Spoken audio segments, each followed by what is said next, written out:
आप सभी का स्वागत है। इस सीरीज में हम क्लास 10 के पूरे सोशल साइंस सिलेबस को कवर करने वाले हैं, वो भी चैप्टर बाय चैप्टर, एकदम क्लियर और स्ट्रक्चर्ड तरीके से। तो हम शुरुआत करेंगे भूगोल से, जहां हम पढ़ेंगे संसाधन एवं विकास, वन एवं वन्यजीव संसाधन, जल संसाधन, कृषि, खनिज तथा ऊर्जा संसाधन, विनिर्माण उद्योग और राष्ट्रीय अर्थव्यवस्था की जीवन रेखाएं। भूगोल के बाद हम आगे बढ़ेंगे इतिहास की तरफ। इसमें शामिल हैं यूरोप में राष्ट्रवाद का उदय, भारत में राष्ट्रवाद, भूमंडलीकृत विश्व का बनना, औद्योगिकरण का युग और मुद्रण संस्कृति और आधुनिक दुनिया। इसके बाद हम देखेंगे नागरिक शास्त्र यानी कि राजनीति विज्ञान को। इसमें हम कवर करेंगे सत्ता की साझेदारी, संघवाद, लोकतंत्र और विविधता, राजनीतिक दल और लोकतंत्र के परिणाम। और आखिर में हम अर्थशास्त्र को कवर करेंगे, जहां हम समझेंगे विकास, भारतीय अर्थव्यवस्था के क्षेत्रक, मुद्रा और साख, वैश्वीकरण और भारतीय अर्थव्यवस्था और उपभोक्ता अधिकार। तो आने वाले वीडियोस में इन्हीं सब चैप्टर्स को हम एक एक करके बिल्कुल डिटेल में पढ़ने वाले हैं। तो चलिए क्लास 10 सोशल साइंस की इस पूरी लर्निंग जर्नी को एक साथ शुरू करते हैं। आज की चर्चा खास तौर पर उन सभी छात्रों के लिए है जो कक्षा 10वीं बोर्ड, एसएससी, यूपीएससी या फिर राज्य स्तरीय प्रतियोगी परीक्षाओं की तैयारी में जुटे हैं। आज हम इतिहास और भूगोल के एक बहुत ही जरूरी विषय संसाधन और विकास, इसके जो मूलभूत सिद्धांत हैं उन पर ध्यान देंगे। ये आपके सिलेबस का एक अहम हिस्सा है। तो चलिए शुरू करते हैं। संसाधन आखिर ये है क्या? बहुत आसान शब्दों में अगर कहें तो हमारे आसपास की हर वो चीज जो हमारी किसी न किसी जरूरत को पूरा करती है, वही संसाधन है ना? जैसे हवा, पानी। बिल्कुल, मिट्टी, पेड़ पौधे, सब कुछ। लेकिन देखिए, ये इतना सीधा भी नहीं है। मतलब कोई भी चीज अपने आप में संसाधन नहीं बन जाती। अच्छा। हाँ, वो संसाधन तब बनती है जब हम, मतलब इंसान, उसकी उपयोगिता को पहचानते हैं। और सिर्फ पहचानना ही नहीं, उसे इस्तेमाल करने की तकनीक भी विकसित कर लेते हैं। हाँ, ये बात तो है। जैसे पानी है, हम उसे पीते हैं, सिंचाई करते हैं, उससे बिजली भी बनाते हैं। तो तकनीक है हमारे पास। सही कहा। या सोचिए लौह अयस्क, वो तो पहले सिर्फ एक पत्थर या चट्टान का टुकड़ा था। संसाधन तो तब बना ना जब हमने उससे लोहा निकालना और इस्तेमाल करना सीखा। तो असल में संसाधन होने के लिए 3 शर्तें हैं जो बहुत जरूरी हैं। 3 शर्तें कौन सी? देखिए, पहले तो ये कि वो चीज तकनीकी रूप से सुलभ हो, मतलब हमारे पास उसे हासिल करने या इस्तेमाल करने की टेक्नोलॉजी हो। ठीक है, टेक्नोलॉजी हो। दूसरी, वो आर्थिक रूप से संभव हो, यानी उसे निकालना या इस्तेमाल करना इतना महंगा ना हो कि फायदे का ही ना रहे। इकोनॉमिकली फीजिबल जिसे कहते हैं। जी। और तीसरी, वो सांस्कृतिक रूप से स्वीकार्य हो, मतलब समाज में उसके इस्तेमाल को लेके कोई बड़ी आपत्ति ना हो, समाज उसे अपना सके। अच्छा, यानी तकनीक हो, पैसा लगे तो फायदा भी हो और समाज भी माने। ये तीनों बातें जरूरी हैं। बिल्कुल। चलिए, ये तो समझ आया कि संसाधन क्या है। अब जरा ये समझते हैं कि इन्हें अलग अलग वर्गों में कैसे बांटा जाता है। इनका वर्गीकरण कैसे होता है? हाँ, ये वर्गीकरण जानना बहुत जरूरी है। इससे हमें संसाधनों को बेहतर समझने में मदद मिलती है। तो इन्हें हम मुख्य रूप से 4 आधारों पर बांट सकते हैं। 4 आधार? जी। पहला है उत्पत्ति के आधार पर, मतलब वो बने कैसे हैं, उनका ओरिजिन क्या है। उत्पत्ति के आधार पर? हाँ, इसमें 2 तरह के होते हैं। एक तो जैविक यानी बायोटिक संसाधन। जैविक? जी, जिनमें जीवन होता है, जैसे कि हमारे जंगल, उनमें रहने वाले वन्यजीव, मछलियां, पशुधन, और हाँ, हम इंसान भी तो जैविक संसाधन है। अच्छा, हम इंसान भी, ठीक है। और दूसरा? दूसरा है अजैविक यानी एबायोटिक संसाधन। ये वो हैं जो निर्जीव चीजों से बने हैं। जैसे चट्टानें हो गईं, खनिज, धातुएं, हवा, पानी, सूरज की रोशनी, ये सब अजैविक हैं। ठीक है। तो उत्पत्ति के आधार पर हो गए जैविक और अजैविक। अब अगला आधार कौन सा है? अगला आधार है समाप्ति का, एग्जॉस्टिबिलिटी जिसे कहते हैं। मतलब इस आधार पर हम देखते हैं कि क्या कोई संसाधन इस्तेमाल करने पर पूरी तरह खत्म हो जाएगा या फिर वो दोबारा बन सकता है। हाँ, ये तो बहुत महत्वपूर्ण सवाल है। क्या वो हमेशा रहेंगे? बिल्कुल। तो इस आधार पर भी 2 प्रकार हैं। पहला, नवीकरणीय संसाधन यानी रिन्यूएबल रिसोर्सेज। नवीकरणीय मतलब जो नए बन सकते हैं। हाँ, जो कम समय में प्राकृतिक रूप से फिर से बन सकते हैं या जिन्हें हम दोबारा पैदा कर सकते हैं। जैसे सौर ऊर्जा, सूरज तो रोज निकलता है, पवन ऊर्जा, हवा चलती रहती है, पानी, जंगल, ये सब। लेकिन इनमें भी सावधानी तो चाहिए होगी। जैसे पानी, अगर हम जमीन से सारा पानी निकाल लें तो? एकदम सही कहा। नवीकरणीय होने का मतलब ये नहीं कि हम उन्हें बर्बाद करें, उनका भी सोच समझकर इस्तेमाल करना चाहिए, वरना वो भी खतरे में पड़ सकते हैं। जैसे भूमिगत जल का स्तर गिर रहा है कई जगह। और दूसरे कौन से हैं? दूसरे हैं अनवीकरणीय संसाधन, नॉन रिन्यूएबल।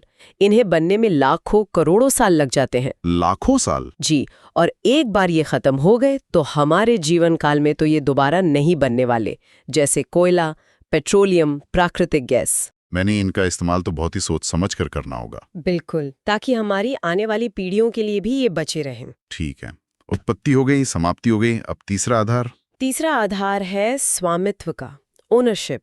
मतलब इन संसाधनों का मालिक कौन है। अच्छा, मालिक कौन है, ये कैसे तय होता है? इसके आधार पर 4 तरह के संसाधन हैं।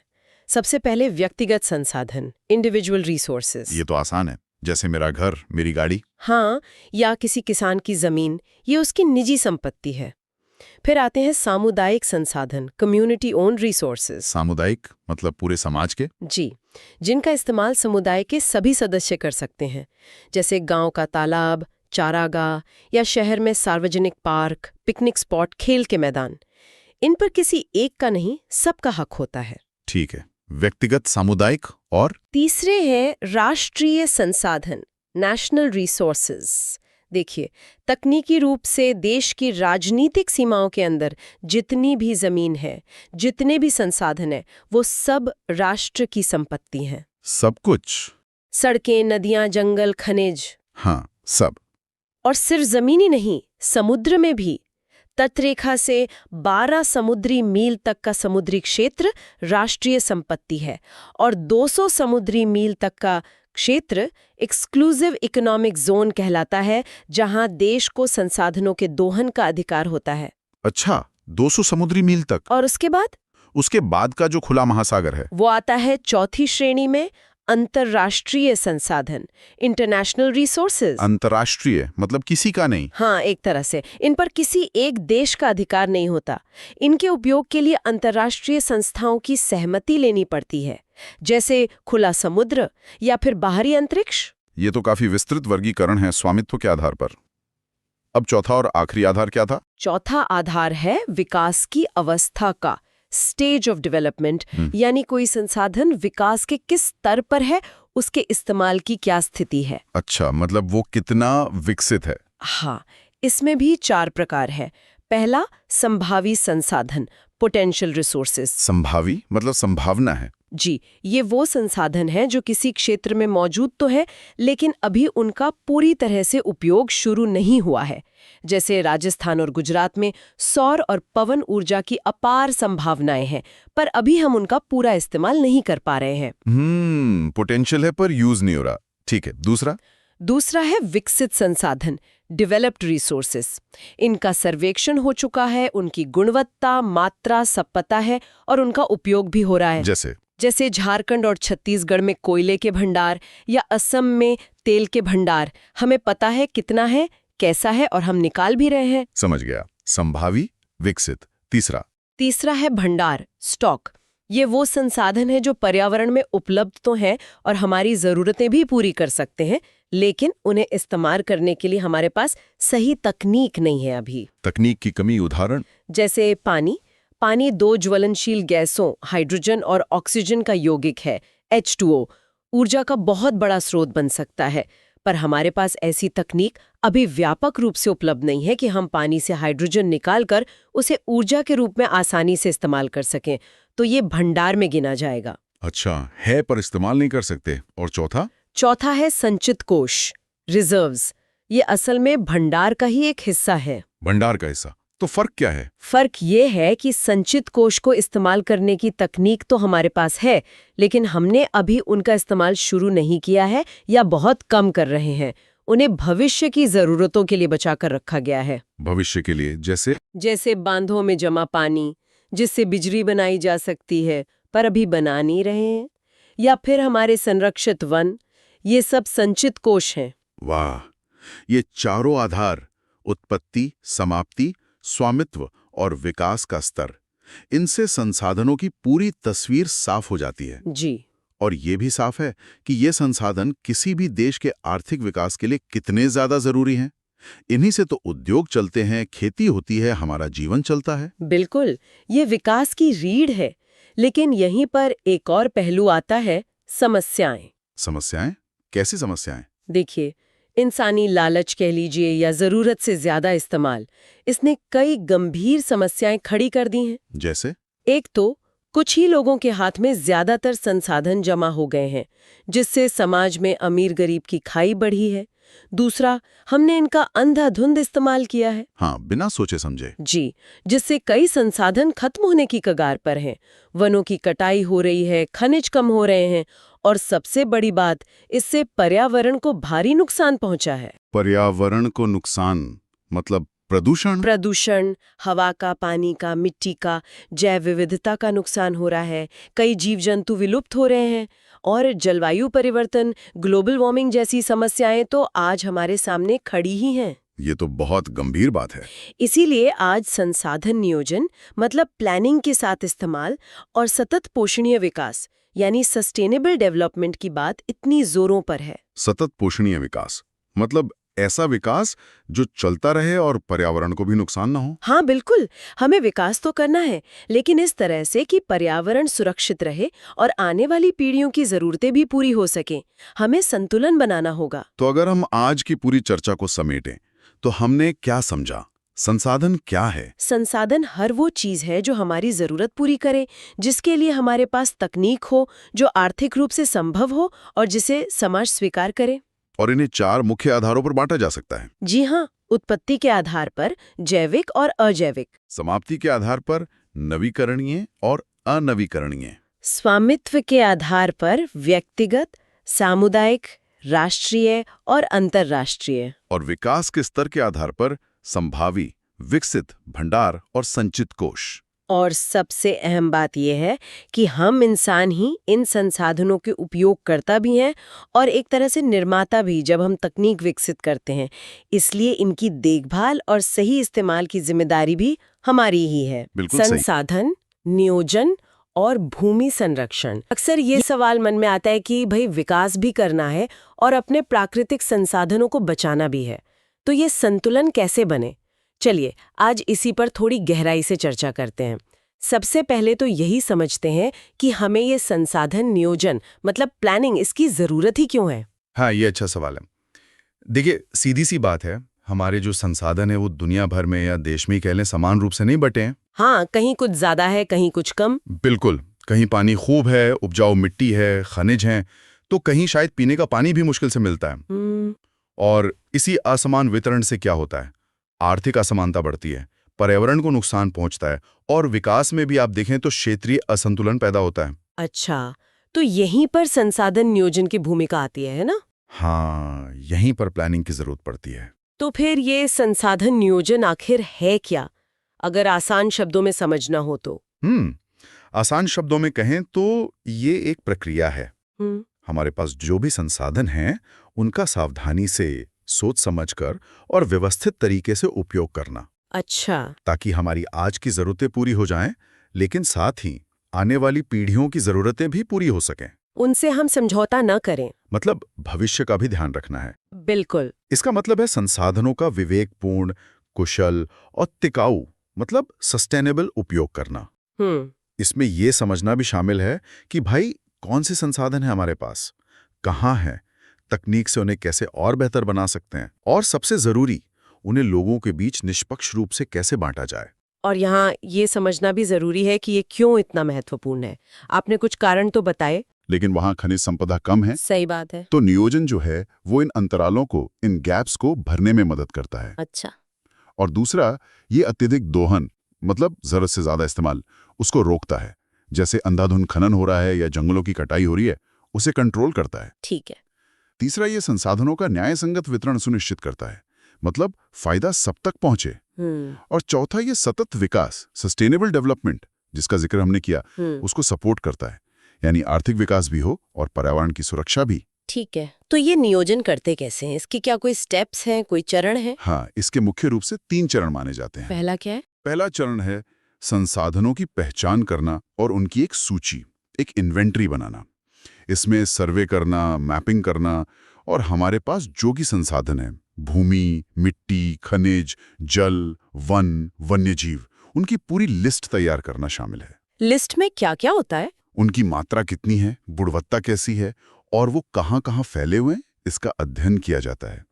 आजकल तो आइसरो और एनआरएसए जैसी संस्थाएं इसमें सैटेलाइट इमेजरी और दूसरी आधुनिक तकनीक का खूब इस्तेमाल करती हैं। अच्छा, टेक्नोलॉजी का भी रोल है। और दूसरा चरण? दूसरा चरण है एक योजना संरचना, एक प्लानिंग फ्रेमवर्क विकसित करना। मतलब ये तय करना कि इन संसाधनों का सबसे अच्छा उपयोग कैसे किया जाए, उसके लिए रणनीति बनाना।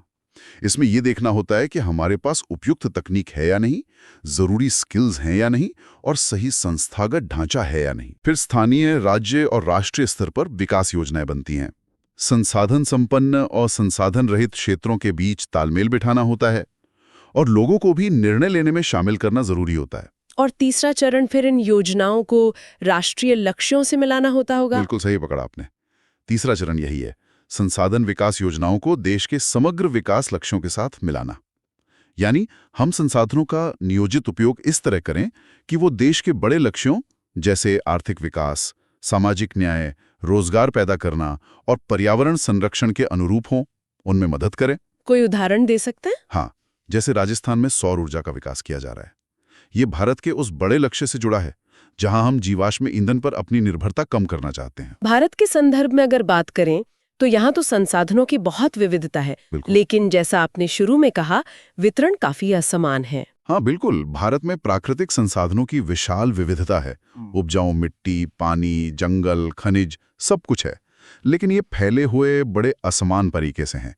जैसे छोटा नागपुर पठार का इलाका है, झारखंड, उड़ीसा, छत्तीसगढ़, ये खनिज और कोयले से समृद्ध हैं, लेकिन शायद बुनियादी ढांचा उतना विकसित नहीं है।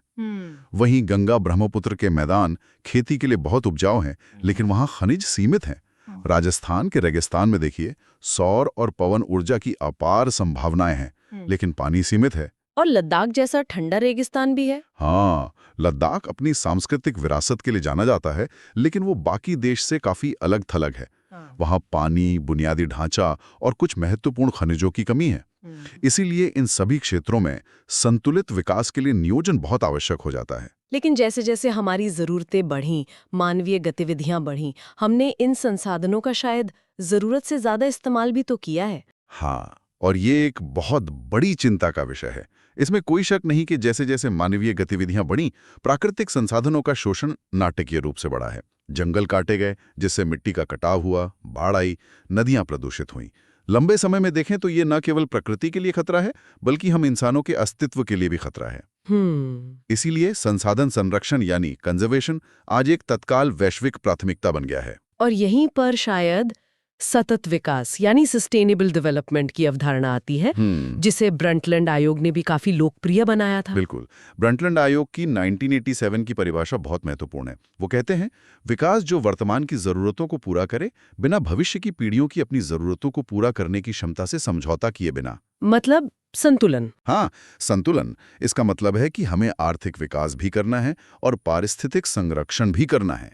दोनों के बीच संतुलन बनाते हुए संसाधनों का सावधानीपूर्वक उपयोग करना है।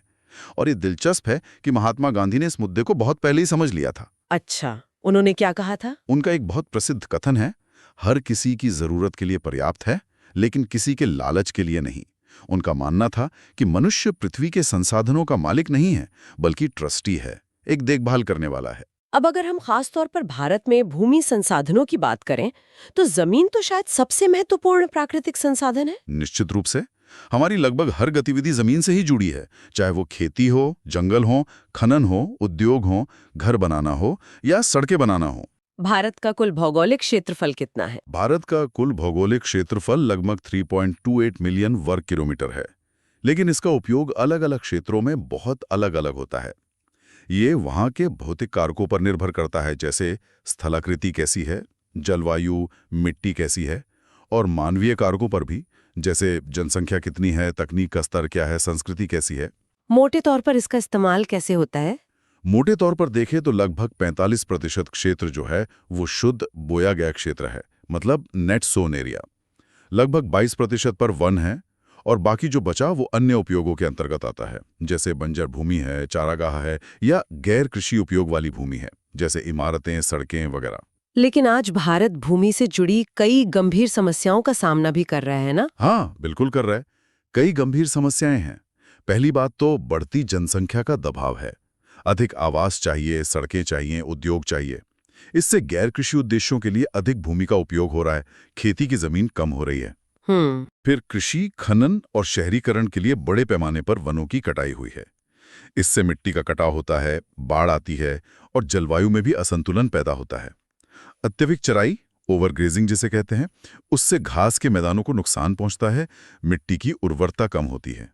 और खेती के तरीकों का भी असर पड़ता है? हाँ, रासायनिक उर्वरकों और कीटनाशकों का लगातार और अवैज्ञानिक तरीके से इस्तेमाल करने से मिट्टी की उत्पादकता कम हो गई है। इसके साथ ही खनन गतिविधियों, औद्योगिक कचरा और अनियोजित निर्माण, ये सब भूमि के विशाल क्षेत्रों को खराब कर रहे हैं, डिग्रेड कर रहे हैं। तो इन सब समस्याओं को देखते हुए भूमि संसाधनों की सुरक्षा और उनकी बहाली के लिए भारत ने क्या कुछ उपाय अपनाए हैं? हाँ, कई महत्वपूर्ण उपाय अपनाए गए हैं और अपनाए जा रहे हैं। सबसे प्रमुख है वनीकरण, नए पेड़ लगाना और पुनर्वनीकरण। जो जंगल नष्ट हो गए हैं उन्हें फिर से उगाना। और दूसरा, उचित भूमि उपयोग योजना यानी लैंड यूज प्लानिंग।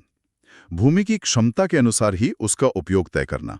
कहाँ खेती हो, कहाँ उद्योग लगे, कहाँ बसावट हो। चराई का वैज्ञानिक प्रबंधन करना ताकि ओवरग्रेजिंग ना हो। मिट्टी बचाने के लिए भी कुछ तरीके होंगे? हाँ, बिल्कुल। पहाड़ी क्षेत्रों में समोच्च जुताई, कंटूर प्लोइंग, सीढ़ीदार खेती, टेरेस फार्मिंग और मेड़बंदी बंडिंग जैसी मृदा संरक्षण तकनीकें अपनाई जाती हैं। बंजर भूमि को सिंचाई, सही उर्वरकों और वृक्षारोपण के माध्यम से कृषि योग्य बनाने की कोशिश की जा रही है। और मिट्टी की उर्वरता में सुधार के लिए जैविक खाद और फसल चक्र, क्रॉप रोटेशन के उपयोग को भी बढ़ावा दिया जा रहा है। तो संक्षेप में हमने आज समझा कि संसाधन नियोजन क्यों जरूरी है और ये कैसे किया जाता है। हाँ, हमने देखा कि नियोजन संसाधनों का संतुलित, कुशल और टिकाऊ उपयोग सुनिश्चित करता है। इसके चरण है पहचान करना, योजना का ढांचा बनाना और राष्ट्रीय लक्ष्यों से मिलाना। और संरक्षण, संसाधन संरक्षण अत्यधिक उपयोग को रोकने और पर्यावरण की रक्षा के लिए आवश्यक है। और सतत विकास का मतलब है आज की जरूरतों को पूरा करना बिना कल को नुकसान पहुंचाए। हमने भारत में भूमि संसाधनों के महत्व और उनके सामने जो चुनौतियां हैं, जैसे अति प्रयोग, वनों की कटाई और क्षरण, उन पर भी बात की। बिल्कुल, और उनके संरक्षण के लिए वनीकरण, मृदा संरक्षण और उचित भूमि उपयोग जैसे तरीके अपनाए जा रहे हैं, ये भी हमने जाना। बिल्कुल, जैसा कि अक्सर कहा जाता है, पृथ्वी हमारी नहीं है, हम पृथ्वी के हैं। तो भूमि की देखभाल करना कोई विकल्प नहीं, बल्कि हमारी जिम्मेदारी है। भारत का भूगोल और उसमें भी मिट्टी। हाँ, मिट्टी यानी सॉइल, ये न सिर्फ भूगोल बल्कि इतिहास के नजरिए से भी काफी अहम है। तो आज हम यही समझेंगे कि मिट्टी क्या है, भारत में कितने तरह की है, और हाँ, इसका कटाव मतलब इरोजन क्यों होता है और इसे कैसे बचा सकते हैं, ये सब देखेंगे। तो चलिए बिल्कुल बेसिक से शुरू करते हैं। मिट्टी आखिर है क्या चीज? देखिए, आसान भाषा में कहें तो ये अपनी पृथ्वी की सबसे ऊपर वाली परत है, पतली सी। अच्छा, यही परत है जो पौधों को मतलब पेड़ पौधों को पोषण देती है, उनको उगने में मदद करती है। यानी हमारी पूरी खेती इसी पर निर्भर है, खाना, कपड़ा, सब कुछ। बिल्कुल।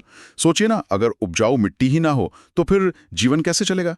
ये तो हमारी सभ्यता का आधार है। सही बात है, पर ये बनती कैसे है? मैंने सुना है कि इसमें बहुत वक्त लगता है। हाँ, बहुत ज्यादा वक्त।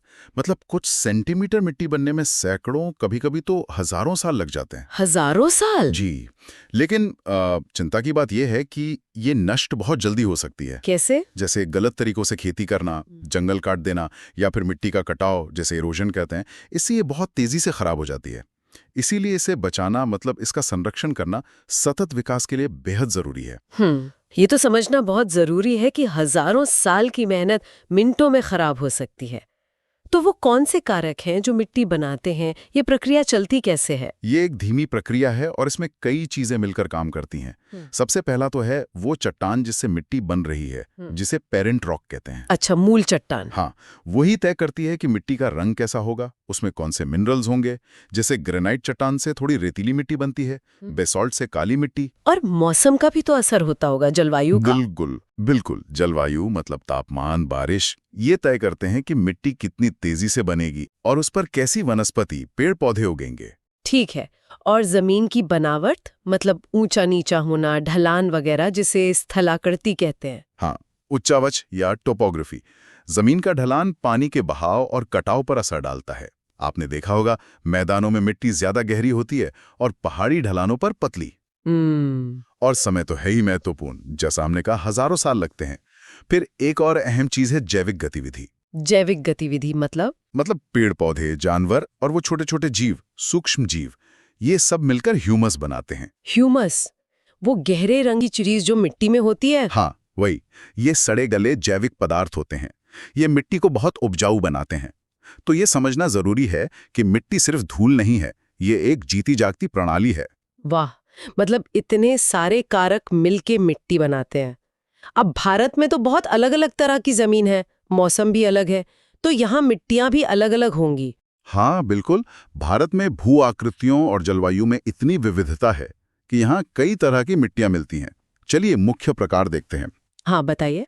सबसे ज्यादा जो फैली है वो है जलोढ़ मिट्टी, अलूवियल सॉइल। अच्छा, ये कहाँ मिलती है? ये उत्तरी मैदानों में और जहाँ नदियां डेल्टा बनाती हैं वहां मिलती हैं। गंगा, ब्रह्मपुत्र, सिंधु जैसी नदियां इसे बहाकर लाती हैं।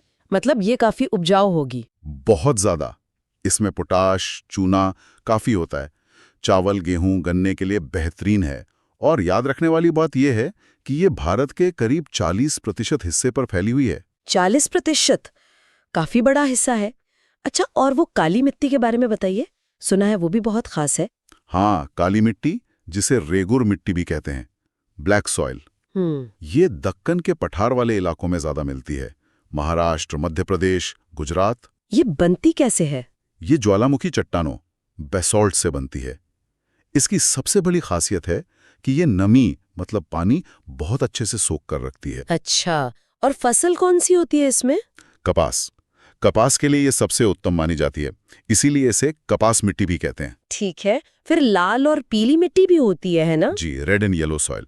ये उन इलाकों में मिलती है जहां बारिश थोड़ी कम होती है, खासकर दक्षिणी और पूर्वी भारत में, जैसे ओडिशा, छत्तीसगढ़। इसका रंग लाल क्यों होता है? इसमें लोहे के ऑक्साइड्स होते हैं, उसकी वजह से रंग लाल होता है।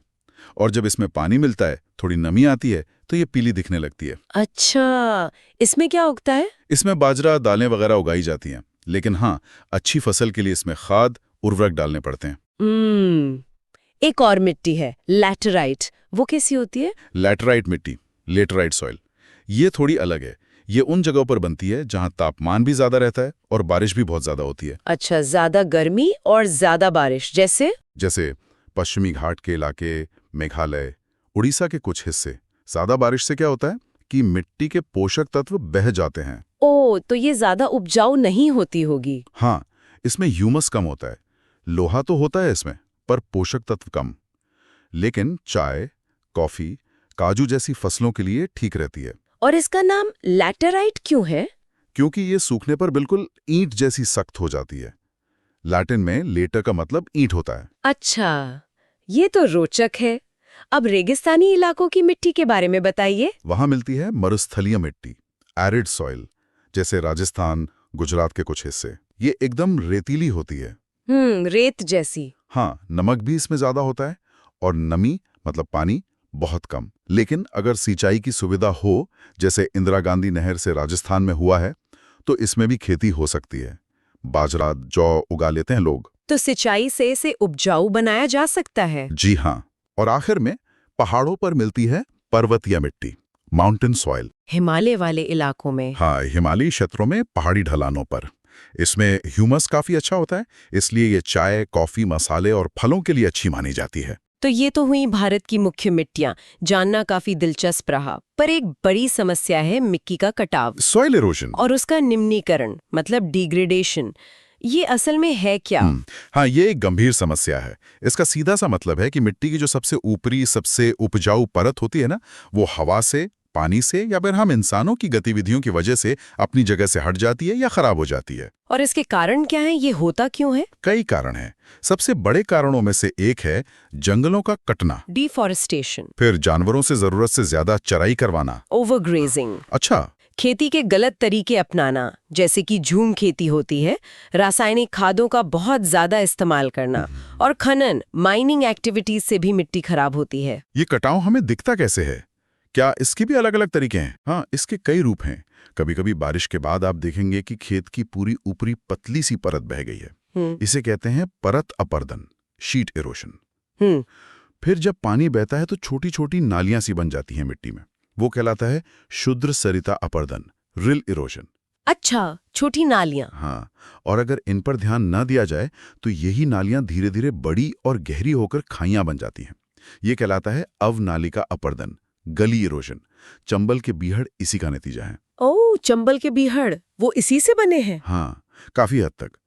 फिर रेगिस्तानी इलाकों में तेज हवा चलती है तो वो मिट्टी को उड़ा ले जाती है। यह है पवन अपरदन, विंड इरोजन। और पहाड़ी ढलानों पर जब मिट्टी या चट्टानें खिसक जाती हैं उसे भूस्खलन, लैंडस्लाइड कहते हैं। ये तो वाकई चिंता की बात है। तो इस नुकसान को रोकने के लिए, मिट्टी को बचाने के लिए हम क्या कर सकते हैं? क्या तरीके हैं? हाँ, तरीके हैं और बहुत कारगर भी हैं।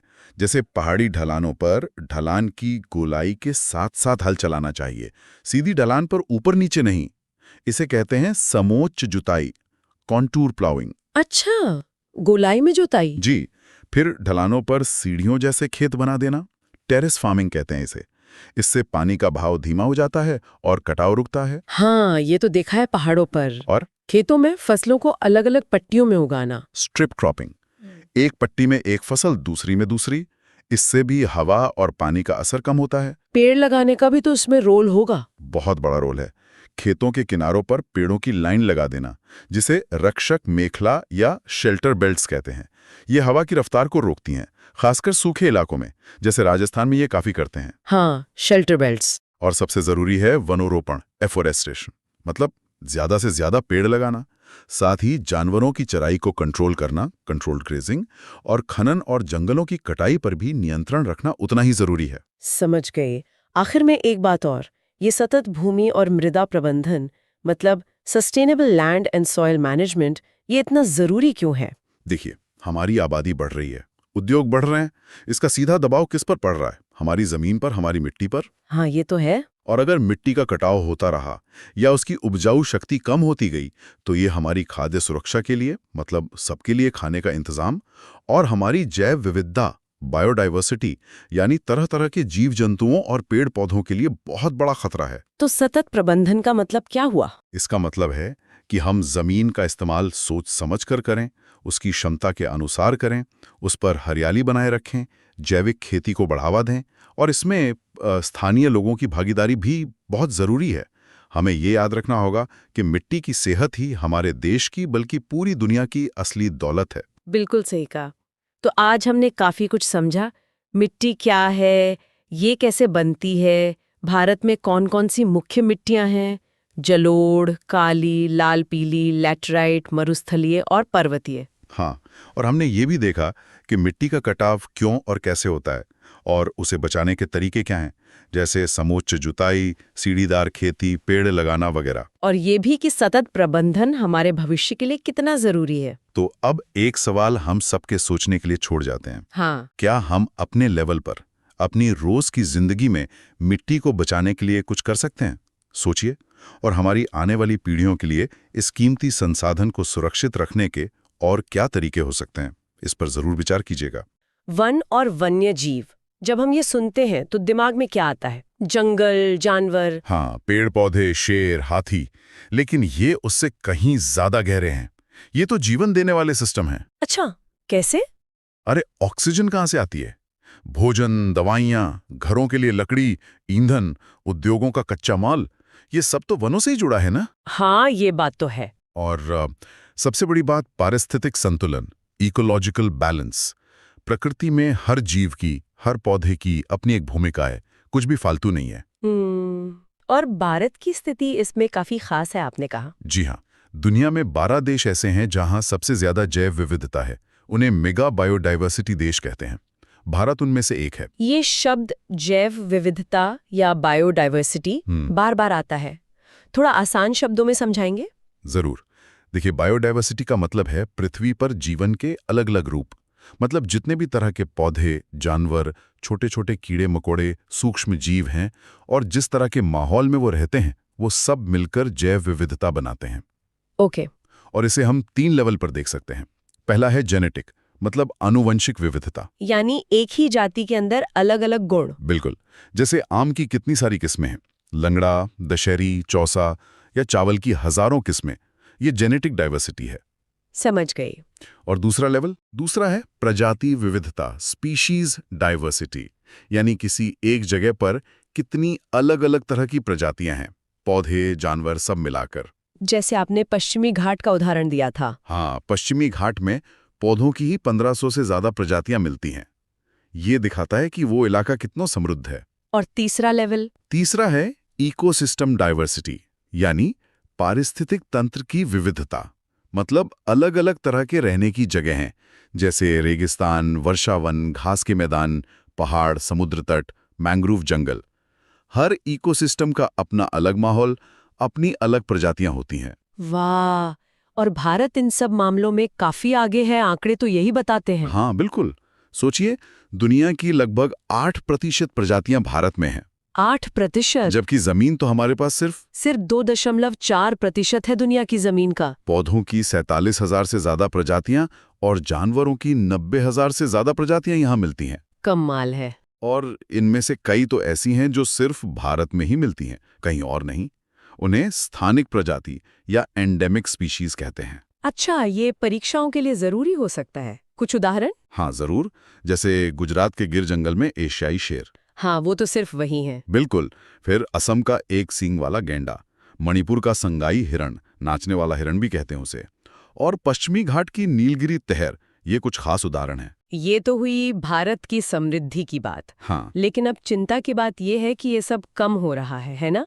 इन वनों और वन्य जीवों के ह्रास के क्या कारण है? कारण कई हैं और ये सब आपस में जुड़े हुए हैं। एक बड़ा कारण तो रहा है खेती के लिए जमीन का बढ़ना। अच्छा। हाँ, खासकर जब अंग्रेजों का राज था, तब उन्होंने चाय, कॉफी, रबर जैसी फसलों के लिए बड़े पैमाने पर जंगल कटवाए। और आज़ादी के बाद भी खाने की ज़रूरतें बढ़ी तो खेती का विस्तार हुआ। और क्या कारण है? फिर है ओवरग्रेजिंग, यानी जानवरों का ज़रूरत से ज़्यादा चरना। इससे जंगल खराब होते हैं, मिट्टी बह जाती है। लकड़ी की ज़रूरतें भी तो बढ़ी हैं। फर्नीचर, कागज, ईंधन। सही कहा, अंधाधुंध कटाई। और फिर आता है खनन और उद्योगों का विकास। खासकर कोयला खनन ने, जैसे झारखंड, उड़ीसा, छत्तीसगढ़ में, बहुत सारे जंगल खत्म कर दिए। और सड़कें, रेल लाइनें, बड़े बड़े बांध, शहर, ये सब भी तो जंगल की जमीन पर ही बनते हैं ज्यादातर। बिल्कुल। इंफ्रास्ट्रक्चर डेवलपमेंट और शहरीकरण भी एक बड़ा फैक्टर है। और एक और भयानक चीज है अवैध शिकार, पोचिंग। हाँ, जानवरों को उनके खाल, दांत, सींग के लिए मारना। जी।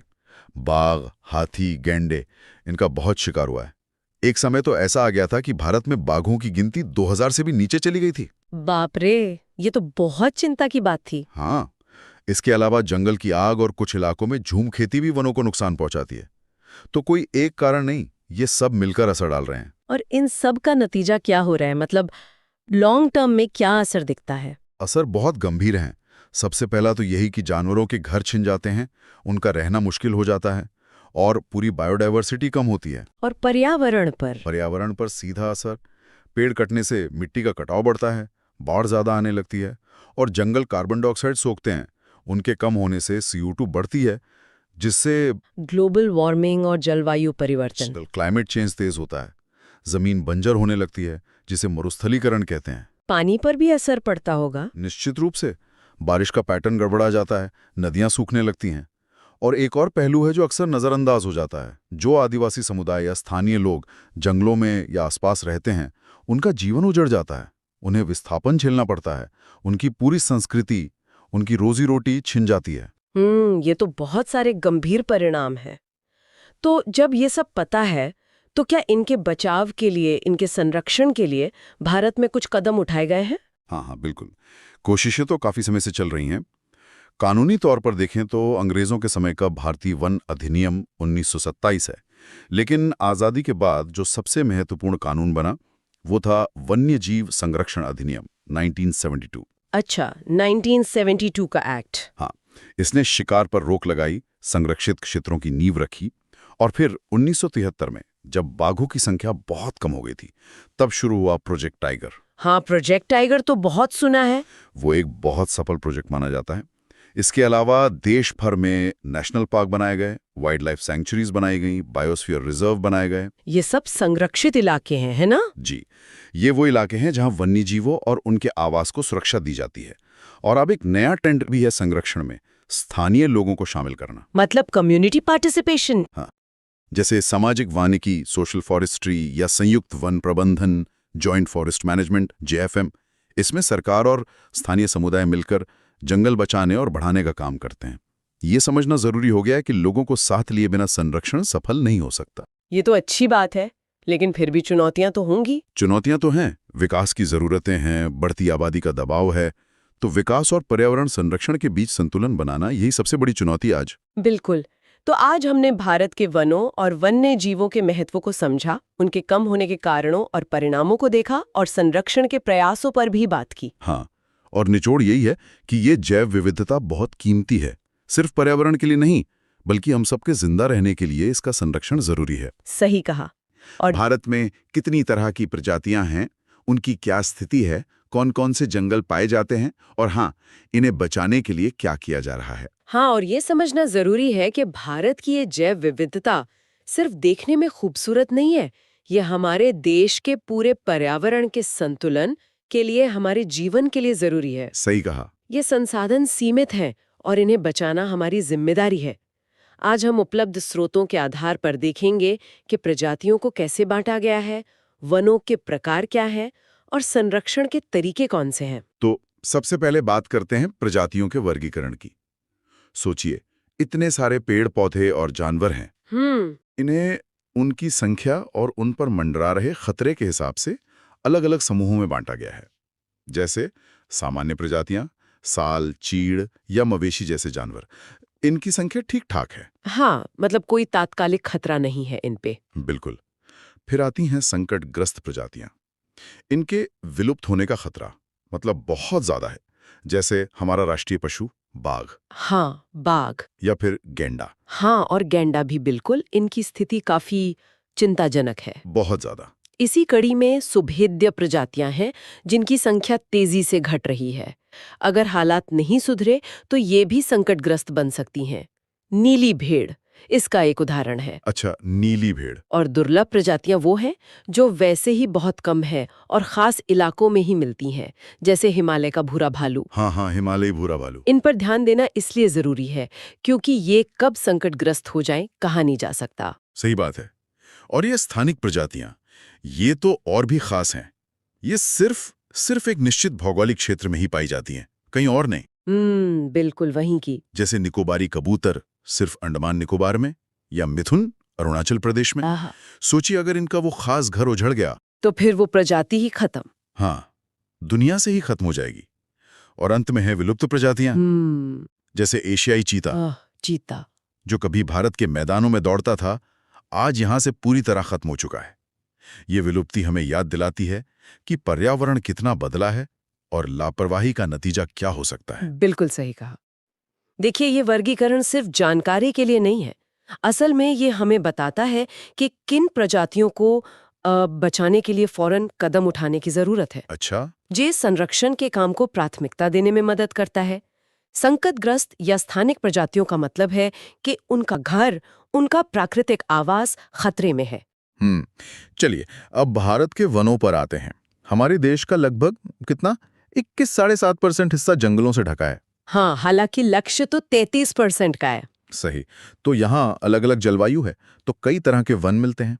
सबसे पहले उष्णकटिबंधीय सदाबहार वन, ये पश्चिमी घाट और उत्तर पूर्वी राज्यों अंडमान निकोबार में मिलते हैं। Evergreen forest. हाँ, जैसा नाम से ही जाहिर है, ये साल भर हरे भरे और बहुत घने होते हैं। और ये पर्णपाती वनों से कितने अलग हैं? पर्णपाती वन भारत में सबसे ज्यादा फैले हैं, मध्य प्रदेश, यूपी, छत्तीसगढ़, इन इलाकों में। हाँ, डेसिडुअस फॉरेस्ट्स। बिल्कुल। यहाँ सागौन और साल जैसे कीमती पेड़ मिलते हैं, लेकिन ये मौसम के हिसाब से अपनी पत्तियां गिरा देते हैं। यहीं से हमें बहुत सी जरूरी लकड़ियां मिलती हैं। अच्छा, फिर आते हैं कंटीले वन और झाड़ियां। हाँ, रेगिस्तानी इलाकों वाले। हाँ, जो राजस्थान गुजरात जैसे सूखे इलाकों की पहचान है। यहाँ बबूल, कैक्टस जैसे पौधे मिलते हैं जो कम पानी में भी जी लेते हैं। और पहाड़ों पर हाँ, तटीय इलाकों के मैंग्रोव वन को कैसे भूल सकते हैं, खासकर सुंदरबन डेल्टा। सुंदरबन, हाँ, ये कमाल के जंगल हैं। इनके पेड़ खारे पानी और दलदल में भी टिके रहते हैं, जैसे सुंदरी वृक्ष। और यहीं दुनिया का मशहूर रॉयल बंगाल टाइगर भी रहता है। वाह। यहाँ बात काफी रोचक हो जाती है। हर तरह का जंगल हमारे पर्यावरण और अर्थव्यवस्था के लिए जरूरी है। मैंग्रोव तटों को तूफानों से बचाते हैं। हाँ, एक तरह की दीवार। बिल्कुल। तो पर्णपाती वनों से लकड़ी मिलती है, लेकिन बढ़ती आबादी, कटाई और अतिक्रमण, ये सब इन सभी के लिए बड़ा खतरा है। बहुत बड़ा खतरा। तो इन कीमती खजानों को बचाने के लिए संरक्षण बहुत जरूरी है। हाँ, बिल्कुल। इसके दो मुख्य तरीके हैं। स्वस्थाने यानी प्रजातियों को उनके अपने घर, उनके प्राकृतिक आवास में ही सुरक्षित रखना। मतलब जंगल में ही। हाँ, जंगल में ही। इसके लिए राष्ट्रीय उद्यान बनाए गए हैं, जैसे कॉर्बेट, वन्यजीव अभयारण्य और जीव मंडल रिजर्व। हाँ, स्वस्थानीय संरक्षण का फायदा ये है कि ये पूरे इकोसिस्टम को बचाता है।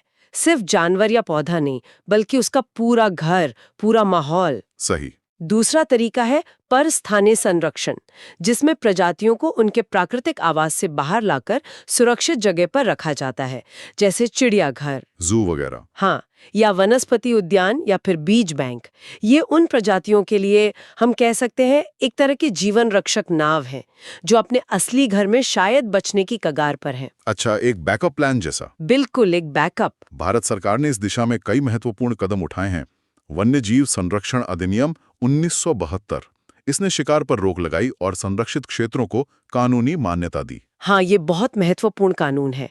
कामयाब कोशिश रही है। हाँ, प्रोजेक्ट टाइगर तो बहुत मशहूर है। हालांकि अब बाघों की संख्या बढ़ने से मानव वन्यजीव संघर्ष जैसी नई चुनौतियां भी सामने आई हैं, जिन पर ध्यान देना होगा। ये भी एक पहलू है। साथ ही संयुक्त वन प्रबंधन JFM जैसी पहले भी महत्वपूर्ण है, जिनमें जंगलों के पास रहने वाले स्थानीय समुदायों को संरक्षण के काम में भागीदार बनाया गया है। हाँ, लोगों की भागीदारी। ये सवाल उठाता है कि लोगों की भागीदारी क्यों जरूरी है और ये संरक्षण को कैसे ज्यादा प्रभावी बनाती है। बिल्कुल। तो हमने आज क्या समझा? हमने देखा कि भारत में प्रजातियों को कैसे बांटा गया है, अलग अलग तरह के वन कौन से हैं, उनकी खासियतें क्या हैं और उन्हें बचाने की क्या तरीके और सरकारी प्रयास हैं। ये सभी बिंदु न सिर्फ हमारी समझ बढ़ाते हैं, बल्कि प्रतियोगी परीक्षाओं में अक्सर पूछे जाते हैं। इसमें एक विचारणीय प्रश्न छोड़ जाते हैं।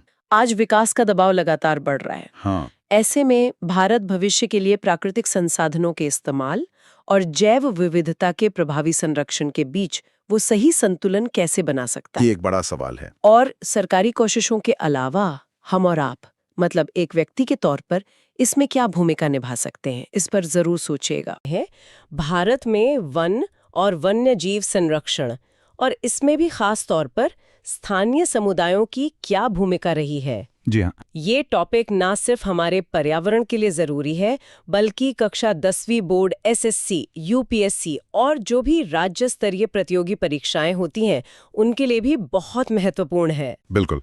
अक्सर कंजर्वेशन मतलब संरक्षण को हम बस सरकारी काम समझते हैं, कानून, नीतियां। हाँ, वही। लेकिन भारत में कहानी थोड़ी अलग है।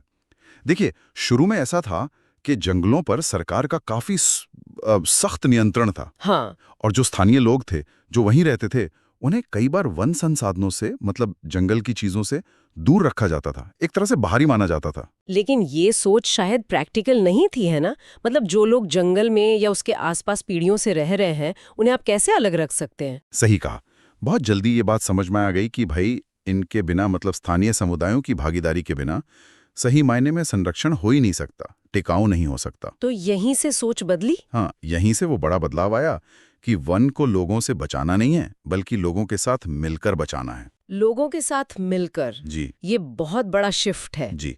और इसी सोच ने फिर कई अहम आंदोलनों को और सरकारी नीतियों को भी एक तरह से जन्म दिया। और परीक्षाओं में अक्सर यही पूछते हैं कि ये नजरिया कैसे बदला, इसके क्या नतीजे हुए। तो चलिए सबसे पहले उस आंदोलन की बात करते हैं जिसका नाम शायद सबने सुना होगा, चिपको आंदोलन। हाँ, चिपको, उत्तराखंड में 70 के दशक में। नाम से ही लगता है चिपक जाना। बिल्कुल। हुआ ये कि जब पेड़ों की व्यावसायिक कटाई के लिए ठेकेदार पहुंचे, तो वहां के स्थानीय लोग और खासकर महिलाएं वो पेड़ों से लिपट गईं, उन्हें बचाने के लिए। अद्भुत। सुंदरलाल बहुगुणा जी, चंदी प्रसाद भट्ट जी, ये बड़े नेता थे जिन्होंने मार्गदर्शन किया, लेकिन इसकी असली ताकत तो गांव की आम महिलाएं थीं। और उनका वो नारा भी बहुत मशहूर हुआ था, है ना? हाँ, वो नारा, क्या है जंगल के उपकार, मिट्टी पानी और बयार, मिट्टी पानी और बयार जिंदा रहने के आधार। ये सिर्फ पेड़ बचाने की बात नहीं थी। नहीं, ये तो जीवन बचाने की बात थी। बिल्कुल, ये अपने जीवन के आधार को बचाने की लड़ाई थी। तो इस आंदोलन का असर क्या हुआ? मतलब सिर्फ एक भावनात्मक अपील रह गई या कुछ ठोस बदलाव आया? नहीं, नतीजा बहुत ठोस था। सरकार पर जबरदस्त दबाव बना और उन्हें उस हिमालयी क्षेत्र में पेड़ों की कटाई पर रोक लगानी पड़ी। अच्छा। और सिर्फ भारत में ही नहीं, इसने दुनिया भर के पर्यावरण आंदोलनों को प्रेरणा दी। ये दिखाया कि अगर स्थानीय समुदाय एकजुट हो जाएं, तो कितने ताकतवर हो सकते हैं। और इसने शायद नीति बनाने वालों को भी सोचने पे मजबूर किया होगा। जी हाँ, कि भाई स्थानीय लोगों का ज्ञान, उनकी भागीदारी, ये कितनी जरूरी है संरक्षण के लिए। इसी तरह के और भी प्रयास हुए होंगे फिर चिपको के बाद या उसके आसपास? हाँ, हुए। जैसे 80 के दशक में टिहरी क्षेत्र में ही बीज बचाओ आंदोलन चला। बीज बचाओ? ये किस बारे में था? इसका मकसद था जो हमारे पारंपरिक देसी बीज हैं उनको बचाना, और जो रासायनिक खेती है केमिकल वाली, उसके नुकसान के बारे में लोगों को बताना। अच्छा, तो ये सिर्फ बीज नहीं, ये तो पूरी खेती की जैव विविधता बचाने जैसा था। हाँ, और खाद्य संप्रभुता भी। इसी तरह कर्नाटक में भी एक आंदोलन हुआ था, अप्पिको आंदोलन। कन्नड़ में अप्पिको का मतलब भी गले लगाना ही होता है। अच्छा, वो भी चिपको जैसा। हाँ, उसने पश्चिमी घाट के जंगलों को बचाने में बड़ी भूमिका निभाई। तो ये सब जन आंदोलन थे जो सरकार पर दबाव बना रहे थे। फिर सरकार की तरफ से क्या कोई बड़ा कदम उठाया गया इन आवाजों को सुनकर? हाँ, एक बहुत ही महत्वपूर्ण कदम था 1988 में संयुक्त वन प्रबंधन कार्यक्रम की शुरुआत, जॉइंट फॉरेस्ट मैनेजमेंट यानी जेएफएम। जेएफएम, हाँ, ये नाम सुना है। ये क्या था असल में? ये एक तरह का क्रांतिकारी मेका था उस समय। इसमें जो जंगल थोड़े खराब हो गए थे, डिग्रेडेड फॉरेस्ट, उनको बचाने और उनका प्रबंधन करने के लिए वन विभाग और स्थानीय समुदाय दोनों के बीच एक साझेदारी बनाई गई। पार्टनरशिप। मतलब समुदाय को क्या मिलता था इसमें? देखिए, समुदाय जंगल की सुरक्षा करता था, देखभाल करता था, और बदले में उन्हें जंगल से मिलने वाली लकड़ी के अलावा दूसरी चीजें जैसे फल, चारा, जलाने की लकड़ी या दूसरी गैर लकड़ी वन उपज जो होती है, उसमें हिस्सेदारी मिलती थी। अच्छा, तो एक तरह से गिव एंड टेक था। जी, पश्चिम बंगाल का अरबाड़ी जंगल इसका बहुत सफल उदाहरण माना जाता है। वहां एक बहुत समर्पित फॉरेस्ट ऑफिसर थे, ए.के. बनर्जी। उन्होंने स्थानीय गांव वालों के साथ मिलकर उस जंगल को दोबारा जिंदा कर दिया। वाह, ये तो वाकई दिखाता है कि अगर स्थानीय लोगों को भागीदार बनाया जाए तो कितना अच्छा नतीजा आ सकता है। नहीं रहा, उसको लागू करने में स्थानीय स्तर पर कई चुनौतियां भी आईं, वो एक अलग पहलू है। समझ गई। अच्छा, और भारत में तो संरक्षण की कुछ पारंपरिक प्रथाएं भी बहुत पुरानी है ना? जैसे वो पवित्र उपवन या सेक्रेड ग्रोव्स।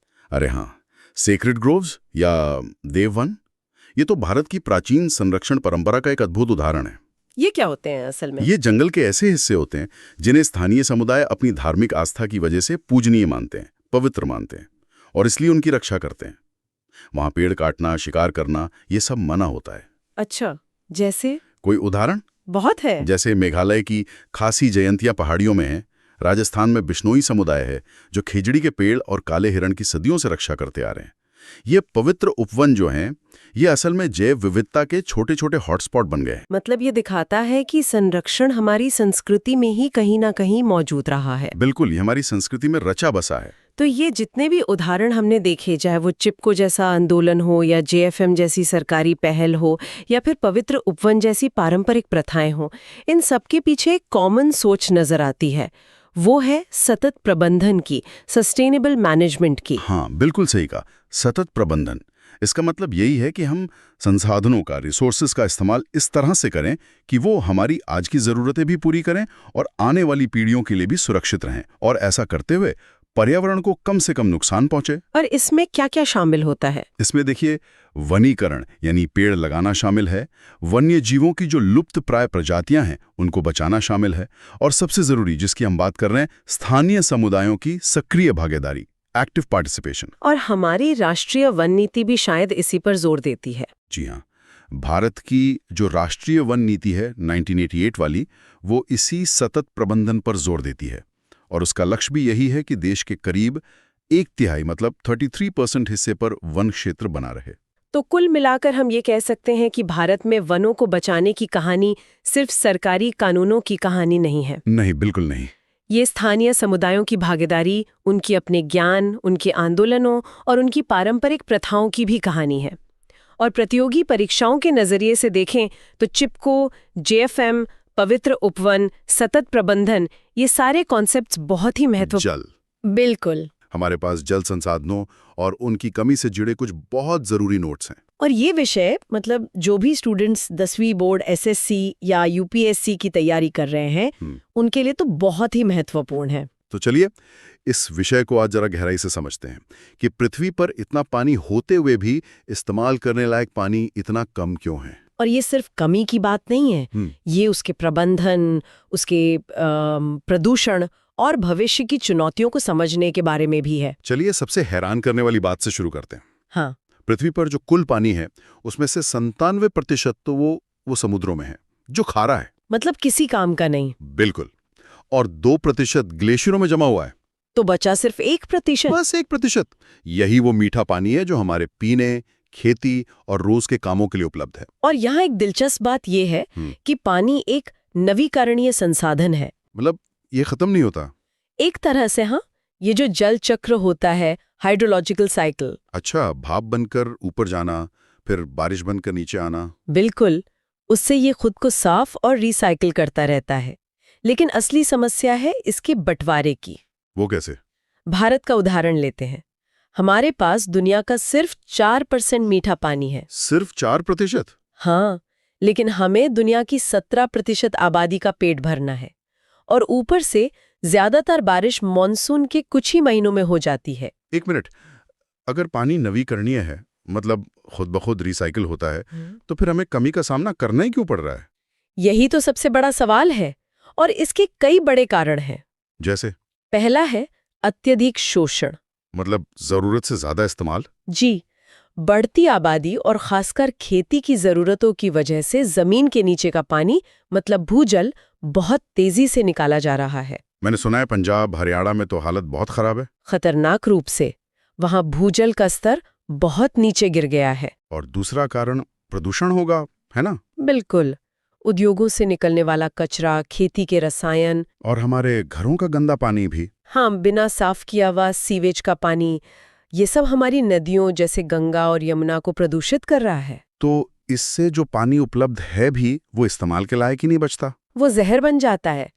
फिर आप शहरीकरण को देखिए, शहर बहुत ज्यादा पानी इस्तेमाल करते हैं। और उद्योग जैसे पावर प्लांट्स और कपड़ा मिलें रोज लाखों लीटर पानी इस्तेमाल भी करते हैं और उसे प्रदूषित भी करते हैं। तो इन सब का हम पर असर क्या पड़ता है, मतलब आम जीवन पर? असर बहुत गंभीर है। सबसे पहले तो खेती पर असर पड़ता है, जिससे खाद्य सुरक्षा को खतरा होता है। सही बात है। भूजल खत्म हो रहा है और साफ पानी की कमी से हैजा और टाइफाइड जैसी बीमारियां फैलती हैं। और वो जो राज्यों के बीच झगड़े होते हैं पानी को लेकर। हाँ, वो सबसे बड़ा सामाजिक संघर्ष है। जैसे कर्नाटक और तमिलनाडु के बीच कावेरी जल विवाद, ये सालों से चल रहा है। अच्छा, इन नोट्स में एक बहुत ही मजेदार बात लिखी है। क्या? कि हमारे पूर्वजों ने इस समस्या का हल सदियों पहले ही निकाल लिया था। आप पारंपरिक जल संरक्षण प्रणालियों की बात कर रहे हैं? हाँ, ये अद्भुत थी। बिल्कुल, जैसे राजस्थान में कुंड और टांका। ये क्या होता था? जमीन के नीचे बने बड़े बड़े टैंक, बारिश का पानी जमा करने के लिए। वाह। या फिर गुजरात की बावली या वाव, सीढ़ीदार कुएं, वो सिर्फ पानी का स्रोत नहीं बल्कि कला का नमूना होते थे। और हिमालय में? वहां खेती के लिए छोटी नहरें बनाई जाती थीं, जिन्हें कुल्ह कहते हैं। ये प्रणालियां हमें सिखाती हैं कि प्रकृति के साथ मिलकर पानी की हर बूंद को कैसे बचाया जा सकता है। तो आज की इस पूरी चर्चा का सार ये है कि मीठा पानी बहुत सीमित है। जी। और पानी की कमी का कारण सिर्फ उसकी कम मात्रा नहीं, बल्कि उसका अत्यधिक शोषण, प्रदूषण और सबसे बढ़कर हमारा कुप्रबंधन है। और इसका समाधान भी हमारे पास ही है, हमारे पारंपरिक ज्ञान में छिपा हुआ। और जाते जाते एक विचार छोड़ जाते हैं। इन स्रोतों में एक जगह जिक्र है कि भविष्य के युद्ध तेल के लिए नहीं बल्कि पानी के लिए लड़े जा सकते हैं। हाँ, ये बात सोचने पर मजबूर करती है कि जल संरक्षण सिर्फ एक पर्यावरणीय मुद्दा नहीं। बल्कि राष्ट्रीय सुरक्षा और मानवीय अस्तित्व का भी सवाल है। मेरे हाथ कुछ पुराने दस्तावेज लगे हैं और उनमें प्रधानमंत्री नेहरू का वो मशहूर बयान है जिसमें वो बांधों को आधुनिक भारत का मंदिर कहते हैं। हाँ, ये बहुत प्रसिद्ध है। तो मैं सोच रही थी कि ये सिर्फ बांध नहीं थे, ये एक तरह से एक नए देश की आस्था के प्रतीक थे। बिल्कुल सही, एक प्रतीक। पर हर मंदिर की, हर आस्था की एक कीमत होती है। आज हम उसी सपने और उसकी कीमत को समझने की कोशिश करेंगे।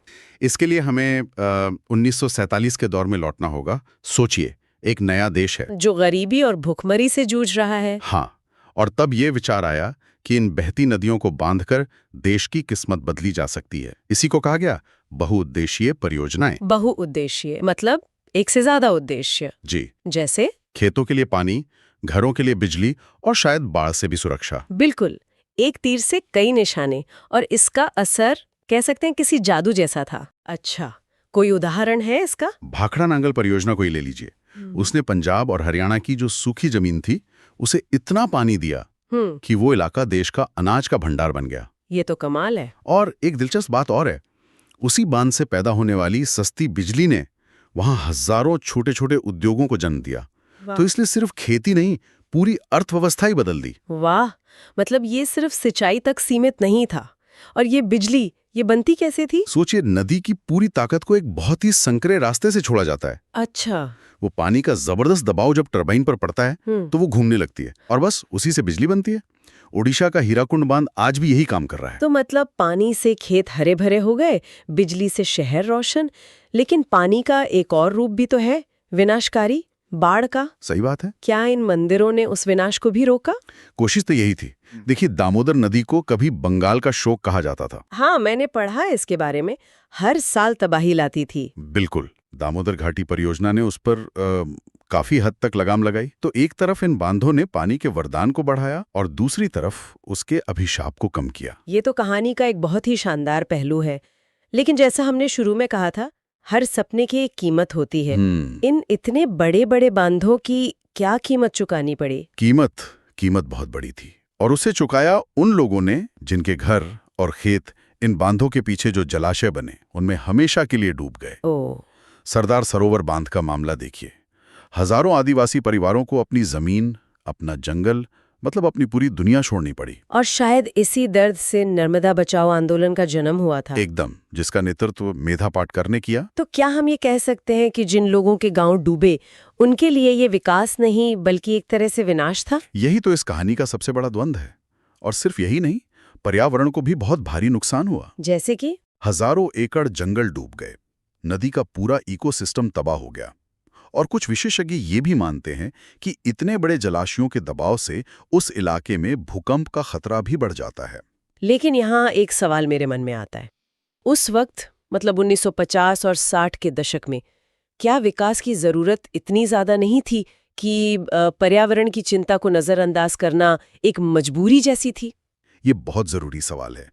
उस समय देश की पहली प्राथमिकता भूखमरी और गरीबी से लड़ना थी। शायद उस दौर में पर्यावरण से ज्यादा जरूरी लोगों का पेट भरना समझा गया। लेकिन एक और समस्या थी जिसका अंदाजा शायद तब नहीं लगाया गया होगा। वो क्या थी? राज्यों के बीच पानी को लेकर झगड़े। कावेरी और कृष्णा गोदावरी जैसे विवाद आज भी सुर्खियों में रहते हैं। सही बात है। ये दिखाते हैं कि कैसे नदी का पानी राज्यों को आपस में लड़ा सकता है। बिल्कुल। तो कुल मिला के कहानी ये है कि इन मंदिरों ने देश को बहुत कुछ दिया, पर बहुत कुछ छीना भी। बहस ये नहीं है कि बांध अच्छे हैं या बुरे। नहीं, अब वो बहस पुरानी हो गई। शायद आज सवाल ये है कि विकास का मॉडल कैसा हो। बिल्कुल, आज सवाल ये है कि विकास कैसे हो और किसके लिए हो। क्या हम ऐसे तरीके खोज सकते हैं जिससे देश आगे भी बढ़े और किसी को अपनी जड़ों से भी ना उखड़ना पड़े? और यही सवाल हम अपने श्रोताओं के लिए भी छोड़ जाते हैं। भविष्य की बड़ी परियोजनाओं को बनाते समय हम विकास की रफ्तार और इंसानी जिंदगी के सम्मान के बीच वो संतुलन कैसे बना सकते हैं, सोचिएगा जरूर। ये भारत, जहां मॉनसून में कभी-कभी बाढ़ तक आ जाती है, वहां पानी की इतनी किल्लत क्यों है? सही बात है। मतलब ऐसा लगता है जैसे हम हजारों सालों से इस एक पहेली को सुलझाते आ रहे हैं। और आज हम इसी के कुछ कह सकते हैं पारंपरिक और आधुनिक जवाबों को खंगालेंगे। तो चलिए शुरू करते हैं। सबसे पहला सवाल तो यही आता है कि जब इतनी बारिश होती है तो पानी जाता कहाँ है? देखिए, इसका जवाब हमारी नजरों के ठीक सामने है। सोचिए, मॉनसून की ज्यादातर बारिश वो नदियों में बहती है और सीधे समुद्र में चली जाती है। मतलब इस्तेमाल होने से पहले ही बेकार हो जाती है। बिल्कुल। बेशकीमती पानी हमारी आंखों के सामने से गुजरकर बेकार हो जाता है। और इसी बहते पानी को रोकने की कला ही है वर्षा जल संचयन, या जिसे हम रेन वाटर हार्वेस्टिंग कहते हैं। तो ये सिर्फ जैसे हम सोचते हैं छत पर पानी इकट्ठा करने से कहीं ज्यादा है। कहीं ज्यादा।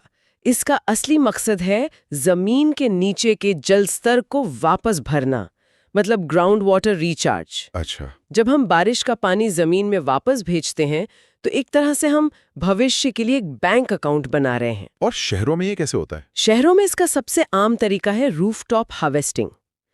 छत का पानी पाइप के जरिए सीधे एक टैंक में या फिर जमीन में बने एक सोखने वाले गड्ढे में जमा कर लिया जाता है। इसका कोई सफल उदाहरण है जहां इस एक नियम ने कोई बड़ा बदलाव किया हो? चेन्नई इसका सबसे बेहतरीन उदाहरण है। अच्छा, चेन्नई। जी, वहां सरकार ने हर इमारत के लिए रेन वाटर हार्वेस्टिंग जरूरी कर दिया। मतलब अनिवार्य? हाँ, बिल्कुल अनिवार्य।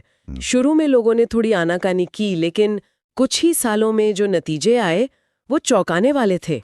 शहर का भूजल स्तर काफी ऊपर आ गया। वाह, ये दिखाता है कि एक सही नीति कैसे पूरे शहर की प्यास बुझा सकती है। बिल्कुल। ये तो हुई आधुनिक शहरों की बात, जहां छतें हैं, पाइप हैं। लेकिन मुझे हमेशा ये हैरानी होती है कि हजारों साल पहले जब ये सब नहीं था, तब लोग क्या करते थे, खासकर राजस्थान जैसी सूखी जगहों पर। यहीं पर भारत का असली जीनियस, मतलब असली प्रतिभा सामने आती है। राजस्थान के रेगिस्तानी इलाकों में जहां पानी सोने जैसा कीमती था, हर घर के आंगन में एक टांका होता था। टांका? ये क्या होता था? ये एक अंडरग्राउंड टैंक था, घर के लिए पानी का अपना पर्सनल बैंक। और सिर्फ घर ही नहीं, पूरे गांव के लिए जोहड़ बनाए जाते थे। जोहड़? हाँ, मिट्टी के छोटे छोटे बांध। ये सिर्फ पानी नहीं रोकते थे, बल्कि पूरे समाज को एक साथ जोड़कर रखते थे। ये तो कमाल है। मतलब तकनीक भले ही बहुत साधारण लगे, पर उसके पीछे की जो सामाजिक सोच थी वो बहुत गहरी थी। बहुत गहरी। और क्या ये सिर्फ सूखे इलाकों में ही होता था? नहीं, यही तो सबसे मजेदार बात है। आप मेघालय चलिए, जहाँ दुनिया की सबसे ज्यादा बारिश होती है। हाँ, चेरापूंजी, मौसिनराम। बिल्कुल। वहां भी पानी को सहेजने का एक अनोखा तरीका है। झरनों के पानी को बांस के पाइपों के जरिए हजारों फीट दूर बागानों तक पहुंचाया जाता है। बांस के पाइप से? जी, इसे बैम्बू ड्रिप इरिगेशन कहते हैं। बिना किसी प्लास्टिक या मेटल के, पूरी तरह से प्रकृति के साथ तालमेल बिठाकर। अद्भुत। इसी तरह हिमाचल में कुल और गुजरात में बावरियां थीं। ये सिर्फ पानी के स्रोत नहीं थे, ये हमारी संस्कृति और इंजीनियरिंग के अजूबे थे। तो फिर ऐसा क्या हुआ कि हम ये सब एक तरह से भूल गए? क्या इस पुरानी बुद्धिमानी को आज की दुनिया में वापस लाने की कोई कोशिश हुई है जो सफल रही हो? एक बहुत शानदार कहानी है राजस्थान के अलवर जिले की। अच्छा। 1980 के दशक तक ये जिला बिल्कुल सूख चुका था। तब भारत के जल पुरुष कहे जाने वाले राजेंद्र सिंह वहां पहुंचे। उन्होंने सरकार से मदद नहीं मांगी, बल्कि गांव वालों को साथ लिया। और क्या किया उन्होंने? उन्होंने पुराने टूटे फूटे जोहड़ों को फिर से बनाना शुरू किया, लोगों के साथ मिलकर। और नतीजा? नतीजा किसी चमत्कार से कम नहीं था। सच में? हाँ, जैसे जैसे जोहड़ भरते गए, जमीन का पानी का स्तर ऊपर उठता गया। जो कुएं सूख चुके थे उनमें पानी लौट आया, और जो अरवरी नदी दशकों से सूखी पड़ी थी वो फिर से बहने लगी। एक पूरी नदी जिंदा हो गई। एक पूरी नदी को लोगों ने अपनी मेहनत से जिंदा कर दिया। वाह! तो मतलब असली हीरो तो वहां के लोग ही थे। बिल्कुल। जब तक लोग किसी चीज को अपना नहीं मानेंगे, तब तक उसका संरक्षण नहीं हो सकता। तो आज की इस पूरी बातचीत से सबसे बड़ा सबक क्या मिलता है? सबक ये है कि पानी का जवाब सिर्फ बड़ी बड़ी पाइपलाइनों और बांधों में नहीं है। जवाब छिपा है पारंपरिक ज्ञान और सामुदायिक भागीदारी को मिलाने में। हमें चेन्नई की आधुनिक नीति भी चाहिए और अलवर का वो सामुदायिक जज्बा भी। एग्रीकल्चर की परतों को खोलेंगे। बिल्कुल। और देखिए, ये सिर्फ अर्थव्यवस्था की बात नहीं है। खेती तो भारत में जीने का एक तरीका है। हमारे त्योहारों से लेकर हमारे खाने तक हर चीज में ये घुला मिला है। तो चलिए सबसे बुनियादी सवाल से शुरू करते हैं। आखिर क्यों कहते हैं कि कृषि भारतीय अर्थव्यवस्था की रीढ़ है? इसका असल मतलब क्या है? इसे समझने के लिए 4 मजबूत स्तंभ हैं। पहला है देश की आमदनी में इसका हिस्सा, भले ही जीडीपी में इसका प्रतिशत अब थोड़ा कम हुआ हो, लेकिन आज भी देश की लगभग 70% ग्रामीण आबादी की रोटी सीधे सीधे खेतों से ही आती है। और सिर्फ जीडीपी ही क्यों, इसका असर तो हमारी रोजमर्रा की जिंदगी पर है। हमारी थाली में जो चावल गेहूं है, हमारी चाय में जो चीनी है, और हम जो कपड़े पहनते हैं, उसका कपास। हाँ, वो सब तो खेतों से ही चल रहा है। आपने बिल्कुल सही नस पकड़ी है। और यही हमारा दूसरा स्तंभ है। यह हमें भोजन तो देता ही है, साथ ही कपड़ा और चीनी जैसी बड़ी इंडस्ट्रीज के लिए कच्चा माल भी देता है। अच्छा। तीसरा स्तंभ है रोजगार। आज भी भारत में सबसे ज्यादा लोग खेती किसानी में ही काम करते हैं। और चौथा है अंतर्राष्ट्रीय व्यापार। हाँ, हमारी चाय, मसाले और बासमती चावल दुनिया भर में मशहूर हैं, जिनसे देश को विदेशी मुद्रा मिलती है। तो ये तो साफ हो गया कि ये हमारी अर्थव्यवस्था का इंजन है। लेकिन मैं ये सोच रही थी कि पंजाब का किसान जिस तरह ट्रैक्टर से खेती करता है, क्या नागालैंड के पहाड़ों में बैठा किसान भी वैसे ही करता होगा? जाहिर है नहीं। तो ये फर्क असल में है क्या, ये समझना बड़ा दिलचस्प है। ये एक बहुत ही जरूरी सवाल है और यहीं से खेती के 3 मुख्य प्रकार सामने आते हैं। सबसे पहला है प्रारंभिक जीविका कृषि, मतलब खेती का सबसे पुराना और सीधा साधा तरीका। यानी किसान सिर्फ अपने परिवार का पेट पालने के लिए खेती करता है, बाजार के लिए नहीं। बिल्कुल। औजार भी वही पुराने, कुदाल, लकड़ी का हल। अच्छा, इसी में वो झूम खेती भी आती है जिसके बारे में हम अक्सर पढ़ते हैं, जिसे स्लैश एंड बर्न भी कहते हैं। हाँ बिल्कुल, कर्तन दहन प्रणाली या झूम खेती इसी का एक बहुत अच्छा उदाहरण है। इसमें आदिवासी समुदाय जंगल के एक टुकड़े को साफ करके खेती करते हैं और जब जमीन की उपजाऊ शक्ति कम हो जाती है तो वे दूसरी जगह चले जाते हैं। इसे मणिपुर में पामलू और मध्य प्रदेश में बेवर जैसे कई स्थानीय नामों से भी जाना जाता है। यानी ये तरीका वहां काम करता है जहां जमीन ज्यादा और आबादी कम हो। लेकिन उत्तर प्रदेश या बिहार जैसे राज्यों का क्या, जहां जमीन कम और खाने वाले ज्यादा हैं? वहीं पर खेती का दूसरा प्रकार आता है, वो है गहन जीविका कृषि। सोचिए, जहां जमीन का एक छोटा सा टुकड़ा ही किसान की पूरी दुनिया है, वहां वो जमीन का 1 इंच भी खाली नहीं छोड़ सकता।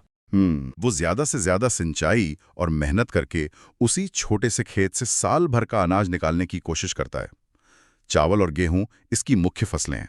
और तीसरा प्रकार तो फिर इसका ठीक उल्टा होगा, जहां मकसद सिर्फ पेट भरना नहीं बल्कि पैसा कमाना है। सही। उसे कहते हैं वाणिज्यिक कृषि या कमर्शियल फार्मिंग। इसमें बड़े बड़े फार्म्स होते हैं, मॉडर्न मशीनें होती हैं और कीटनाशकों का भरपूर इस्तेमाल होता है ताकि पैदावार ज्यादा से ज्यादा हो और उसे बाजार में बेचकर मुनाफा कमाया जा सके। गन्ना, कपास, चाय, कॉफी ये सब इसके बेहतरीन उदाहरण हैं। तो हमने खेती के अलग अलग तरीके समझ लिए, लेकिन इन सभी तरीकों को एक चीज आपस में जोड़ती है और वो है मौसम का चक्र। यहीं से खरीफ, रबी और जायद की कहानी शुरू होती है। बिल्कुल। भारत की पूरी खेती देखिए मानसून के इर्द गिर्द ही घूमती है। पहली है खरीफ, यानी मानसून की फसल। जैसे ही जून जुलाई में बारिश शुरू होती है, इसकी बुआई होती है और सितंबर अक्टूबर में कटाई हो जाती है। हाँ, चावल, मक्का, कपास ये सब खरीफ की फसलें हैं। ये जब मानसून चला जाता है और सर्दियां दस्तक देती हैं, तब आती है रबी की फसल। इसकी बुआई अक्टूबर से दिसंबर के बीच होती है और कटाई गर्मियों की शुरुआत में, यानी अप्रैल से जून तक। सही। हमारा पसंदीदा गेहूं, जौ, चना और सरसों इसी मौसम की देन है। और इन दोनों के बीच जो एक छोटा सा गर्मी का मौसम आता है, उसमें जायद फसलें बोई जाती हैं। इसमें तरबूज, खरबूजा, खीरा जैसी पानी से भरपूर फसलें होती हैं जो हमें गर्मियों में राहत देते हैं। तो आज हमने भारतीय कृषि के 3 जरूरी पहलुओं को समझा। अर्थव्यवस्था में इसका महत्व, खेती के 3 अलग अलग तरीके और मौसम के साथ चलने वाली 3 फसल ऋतुएं। ये पूरा चक्र एक नाजुक संतुलन पर टिका है। और यहीं पर मैं एक सवाल छोड़ना चाहूँगा।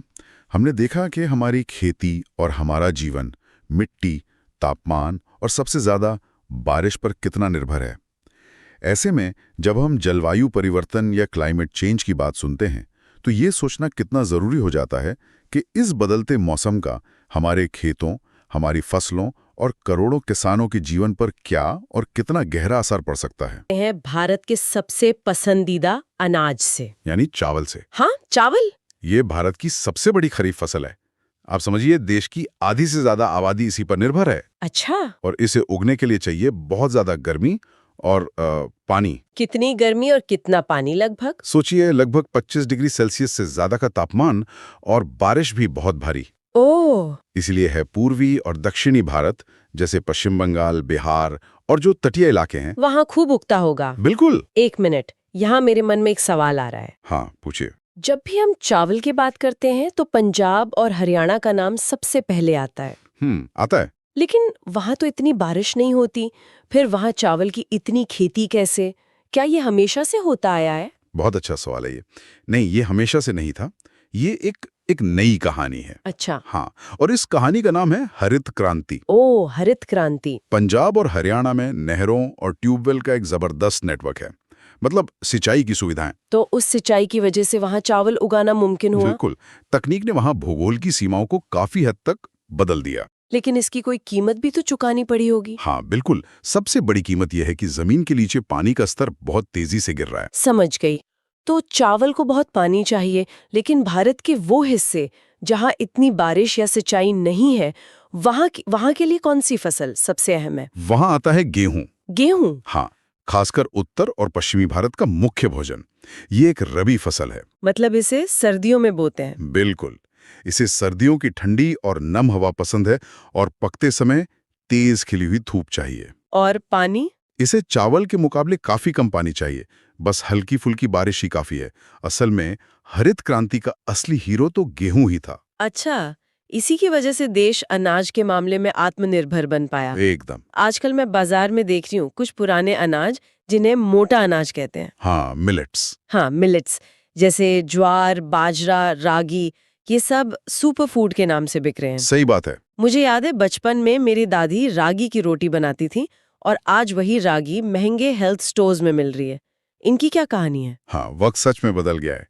ये जो मोटे अनाज है ना, ये हमारे कृषि के असली सर्वाइवर हैं। सर्वाइवर मतलब? ये बहुत कठोर फसलें हैं। ये कम बारिश और कम उपजाऊ मिट्टी में भी आसानी से उग जाती हैं। अरे वाह। जैसे ज्वार महाराष्ट्र में, बाजरा राजस्थान की रेतीली जमीन पर और रागी कर्नाटक की सूखी जमीन पर लहलहाती हैं। और इनमें पोषक तत्व भी बहुत होते हैं ना? हाँ, आयरन, कैल्शियम कूट कूट कर भरे होते हैं। तो फिर एक सवाल और, अगर ये फसलें इतनी कमाल की हैं, तो हरित क्रांति में इन पर ध्यान क्यों नहीं दिया गया? हम गेहूं और चावल पर ही क्यों अटक गए? देखिए, उस समय की प्राथमिकता अलग थी। क्या प्राथमिकता थी? कम समय में ज्यादा से ज्यादा अनाज पैदा करके भूखमरी मिटाना। हाँ। और गेहूं चावल की नई किस्मों से पैदावार एकदम से बढ़ गई। और मिलेट्स पर उतना शोध नहीं हुआ। हाँ, लेकिन अब क्लाइमेट चेंज के दौर में जब पानी की कमी एक बड़ी चुनौती है, तो दुनिया को यही सुपर फूड्स भविष्य की फसलें लग रही हैं। बिल्कुल सही। अच्छा, अब आते हैं दो और जरूरी खिलाड़ियों पर, मक्का और दालें। दाल के बिना तो ज्यादातर भारतीयों का खाना ही पूरा नहीं होता। बिल्कुल। मक्का एक दिलचस्प फसल है जो भोजन और पशुओं के चारे दोनों काम आती है। और दालें? दालें तो लाजवाब हैं। ये प्रोटीन का सबसे अच्छा स्रोत तो है ही, साथ ही ये मिट्टी के लिए एक हेल्थ ड्रिंक का काम करती हैं। Health drink? ये तो सुनने में बहुत मजेदार लग रहा है। इसका क्या मतलब है? इसका मतलब है कि दाल के पौधों की जड़ों में एक खासियत होती है। अच्छा। वो हवा में जो नाइट्रोजन होती है ना, उसे खींचकर सीधे मिट्टी में भर देती हैं। अरे वाह, मतलब मिट्टी की उपजाऊ शक्ति अपने आप बढ़ जाती है। एकदम। इसीलिए किसान अक्सर एक फसल के बाद खेत को आराम देने के लिए उसमें दालें उगाते हैं। और भारत में मध्य प्रदेश दालों का सबसे बड़ा उत्पादक है। तो आज हमने देखा कि भारत की हर फसल के पीछे एक पूरी कहानी है, कहीं पानी और तकनीक की, तो कहीं सूखे में भी टिके रहने की। एकदम सही।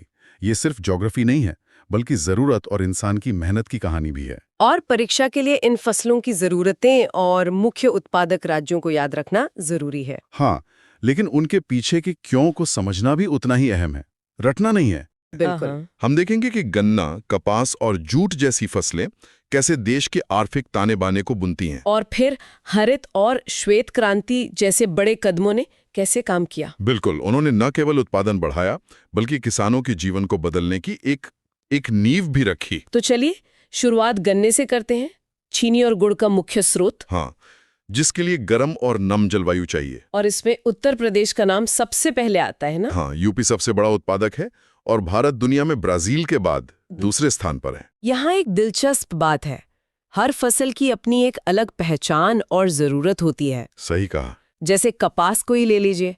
सफेद सोना। हाँ, सफेद सोना, उसे काली मिट्टी और गर्म मौसम चाहिए। वहीं जूट, जिसे सुनहरा रेशा कहते हैं, उसके लिए तो बिल्कुल उल्टा माहौल चाहिए। बिल्कुल, उसे हर साल बाढ़ से आई नई जलोढ़ मिट्टी और खड़ा पानी चाहिए। इसीलिए भारत जूट का सबसे बड़ा उत्पादक है। और अगर पेय फसलों की बात करें तो असम की चाय और कर्नाटक की कॉफी तो दुनिया भर में मशहूर हैं। चाय के लिए पहाड़ी ढलान बहुत जरूरी है ताकि पानी जड़ों में रुके नहीं। अच्छा, और कॉफी? भारतीय कॉफी की कहानी तो और भी खास है। बाबा बुदान वाली? हाँ, वही। इसकी शुरुआत 17वीं सदी में बाबा बुदान नाम के एक सूफी संत ने की थी। वो अरब से इसके बीज लाए थे। कमाल है। और आज भारत की जो अरेबिका कॉफी है वो अपने स्वाद के लिए विश्व विख्यात है। तो ये तो हुई फसलों की बात, लेकिन आज़ादी के बाद भारतीय कृषि को एक बहुत बड़े बदलाव की ज़रूरत थी, बहुत ज़्यादा ज़रूरत थी। यहीं से 1960 के दशक में हरित क्रांति की शुरुआत होती है। उन्नत बीज मतलब HYV सीड्स, खाद और सिंचाई। हाँ, इन सब के इस्तेमाल से गेहूं और चावल के उत्पादन में जबरदस्त बढ़ोतरी हुई। इसने भारत को एक खाद्य अभाव वाले देश से खाद्य अधिशेष वाला देश बना दिया, मतलब हम अपनी जरूरत से ज्यादा उगाने लगे। और इसी तरह श्वेत क्रांति, जिसे ऑपरेशन फ्लड भी कहा जाता है, उसने दूध उत्पादन में क्रांति ला दी। और आज भारत दुनिया का सबसे बड़ा दूध उत्पादक है। ये उसी की देन है। लेकिन उत्पादन बढ़ाने के साथ साथ किसानों को सीधे तौर पर मदद करने के लिए भी तो कई सुधार हुए होंगे। हाँ, वो बहुत जरूरी थे, जिन्हें हम संस्थागत सुधार कहते हैं। जैसे जमींदारी प्रथा का उन्मूलन, वो सबसे बड़ा कदम था। फिर किसान क्रेडिट कार्ड यानी KCC योजना आई। और अब तो फसलों का ऑनलाइन व्यापार भी होता है, ई-नाम के जरिए। बिल्कुल, ई-नाम यानी राष्ट्रीय कृषि बाजार। ये सब उसी दिशा में उठाए गए कदम हैं। इतनी प्रगति के बावजूद आज भी भारतीय किसान कई चुनौतियों का सामना करते हैं। हाँ, ये एक सच्चाई है। जैसे खेतों का छोटा आकार, मॉनसून पर निर्भरता और बाजार में कीमतों का उतार चढ़ाव, ये सबसे बड़ी समस्या है। तो इसका समाधान क्या है? भविष्य की राह क्या है? देखिए, अब कृषि का भविष्य टिकाऊ खेती में देखा जा रहा है। सस्टेनेबल एग्रीकल्चर मतलब जैविक खेती। हाँ, जैविक खेती, जिसमें रासायनिक उर्वरकों की जगह गोबर और केंचुए की खाद का इस्तेमाल होता है, और वर्षा जल संचयन जैसी तकनीकें, इन पर बहुत जोर दिया जा रहा है। तो इसका लक्ष्य यही है कि आज की जरूरतें पूरी हों, लेकिन भविष्य से समझौता किए बिना। बिल्कुल सही। तो आज हमने भारत की वाणिज्यिक फसलों के महत्व को समझा, फिर कृषि में हुए क्रांतिकारी सुधारों और भविष्य की दिशा पर भी बात की। ये भारतीय कृषि के लचीलेपन की कहानी है, जो इतनी चुनौतियों के बावजूद देश का आधार बनी हुई है। बिल्कुल। और अंत में एक विचार छोड़ जाते हैं। जरूर। जैसे जैसे हम तकनीकी नवाचार और डिजिटल खेती की ओर बढ़ रहे हैं, ये सोचना कितना महत्वपूर्ण है कि हम इस प्रगति को किसान की पारंपरिक समझ और प्रकृति के साथ संतुलन में कैसे रख सकते हैं। ये एक बहुत जरूरी सवाल है। कहीं ऐसा न हो कि पैदावार बढ़ाने की दौड़ में हम अपनी मिट्टी की सेहत ही खो दें। कि आखिर ये खनिज हैं क्या? देखिए, ये प्रकृति में मिलने वाले ऐसे पदार्थ हैं जिनकी एक अपनी एक निश्चित रासायनिक बनावट होती है। हमारे फोन से लेकर इमारतों तक सब कुछ कहीं ना कहीं खनिजों से ही बना है। और सबसे बड़ी बात यह है कि ये संसाधन सीमित है। इन्हें बनने में लाखों साल लगते हैं। लाखों साल। तो इन खनिजों को हम किन मुख्य श्रेणियों में बांट सकते हैं? ये सवाल परीक्षाओं में अक्सर पूछा जाता है। हाँ, इन्हें मुख्य रूप से 3 भागों में बांटा गया है। पहला है धात्विक खनिज, मतलब मेटालिक मिनरल्स, जिनसे हमें धातु मिलती है, जैसे लौ अयस्क या फिर बॉक्साइट। अच्छा, और इसमें भी तो लौ और अलौ वाले होते हैं। सही कहा। इन्हें भी 2 हिस्सों में बांटा गया है। एक लौहयुक्त मतलब फेरस, जिनमें लोहा होता है, और दूसरा अलौह यानी नॉन फेरस, जिनमें लोहा नहीं होता। ठीक है। फिर दूसरा प्रकार है अधात्विक खनिज, नॉन मेटालिक मिनरल्स, जिनमें धातु नहीं होती। बिल्कुल, जैसे चूना पत्थर हो गया या अभ्रक, जिसे माइका कहते हैं। और फिर तीसरी श्रेणी है ऊर्जा खनिज, यानी एनर्जी मिनरल्स, ठीक है। कोयला, पेट्रोलियम, जिनसे हमें ऊर्जा मिलती है। ये जानना भी काफी दिलचस्प है कि ये खनिज पृथ्वी के अंदर बनते कैसे हैं। देखिए, इनके बनने की कई प्रक्रियाएं हैं। एक जो मुख्य प्रक्रिया है वो है पिघले हुए मैग्मा का ठंडा होकर जम जाना। अच्छा। हाँ, इससे क्वार्ट्ज और अभ्रक जैसे खनिज बनते हैं। एक और प्रक्रिया है सतही चट्टानों का अपघटन, मतलब हजारों साल में धूप, बारिश से चट्टानों का टूटना, इससे बॉक्साइट बनता है। और जब ये बन जाते हैं तो इन्हें धरती से बाहर कैसे निकाला जाता है? उसके लिए खनन यानी माइनिंग की जाती है। इसके भी 3 प्रमुख तरीके हैं। 3 तरीके हैं। जी, पहला है विवृत खनन, जिसे ओपन कास्ट माइनिंग कहते हैं। ओके। ये तब होता है जब खनिज सतह के पास होते हैं, बस ऊपर की मिट्टी हटाकर उन्हें निकाल लिया। और अगर वो बहुत गहराई में हो तो फिर होता है कूप की खनन यानी शाफ्ट माइनिंग। इसमें गहरी सुरंगें या कह सकते हैं कि खुदाने बनाकर उन तक पहुंचा जाता है। और पेट्रोलियम और गैस के लिए? उनके लिए तीसरा तरीका है प्रवेधन, मतलब ड्रिलिंग, जिसमें गहरे कुएं खोदे जाते हैं और तरल या गैस को बाहर निकाला जाता है। अब भारत पर ध्यान केंद्रित करते हैं। यहाँ सबसे महत्वपूर्ण खनिजों में से एक तो लौह अयस्क है, जिसे उद्योग की रीढ़ भी कहा जाता है। सही कहा आपने। भारत में बहुत उच्च कोटि का लौह अयस्क पाया जाता है, हेमेटाइट और मैग्नेटाइट। इसका इस्तेमाल स्टील बनाने में होता है, जो फिर पुल, रेलवे, गाड़ियां सब कुछ बनाने के काम आता है। और इसमें ओडिशा सबसे आगे है ना? हाँ, ओडिशा भारत का सबसे बड़ा लौह अयस्क उत्पादक राज्य है। लौह अयस्क के अलावा बॉक्साइट भी बहुत महत्वपूर्ण है। जी, बॉक्साइट से एल्यूमिनियम बनता है, एक बहुत हल्की और मजबूत धातु। हवाई जहाज, बर्तन, तार सब में इसका उपयोग होता है। और बॉक्साइट उत्पादन में भी ओडिशा ही सबसे आगे है। बिल्कुल, बॉक्साइट में भी ओडिशा का ही दबदबा है। तो आज की चर्चा से हमने खनिजों के प्रकार, उनके बनने की प्रक्रिया और फिर खनन के तरीकों को समझा, और साथ ही भारत के 2 प्रमुख खनिजों लौह अयस्क और बॉक्साइट के बारे में भी जाना। हाँ। स्विच ऑन करते ही जो बत्ती जलती है या जो गाड़ियां सड़कों पर दौड़ती हैं, इनको चलाने वाली शक्ति आखिर आती कहां से? सही सवाल है। तो आज हम इसी पहेली को सुलझाएंगे कि भारत की जमीन के नीचे ऐसे कौन से खजाने छिपे हैं जो एक तरह से पूरे देश को चला रहे हैं। और ये सवाल इसलिए जरूरी हो जाता है क्योंकि ये सिर्फ पत्थर या तेल के कुएं नहीं है, ये तो भारत की आर्थिक तरक्की की बुनियाद है। बिल्कुल। आज हम पारंपरिक ऊर्जा स्रोतों पर बात करेंगे, कोयला, पेट्रोलियम और प्राकृतिक गैस, जो आज भी देश के विकास का इंजन है। सही कहा। तो इससे पहले कि हम पेट्रोल और बिजली की बड़ी बड़ी बातों पर जाएं, एक ऐसी चीज से शुरू करते हैं जो हमारी आंखों के सामने होते हुए भी छिपी रहती है। अच्छा? मैं बात कर रहा हूं अबरक की, यानी माइका। सुनने में शायद थोड़ा साधारण लगे, पर इसकी कहानी कमाल की है। बिल्कुल। अबरक की खासियत, इसकी सबसे बड़ी खासियत इसकी परतें हैं, जो कागज से भी पतली हो सकती हैं। हाँ। और सबसे बड़ी बात, ये बिजली का कुचालक है, मतलब करंट को अपने अंदर से गुजरने नहीं देता। अच्छा।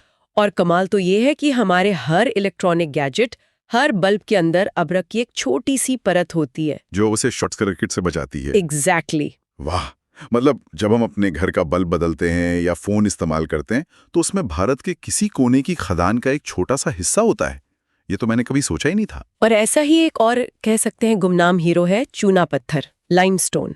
सीमेंट वाला? हाँ, ये सीमेंट उद्योग की रीढ़ है।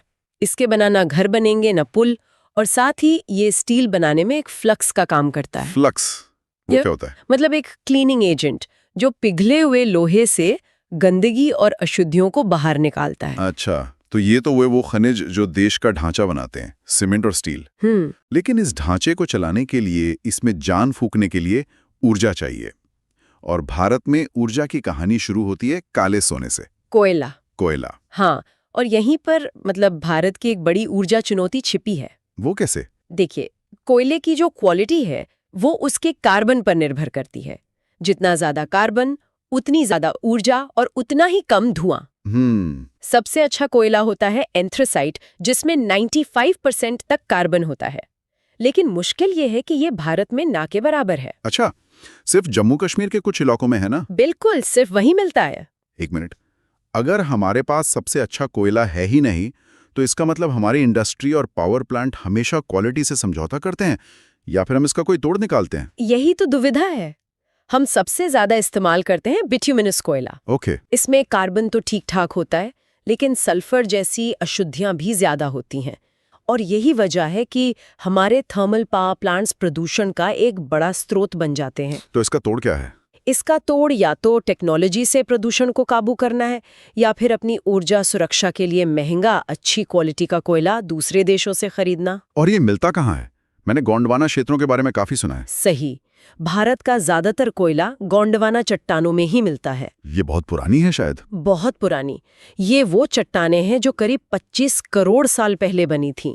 झारखंड का झरिया और पश्चिम बंगाल का रानीवंश, ये सब इसी विरासत का हिस्सा हैं। चलिए, कोयले ने तो हमारे कारखानों को शक्ति दी, लेकिन सड़कों पर जो करोड़ों गाड़ियां दौड़ रही हैं, उनकी रगों में तो तरल सोना बहता है। पेट्रोलियम। हम पेट्रोलियम पर कितने निर्भर हैं? पूरी तरह से।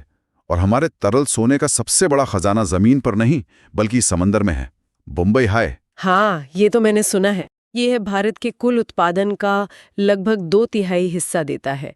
इसके अलावा गुजरात और असम भी अहम है, और असम में ही भारत का सबसे पुराना तेल क्षेत्र है। डिगबोई। हाँ, डिगबोई। इसकी कोई कहानी है क्या? नाम बड़ा अजीब है। हाँ, कहानी बड़ी मजेदार है। कहते हैं कि 19वीं सदी में जब अंग्रेज वहां रेलवे लाइन बिछा रहे थे, तो उनके हाथियों के पैरों पर तेल जैसा कुछ लगा मिला। अच्छा। तो इसे देखकर एक कनाडाई इंजीनियर ने अपने मजदूरों से चिल्लाकर कहा, डिग बॉय डिग। अरे वाह, और वहीं से नाम पड़ गया डिगबोई। कमाल है। बिल्कुल। अच्छा, आजकल प्राकृतिक गैस की बहुत बात होती है। उसे एक स्वच्छ ईंधन कहा जाता है। इसमें कितनी सच्चाई है? इसे एक ब्रिज फ्यूल यानी एक पुल की तरह समझना चाहिए। Bridge fuel. हाँ। ये कोयले और तेल से काफी कम प्रदूषण करती है, लेकिन है तो ये भी एक जीवाश्म ईंधन ही। ये हमें पारंपरिक मतलब प्रदूषण फैलाने वाली ईंधनों से सौर और पवन ऊर्जा जैसे स्वच्छ भविष्य की तरफ ले जाने वाला एक जरूरी पुल है। कृष्णा गोदावरी बेसिन और मुंबई हाई इसके बड़े स्रोत हैं। तो इसका मतलब ये हुआ कि कोयला, तेल, गैस ये सब एक दिन खत्म हो जाएंगे, तो भविष्य क्या है? यहीं पर पारंपरिक और गैर पारंपरिक ऊर्जा का फर्क समझना होगा। ये सब पारंपरिक स्रोत हैं। सीमित है। हाँ, सीमित है और पर्यावरण के लिए हानिकारक भी। भविष्य तो गैर पारंपरिक स्रोतों का है, जैसे सौर ऊर्जा, पवन ऊर्जा, जो कभी खत्म नहीं होंगे और साफ भी है। भारत धीरे धीरे इसी रास्ते पर आगे बढ़ रहा है, लेकिन अभी हमारी निर्भरता इन्हीं पारंपरिक खजानों पर है।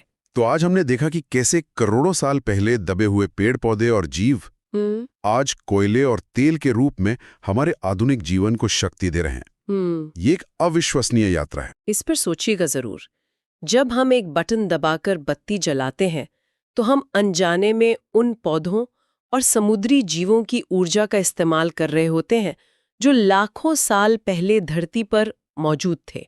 सही बात है। सवाल यह है कि क्या हम इस प्राचीन विरासत का सही इस्तेमाल कर रहे हैं? भारत की ऊर्जा। बिल्कुल। भारत के भविष्य की ऊर्जा एक तरफ वो संसाधन है जो खत्म हो रहे हैं और प्रदूषण भी फैला रहे हैं। हाँ, और दूसरी तरफ प्रकृति है जो हमें नए रास्ते दिखा रही है। क्योंकि जो पुराने तरीके हैं जैसे कोयला और पेट्रोल, वो अब ज्यादा दिन चलने वाले नहीं हैं। मतलब उस गाड़ी में तेल कम बचा है। सही कहा। तो यहीं से गैर पारंपरिक स्रोतों की जरूरत महसूस होती है। जी, यहीं से हमें नए साफ सुथरे रास्तों की तलाश शुरू करनी पड़ी। तो चलिए इन नए रास्तों को जरा टटोलते हैं। भारत की सबसे बड़ी ताकत शायद इसकी लोकेशन है। उष्णकटिबंधीय देश होना। हाँ, हम एक ऐसे सोलर गोल्ड जोन में हैं जहां साल के ज्यादातर दिन सूरज चमकता है। मतलब आसमान से रोज एक खजाना बरसता है। और इसका सबसे बड़ा सबूत है राजस्थान का वो Bhadla solar park. Bhadla solar park. हाँ, और भादला के बारे में दिलचस्प बात सिर्फ उसका आकार नहीं है। उसने ये साबित कर दिया है कि बंजर जमीन भी भारत की ऊर्जा राजधानी बन सकती है। ये तो उन दूरदराज के गांवों के लिए एक क्रांति जैसा है। बिल्कुल, जहां आज भी बिजली के तार नहीं पहुंचे हैं, वहां अब सूरज ही उनका पावर हाउस बन गया है। मैंने कहीं पढ़ा था कि कैसे एक गांव में सोलर पैनल लगने के बाद बच्चों ने पहली बार रात में लाइट जलाकर पढ़ाई की। ये सिर्फ बिजली नहीं है, ये जिंदगियां बदल रही हैं। अच्छा, तो सूरज तो हमारा साथ दे ही रहा है, लेकिन भारत के तटीय इलाकों में एक और ताकतवर दोस्त है, हवा। हवा। सही कहा आपने।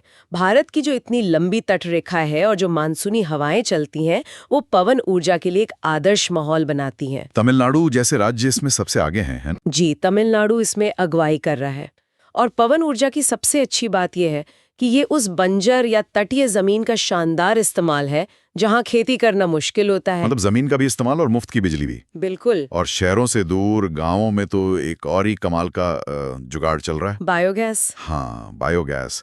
पशुओं के गोबर और रसोई के कचरे से, मतलब कचरे से कंचन वाली बात। बायोगैस की यही तो खूबी है, ये एक पूरा चक्र बनाता है। चक्र कैसे?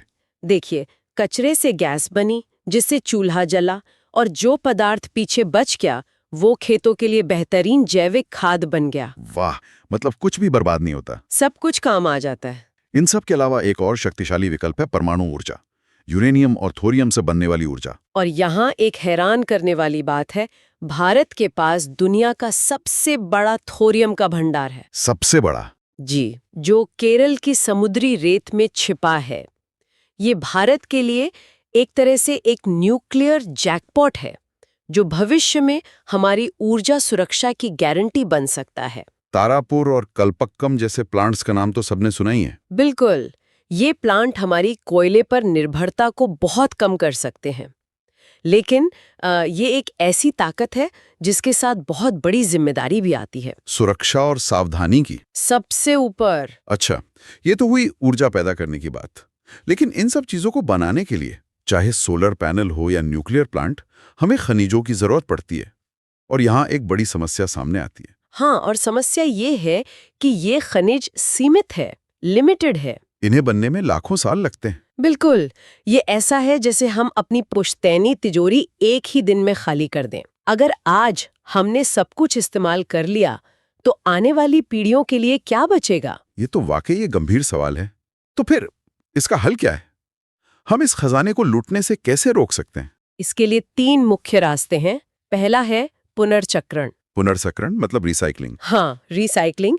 लोहा, एल्यूमिनियम, तांबा जैसी धातुओं को बार बार पिघलाकर इस्तेमाल करना। ठीक है। और दूसरा? दूसरा है विकल्पों का इस्तेमाल। जैसे आज हम बातचीत के लिए तांबे के तार की जगह फाइबर ऑप्टिक केबल इस्तेमाल कर रहे हैं। सही बात है। और तीसरा तरीका? तीसरा है सतत खनन। सतत खनन। इसका ठीक मतलब क्या है? इसका मतलब है कि हम माइनिंग की ऐसी टेक्नोलॉजी अपनाएं जिससे बर्बादी कम से कम हो। और द डीप डाइव में आपका स्वागत है। हम सब मेक इन इंडिया के बारे में सुनते हैं कि देश को एक मैन्युफैक्चरिंग हब बनाना है। बिल्कुल। पर इसका असली मतलब क्या है? बिल्कुल। और क्यों इन्हें किसी भी देश की अर्थव्यवस्था की, आप कह सकते हैं, रीढ़ कहा जाता है? मैन्युफैक्चरिंग का सीधा सा मतलब है कच्चे माल से कोई ज्यादा कीमती चीज बनाना। अच्छा। जैसे खेत से गन्ना आया और फैक्ट्री में उसकी चीनी बन गई, तो जाहिर है गन्ने से ज्यादा चीनी की कीमत है। यही मैन्युफैक्चरिंग का समझिए जादू है। यानी वैल्यू एडिशन। जी। ये तो सिर्फ शुरुआत है। सोचिए, हम जो स्मार्टफोन इस्तेमाल करते हैं, हाँ, उसमें कितने तरह के उद्योग एक साथ काम करते होंगे। स्क्रीन और बॉडी के लिए खनिज, प्रोसेसर चिप के लिए रसायन, और शायद उसके लेदर कवर के लिए एक कृषि आधारित उद्योग। बिल्कुल, ये तो कमाल का तालमेल है। हाँ, आपने बहुत अच्छा उदाहरण दिया। इसी से हम उद्योगों के वर्गीकरण को समझ सकते हैं। ओके। कच्चे माल के आधार पर देखें तो 3 मुख्य प्रकार हैं। पहला कृषि आधारित, जैसे कपड़ा या चीनी मिले। हाँ बिल्कुल। दूसरा खनिज आधारित, मतलब लोहा, इस्पात या सीमेंट के कारखाने। एकदम सही। और तीसरा रसायन आधारित, जो पेंट, खाद या आपके फोन की बैटरी बनाते हैं। और इन उद्योगों का मालिक कौन है? इस आधार पर भी तो इन्हें बांटा जाता है ना? हाँ। ये वाला हिस्सा तो प्रतियोगी परीक्षाओं में अक्सर मैच द फॉलोइंग सवालों में आता है। हाँ, ये बहुत महत्वपूर्ण है। स्वामित्व के आधार पर 4 तरह के उद्योग होते हैं। पहला है सार्वजनिक क्षेत्र, मतलब पब्लिक सेक्टर, जिनकी मालिक सरकार होती है। जैसे सेल या भेल। बिल्कुल। इनका मकसद सिर्फ मुनाफा नहीं बल्कि जन कल्याण भी होता है। फिर है निजी क्षेत्र, प्राइवेट सेक्टर, जो किसी व्यक्ति या कंपनी के होते हैं, जैसे टाटा या रिलायंस। इनका तो मुख्य उद्देश्य लाभ कमाना ही है। सही। और बाकी 2? तीसरा है संयुक्त क्षेत्र, जॉइंट सेक्टर, जहां सरकार और निजी कंपनी मिलकर काम करते हैं। इसका सबसे अच्छा उदाहरण मारुति सुजुकी है। बिल्कुल। और चौथा, जो मुझे सबसे दिलचस्प लगता है, वो है सहकारी क्षेत्र, कोऑपरेटिव सेक्टर। अच्छा। इसे उत्पादक या मजदूर मिलकर चलाते हैं। अमूल इसका सबसे बड़ा, सबसे सफल उदाहरण है। हाँ, अमूल ने तो भारत में दूध की क्रांति हिला दी। बिल्कुल। अमूल का उदाहरण दिखाता है कि कैसे एक उद्योग पूरे समाज को, खासकर कृषि को, बदल सकता है। तो क्या यही विनिर्माण का सबसे बड़ा फायदा है? आप बिल्कुल सही जगह पहुंची हैं।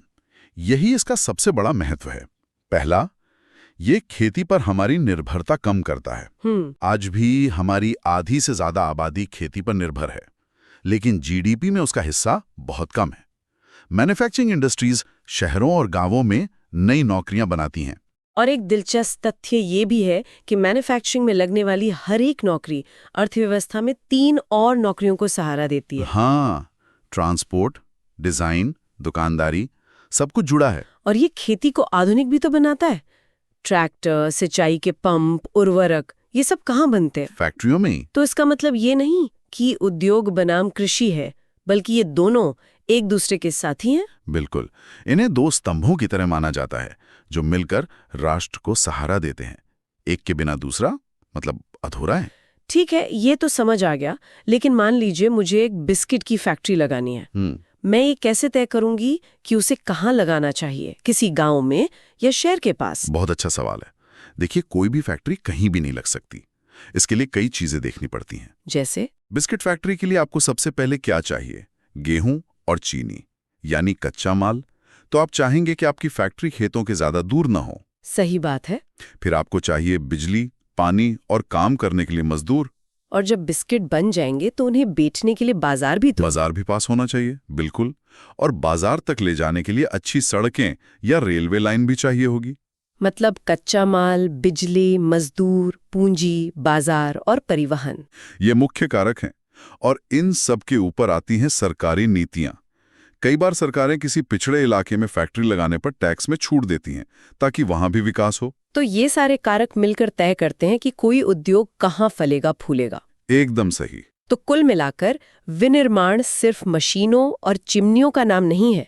यह कच्चे माल को मूल्य देने, लोगों को रोजगार देने और हमारी जिंदगी को आधुनिक बनाने की एक पूरी प्रक्रिया है। चलिए एक कल्पना करते हैं। मान लीजिए किसी देश को बिल्कुल शुरुआत से बनाना हो, तो सबसे पहले क्या चाहिए होगा? मेरे ख्याल से एक ढांचा, है ना? एक मजबूत ढांचा। हाँ, लोहे और स्टील का। फिर दीवारें और सड़कें बनाने के लिए सीमेंट, फिर लोगों के लिए कपड़े, और उन्हें एक जगह से दूसरी जगह ले जाने के लिए गाड़ियां। बिल्कुल। ये सोचने का एक बहुत ही दिलचस्प तरीका है। और आज हम जिन पहलुओं पर बात कर रहे हैं वो भारत की कहानी इन्हीं चीजों से बताते हैं। स्टील, कपड़ा, सीमेंट और ऑटोमोबाइल, मतलब वो बड़े उद्योग जो देश की रीढ़ हैं। तो चलिए इसी ढांचे से, मतलब लौह और इस्पात उद्योग से ही शुरू करते हैं। जरूर। ये तो हर जगह है, हमारी गाड़ियों से लेकर हमारे घरों तक। लेकिन इसे आधारभूत उद्योग कहने के पीछे एक गहरी वजह है। बिल्कुल। और वजह यह है कि ये बाकी सभी उद्योगों को कच्चा माल देता है। इंजीनियरिंग हो, निर्माण हो, रक्षा हो, सब इसी पर निर्भर हैं। पर एक मजे की बात है। क्या? भारत में दुनिया का चौथा सबसे बड़ा कोयले का भंडार है।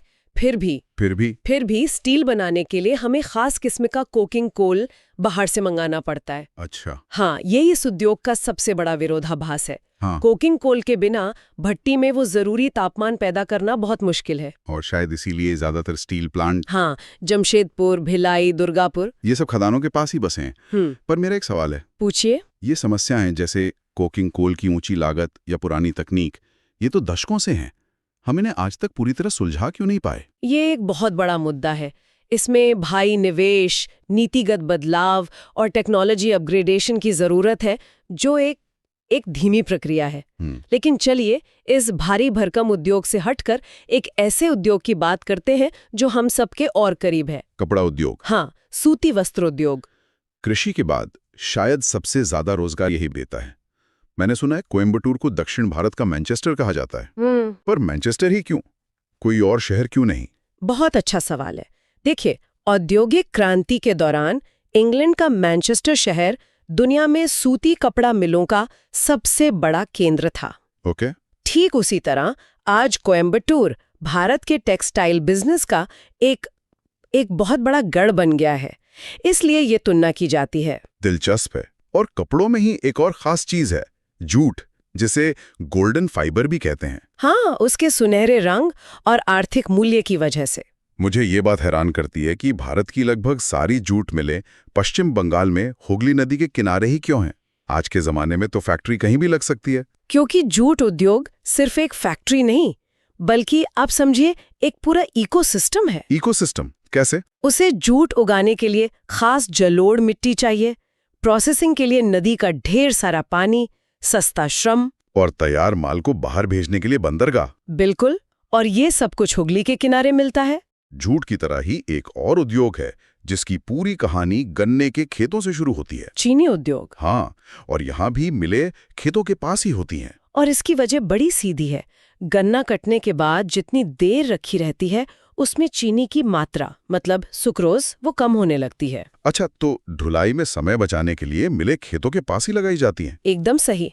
पहले उत्तर प्रदेश इसका सबसे बड़ा उत्पादक था, पर अब महाराष्ट्र जैसे राज्य आगे निकल रहे हैं। तो हमने देश का ढांचा बना लिया, उसे कपड़े पहना दिए।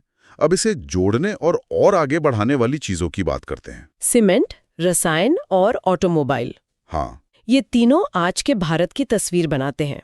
देखिए, सीमेंट के बिना सड़कें, पुल, घर कुछ नहीं बन सकता। सही बात है। रसायन उद्योग की वजह से भारत को दुनिया की फार्मेसी कहा जाता है और उर्वरक हमारी खेती का आधार है। और फिर आता है ऑटोमोबाइल उद्योग, जो अब सिर्फ कार और ट्रक नहीं बना रहा। नहीं, अब तो भारत इलेक्ट्रिक वाहनों का एक बड़ा केंद्र बनने की तैयारी में है। हाँ, गुरुग्राम से पुणे और चेन्नई तक ये उद्योग बहुत तेजी से बदल रहा है और लाखों नौकरियां पैदा कर रहा है। तो अगर हम इन सबको जोड़कर देखें तो एक पूरी तस्वीर बनती है।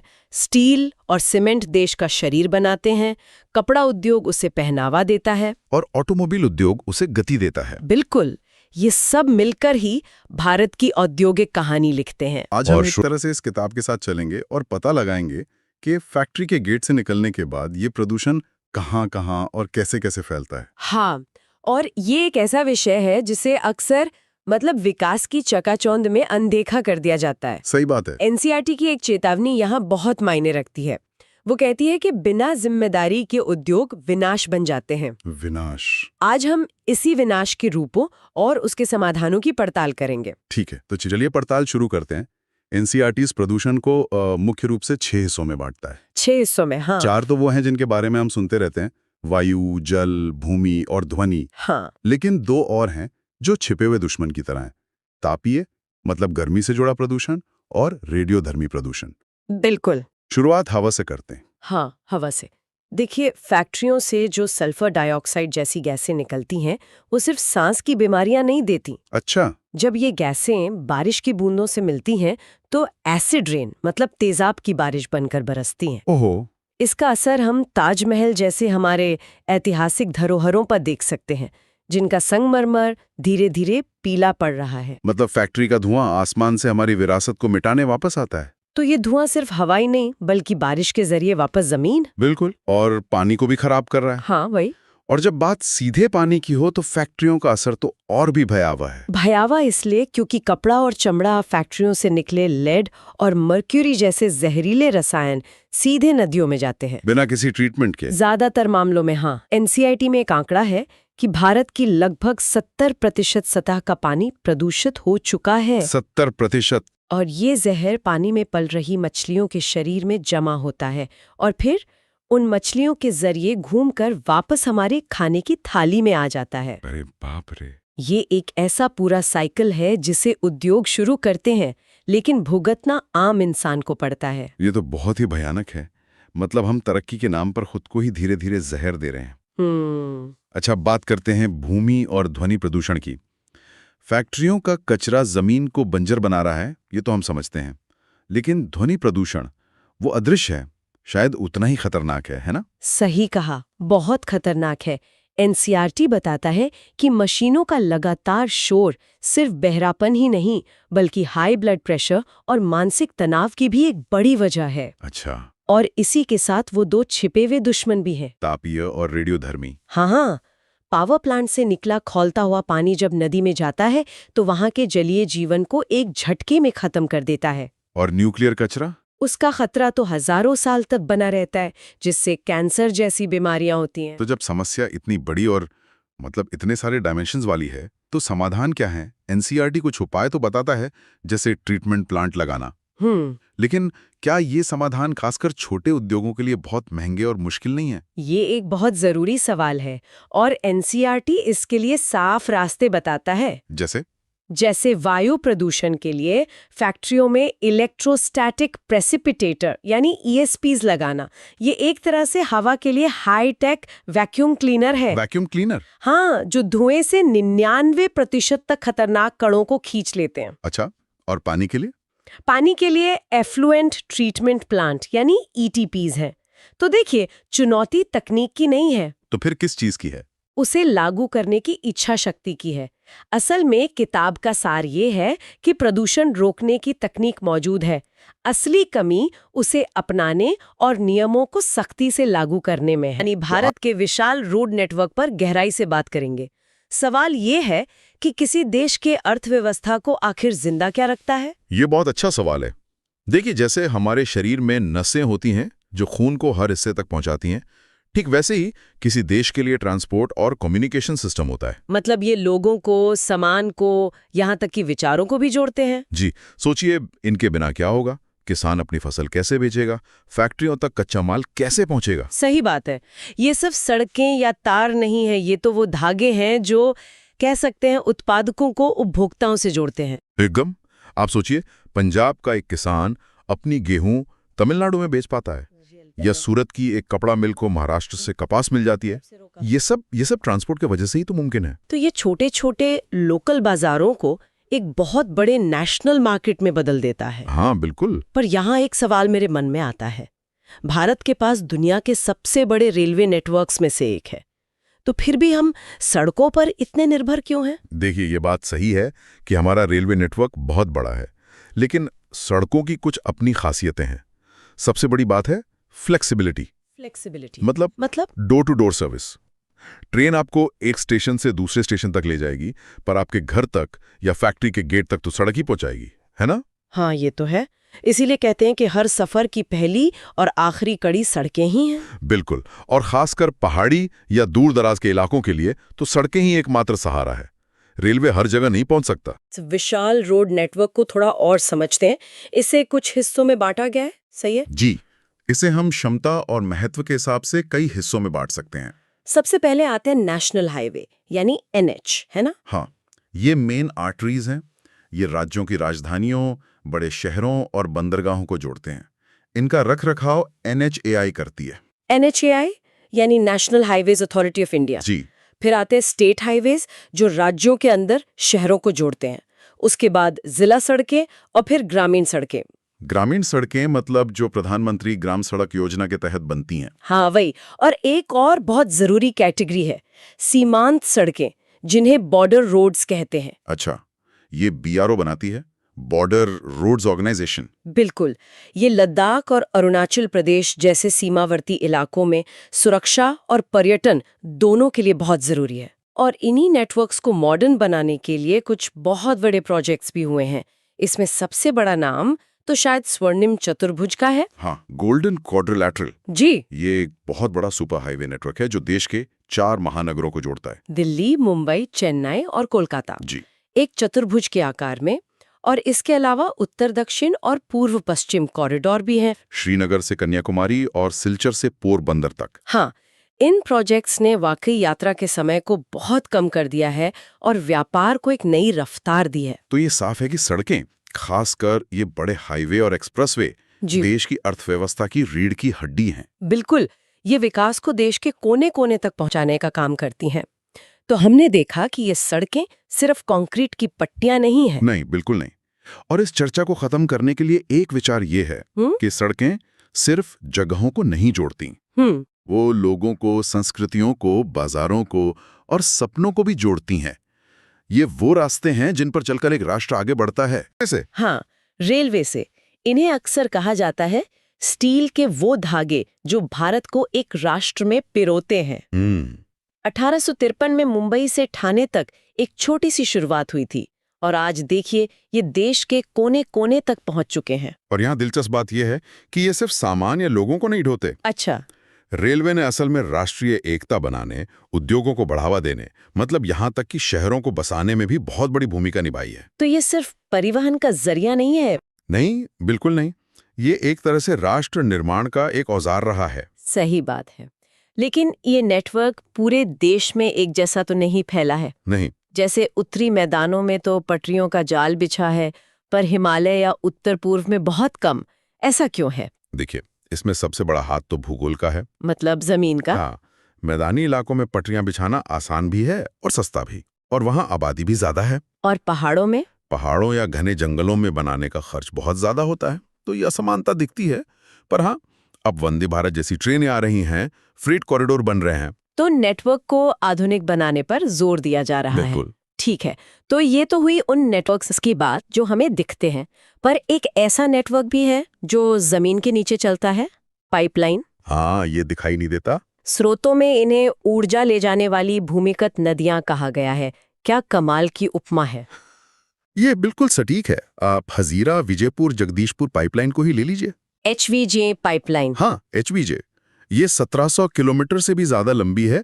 इसने तो उत्तरी भारत का पूरा औद्योगिक नक्शा ही बदल दिया। कैसे?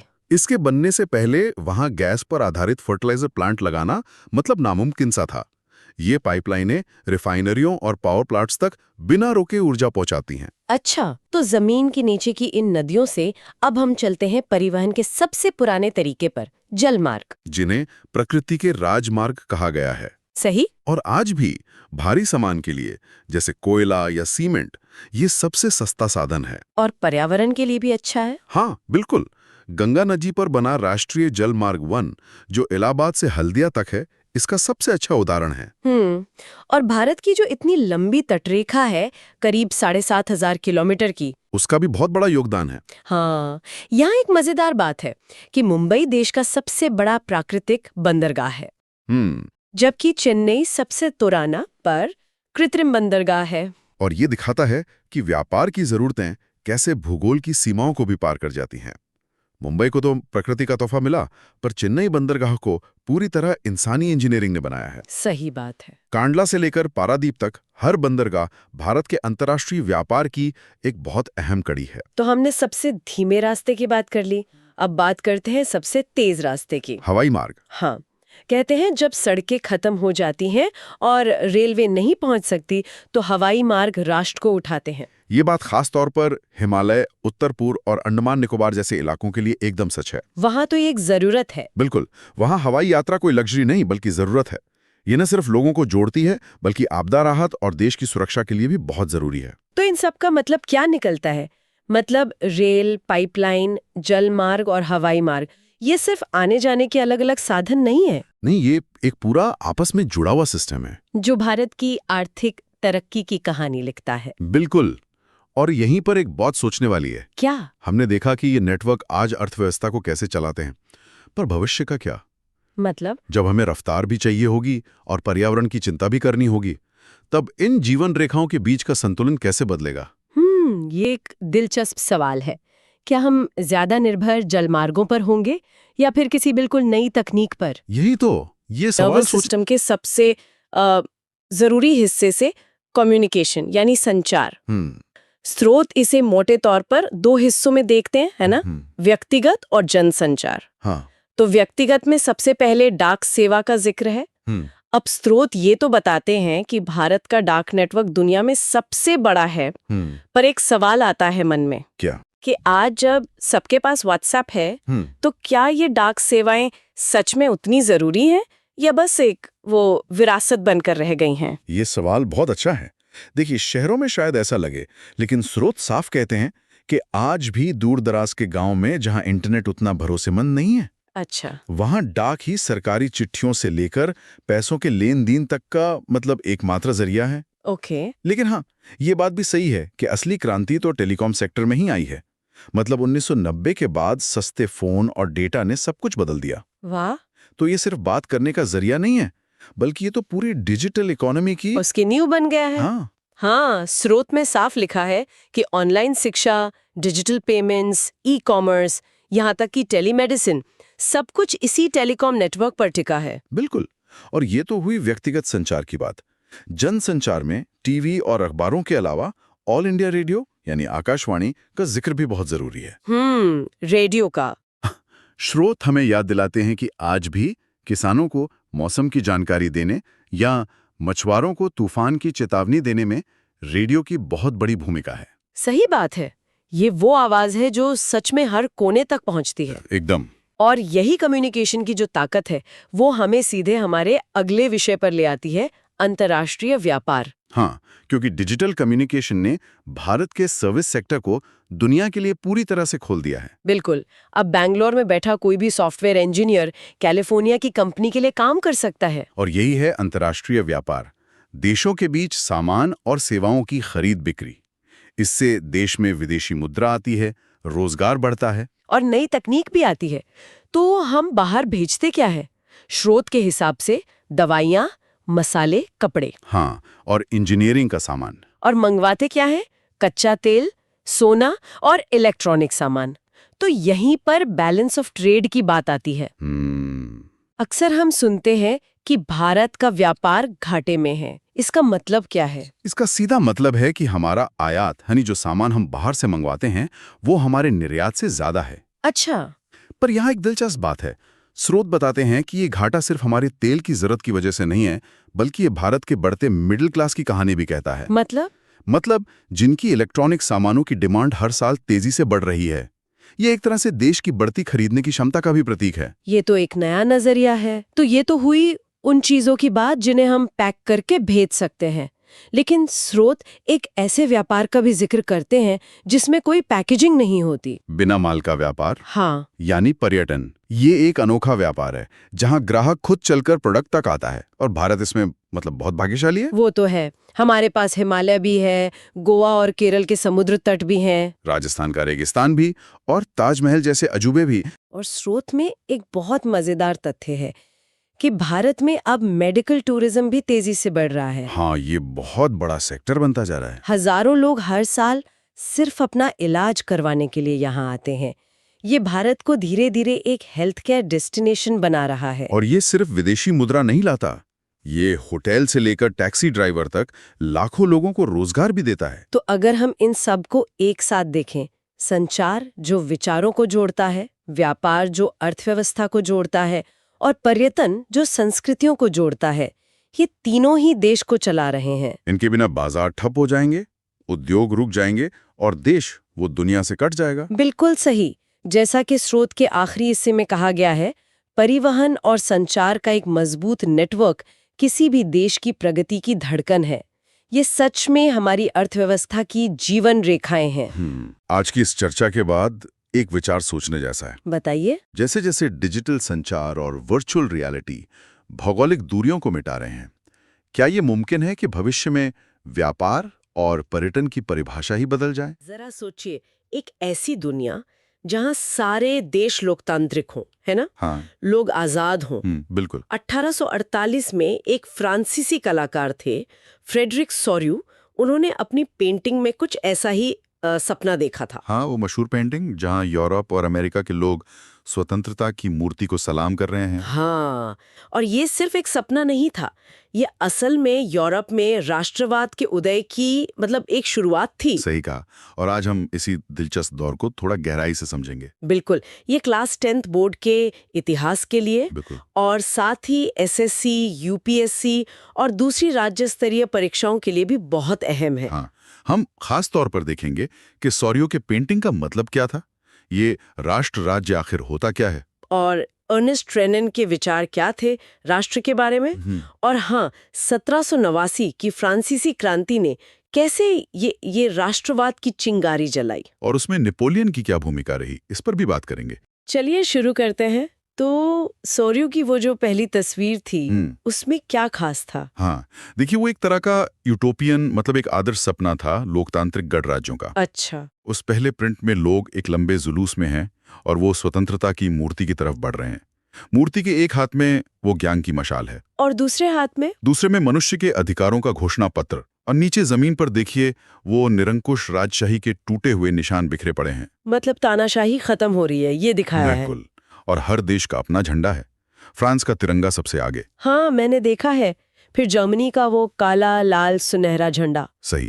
फिर ऑस्ट्रिया, पोलैंड, इंग्लैंड, रूस, ये सब राष्ट्रों की एकता दिखा रहे हैं। और ऊपर आसमान में ईसा मसीह, संत, फरिश्ते जैसे वो इस भाईचारे को आशीर्वाद दे रहे हैं। वाह, एक खूबसूरत कल्पना। पर ये तो कल्पना थी।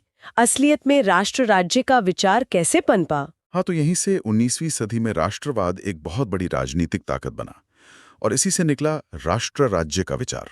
पहले तो बड़े बड़े साम्राज्य होते थे, अलग अलग राजाओं के। हाँ, राजवंशों का शासन था। राष्ट्र राज्य इससे अलग था। इसका मतलब था एक ऐसा देश जहां ज्यादातर नागरिक न कि सिर्फ लाजा खुद को एक साझा पहचान, इतिहास, संस्कृति से जुड़ा महसूस करें। और एक सरकार हो। हाँ, एक केंद्रीय सरकार जिसका एक तय इलाके पर पूरा कंट्रोल हो और सबके लिए एक जैसे कानून हो, नागरिकों में एकता की भावना हो। लेकिन ये एकता, ये पहचान, ये अपने आप तो नहीं आई होगी। नहीं, बिल्कुल नहीं। ये स्वाभाविक नहीं थी। इसके लिए काफी संघर्ष हुए, नेताओं ने कोशिशें की, इसे गढ़ना पड़ा। अच्छा। यहीं पर देखिए फ्रांसीसी दार्शनिक अर्नेस्ट रेनन के विचार बहुत महत्वपूर्ण हो जाते हैं। 1882 में उन्होंने एक भाषण दिया था, राष्ट्र क्या है। हाँ, सुना है इसके बारे में। उन्होंने क्या कहा था? उन्होंने इस आम सोच को चुनौती दी कि राष्ट्र सिर्फ एक ही नस्ल, भाषा, धर्म या इलाके से बनता है। तो फिर किस चीज से बनता है राष्ट्र उनके हिसाब से? रेनन ने कहा कि राष्ट्र का आधार है एक गौरवशाली अतीत की साझी विरासत, जिसमें बलिदान हो, त्याग हो, महान काम हो। और इससे भी ज्यादा जरूरी है आज के समय में एक साथ रहने की इच्छा, मिलकर कुछ बड़ा करने की चाहत और भविष्य में भी ऐसा करते रहने का इरादा। वाह, ये तो गहरी बात है। उन्होंने कहा था कि राष्ट्र एक रोजाना होने वाला जनमत संग्रह है, मतलब लोग हर रोज मर्जी से साथ रहना चुनते हैं। Daily plebiscite. हाँ, बिल्कुल। और वो मानते थे कि दुनिया में अलग अलग राष्ट्रों का होना ही आजादी की गारंटी है। और इस राष्ट्रवाद की पहली एकदम साफ झलक वो हमें 1789 की फ्रांसीसी क्रांति में मिलती है। सही कहा ना? बिल्कुल सही। वहीं पहली बार सत्ता राजा के हाथ से निकलकर नागरिकों के समूह के पास आई, संप्रभुता लोगों के पास आ गई। क्रांतिकारियों ने फिर एकता बनाने के लिए क्या कदम उठाए? कई कदम उठाए, जैसे लापात्री यानी पितृभूमि और ले सितुएं यानी नागरिक, इन विचारों पर जोर दिया ताकि सब महसूस करें कि वो एक समुदाय हैं, समान अधिकारों वाले। और झंडा भी बदला था। हाँ, पुराना शाही झंडा हटाकर नया फ्रांसीसी तिरंगा अपनाया।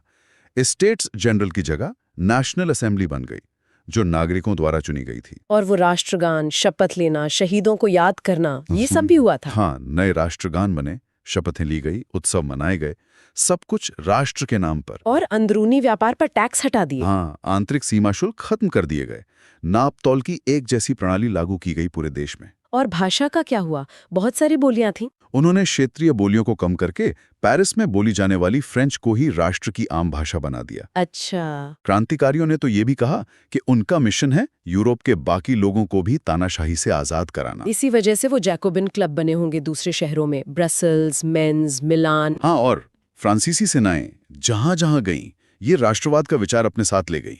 फिर नेपोलियन आए, उन्होंने तो लोकतंत्र खत्म कर दिया था फ्रांस में। हाँ, लोकतंत्र तो सीमित कर दिया, लेकिन प्रशासन के क्षेत्र में उन्होंने कई क्रांतिकारी सुधार जारी रखे। उनकी 1804 की जो सिविल कोड है, जिसे नेपोलियन संहिता कहते हैं, वो बहुत अहम है। क्या था उसमें खास? उसने जन्म के आधार पर मिलने वाले सारे विशेषाधिकार खत्म कर दिए, कानून के सामने सबको बराबर कर दिया और संपत्ति के अधिकार को सुरक्षित बनाया। और ये सिर्फ फ्रांस में लागू हुआ? नहीं, नेपोलियन ने जिन इलाकों को जीता, जैसे डच गणराज्य, स्विट्जरलैंड, इटली, जर्मनी, वहां भी ये सुधार लागू किए। प्रशासनिक बंटवारे आसान किए, सामंती व्यवस्था खत्म की। किसानों को भी फायदा हुआ? हाँ, किसानों को भूदासत्व और जागीरदारी के जो टैक्स थे उनसे मुक्ति दिलाई। शहरों में कारीगरों के गिल्ड यानी श्रेणी संघों के नियंत्रण हटा दिए, यातायात और संचार सुधारा। तो शुरू में तो लोगों ने स्वागत किया होगा इन बदलावों का, व्यापारी, किसान। हाँ, शुरू में कई जगहों पर फ्रांसीसी सेनाओं को ऐसे देखा गया जैसे वो आज़ादी का तोहफा लेकर आए हैं। व्यापारियों, उद्योगपतियों को एक जैसे कानून, मानक नापतौल, एक राष्ट्रीय मुद्रा से फायदा दिखा, व्यापार आसान हो गया। लेकिन ये उत्साह ज्यादा दिन टिका नहीं शायद। नहीं, जल्द ही ये शुरुआती जोश दुश्मनी में बदलने लगा। क्यों? सुधार तो अच्छे लग रहे थे। क्योंकि लोगों को धीरे धीरे ये समझ आया कि ये प्रशासनिक सुधार तो ठीक हैं, पर राजनीतिक आज़ादी नहीं मिल रही। टैक्स बढ़ा दिए गए, सेंसरशिप लगा दी गई, और सबसे बड़ी बात, यूरोप को जीतने के लिए फ्रेंच सेना में जबरदस्ती भर्ती की जाने लगी। अच्छा, तो फायदे से ज्यादा नुकसान दिखने लगा। हाँ, लोगों को लगा कि ये फायदे फ्रांसीसी कब्जे की कीमत पर आ रहे हैं। ये एहसास हुआ कि ये असली आज़ादी नहीं, बल्कि फ्रांस का शासन है। और इसी विरोध से फिर राष्ट्रवादी आंदोलन और तेज हुए होंगे यूरोप में। बिल्कुल, इसी फ्रांसीसी शासन के विरोध ने यूरोप में नए राष्ट्रवादी आंदोलनों को जन्म दिया। तो हमने देखा कि कैसे फ्रांसीसी क्रांति ने आधुनिक राष्ट्रवाद की नींव रखी, नागरिकता का विचार दिया, एक राष्ट्र का विचार दिया। हाँ, और ये विचार कुछ हद तक नेपोलियन के जरिए पूरे यूरोप में फैले। लेकिन क्योंकि ये जबरदस्ती थोपे गए थे, इसलिए इनका विरोध भी हुआ। और ये पूरी कहानी समझना, जैसा हमने कहा, परीक्षाओं के नजरिए से बहुत जरूरी है। एक सवाल सबके सोचने के लिए छोड़ सकते हैं। हाँ, जरूर। क्या किसी राष्ट्र को बनाने के लिए सिर्फ साझा इतिहास, कानून या भूगोल ही काफी है? या फिर जैसा रेनन ने कहा था, लोगों की हर रोज साथ रहने की इच्छा, वो साझा भविष्य की कल्पना, वो ज्यादा मायने रखती है? हम इतिहास के एक जरूरी हिस्से को समझने की कोशिश करेंगे। सोचिए, आज का यूरोप, जिसमें जर्मनी, इटली जैसे देश है, वैसा 18वीं सदी के मध्य में बिल्कुल नहीं था। तब ये देश मौजूद ही नहीं थे। तो ये राष्ट्रवाद यानी अपने देश से जुड़ाव की भावना आखिर आई कहाँ से? बिल्कुल सही सवाल है। उस दौर में देखिए, यूरोप कई राज्यों, रजवाड़ों और साम्राज्यों में बटा हुआ था। आज का जर्मनी वो तब 39 राज्यों का एक ढीला ढाला समूह था। इटली भी आप देखें तो सार्डिनिया, लंबार्डी जैसे कई हिस्सों में बटा था। और पूर्वी और मध्य यूरोप में तो हैब्सबर्ग जैसे विशाल साम्राज्य थे। वहां तो अलग अलग भाषाएं बोलने वाले, अलग अलग संस्कृति वाले लोग रहते थे। जर्मन, इतालवी, मग्यार, पोल, स्लोवाक, न जाने कितने समूह। उन्हें जोड़ने वाली बात वो सिर्फ राजा के प्रति वफादारी थी। कोई एक राष्ट्रवाली साझी पहचान वो नहीं थी। इसी बिखराव से एकता तक का सफर हम समझने वाले हैं। चलिए परत दर परत समझते हैं। दिलचस्प। तो उस वक्त समाज में कौन लोग थे जिनकी चलती थी? समाज का ढांचा कैसा था? देखिए, 19वीं सदी की शुरुआत में मोटे तौर पर 2 ताकतवर वर्ग उभर रहे थे। पहला था जमींदार कुलीन वर्ग, लैंडेड अरिस्टोक्रेसी जिसे कहते हैं। संख्या में कम पर जमीन जायदाद और रुतबे में बहुत ऊंचे। इनके पास गांव में बड़ी जमीनें थीं, शहर में हवेलियां थीं और राजनीति पर इनका कंट्रोल था। और मजे की बात यह है कि आपस में ये फ्रेंच भाषा बोलते थे। अच्छा। जो इनकी ऊंची हैसियत की निशानी मानी जाती थी। अच्छा, और दूसरा वर्ग कौन सा था? दूसरा वर्ग था नया उभरता हुआ मध्य वर्ग, मिडिल क्लास। औद्योगिकरण और व्यापार ने इसे जन्म दिया। इसमें उद्योगपति, व्यापारी, वकील, डॉक्टर जैसे पढ़े लिखे लोग थे। इनकी सोच कुलीनों से अलग थी। ये जन्म के आधार पर मिलने वाली विशेष अधिकारों की बजाय योग्यता, आजादी और कानून के सामने बराबरी पर जोर देते थे। असल में इसी मध्य वर्ग ने उदारवादी राष्ट्रवाद के विचार को आगे बढ़ाया। उदारवादी राष्ट्रवाद, लिबरल नेशनलिज्म, सुनने में तो काफी अच्छा लगता है।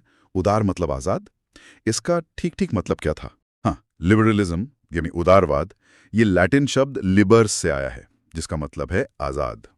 राजनीतिक तौर पे ये लोग चाहते थे कि राजा की मनमानी खत्म हो, तानाशाही ना रहे, संविधान बने, चुनी हुई प्रतिनिधि सरकार हो और नागरिकों को अधिकार मिले, जैसे बोलने की आज़ादी, निजी संपत्ति रखने का अधिकार। लेकिन यहाँ एक पेच था, ये पूरी तरह लोकतांत्रिक नहीं था। अच्छा, कैसे? वोट देने का अधिकार सबको नहीं था? सिर्फ उन पुरुषों को जिनके पास संपत्ति थी। महिलाओं और गरीब पुरुषों को उनको ये अधिकार नहीं मिला। तो कानून के सामने बराबरी तो थी, पर राजनीतिक बराबरी सबके लिए नहीं थी। ये समझना जरूरी है। हाँ, समझ गई। और आर्थिक तौर पर क्या व्यापार वगैरह में भी आजादी चाहते थे? बिल्कुल। आर्थिक उदारवाद का मतलब था बाजारों की आज़ादी, मुक्त बाजार और चीज़ों, पैसों और लोगों की आवाजाही पर सरकारी रोक-टोक का कम होना। पर सोचिए, उस वक्त जर्मन इलाके के 39 राज्यों में हर राज्य की अपनी अलग करेंसी थी, अपने अलग वजन और नाप के पैमाने थे। एक व्यापारी को हैम्बर्ग से नूरेमबर्ग जाना हो तो आप यकीन करेंगे 11 जगहों पर कस्टम ड्यूटी देनी पड़ती थी। 11 जगह टैक्स। ये तो व्यापार के लिए बुरे सपने जैसा है। व्यापार तो बहुत धीमा और महंगा हो जाता होगा। बिल्कुल, बहुत मुश्किल था। तो इस उलझन को सुलझाने के लिए आखिर क्या किया गया? इसका हल कैसे निकला? हाँ, इसी मुश्किल को हल करने के लिए 1834 में प्रशा यानी ब्रशा, उसकी पहल पर ज़ोल्वेरियन नाम का एक कस्टम यूनियन या कह लीजिए शुल्क संघ बना। ज़्यादातर जर्मन राज्य इसमें शामिल हो गए। इसने राज्यों के बीच के जो टैरिफ बैरियर थे वो खत्म कर दिए। मुद्राओं की संख्या देखिए 30 से घटाकर सिर्फ 2 कर दी और रेलवे लाइन बिछाने को भी बढ़ावा दिया। ये सिर्फ एक आर्थिक सुधार नहीं था, ये जर्मनी एकता और आर्थिक राष्ट्रवाद का प्रतीक बन गया। जैसा कि अर्थशास्त्री फ्रेडरिक लिस्ट ने कहा था, इसका मकसद जर्मनों को आर्थिक रूप से एक राष्ट्र में बांधना था। लेकिन 1815 में जब नेपोलियन हार गया, तब तो हालात बदले होंगे। वो पुरानी राजशाही ताकतें वापस हावी होना चाहेंगी। उन्होंने इन नए विचारों को दबाने की कोशिश की होगी। आपने सही पकड़ा, बिल्कुल। 1815 में वियना शहर में यूरोप की बड़ी ताकतों ब्रिटेन, रूस, प्रुशिया, ऑस्ट्रिया, इनकी एक बैठक हुई। इसे वियना कांग्रेस कहते हैं और इसकी अगुवाई कर रहे थे ऑस्ट्रिया के चांसलर ड्यूक मेटरनिच। इनका मकसद था नेपोलियन द्वारा हटाए गए राजवंशों को बहाल करना, यूरोप का नक्शा फिर से बनाना ताकि शक्ति संतुलन रहे, और सबसे जरूरी उदारवाद और राष्ट्रवाद के बढ़ते खतरे को रोकना। तो इस वियना कांग्रेस के बाद क्या हुआ? क्या यूरोप में पुरानी व्यवस्था लौट आई एक तरह से? हाँ, काफी हद तक। वियना संधि हुई 1815 में। इसके तहत फ्रांस में बुर्बो राजवंश वापस आ गया। फ्रांस की सीमाएं तय हुईं, उन पर नए राज्य बना दिए गए ताकि वो फिर से फैल ना सकें। जैसे उत्तर में नीदरलैंड्स बना और प्रुशिया, ऑस्ट्रिया, रूस को नए इलाके मिले। इस तरह यूरोप में एक रूढ़िवादी यानी कंजर्वेटिव व्यवस्था शुरू हुई। ये रूढ़िवादी लोग क्या मानते थे? इनकी सोच क्या थी? तो रूढ़िवादी मानते थे कि समाज में जो पुरानी संस्थाएं हैं, जैसे राजशाही, चर्च, सामाजिक ऊंच नीच परिवार, ये सब बनी रहनी चाहिए। वो तेजी से बदलाव, खासकर क्रांति के खिलाफ थे। उनका मानना था कि समाज धीरे धीरे बदलना चाहिए, एकदम से नहीं। हाँ, कुछ लोग मानते थे कि सेना या प्रशासन में आधुनिकीकरण ठीक है अगर उनसे राजा की शक्ति बढ़ती हो, लेकिन ये सरकारें ज्यादातर निरंकुश थी।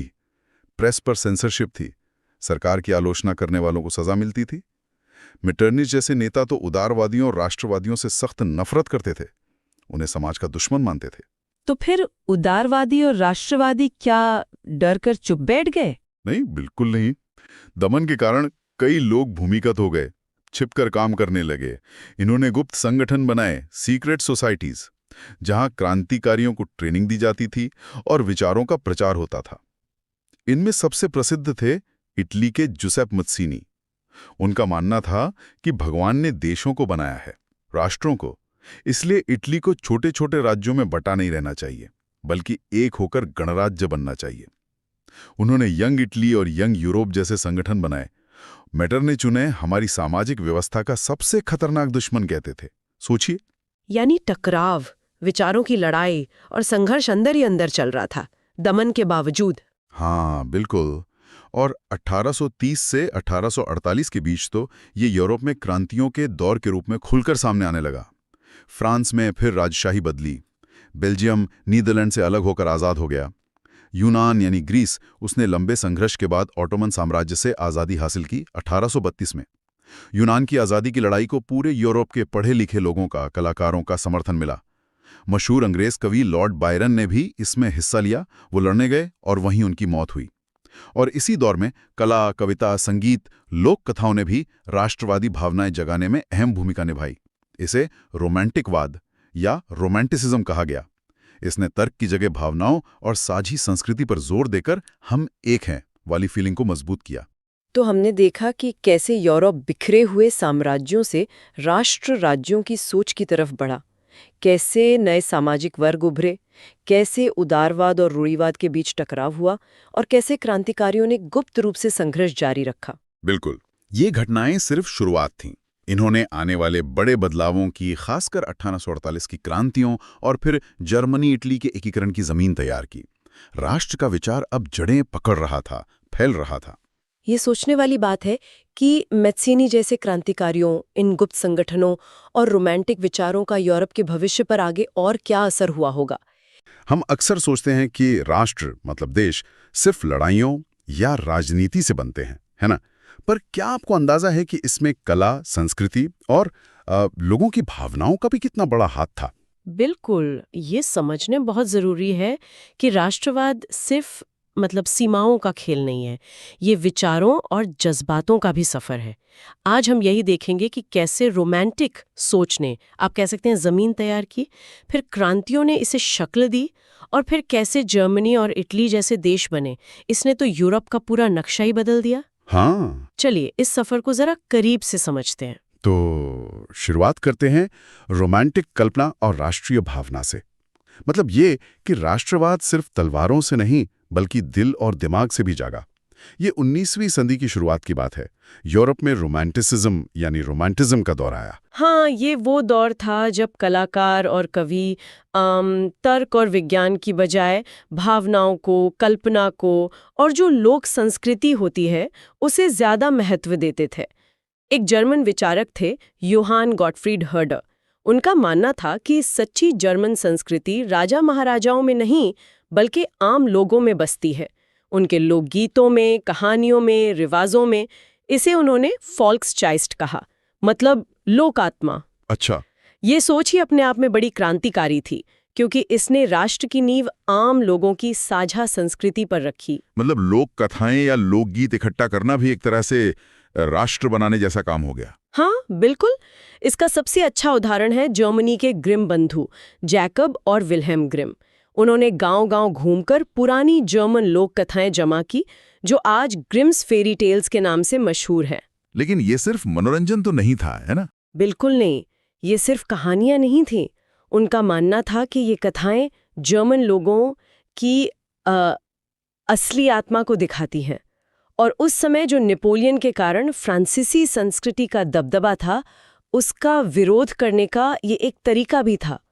उन्होंने जर्मन भाषा को भी बहुत बढ़ावा दिया, एक बहुत बड़ा शब्दकोश भी प्रकाशित किया। सोचिए कैसे भाषा और लोक परंपराएं वो एकता और प्रतिरोध का जरिया बन गई। और भाषा का इस्तेमाल तो फिर सीधे सीधे एक राजनीतिक हथियार की तरह भी हुआ, जैसे पोलैंड में शायद। हाँ, बिल्कुल। पोलैंड, जिसे रूस, प्रशिया और ऑस्ट्रिया ने आपस में बांट लिया था, वहां रूसी भाषा थोपने की जबरदस्त कोशिश हुई। पर पोलिश लोगों ने, खासकर वहां के पादरियों ने, बुद्धिजीवियों ने, चर्च में, स्कूलों में, धार्मिक शिक्षा में पोलिश भाषा का इस्तेमाल बंद नहीं किया, जारी रखा। कैरल कर्पिंस्की जैसे संगीतकार थे, उन्होंने अपने संगीत से, अपने ओपेरा से और पोलोनेस और माजूर्का जैसे लोक नृत्य को राष्ट्रीय संघर्ष का प्रतीक बना दिया। 1831 में हथियारबंद विद्रोह तो कुचल दिया गया, पर भाषा के जरिए ये शांतिपूर्ण विरोध चलता रहा। लेकिन ये सिर्फ सांस्कृतिक या राजनीतिक हलचल का ही दौर नहीं था। यूरोप उस समय, मतलब 1830 और 40 के दशक में, बड़ी आर्थिक मुश्किलों से भी गुजर रहा था। सही कहा आपने। जनसंख्या बहुत तेजी से बढ़ी थी, शहरों में भीड़ बढ़ गई, बेरोजगारी बहुत ज्यादा थी, और इंग्लैंड से जो सस्ता मशीनी माल आ रहा था, उसने यूरोप के छोटे कारीगरों का काम लगभग छीन लिया था। गांव में किसान सामंती लगान और जिम्मेदारियों के बोझ तले दबे थे। ऊपर से जब फसलें खराब हुईं, तो खाने की चीजों के दाम आसमान छू गए, भूखमरी फैल गई। इसी का नतीजा था कि 1848 में पेरिस में भोजन की कमी और बेरोजगारी के कारण लोग सड़कों पर उतर आए।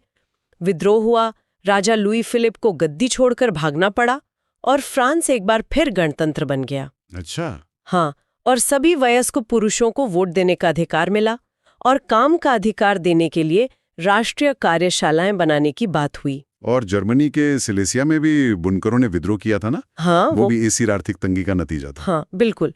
वो कम मजदूरी मिलने के खिलाफ थे। तो ये सारी घटनाएं दिखाती हैं कि क्रांति सिर्फ राजनीतिक आजादी के लिए नहीं थी, लोग रोटी और इंसाफ भी मांग रहे थे। तो एक तरफ गरीब और मजदूर थे जो भोजन और काम मांग रहे थे, और दूसरी तरफ पढ़े लिखे मध्यम वर्ग के लोग थे। वो क्या चाहते थे? संवैधानिक सुधार और राष्ट्रीय एकता, खासकर जर्मनी जैसे इलाकों में जो बटे हुए थे। बिल्कुल। 1848 में यही हुआ। जर्मनी के अलग अलग राज्यों से पढ़े लिखे मध्यम वर्ग के लोग, जैसे प्रोफेसर, वकील, व्यापारी, ये सब फ्रैंकफर्ट शहर में सेंट पॉल चर्च में इकट्ठा हुए। उन्होंने एक तरह की राष्ट्रीय संसद बनाई और एक लोकतांत्रिक संविधान का मसौदा तैयार किया। उन्होंने तय किया कि प्रशिया के राजा फ्रेडरिक विल्हेम चतुर्थ को एकजुट जर्मनी का ताज पहनाया जाए, लेकिन संवैधानिक राजा के तौर पर। लेकिन राजा ने तो मना कर दिया। हाँ, उसने मना कर दिया। उसने इसे गटर से मिला ताज कह के ठुकरा दिया। क्यों? क्योंकि वो संसद के अधीन होकर राजा बनना ही नहीं चाहता था। वो जनता द्वारा चुने प्रतिनिधियों के अधिकार को मानता ही नहीं था। नतीजा ये हुआ कि उदारवादियों की ये कोशिश नाकाम हो गई। सेना बुला ली गई, राजशाही और कुलीन वर्ग ने फिर से अपना नियंत्रण जमा लिया।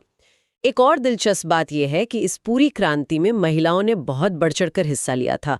अपने राजनीतिक संगठन बनाए, अखबार निकाले, प्रदर्शनों में शामिल हुई, लेकिन उन्हें वोट देने का अधिकार तब भी नहीं मिला। तो 1848 की ये जो नाकामी थी, इसके बाद रास्ता बदला। मतलब अब क्रांतियों की जगह कूटनीति और युद्ध ने ले ली। शायद इटली का एकीकरण इसका अच्छा उदाहरण है। बिल्कुल। 1848 के बाद इटली का एकीकरण इसी रास्ते पर चला। इटली तब 7 राज्यों में बटा हुआ था। सिर्फ एक राज्य था, सार्डिनिया पीडमोंट, जहां एक इतालवी राजघराने का शासन था। इसके एकीकरण में 3 लोगों का नाम बहुत अहम है। एक तो ग्यूसेप मैज़ीनी, जो एक क्रांतिकारी विचारक थे जिन्होंने यंग इटली जैसा संगठन बनाया था। हाँ, मैजिनी। दूसरे थे काउंट कामिलो डी कावूर। ये सार्डिनिया पिडमोंट के प्रधानमंत्री थे, बहुत चतुर कूटनीतिज्ञ। और तीसरे थे ग्यूसेप गैरिबाल्डी, एक तरह के जननायक जिनकी रेड शर्ट्स नाम की सेना बहुत मशहूर हुई। तो कैव्यूर की रणनीति क्या थी, कूटनीति वाली? हाँ, कैवूर ने फ्रांस के साथ एक चालाकी भरी संधि की और उसकी मदद से 1859 में ऑस्ट्रिया को हरा दिया। इससे उत्तरी इटली का बड़ा हिस्सा सार्डिनिया पिडमोंट के साथ आ गया। फिर गैरिबाल्डी ने अपनी सेना के साथ दक्षिण की ओर कूच किया और सिसिली और नेपल्स के राज्यों को जीत लिया और उन्हें सार्डिनिया के राजा को सौंप दिया। आखिरकार 1861 में विक्टर इमैनुएल द्वितीय को एकीकृत इटली का राजा घोषित किया गया। हालांकि रोम बाद में 1870 में इटली में शामिल हुआ। अच्छा, और जर्मनी का एकीकरण? वो तो ज्यादातर प्रुशिया के सैन्य ताकत से हुआ लगता है ना? ऑटो वॉन बिस्मार्क का नाम आता है इसमें। हाँ, बिल्कुल। जर्मनी का रास्ता इटली से अलग था, ज्यादा सैन्यवादी। इसका पूरा श्रेय जाता है प्रशिया के प्रधानमंत्री ऑटो वॉन बिस्मार्क को। बिस्मार्क का मानना था कि उस समय के बड़े सवालों का हल भाषणों और बहुमत के फैसलों से नहीं होगा, जैसा 1848 में कोशिश की गई थी, बल्कि रक्त और लौ यानी युद्ध और सैन्य ताकत से होगा। और उन्होंने यही किया। प्रशिया की सेना और नौकरशाही की मदद से उन्होंने 3 युद्ध लड़े।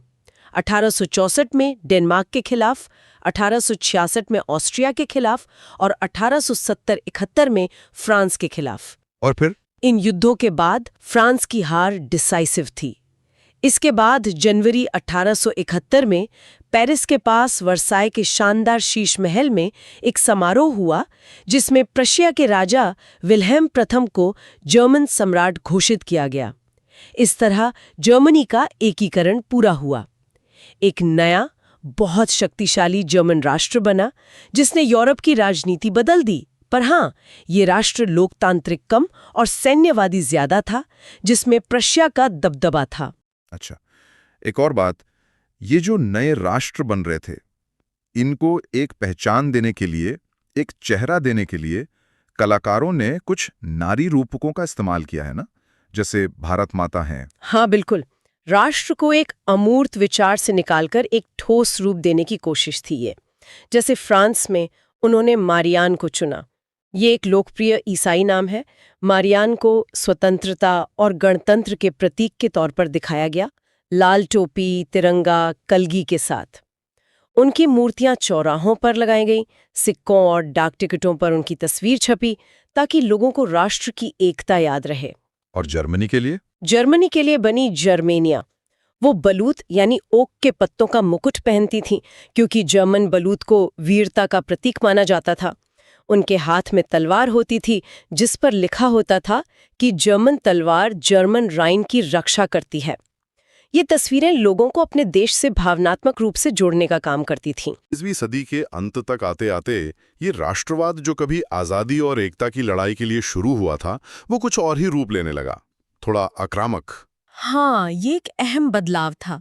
सदी के आखिरी चौथाई तक राष्ट्रवाद का वो उदारवादी लोकतांत्रिक स्वभाव नहीं रहा जो शुरू में था। अब ये ज्यादा संकीर्ण और आक्रामक होने लगा। राष्ट्र अब सिर्फ अपनी एकता और स्वतंत्रता तक सीमित नहीं रहे, वो दूसरे राष्ट्रों पर अपना दबदबा कायम करना चाहते थे, उपनिवेश बनाना चाहते थे, अपनी सैन्य ताकत बढ़ाना चाहते थे, एक दूसरे से होड़ करने लगे। खासकर जर्मनी और इटली के एकीकरण के बाद यूरोप में शक्ति का संतुलन पूरी तरह बदल गया। ब्रिटेन, फ्रांस, रूस, ऑस्ट्रिया, हंगरी और ये नए बने शक्तिशाली देश जर्मनी और इटली, इनके बीच बड़ी प्रतिद्वंद्विता शुरू हो गई। और यही आक्रामक राष्ट्रवाद, साम्राज्यवाद की दौड़ और आपसी तनाव, क्या यही आखिरकार 1914 में पहले विश्व युद्ध का कारण बना? बिल्कुल, यही तनाव बढ़ते बढ़ते पहले विश्व युद्ध के महाविनाश तक ले गया। तो हमने देखा कि कैसे यूरोप में राष्ट्रवाद का सफर शुरू हुआ, सांस्कृतिक जड़ों से, रोमांटिक विचारों से, फिर क्रांतियों और जन आंदोलनों से गुजरा, कूटनीति और युद्धों से शक्तिशाली राज्यों का निर्माण हुआ, और फिर अंत में कैसे यही राष्ट्रवाद एक आक्रामक और खतरनाक रूप ले बैठा। हाँ, ये सोचना भी दिलचस्प है कि मारियन या जर्मेनिया जैसे जो प्रतीक थे वो उस समय लोगों के लिए कितने मायने रखते होंगे, कैसे वो लोगों को अपने देश से जोड़ते होंगे। क्या आज भी हमारे जो राष्ट्रीय प्रतीक हैं वो हमारे लिए वही भावनाएं जगाते हैं या वक्त के साथ उनका मतलब बदल गया है?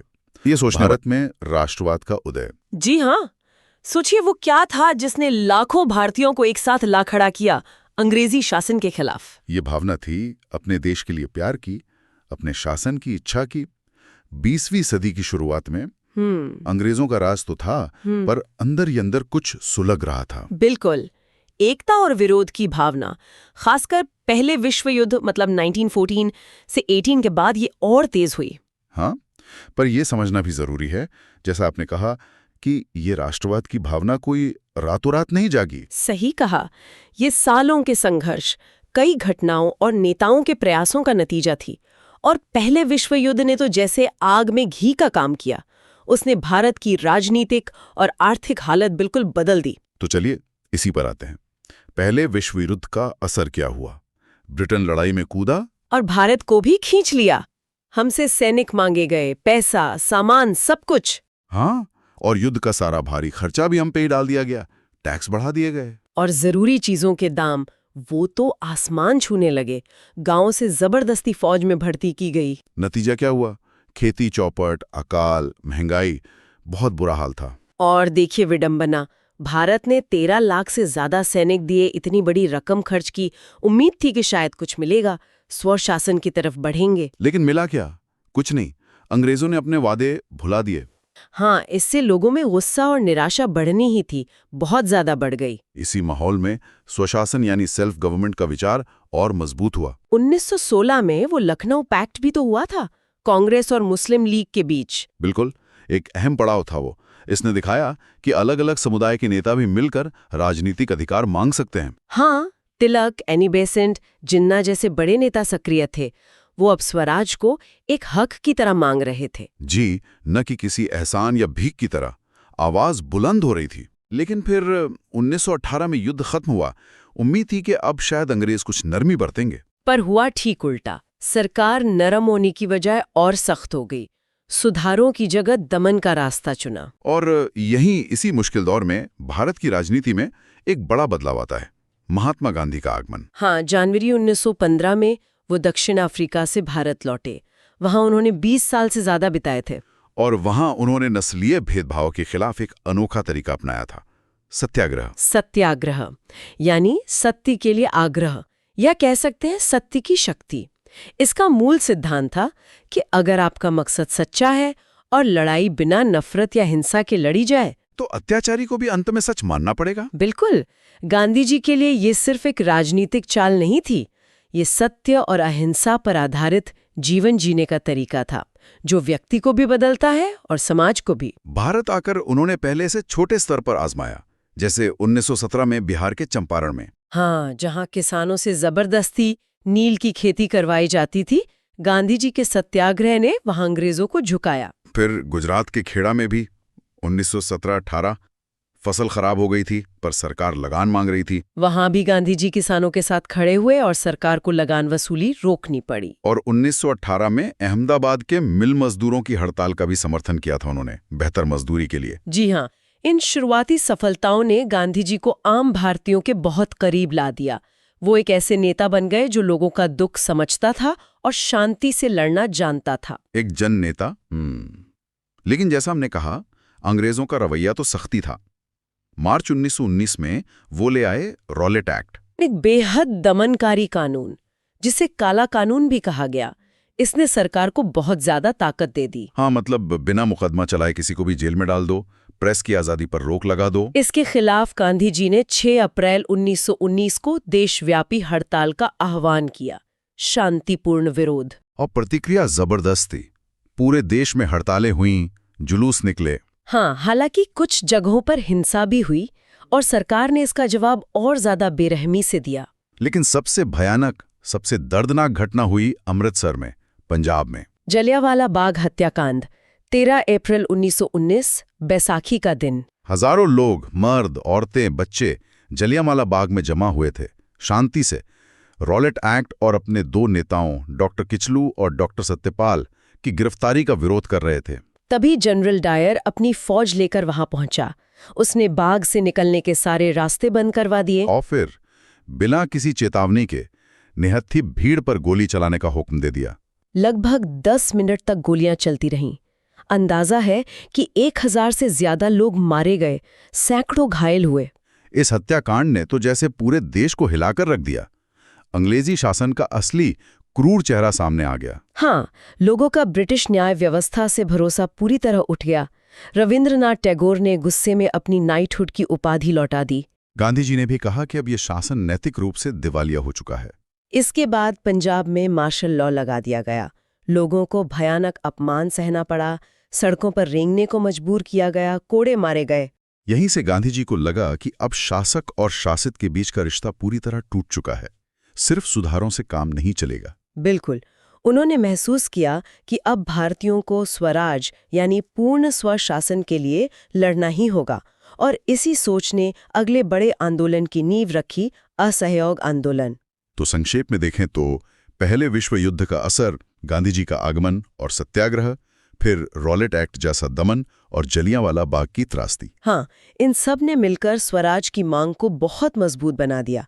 इसने भारतीयों को एक साथ आने की एक नई वजह दी। हाँ, अब जाते जाते एक सवाल सबके सोचने के लिए छोड़ जाते हैं। जी जरूर।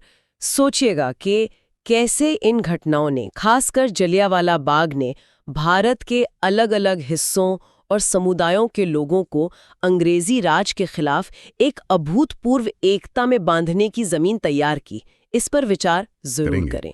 असहयोग आंदोलन। हाँ, ये टॉपिक देखिए न सिर्फ 10वीं बोर्ड के लिए, बल्कि आगे एसएससी, यूपीएससी या स्टेट लेवल की परीक्षाओं के लिए भी काफी महत्वपूर्ण है। बिल्कुल। तो चलिए कोशिश करते हैं इसे आसान शब्दों में समझने की, एकदम साफ और सीधा। हाँ, देखते हैं कि ये आंदोलन आखिर क्यों हुआ, इसका मतलब क्या था और कैसे ये पूरे भारत में फैला। और ये भी कि स्वराज्य शब्द का मतलब अलग अलग लोगों के लिए क्या था, है ना? सही कहा, वो समझना बड़ा दिलचस्प रहेगा। तो शुरुआत कहाँ से होती है? शायद 1919, जलियांवाला बाग। हाँ बिल्कुल, वो जो भयानक हत्याकांड हुआ था ना, उसने अंग्रेजी न्याय व्यवस्था पर जो थोड़ा बहुत भरोसा बचा था भारतीयों का, वो खत्म कर दिया। अच्छा। वहीं से महात्मा गांधी को लगा कि भाई अब स्वराज चाहिए और उसके लिए एक बड़ा आंदोलन खड़ा करना होगा। एक ऐसा आंदोलन जिसमें सब लोग साथ हों। हाँ, सब लोग, हर धर्म, हर वर्ग के लोग, और सबसे जरूरी बात, अहिंसा के रास्ते पर। और यहीं पर गांधी जी का वो विचार आया, असहयोग। बिल्कुल, असहयोग। मतलब अगर हम भारतीय ही सरकार का साथ देना बंद कर दें, उनके स्कूल, दफ्तर, अदालतें सब छोड़ दें, तो उनका पूरा सिस्टम ही हिल जाएगा। हाँ, यही सोच थी। और इसी टाइम पर देखिए एक और बड़ा मुद्दा था जो भारतीय मुसलमानों को अहम लग रहा था, वो था खिलाफत का मुद्दा।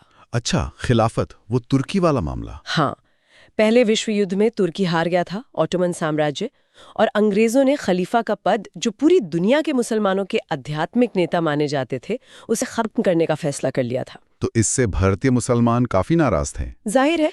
और फिर मौलाना मोहम्मद अली, शौकत अली, इन नेताओं ने 1919 में बॉम्बे में एक खिलाफत कमेटी बनाई। और गांधी जी ने इसमें एक मौका देखा। हाँ, गांधी जी को लगा कि ये हिंदू मुस्लिम एकता बनाने का सुनहरा मौका है। अगर कांग्रेस खिलाफत का समर्थन करती है तो दोनों समुदाय मिलकर अंग्रेजों के खिलाफ लड़ सकते हैं। तो उन्होंने समर्थन किया। बिल्कुल। और कांग्रेस के कलकत्ता अधिवेशन में, ये सितंबर 1920 की बात है, उन्होंने स्वराज और खिलाफत दोनों के लिए असहयोग आंदोलन शुरू करने का प्रस्ताव रखा। और वो पास हो गया। हाँ, मान लिया गया। और फिर जनवरी 1921 से आंदोलन बाकायदा शुरू हुआ। तो क्या क्या हुआ इस आंदोलन में? लोगों ने क्या किया? देखिए, बड़े पैमाने पर चीजें हुई। हजारों स्टूडेंट्स ने सरकारी स्कूल कॉलेज छोड़े, टीचर्स ने इस्तीफे दिए, वकीलों ने प्रैक्टिस बंद कर दी। अच्छा। विदेशी कपड़ों का बहिष्कार हुआ, उनकी होली जलाई गई। स्वदेशी मतलब खादी पहनने पर जोर दिया गया। हाँ, वो चरखे वाला दौर। वही, कई लोगों ने तो अंग्रेजों से मिली उपाधियां तक लौटा दी, और कहीं कहीं किसानों ने टैक्स देने से भी मना कर दिया। लेकिन ये जो स्वराज था, क्या सबके लिए इसका मतलब एक ही था? नहीं, यही बात दिलचस्प हो जाती है। देखिए, शहरों में जो मध्य वर्ग था, छात्र, वकील, व्यापारी, उनके लिए स्वराज का मतलब शायद राजनीतिक आजादी से ज्यादा था। उन्होंने बहिष्कार किया, स्कूल छोड़े। हाँ, और इसी दौरान काशी विद्यापीठ, जामिया मिलिया इस्लामिया जैसे अपने राष्ट्रीय संस्थान भी खुले। विदेशी कपड़ों का आयात तो करीब करीब आधा रह गया था उस समय। पर आप कह रही हैं कि ये जोश ज्यादा टिका नहीं शहरों में, क्यों? हाँ, कुछ वजह थी। एक तो वैकल्पिक भारतीय संस्थान उतने नहीं थे कि सबकी जरूरत पूरी हो सके। फिर खादी जो थी वो मिल के कपड़ों से महंगी पड़ती थी। तो आम आदमी के लिए मुश्किल था। हाँ, और वकील, टीचर, इनको भी तो रोजगार चाहिए था।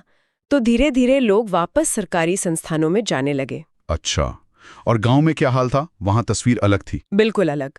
जैसे अवध को लीजिए, आजकल का उत्तर प्रदेश। वहां किसान बहुत परेशान थे। किस बात से? ऊंचा लगान, बेगार यानी बिना मजदूरी के काम करवाना और जमींदारों का अत्याचार। उनके एक नेता उभरे, बाबा रामचंद्र। बाबा रामचंद्र, हाँ। वो पहले फिजी में गिरमिटिया मजदूर रह चुके थे।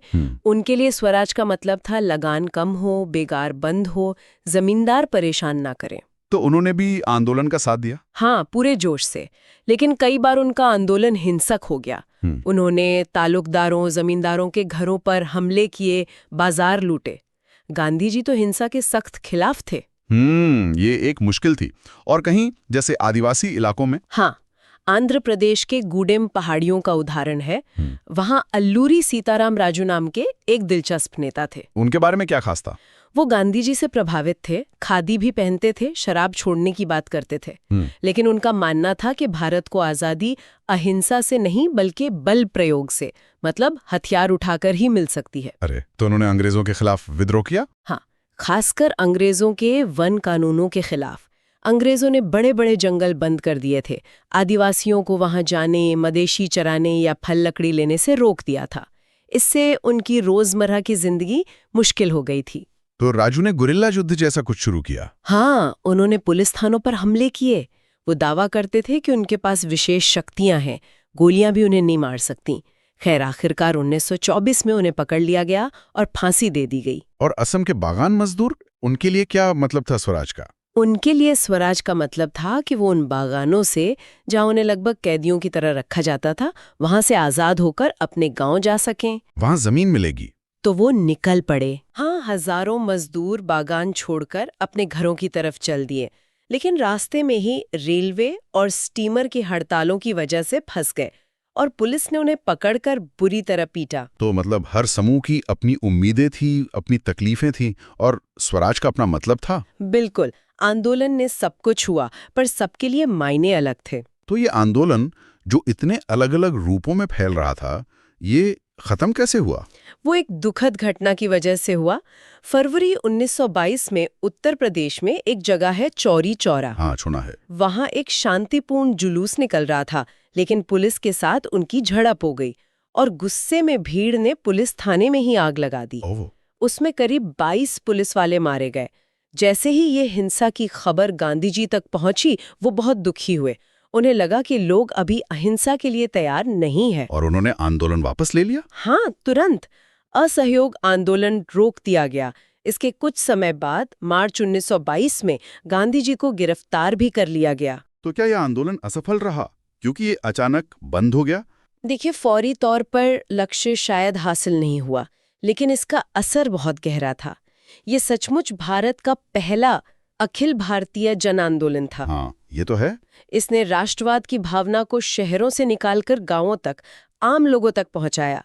इसने बहुत से स्थानीय नेताओं को सामने लाया और आगे के आंदोलनों के लिए एक तरह से जमीन तैयार की। बिल्कुल, सविनय अवज्ञा आंदोलन की नींव यहीं रखी गई और इसने ये भी दिखाया कि अहिंसा और असहयोग में कितनी ताकत हो सकती है अगर उसे सही ढंग से इस्तेमाल किया जाए। तो ये थी असहयोग आंदोलन की कहानी, एक ऐसा आंदोलन जिसने भारतीय स्वतंत्रता संग्राम की दिशा ही बदल दी। हाँ, और ये दिखाया कि आजादी की चाहत भले ही सबकी एक हो, पर उसके मायने हर किसी के लिए कितने अलग अलग हो सकते हैं। सही कहा। और यहीं पर एक सवाल शायद सोचने के लिए छोड़ा जा सकता है कि स्वराज की ये जो अलग अलग व्याख्याएं थीं, किसानों की, आदिवासियों की, मजदूरों की, शहर वालों की, क्या इन्होंने आंदोलन को ज्यादा ताकत दी क्योंकि ज्यादा तरह के लोग जुड़े, या फिर इसने कहीं ना कहीं आंदोलन को बिखेरा क्योंकि सबका अंतिम लक्ष्य शायद पूरी तरह एक नहीं था? ये सोचने वाली बात है, इस पर विचार जरूर करना चाहिए। हम बात करेंगे असहयोग आंदोलन के बाद के उस दौर की, जब भारत में राष्ट्रवाद और तेज हुआ और पूर्ण स्वतंत्रता की मांग ने जोर पकड़ा। हाँ, मतलब असहयोग आंदोलन जब 1922 में रुका तो उसके बाद कुछ शांति सी रही है ना, पर राष्ट्रवाद की भावना तो थी। बिल्कुल, शांति जरूर थी, पर वो तूफान से पहले वाली शांति थी। 1920 के दशक के मध्य में कांग्रेस फिर से संगठित हुई, नए नेता भी उभरे। और फिर आया वो दिसंबर 1929 का लाहौर अधिवेशन। जवाहरलाल नेहरू अध्यक्ष थे। यहाँ कुछ बड़ा हुआ था। बहुत बड़ा, एक ऐतिहासिक फैसला लिया गया, पूर्ण स्वराज, मतलब अब पूरी आजादी ही भारत का लक्ष्य घोषित हो गई। अच्छा, और शायद 26 जनवरी को स्वतंत्रता दिवस मनाने का भी फैसला हुआ था। हाँ, तय हुआ कि 26 जनवरी 1930 को पहला स्वतंत्रता दिवस मनाया जाएगा। लोग शपथ लेंगे आजादी के लिए लड़ने की। पर सिर्फ घोषणा से अंग्रेज कहाँ मानने वाले थे? एक बड़े आंदोलन की जरूरत महसूस हुई होगी। बिल्कुल, और यहीं से शुरुआत होती है सविनय अवज्ञा आंदोलन की, और गांधी जी ने इसके लिए चुना नमक को। नमक? ये थोड़ा अजीब नहीं लगता? नमक ही क्यों? अजीब लगता है, पर सोचिए जरा, नमक ऐसी चीज थी जो अमीर गरीब, हिंदू मुसलमान, मतलब हर भारतीय इस्तेमाल करता था, और अंग्रेजों ने उस पर टैक्स लगा रखा था। हाँ, और शायद नमक बनाने पर भी रोक थी। सही कहा। तो ये एक ऐसा मुद्दा था जो सीधे सीधे हर भारतीय को छूता था। अंग्रेजों के अन्यायपूर्ण आर्थिक शासन का प्रतीक था ये नमक कानून। इसे तोड़कर गांधी जी पूरे देश को जोड़ना चाहते थे। और फिर हुई वो मशहूर दांडी यात्रा। हाँ, ऐतिहासिक दांडी मार्च। 12 मार्च 1930 गांधी जी अपने 78 विश्वस्त साथियों के साथ साबरमती आश्रम से निकले। लगभग 240 मील पैदल चले थे ना? जी, 24 दिन लगे, 240 मील। रोज गांव में रुकते, सभाएं करते, लोगों को जगाते हुए। हजारों लोग जुड़ते गए होंगे रास्ते में। समुद्र किनारे गांधी जी ने नमक उठाकर ब्रिटिश कानून तोड़ा। और इस एक कदम ने जैसे पूरे देश में आग लगा दी। सही कहा। देश भर में लोगों ने गैर कानूनी तरीके से नमक बनाना शुरू कर दिया। विदेशी कपड़ों का, शराब का बहिष्कार होने लगा। लोगों ने टैक्स देने से इनकार कर दिया। सरकारी स्कूल, दफ्तर भी छोड़े गए। हाँ, कहीं कहीं वो भी हुआ। शराब की दुकानों, विदेशी कपड़ों की दुकानों पर धरने दिए गए। गांव में लोगों ने चौकीदारी टैक्स, वन कानून मानने से इनकार कर दिया। यही था सविनय अवज्ञा, मतलब विनय के साथ शांति से कानून न मानना। ये असहयोग से अलग कैसे था? देखिए, असहयोग में हम सरकार का साथ नहीं दे रहे थे। सविनय अवज्ञा में हम जानबूझकर उनके अन्यायपूर्ण कानूनों को तोड़ रहे थे। ये एक कदम आगे था। अच्छा, इस आंदोलन में अलग-अलग लोगों की भागीदारी कैसी रही? जैसे किसान? हाँ, ये जानना जरूरी है। अमीर किसान, जैसे गुजरात के पटीदार, यूपी के जाट, वो ऊंचे लगान से परेशान थे। उन्हें लगा आंदोलन से लगान कम होगा। पर शायद उनकी उम्मीदें पूरी नहीं हुई। पूरी तरह नहीं। जब 1931 में आंदोलन बीच में रुका और लगान कम नहीं हुआ, तो उनका उत्साह थोड़ा ठंडा पड़ गया। जब दोबारा शुरू हुआ तो कईयों ने हिस्सा नहीं लिया। और गरीब किसानों का क्या? उनकी मांगें अलग थी। वो सिर्फ लगान माफी नहीं, बल्कि जमींदारों से भी मुक्ति चाहते थे। पर कांग्रेस उनके मुद्दों पर खुलकर बोलने से हिचकिचाती थी, क्योंकि कांग्रेस में अमीर किसान और जमींदार भी थे, इसलिए उनकी भागीदारी उतनी संगठित नहीं रही। व्यापारी वर्ग, उद्योगपति? वो शामिल हुए। पुरुषोत्तम दास ठाकुरदास, जीडी बिड़ला जैसे बड़े उद्योगपति, फिक्की जैसे संगठन भी। वो ब्रिटिश आर्थिक नीतियों से तंग थे। उन्हें लगता था स्वराज में व्यापार बढ़ेगा। उन्होंने आर्थिक मदद दी, बहिष्कार में साथ दिया। पर वो भी बाद में हट गए शायद। हाँ, जब आंदोलन में ज्यादा उग्रता आई, मजदूर हड़तालें बढ़ी, तो वो थोड़ा पीछे हट गए। उन्हें अपने कारोबार की चिंता थी। और मजदूर, उनका क्या रोल रहा? मजदूरों की प्रतिक्रिया मिलीजुली थी। नागपुर जैसे औद्योगिक शहरों में हड़तालें हुईं, रेलवे कर्मचारियों, डॉक वर्कर्स ने भी हिस्सा लिया। पर गांधी जी उन्हें सीधे आंदोलन से जोड़ने में सतर्क थे, ताकि मामला हिंसक न हो जाए। हाँ, अहिंसा पर तो उनका जोर हमेशा रहता था। अच्छा, महिलाओं की भागीदारी कैसी थी? अभूतपूर्व। शायद पहली बार इतनी बड़ी संख्या में महिलाएं घरों से निकलीं। हजारों महिलाओं ने जुलूसों में हिस्सा लिया, नमक बनाया, धरने दिए, जेल भी गईं। कमला देवी चट्टोपाध्याय, सरोजिनी नायडू, ये नाम आते हैं। बिल्कुल। कस्तूरबा गांधी, अवंतिकाबाई गोखले, कई नेत्रियों ने नेतृत्व किया। ये उनकी राजनीतिक चेतना के जागरण का बहुत बड़ा संकेत था। हालांकि कांग्रेस संगठन में उन्हें ऊंचे पद या बराबरी का दर्जा मिलने में अभी वक्त था। सरकार की प्रतिक्रिया तो जाहिर है दमन ही रही होगी। हाँ, जबरदस्त दमन। गांधी जी, नेहरू समेत लगभग 1 लाख लोगों को गिरफ्तार किया गया। शांतिपूर्ण प्रदर्शनकारियों पर लाठीचार्ज, गोलियां तक चली। पर इससे आंदोलन दबा नहीं। बल्कि और भड़का।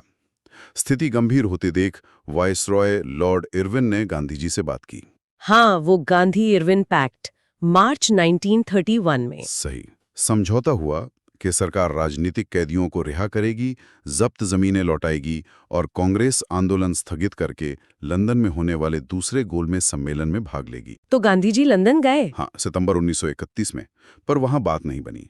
अंग्रेज सरकार पूर्ण स्वराज देने को बिल्कुल तैयार नहीं थी। और वो बांटो और राज करो वाली नीति, वो तो चली रही थी। वो अल्पसंख्यकों, खासकर मुस्लिम, सिख, दलितों के लिए अलग निर्वाचन क्षेत्रों पर ज्यादा जोर दे रहे थे ताकि राष्ट्रीय एकता टूट जाए। तो गांधी जी निराश लौटे होंगे। बहुत निराश। लौटते ही देखा कि सरकार ने फिर से दमन चक्र शुरू कर दिया है। नेहरू, गफ्फार खान जेल में थे, कांग्रेस को गैरकानूनी घोषित कर दिया गया था। तो आंदोलन फिर से शुरू हुआ। हाँ, 1932 में फिर शुरू हुआ, पर अब पहले जैसा जोश और उत्साह नहीं रहा था। लंबा खिंचना, सरकारी दमन, आर्थिक मंदी और आपसी मतभेदों ने उसे कमजोर कर दिया था। और फिर 1934 में इसे वापस ले लिया गया। जी हाँ, 1934 में औपचारिक रूप से आंदोलन समाप्त हो गया। तो क्या ये आंदोलन पूरी तरह विफल रहा? आजादी तो मिली नहीं। नहीं, ऐसा कहना ठीक नहीं होगा। देखिए, तात्कालिक लक्ष्य शायद नहीं मिला, पर इसने भारतीय लोगों में एकता की भावना, मतलब वो जो हम सब भारतीय हैं वाली फीलिंग है, उसे बहुत मजबूत किया। जिसे सामूहिक अपनेपन का भाव कहते हैं। बिल्कुल। लोग अब खुद को सिर्फ बंगाली, तमिल या पंजाबी नहीं, पहले भारतीय समझने लगे थे। इसमें इतिहास की साझा विरासत, भारत माता की छवि। हाँ, वो बंकिम चंद्र चट्टोपाध्याय और अवनींद्रनाथ टैगोर वाली तस्वीर है। सही। तिरंगा झंडा, जिसमें तब चरखा होता था, वंदे मातरम जैसा गीत, और सबसे बढ़कर साथ मिलकर संघर्ष करने का अनुभव, इन सब ने इस भावना को बढ़ाया। लेकिन इस राष्ट्रवाद की कुछ सीमाएं भी थी, है ना? जैसे दलित समुदाय। हाँ, ये महत्वपूर्ण है। Doctor B.R. अम्बेडकर के नेतृत्व में दलित समुदाय अपने लिए अलग राजनीतिक अधिकार और सामाजिक बराबरी की मांग कर रहा था। उन्हें लगता था कि सवर्ण हिंदू नेतृत्व वाले आंदोलन में उनके हित सुरक्षित नहीं हैं। पूना पैक्ट इसी का नतीजा था। और मुस्लिम समुदाय? मुस्लिम लीग भी धीरे धीरे कांग्रेस से दूर हो रही थी। उन्हें भी अपने राजनीतिक भविष्य और हितों की चिंता थी, खासकर हिंदू बहुल भारत में। तो एक तरफ एकता बढ़ रही थी, दूसरी तरफ ये तनाव भी मौजूद थे। तो संक्षेप में कहें, 1930 के दशक के मध्य तक आजादी भले न मिली हो, पर उसकी नींव बहुत मजबूत हो चुकी थी। बिल्कुल। लोगों ने अपनी सामूहिक शक्ति को पहचाना, कांग्रेस एक असली जन संगठन बनी, और गांधी जी के सत्य, अहिंसा और सविनय अवज्ञा के तरीकों ने भारतीय राजनीति को हमेशा के लिए बदल दिया। तो ये थी पूर्ण स्वराज की मांग और सविनय अवज्ञा आंदोलन की कहानी। देखा आपने कैसे एक साधारण सी चीज, नमक, ने इतने बड़े आंदोलन को जन्म दिया, और कैसे अलग अलग लोगों ने अपने अपने तरीके से इसमें हिस्सा लिया। जी, और ये भी जरूरी है कि एकता के साथ साथ इसमें जो चुनौतियां थीं, जो सीमाएं थीं, उनको भी समझा जाए। परीक्षा के लिए ये सभी बिंदु बहुत महत्वपूर्ण हैं। तो यहाँ आपके सोचने के लिए एक सवाल छोड़ जाते हैं। ये आंदोलन भले ही 1934 में समाप्त हो गया, पर इसने आज़ादी की लड़ाई पर ऐसा क्या स्थायी प्रभाव छोड़ा होगा जिसके बिना शायद 1947 संभव ही न होता? इस पर जरूर सोचेगा। वो दौर जिसने दुनिया को हमेशा के लिए बदल दिया। हाँ, हम देखेंगे कैसे पहले विश्व युद्ध से शुरू होकर फिर महामंदी, और फिर कैसे आज की ग्लोबल दुनिया बनी। राइट। और ये हिस्सा बोर्ड एग्जाम्स के साथ साथ SSC, UPSC सबके लिए इम्पोर्टेंट है। बिल्कुल सही। ये एक ऐसी कहानी है जिसमें जंग है, आर्थिक उतार चढ़ाव है, नए देश बन रहे हैं, सब एक दूसरे से जुड़ा हुआ है। तो चलिए शुरू करते हैं इस गहरे विश्लेषण को। जी, शुरुआत करते हैं 1914 से। पहला विश्व युद्ध, इसे पहला इंडस्ट्रियल और ग्लोबल युद्ध क्यों कहा जाता है, और ये शुरू कैसे हुआ? देखिए, ग्लोबल इसलिए क्योंकि ये यूरोप से शुरू हुआ, पर फिर एशिया, अफ्रीका, अमेरिका सब जगह फैल गया। अच्छा। और इंडस्ट्रियल इसलिए क्योंकि इसमें पहली बार बड़े पैमाने पर मशीन गन्स, टैंक्स, हवाई जहाज, यहाँ तक कि केमिकल वेपन्स जैसे मॉडर्न हथियार इस्तेमाल किए गए। ओह, अच्छा। शुरू होने के पीछे का जो मेन कारण का वो था यूरोप की बड़ी शक्तियों के बीच की rivalry. Britain, France, Germany, Austria, Hungary, Russia. हाँ, इनके बीच में। हाँ, ये सब कॉलोनीज, मिलिट्री ताकत और सियासी कंट्रोल के लिए एक रेस में थे। तो दो कैंप बन गए थे। Allied powers, Britain, France, Russia, बाद में अमेरिका भी आ गया, और central powers Germany, Austria, Hungary, Turkey. फौरी वजह तो वो ऑस्ट्रिया के आर्च ड्यूक की हत्या थी, पर असल मुद्दा तो पावर का था, ग्लोबल डोमिनेंस का। तो इसका मतलब ये सिर्फ सैनिकों की लड़ाई नहीं थी जैसे पहले होती थी। नहीं नहीं, बिल्कुल नहीं, इसीलिए इसे टोटल वॉर कहते हैं। Total war. हाँ, मतलब सिर्फ फौजें नहीं लड़ रही थी, पूरा समाज इसमें शामिल था। इंडस्ट्रीज हथियार बना रही थी, लोगों पर टैक्स बढ़ गए थे। समझ गया। करोड़ों सैनिक लड़े इसमें, 90 लाख से ज्यादा तो मारे गए। और सोचिए, भारत से ही 13 लाख से ज्यादा सैनिक ब्रिटेन की तरफ से लड़े थे। 13 लाख बहुत बड़ा नंबर है। हाँ, इसीलिए ये सही मायने में एक ग्लोबल घटना थी जिसने सबको प्रभावित किया। और जब ये युद्ध 1918 में खत्म हुआ तो दुनिया पर इसका क्या असर पड़ा? नतीजे क्या रहे? असर भारी तबाही थी, इकोनॉमीज बिल्कुल चरमरा गई थी, महंगाई इतनी बढ़ गई थी कि पूछो मत। लाखों लोग या तो मर गए या फिर जख्मी होकर अपाहिज हो गए। और एक बहुत बड़ी बात हुई। क्या? यूरोप जो सदियों से दुनिया का फाइनेंशियल सेंटर था, वो अमेरिका से इतना कर्ज ले चुका था युद्ध के लिए कि अब पावर शिफ्ट हो गई। ग्लोबल फाइनेंशियल पावर यूरोप से अमेरिका चली गई। अच्छा। एक यंग से इतना बड़ा बदलाव। जी हाँ। और पुराने साम्राज्य जैसे Ottoman Empire, Austria Hungary Empire, ये सब टूट गए, नए देश बनने लगे यूरोप में।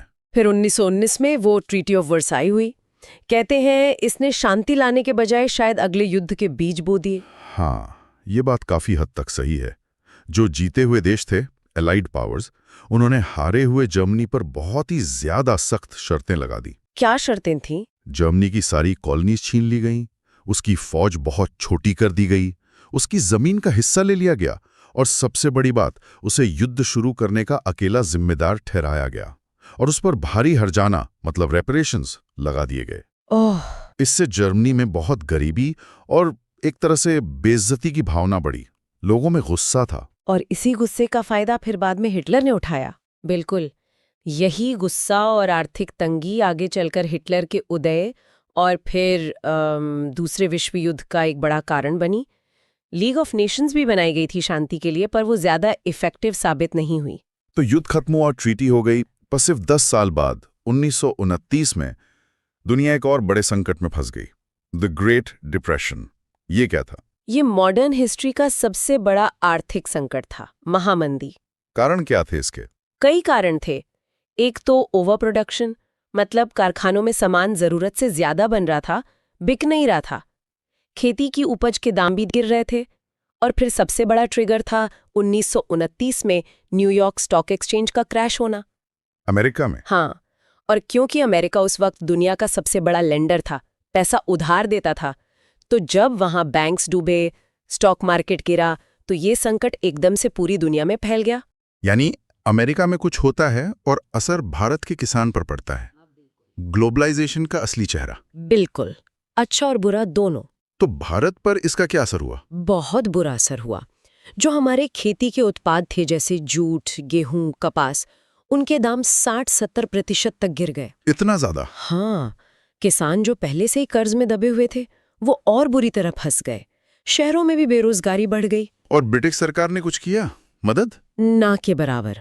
उन्होंने न तो टैक्स कम किए, न ही कोई खास राहत दी। इससे लोगों का गुस्सा ब्रिटिश राज के खिलाफ और बढ़ा। आजादी की लड़ाई को इससे और बल मिला। तो एक तरफ ये मंदी चल रही थी, दूसरी तरफ हिटलर पावर में आ रहा था और दुनिया फिर एक महायुद्ध की तरफ बढ़ रही थी। सेकेंड वर्ल्ड वॉर 1939 से 1945 तक। जी, जो पहले से भी ज्यादा विनाशकारी था। करोड़ों लोग मारे गए। जब ये खत्म हुआ, तब दुनिया ने क्या सीखा? फिर से सब कुछ बनाने के लिए क्या किया गया? तब सबको लगा कि अगर आगे ऐसी तबाही से बचना है तो इंटरनेशनल लेवल पर कुछ परमानेंट सिस्टम बनाना पड़ेगा, इकोनॉमिक कोऑपरेशन के लिए। इसी सोच के साथ 1944 में अमेरिका के ब्रेटन वुड्स नाम की जगह पर एक बड़ी मीटिंग हुई। Bretton Woods conference. हाँ, यहाँ 2 बहुत इंपॉर्टेंट संस्थाएं बनाने का फैसला हुआ।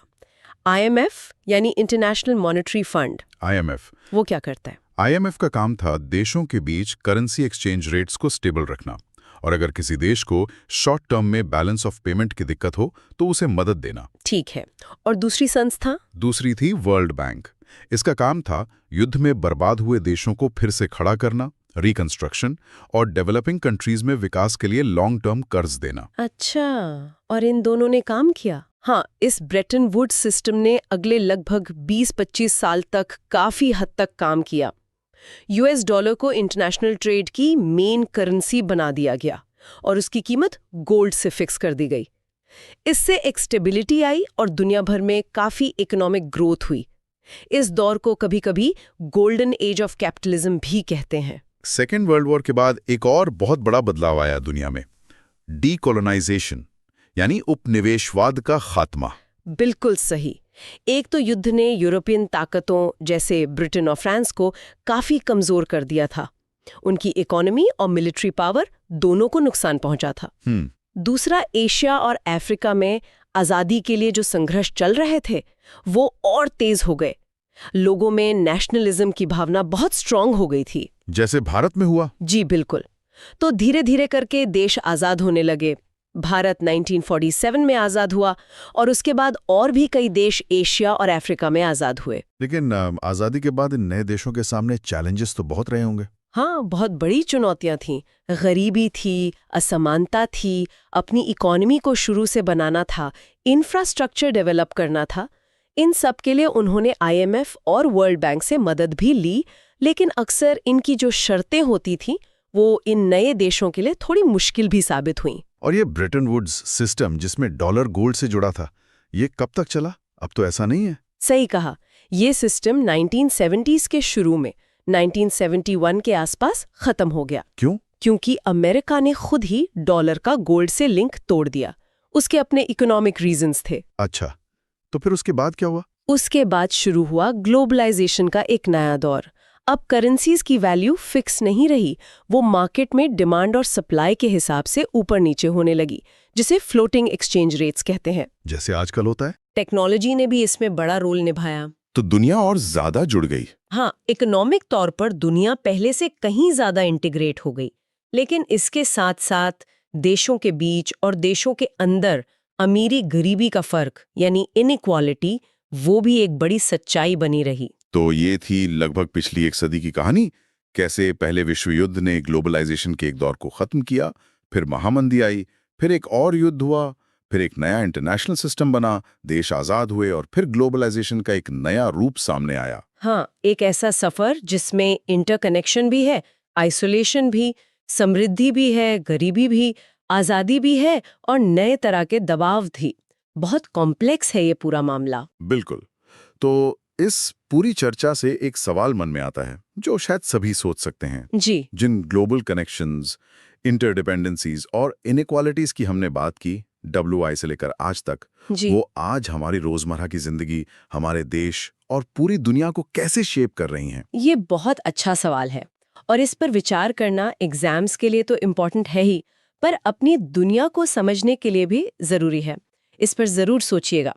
ठीक है। ग्लोबलाइजेशन यानी वैश्वीकरण, ये शब्द सुनते ही लगता है ना कि ये आजकल की बात है। जी। जैसे व्यापार, लोगों का आना जाना, तकनीक। हाँ, आमतौर पर यही सोचा जाता है, पर असल में दुनिया के आपस में जुड़ने की कहानी ये तो सदियों पुरानी है। बिल्कुल। और इसे समझना, खासकर अगर आप क्लास 10th हिस्ट्री पढ़ रहे हैं या फिर SSC, UPSC जैसे एग्जाम्स की तैयारी कर रहे हैं, तो ये बहुत जरूरी हो जाता है। सही कहा। तो आज हम इसी शुरुआती दौर को थोड़ा खंगालेंगे, देखेंगे कैसे बहुत पहले, मतलब आधुनिक युग से भी पहले, व्यापार ने, लोगों के सफर ने, विचारों ने, यहाँ तक कि खाने पीने की चीजों ने दुनिया को जोड़ा था। चलिए शुरू करते हैं ये दिलचस्प पड़ताल। तो सोचिए, आज के बड़े उद्योगों या यूरोपीय साम्राज्यों से भी पहले महाद्वीपों के बीच गहरे संबंध थे। हाँ, मतलब लोग, सामान, विचार, ये सब लंबी लंबी दूरियां तय करते थे। बिल्कुल। इसका एक बहुत बड़ा उदाहरण है सिल्क रूट। सबने सुना होगा इसके बारे में। हाँ, सिल्क रूट चीन के रेशम के नाम पर पड़ा है शायद। हाँ, नाम तो रेशम पर पड़ा, पर यह सिर्फ एक सड़क नहीं थी। यह असल में जमीनी और समुद्री रास्तों का एक बहुत बड़ा नेटवर्क था। अच्छा। जो चीन, मध्य एशिया, भारत, फारस, मिडल ईस्ट और यूरोप को जोड़ता था। और सिर्फ रेशम ही नहीं जाता था इन रास्तों से। नहीं, बिल्कुल नहीं।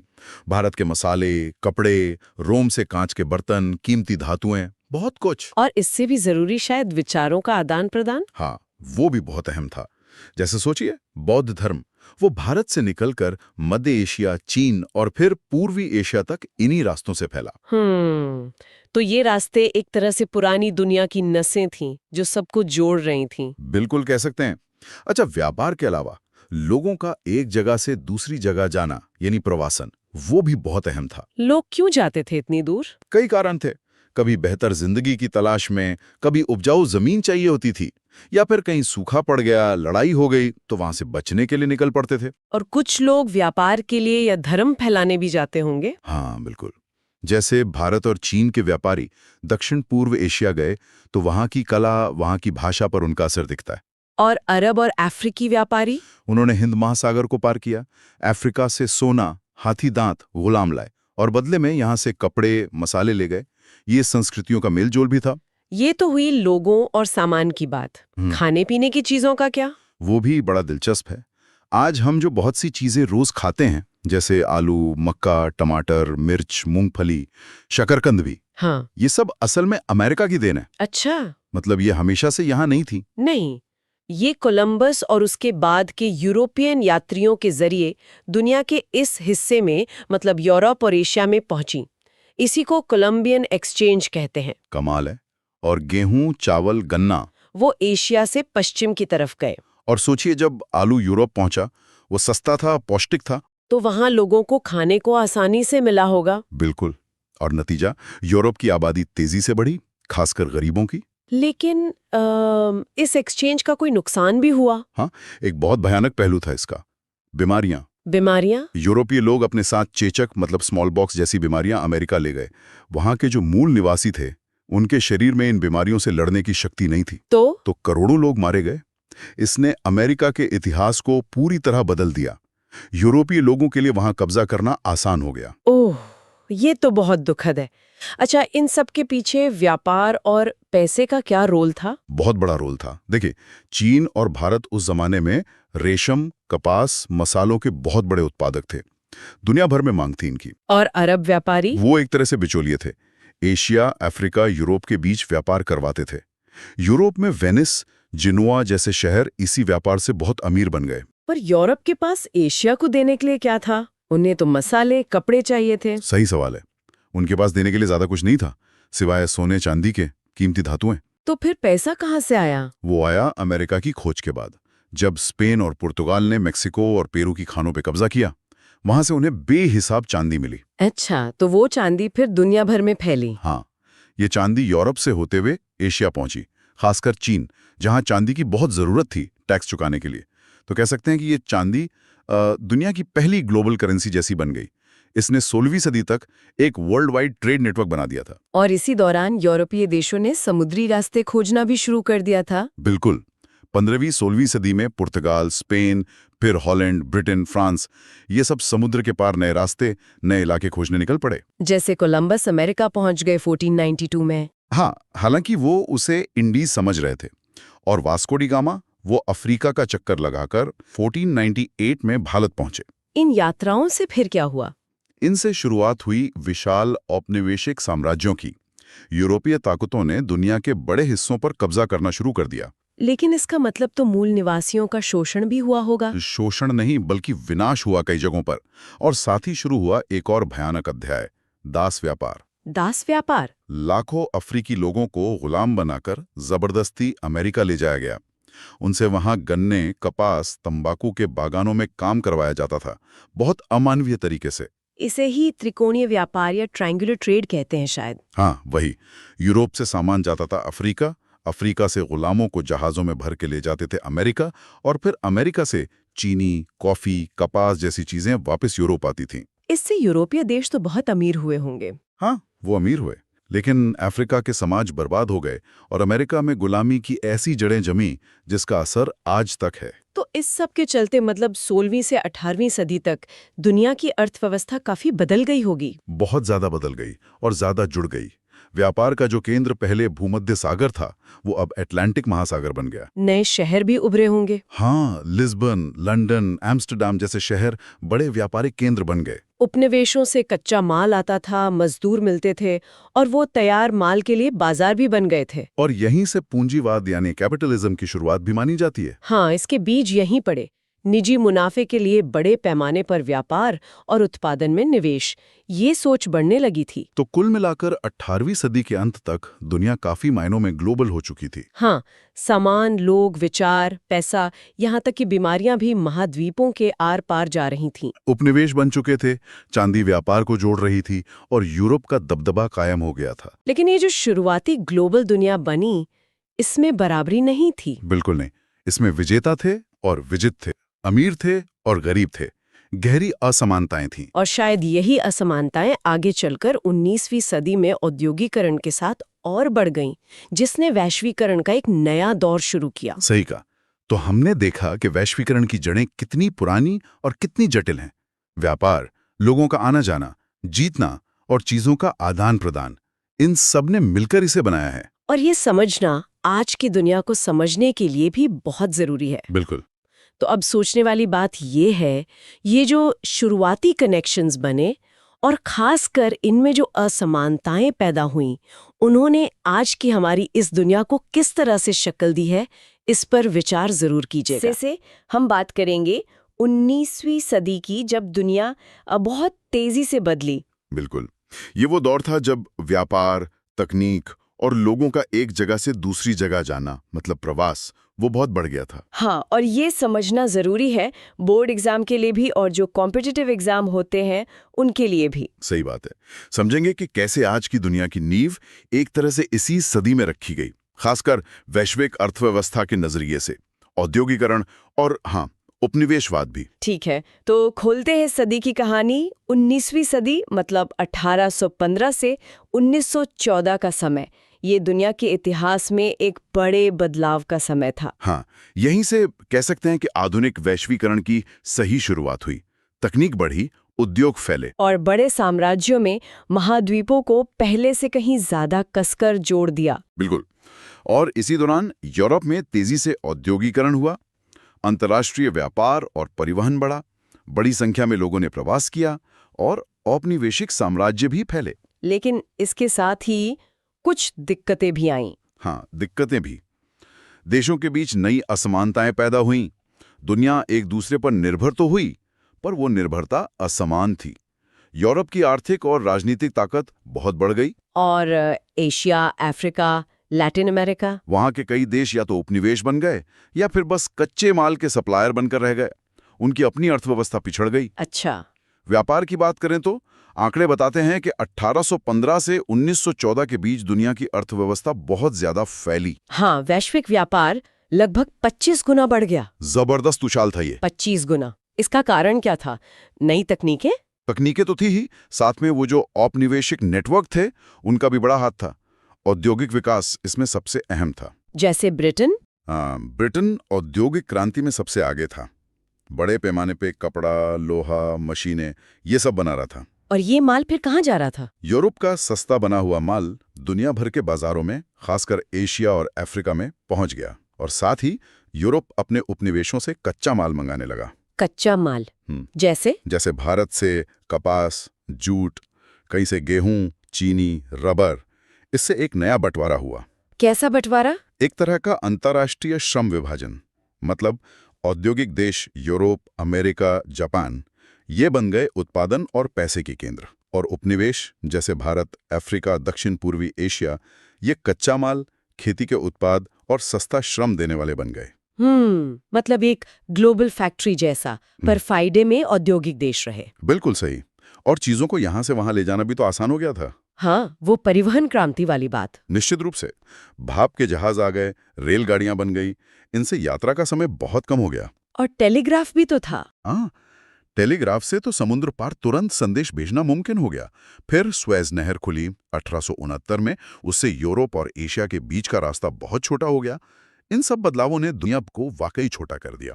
सामान, लोग, पैसा सब वैश्विक स्तर पर घूमने लगा। इसका असर खाने पीने की चीजों और आबादी पर भी पड़ा होगा। यकीनन बहुत बड़ा असर पड़ा। यूरोपीय ताकतों ने क्या किया, अपने उपनिवेशों में निर्यात के लिए नकदी फसलों और अनाज की खेती को बढ़ावा दिया।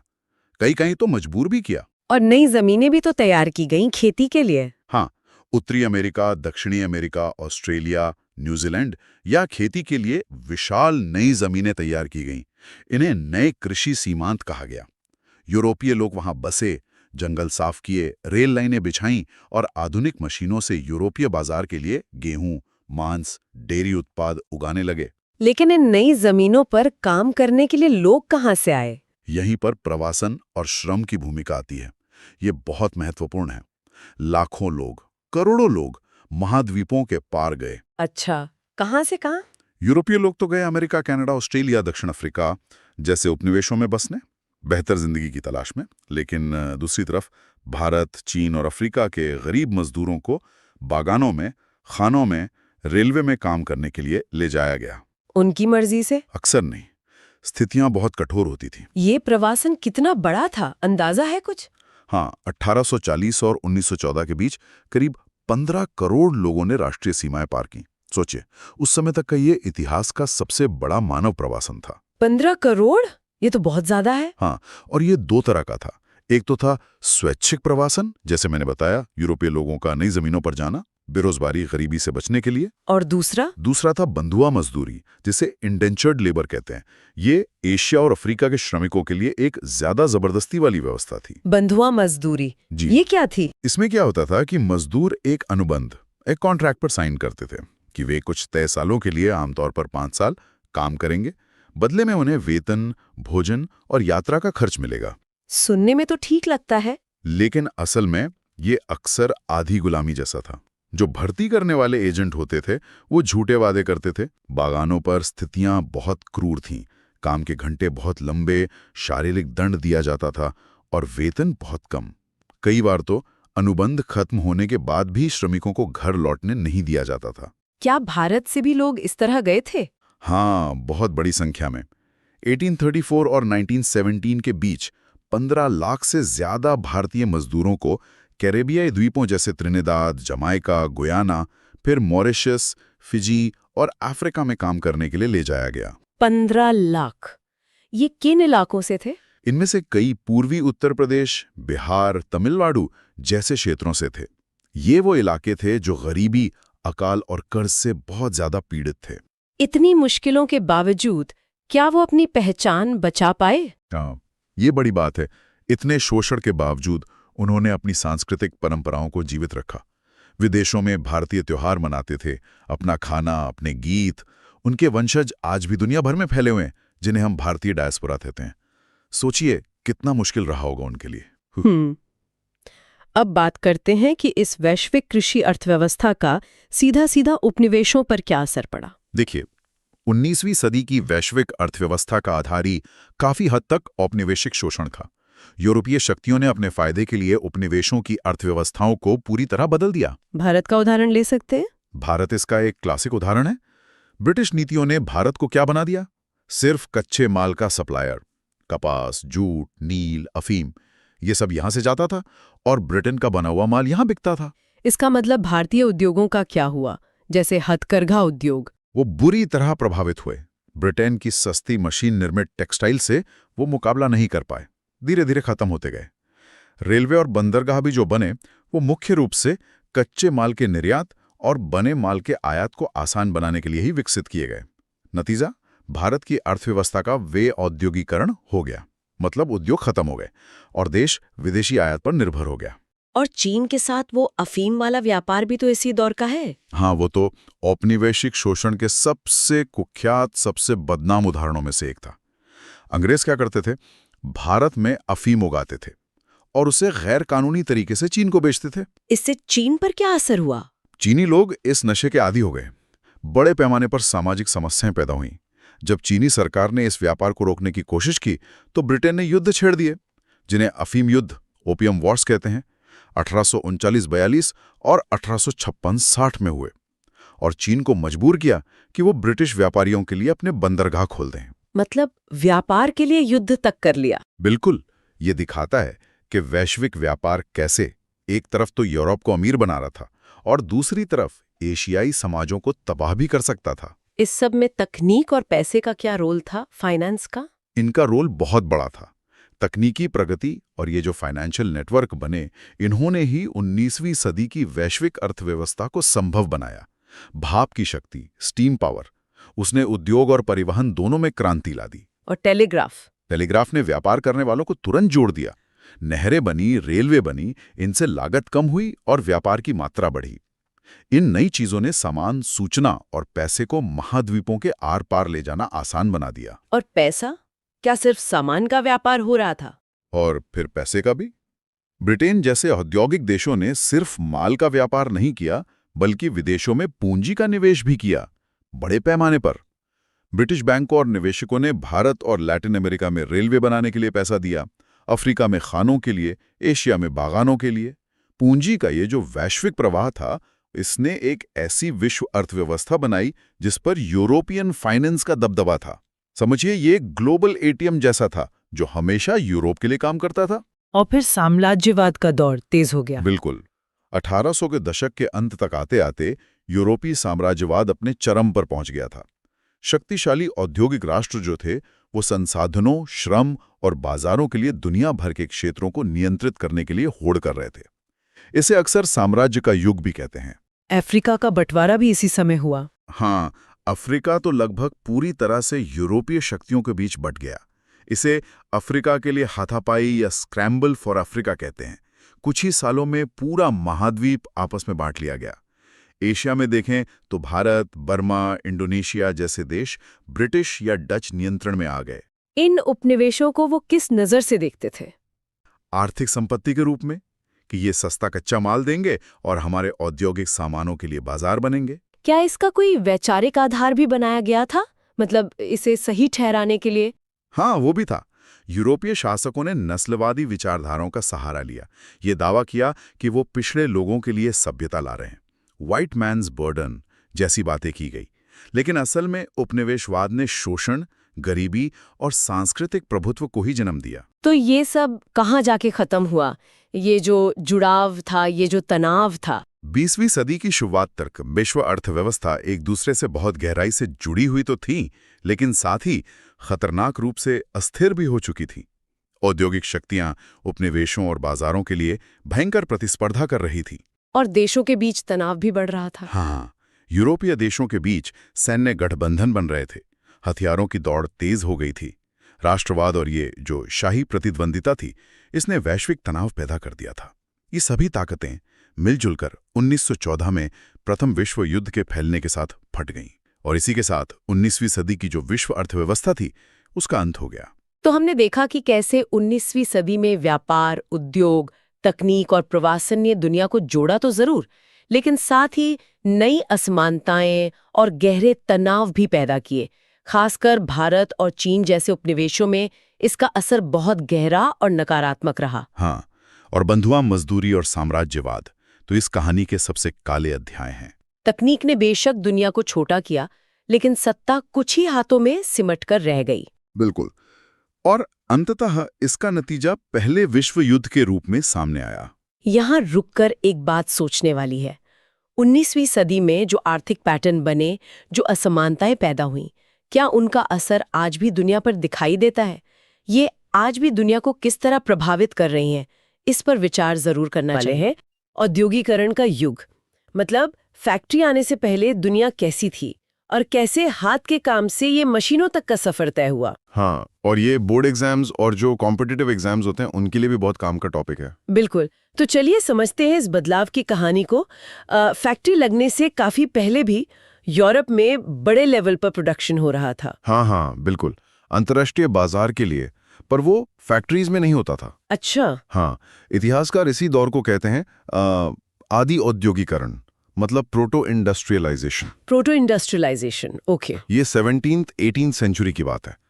इसमें क्या होता था कि व्यापारी जो मर्चेंट्स थे वो गांव में जाते थे। गांव में? हाँ, किसानों और कारीगरों को कच्चा माल देते थे, जैसे ऊन, कपास। फिर परिवार के लोग अपने खाली समय में मिलकर चीजें बनाते थे, सूत काटना, कपड़ा बुनना, इस तरह के काम। घर पर ही? हाँ, घर पर। फिर व्यापारी तैयार माल उनसे लेकर शहर ले जाते थे और फिर अंतर्राष्ट्रीय बाजारों में बेचते थे। इसको पुटिंग आउट सिस्टम भी कहा जाता है। तो एक सवाल आता है, ये व्यापारी शहरों की जगह गांवों को क्यों चुन रहे थे? अच्छा सवाल है।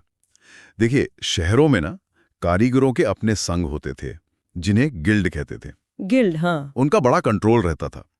वो दाम तय करते थे, क्वालिटी देखते थे और किसी नए बंदे को आसानी से घुसने नहीं देते थे बिजनेस में। अच्छा, मतलब मोनोपोली टाइप। हाँ, एक तरह से।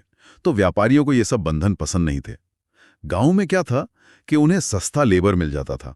किसान परिवार थे, खेती के साथ ये काम भी कर लेते थे। और कोई रोक टोक भी नहीं। बिल्कुल। तो फैक्ट्री आने से पहले ही एक तरह का ये पूरा नेटवर्क, ये व्यापारिक उत्पादन का नेटवर्क पूरे यूरोप के गांवों तक फैल चुका था।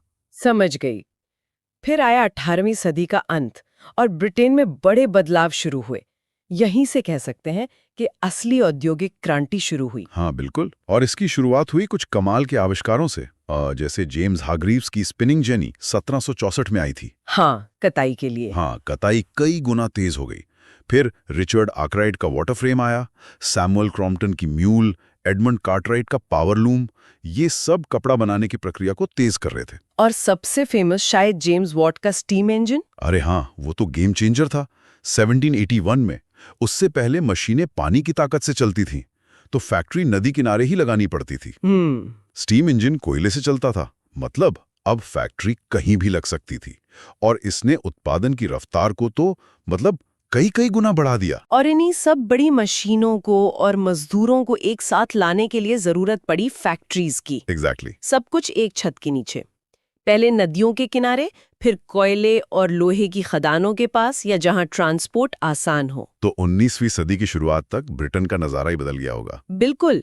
ऊंची ऊंची चिमनियां, बड़े बड़े गोदाम, मिलें, फिर सामान लाने ले जाने के लिए नहरें बनी, रेलवे लाइनें बिछीं और गांव से लोग काम की तलाश में शहरों की तरफ आने लगे। एक नया युग शुरू हो गया था, मशीनों का, भाप का और शहरी मजदूरों का। मशीनें तरक्की का सिंबल तो थीं, पर क्या इससे सबके लिए अच्छा हुआ? मतलब जो हाथ से काम करने वाले कारीगर थे, उनका क्या हुआ? हाँ, ये इसका दूसरा पहलू है। जो पारंपरिक कारीगर थे, जैसे बुनकर, लोहार, उनका काम छिनने लगा। वो मशीनों का मुकाबला नहीं कर सकते थे। और जो फैक्ट्री में काम कर रहे थे, उनके हालात? उनके हालात भी बहुत मुश्किल थे। सोचिए, 12 से 16 घंटे काम करना पड़ता था। बाप रे। हाँ, और मजदूरी बहुत कम, अनुशासन बहुत सख्त, काम करने की जगहें अक्सर गंदी, शोर भरी और खतरनाक होती थी। छोटे छोटे बच्चों तक से काम लिया जाता था, 6-7 साल के बच्चे भी। तो क्या लोगों ने इसका विरोध नहीं किया? किया, बिल्कुल किया। 1800s की शुरुआत में एक ग्रुप था लुडाइट्स का। लुडाइट्स? हाँ, लुडाइट्स। उन्होंने फैक्ट्रियों पर हमला किया, मशीनें तोड़ दी। उन्हें लगता था कि ये मशीनें ही उनकी बेरोजगारी का कारण है। वो बेहतर मजदूरी और काम करने की अच्छी कंडीशन की मांग कर रहे थे। और फिर धीरे धीरे मजदूरों ने अपने अधिकारों के लिए आवाज उठानी शुरू की। ट्रेड यूनियन बनने लगे। इस पूरे बदलाव ने सिर्फ काम का तरीका नहीं बदला, इसने तो पैसा कमाने और समाज के स्ट्रक्चर को भी बदल दिया होगा। हाँ बिल्कुल। इसी से पूंजीवाद यानी कैपिटलिज्म का विकास हुआ। जिनके पास पैसा था, पूंजी थी, वो कैपिटलिस्ट कहलाए। फैक्ट्री मालिक। हाँ, फैक्ट्री मालिक, इन्वेस्टर। उन्होंने मशीनों और फैक्ट्रियों में पैसा लगाया, प्रोडक्शन किया और खूब मुनाफा कमाया। इससे क्या हुआ कि अमीर और गरीब के बीच का फासला बहुत बढ़ गया। एक तरफ फैक्ट्री मालिक थे, दूसरी तरफ मजदूर। और पूरी इकोनॉमी अब मुनाफे और कंपटीशन पर चलने लगी। सही कहा।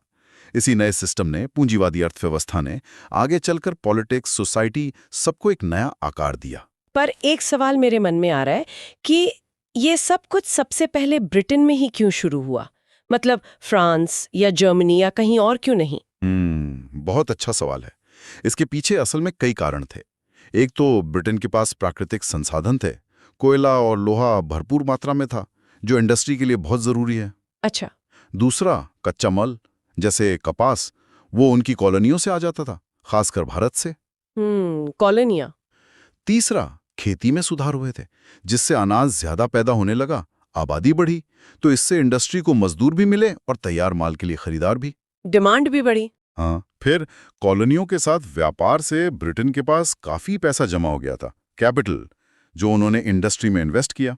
सरकार भी काफी स्टेबल थी और व्यापार को सपोर्ट करती थी। ट्रांसपोर्ट सिस्टम भी अच्छा डेवलप हो गया था, सड़कें, नहरें, फिर बाद में रेलवे। और सबसे जरूरी, शायद तैयार माल बेचने के लिए बाजार। बिल्कुल। कॉलोनियां ना सिर्फ कच्चे माल का स्रोत थीं, बल्कि तैयार माल बेचने के लिए एक बहुत बड़ा कैप्टिव मार्केट भी थी। इन्हीं सब वजहों से ब्रिटेन उस समय दुनिया का कारखाना यानी वर्कशॉप ऑफ द वर्ल्ड कहा जाने लगा। जाहिर है ये क्रांति सिर्फ ब्रिटेन तक तो रुकी नहीं होगी। नहीं, बिल्कुल नहीं। 19वीं सदी के मध्य तक ये पश्चिमी यूरोप के दूसरे देशों में भी फैल गए। फ्रांस, बेल्जियम, जर्मनी, फिर अमेरिका में भी तेजी से इंडस्ट्रियलाइजेशन हुआ। बाद में जापान और रूस जैसे देश भी शामिल हुए। लेकिन इसका एक डार्क साइड भी था, उपनिवेशवाद का, है ना? हाँ, ये बहुत अहम कनेक्शन है। जैसे जैसे इन औद्योगिक देशों की फैक्ट्रियों को कच्चे माल की ज़रूरत बढ़ी और तैयार माल बेचने के लिए नए बाजारों की ज़रूरत बढ़ी, उन्होंने एशिया और अफ्रीका में अपनी कॉलोनियां बनानी और फैलानी शुरू कर दी। मतलब इंडस्ट्री की भूख ने साम्राज्यवाद को बढ़ाया। हाँ, कह सकते हैं। कॉलोनियां सस्ते कच्चे माल का सोर्स बन गई और उन्हीं देशों को फिर महंगा तैयार माल बेचा गया। इससे एक बहुत ही असमान व्यवस्था बनी। भारत जैसे देश जो कभी अपने हाथ के काम के लिए मशहूर थे, वो पिछड़ते गए, उनका शोषण हुआ। तो औद्योगिकीकरण और साम्राज्यवाद ये दोनों साथ साथ चले। तो संक्षेप में आज हमने देखा कि कैसे दुनिया हाथ के काम से फैक्ट्री और मशीनों के युग में आई। हमने आदि औद्योगिकीकरण को समझा, वो जरूरी आविष्कार देखे जिन्होंने ये सब मुमकिन किया, और मजदूरों की जिंदगी, उनके संघर्षों पर भी बात की। हाँ, और हमने ये भी देखा कि ब्रिटेन ही क्यों इस रेस में सबसे आगे था और कैसे इस पूरे प्रोसेस ने उपनिवेशवाद को हवा दी, जिसका सीधा असर भारत जैसे देशों पर बहुत गहरा पड़ा। ये सारे पॉइंट्स मतलब एग्जाम के लिहाज से बहुत जरूरी हैं। बिल्कुल। अब एक सवाल हम सबके सोचने के लिए छोड़ जाते हैं। जिस औद्योगिकीकरण ने लगभग 200 साल पहले दुनिया को इस तरह बदला, उसका असर आज भी हमारी रोजमर्रा की जिंदगी पर और दुनिया के देशों के आपसी संबंधों पर किस तरह दिखाई देता है? सोचने वाली बात है। इस पर विचार जरूर कीजिएगा। औद्योगिकरण का युग, और हम इसे भारत के नजरिए से देखेंगे। बिल्कुल। कैसे भारत, जो कभी हाथ से बने शानदार कपड़ों के लिए जाना जाता था, ब्रिटिश राज में बदल गया। हाँ, कैसे पुराने उद्योग मतलब हाथ वाले काम कमजोर हुए और नई फैक्ट्रियों की शुरुआत हुई। ये पूरी कहानी समझना इम्तिहान के लिए बहुत जरूरी है ना? सही। चलिए तो फिर शुरू करते हैं। अगर हम यूरोप की औद्योगिक क्रांति से पहले देखें तो भारत हाथ से बनी चीजों का, खासकर कपड़ों का, एक बहुत बड़ा सेंटर था। बिल्कुल। भारतीय कॉटन और सिल्क के कपड़े अपनी क्वालिटी और डिजाइन के लिए दुनिया भर में फेमस थे। जैसे कि वो ढाका की मलमल। हाँ, ढाका की मलमल, कालीकट की छीट, मसूलीपट्टनम का कैलिको, बंगाल का रेशम, इनकी मांग यूरोप से लेकर एशिया तक थी। अरब, अफ्रीकी, यूरोपीय व्यापारी सब यहाँ आते थे खरीदने। और फिर वो ईस्ट इंडिया कंपनियां भी आ गईं। 17वीं सदी के बाद तो Dutch, French, English east India कंपनियां, इनमें होड़ लग गई भारतीय कपड़ा खरीदने की। मतलब ब्रिटिश राज से पहले भारत का कपड़ा उद्योग तो जबरदस्त था, पर फिर अंग्रेजों के आने के बाद ये गिरने क्यों लगा? ये हस्तशिल्प का पतन कैसे हुआ? देखिए, ब्रिटेन में फैक्ट्रियां लगी, उन्हें दो चीजें चाहिए थी। एक तो कच्चा माल, जैसे हमारे यहाँ से कपास, और दूसरा अपनी फैक्ट्रियों में बना माल बेचने के लिए बाजार। और भारत ये दोनों जरूरतें पूरी कर रहा था। इसी वजह से आप कह सकते हैं कि 1750 से 1850 के बीच भारत का औद्योगिकरण हुआ। औद्योगिकरण मतलब जो उद्योग पहले से थे वो खत्म होने लगे? हाँ, बिल्कुल। एक बड़ा कारण तो ये था कि मैनचेस्टर और लैंकाशायर से मशीन का बना सस्ता कपड़ा भारत के बाजारों में आ गया। अच्छा। पर सिर्फ यही नहीं था, ब्रिटेन ने भारत से जाने वाले माल पर भारी टैक्स लगा दिए और अपना माल वो बिना टैक्स के भारत आने लगा। ओहो, ये तो सीधी नाइंसाफी हुई। और सोचिए, जो भारतीय राजा महाराजा कारीगरों को सपोर्ट करते थे, वो भी तो कमजोर हो गए थे। फिर ईस्ट इंडिया कंपनी की अपनी पॉलिसीज थी थोड़ी जबरदस्ती वाली। कैसे जबरदस्ती? मतलब क्या करती थी कंपनी? उन्होंने एक सिस्टम शुरू किया पेशगी का, जिसे ददून भी कहते थे। बुनकरों को एडवांस में कर्जा देते थे। अच्छा, मदद के लिए कहने को। पर शर्त ये होती थी कि बुनकर अपना बनाया माल सिर्फ कंपनी को ही बेचेंगे, और वो भी बहुत कम दाम पर। तो फिर तो बुनकर फंस गए। हाँ, बिल्कुल। वो अपनी मर्जी से किसी और को बेच नहीं सकते थे। धीरे धीरे वो अपनी आजादी खो बैठे, एक तरह से बंधुआ मजदूर बन गए। इसका नतीजा, हजारों कारीगर बेरोजगार हो गए। जाहिर है उनकी कमाई गिरी होगी, जीना मुश्किल हो गया होगा। बहुत ज्यादा। कम पैसे में अच्छा कच्चा माल नहीं खरीद पाते थे, तो कपड़े की क्वालिटी भी गिरने लगी। ऊपर से अकाल और महंगाई, हालत बहुत खराब थी। 1830 आते आते तो कई जगहों पर भारत का हथकरघा उद्योग लगभग खत्म हो गया। और इसी दौरान ब्रिटेन से मशीन वाला कपड़ा यहाँ धड़ल्ले से आने लगा। हाँ, तेजी से। एक अंदाजा है कि 1811-12 में ब्रिटेन जितना कपड़ा बाहर से मंगाता था, उसमें करीब 33% भारत का होता था। अच्छा खासा हिस्सा था। बिल्कुल। पर 1850 तक ये हिस्सा 3% से भी कम रह गया। सोचिए, भारत जो कपड़ा बेचता था अब खरीदने लगा था, एक्सपोर्टर से इंपोर्टर बन गया। ये तो काफी निराशाजनक तस्वीर है। लेकिन क्या इस दौर में कुछ नई शुरुआत भी हुई, जैसे आधुनिक कारखानों की? हाँ, एक तरफ जहां हाथ का काम खत्म हो रहा था, वहीं दूसरी तरफ भारत में आधुनिक फैक्ट्रियां लगनी शुरू हुईं। ये हुआ 1850 और 60 के दशक में। कहाँ लगी ये पहली फैक्ट्रियां? पहली कॉटन मिल लगी बॉम्बे में 1854 में, और पहली जूट मिल बंगाल में, कलकत्ता के पास 1855 में। इनमें नई मशीनें थीं, बहुत सारे मजदूर एक साथ काम करते थे। पैसा किसने लगाया इनमें, भारतीयों ने या अंग्रेजों ने? दोनों ने। कुछ भारतीय व्यापारियों ने भी पैसा लगाया और ब्रिटिश पूंजीपतियों ने भी। बॉम्बे और कलकत्ता ही क्यों, कुछ खास वजह? लोकेशन का फायदा था। बॉम्बे पश्चिमी भारत के कपास उगाने वाले इलाकों के पास था और बंदरगाह भी था, तो एक्सपोर्ट आसान था। और कलकत्ता पूर्वी बंगाल के जूट वाले इलाकों के नजदीक था और वो भी एक बड़ा बंदरगाह था। अच्छा, तो ये जो शुरुआती भारतीय उद्योगपति थे, जैसे द्वारकानाथ टैगोर, जमशेदजी टाटा, जीडी बिरला, इनका क्या रोल था? देखिए, मारवाड़ी, गुजराती, चट्टियार जैसे व्यापारी समुदाय तो पहले से व्यापार और फाइनेंस में थे। जब 1813 में कंपनी का एकाधिकार खत्म हुआ तो इनमें से कुछ ने हिम्मत दिखाई और नए उद्योगों में पैसा लगाया। जैसे आपने नाम लिए, टैगोर, टाटा, बिरला, ये बड़े नाम हैं। लेकिन उनके लिए सब आसान तो नहीं रहा होगा। बिल्कुल नहीं। सबसे बड़ी मुश्किल थी ब्रिटिश कंपनियों का दबदबा। शिपिंग, बैंकिंग, बीमा, हर बड़ी चीज पर अंग्रेजों का कंट्रोल था।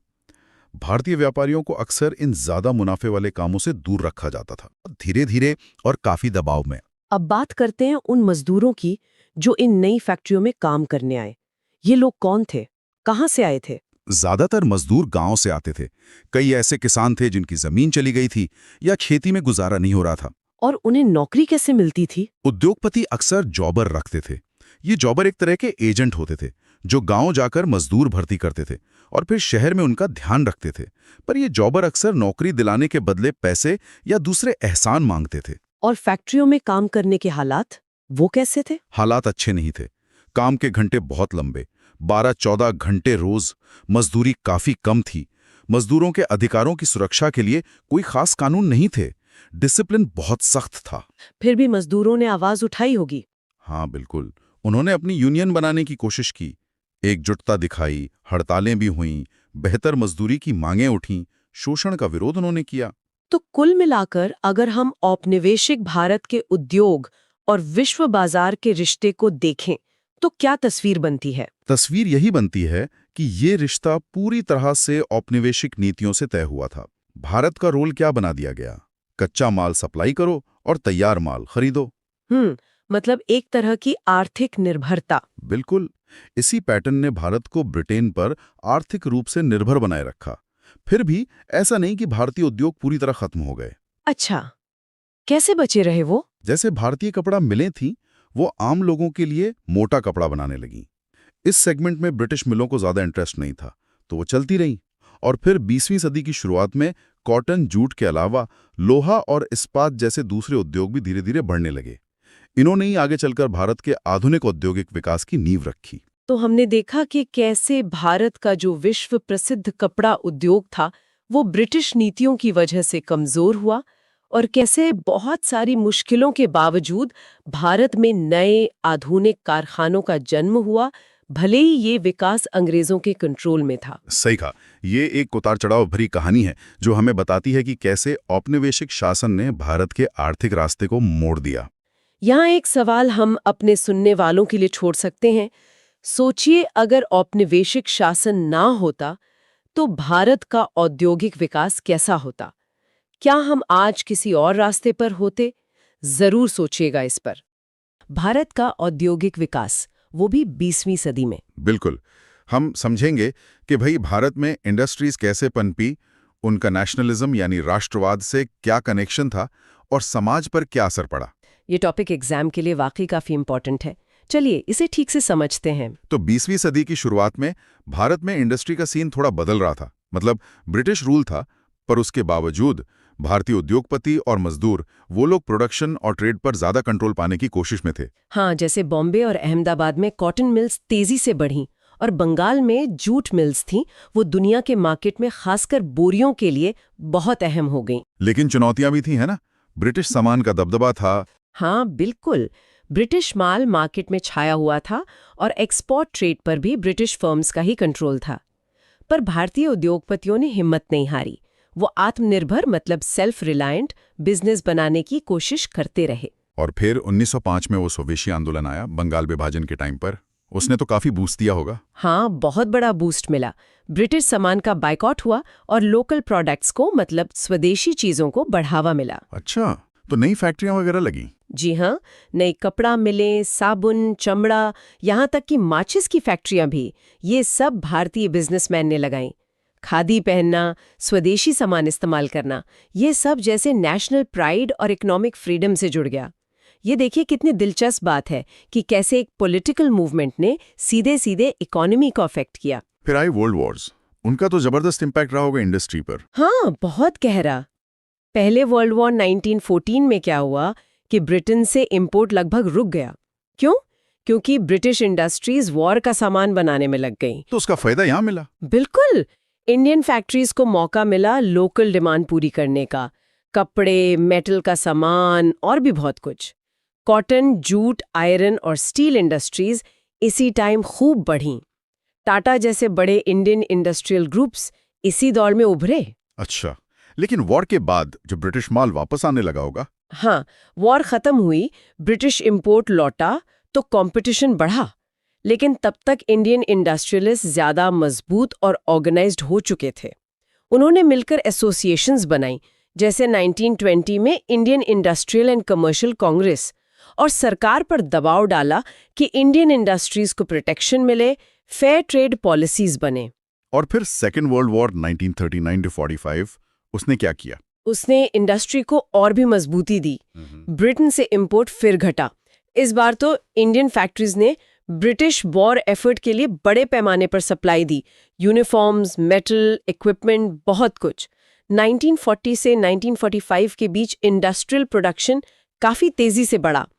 वॉर खत्म होने तक भारत का इंडस्ट्रियल बेस पहले से कहीं ज्यादा बड़ा और कह सकते हैं थोड़ा आत्मनिर्भर हो चुका था। इसमें बड़े इंडस्ट्रियल परिवारों जैसे टाटा, बिड़ला, वाडिया, इनका रोल तो अहम रहा होगा। निश्चित रूप से इन परिवारों ने मॉडर्न इंडस्ट्रीज में बड़ा पैसा लगाया। कॉटन, जूट, आयरन स्टील जैसे टिस्को 1907 में, फिर सीमेंट, केमिकल्स वगैरह। और ये भी जरूरी है कि उन्होंने नेशनलिस्ट मूवमेंट को भी सपोर्ट किया। वो मानते थे कि पॉलिटिकल आज़ादी और इकोनॉमिक सेल्फ रिलायंस जुड़े हुए हैं। उन्होंने कांग्रेस को फंड्स दिए और विदेशी कंपटीशन से इंडियन इंडस्ट्रीज को बचाने के लिए इंपोर्ट ड्यूटी जैसी पॉलिसीज की वकालत की। लेकिन इन बढ़ती फैक्ट्रियों के साथ मजदूरों की कहानी भी जुड़ी है। उनकी क्या हालत थी? हाँ, ये भी बहुत जरूरी पहलू है। देखिए, औद्योगिकरण से नौकरियां तो मिली, पर काम करने के हालात अक्सर बहुत मुश्किल थे। काम के घंटे बहुत लंबे, सोचिए 12-14 घंटे, तनख्वाह कम, काम की जगह अनसेफ और रहने के लिए भीड़ भाड़ वाली अनहेल्दी बस्तियां।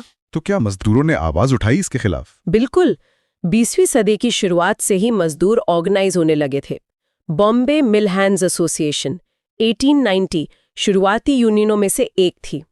बॉम्बे, कलकत्ता, मद्रास में ट्रेड यूनियंस तेजी से बढ़ीं। बेहतर मजदूरी और काम के घंटों के लिए हड़तालें भी हुईं। और क्या इन मजदूर आंदोलनों का आजादी की लड़ाई से भी कोई लेना देना था? हाँ, काफी गहरा कनेक्शन था। कई मजदूर नेता और यूनियनें फ्रीडम स्ट्रगल में एक्टिव थे। असहयोग आंदोलन 1920-22 के टाइम कई हड़तालें नेशनलिस्ट फीलिंग से जुड़ी थीं।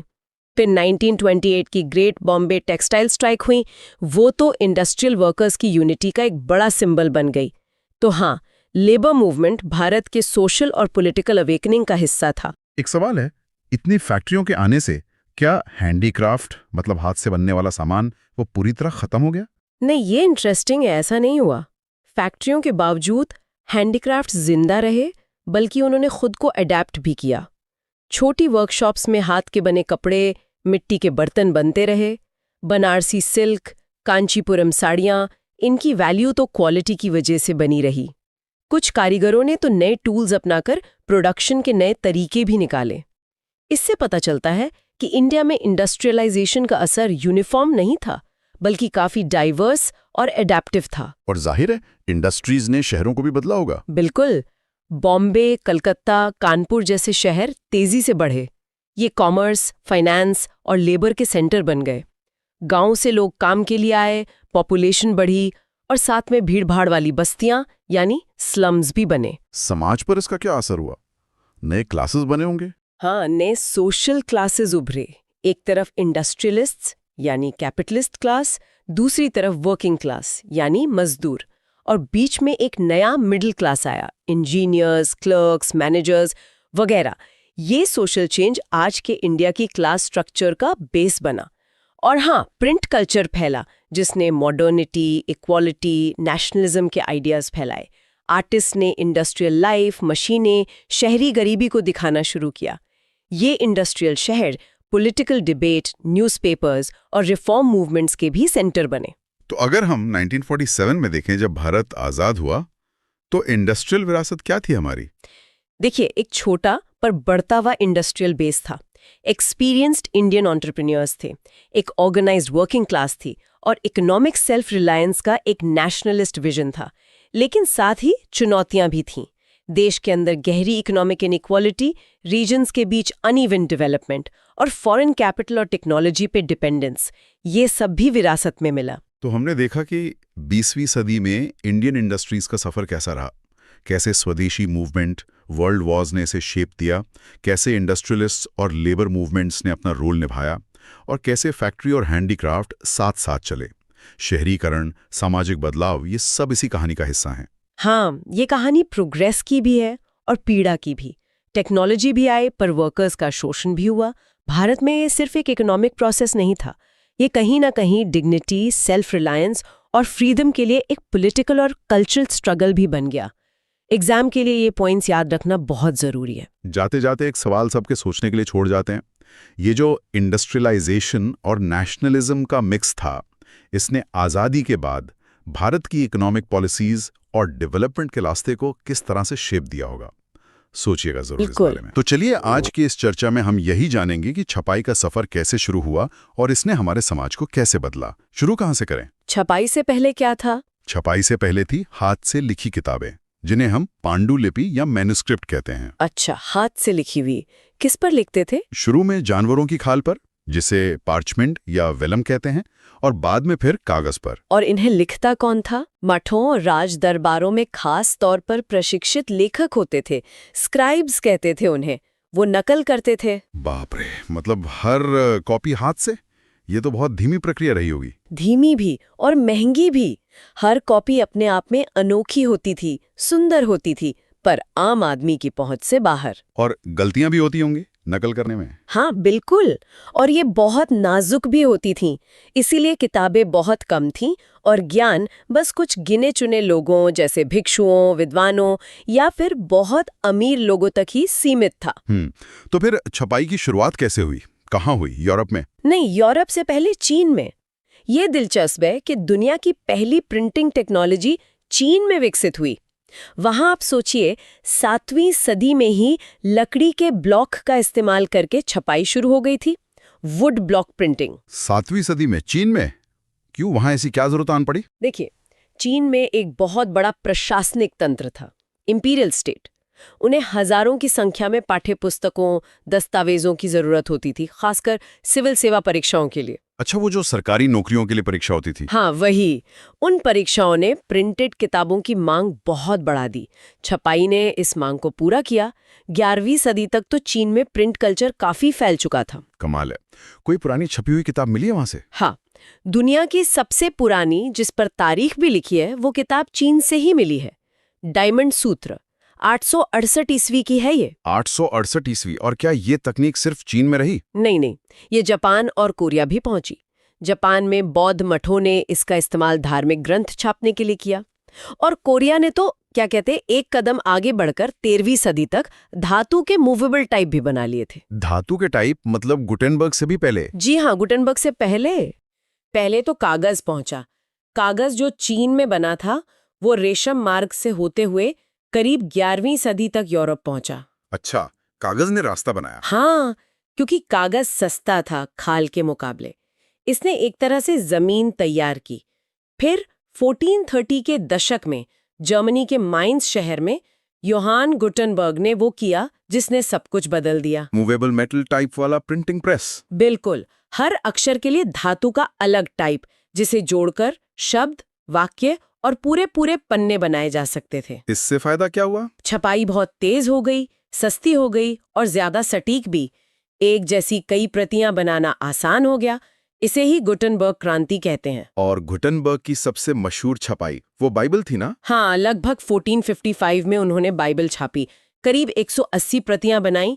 उस जमाने के हिसाब से ये बहुत बहुत बड़ी संख्या थी। अब फिर तो ये तकनीक तेजी से फैली होगी पूरे यूरोप में। हाँ, बहुत तेजी से। कुछ ही दशकों में इटली, फ्रांस, इंग्लैंड, स्पेन सब जगह प्रिंटिंग प्रेस लग गए।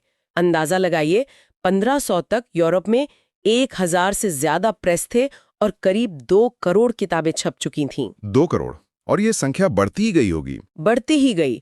1600 तक ये आंकड़ा 20 करोड़ पहुंच गया। 20 करोड़। इसका मतलब है कि पढ़ने वाले लोग भी बड़े होंगे। अब सिर्फ कुछ खास लोग ही नहीं पढ़ रहे होंगे। बिल्कुल सही। एक नया पाठक वर्ग तैयार हुआ। व्यापारी, वकील, डॉक्टर, छात्र, ये सब अपने काम की किताबें पढ़ने लगे। यहाँ तक कि महिलाएं भी पढ़ने लगीं। और आम लोगों के लिए, गरीब लोगों के लिए? उनके लिए चैप बुक्स आईं, मतलब सस्ती छोटी किताबें। और गाथा गीत या बैलेड्स के पर्चे छपने लगे। वो भी बहुत लोकप्रिय हुए। पढ़ना अब कुछ इलीट लोगों का काम नहीं रहा। इससे पढ़ने के तरीके पर भी असर पड़ा होगा। हाँ, बहुत बड़ा असर। पहले क्या था कि ज्यादातर लोग पढ़ नहीं सकते थे, तो किताबें समूह में जोर जोर से पढ़ी जाती थीं। लेकिन जब किताबें सस्ती हुईं और ज्यादा लोगों तक पहुंची, तो चुपचाप अकेले पढ़ने का चलन बढ़ा, साइलेंट रीडिंग। और अकेले पढ़ने से लोग अपने विचार भी बनाने लगे होंगे। बिल्कुल, लोग अपनी राय बनाने लगे, चीजों पर सोचने लगे। और भाषा, क्या अब लैटिन में ही छपता था? नहीं, ये भी एक बहुत बड़ा बदलाव था। छपाई ने स्थानीय भाषाओं यानी वर्नैक्युलर भाषाओं को बढ़ावा दिया। लैटिन के अलावा अब जर्मन, फ्रेंच, अंग्रेजी, इतालवी जैसी भाषाओं में की किताबें धड़ल्ले से छपने लगीं। इससे तो ज्ञान ज्यादा लोगों तक उनकी अपनी भाषा में पहुंचा होगा। हाँ, बिल्कुल, ज्ञान का दायरा बढ़ा। विज्ञान, भूगोल, दर्शन जैसे विषयों पर किताबें तेजी से बढ़ीं। नक्शे छपने लगे, चित्र छपने लगे, जिससे सीखना आसान हुआ। एक तरह से कह सकते हैं कि ज्ञान का लोकतंत्रीकरण हुआ, डेमोक्रेटाइजेशन। पर इसका कोई विरोध नहीं हुआ। जैसे चर्च, उनका तो ज्ञान पर एक तरह से कब्जा था। खुल हुआ। चर्च का सदियों से ज्ञान पर नियंत्रण था। प्रिंट ने उस नियंत्रण को सीधी चुनौती दी, खासकर जब 1517 में मार्टिन लूथर ने चर्च के भ्रष्टाचार की आलोचना करते हुए अपनी 95 थीसिस छपवाई। हाँ, वो तो जबरदस्त हंगामा हुआ होगा। प्रोटेस्टेंट सुधार आंदोलन की शुरुआत। यकीनन, लूथर के वो पर्चे, वो विचार हजारों की संख्या में छपकर पूरे यूरोप में फैल गए। आम लोग धार्मिक मसलों पर बहस करने लगे। इसने चर्च को बुरी तरह हिला दिया। तो चर्च ने क्या किया? चर्च ने घबराकर प्रतिबंधित पुस्तकों की सूची जारी की। इंडेक्स ऑफ प्रोहिबिटेड बुक्स, मतलब इन किताबों को पढ़ना मना था। लेकिन एक बार विचार फैल जाएं तो उन्हें रोकना बहुत मुश्किल होता है। सही कहा, विचारों के सैलाब को रोकना नामुमकिन सा हो गया था। बिल्कुल। तो ये प्रिंटिंग प्रेस सिर्फ एक मशीन नहीं थी, ये तो विचारों की बहस की एक नई दुनिया खोल रही थी। एकदम सही। इसने बहस और चर्चा के लिए एक पब्लिक स्फीयर, एक सार्वजनिक मंच तैयार किया। लोग अब राजाओं पर, पादरियों पर, स्थापित सत्ताओं पर सवाल उठाने लगे। और इसी ने आगे चलकर बड़े बदलावों की नींव रखी होगी। हाँ, वैज्ञानिक विचार तेजी से फैले। इसने पुनर्जागरण, धर्म सुधार और फिर बाद में प्रबोधन युग के लिए बौद्धिक जमीन तैयार की। प्रिंटिंग प्रेस सिर्फ एक मशीन नहीं थी, ये विचारों की क्रांति थी। तो हमने देखा कि कैसे एक आविष्कार ने पढ़ने, सोचने और यहाँ तक कि पूरे समाज को ही पूरी तरह बदल दिया। पांडुलिपियों की उस सीमित दुनिया से लेकर छपी हुई किताबों के इस विस्फोट तक का सफर वाकई कमाल का है। हाँ, और ये हमें आज के बारे में भी सोचने पर मजबूर करता है।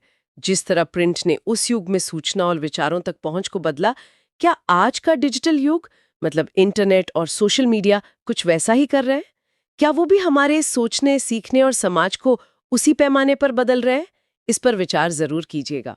ये है यूरोप में छपाई यानी प्रिंटिंग का असर, खासकर 18वीं और 19वीं सदी में। ये सिर्फ टेक्नोलॉजी की कहानी नहीं है, बल्कि विचारों की क्रांति और समाज के बदलने की कहानी है। आइए इसे करीब से देखें। तो तो यूरोप में 18वीं सदी तक आते आते छपाई काफ़ी फैल चुकी थी।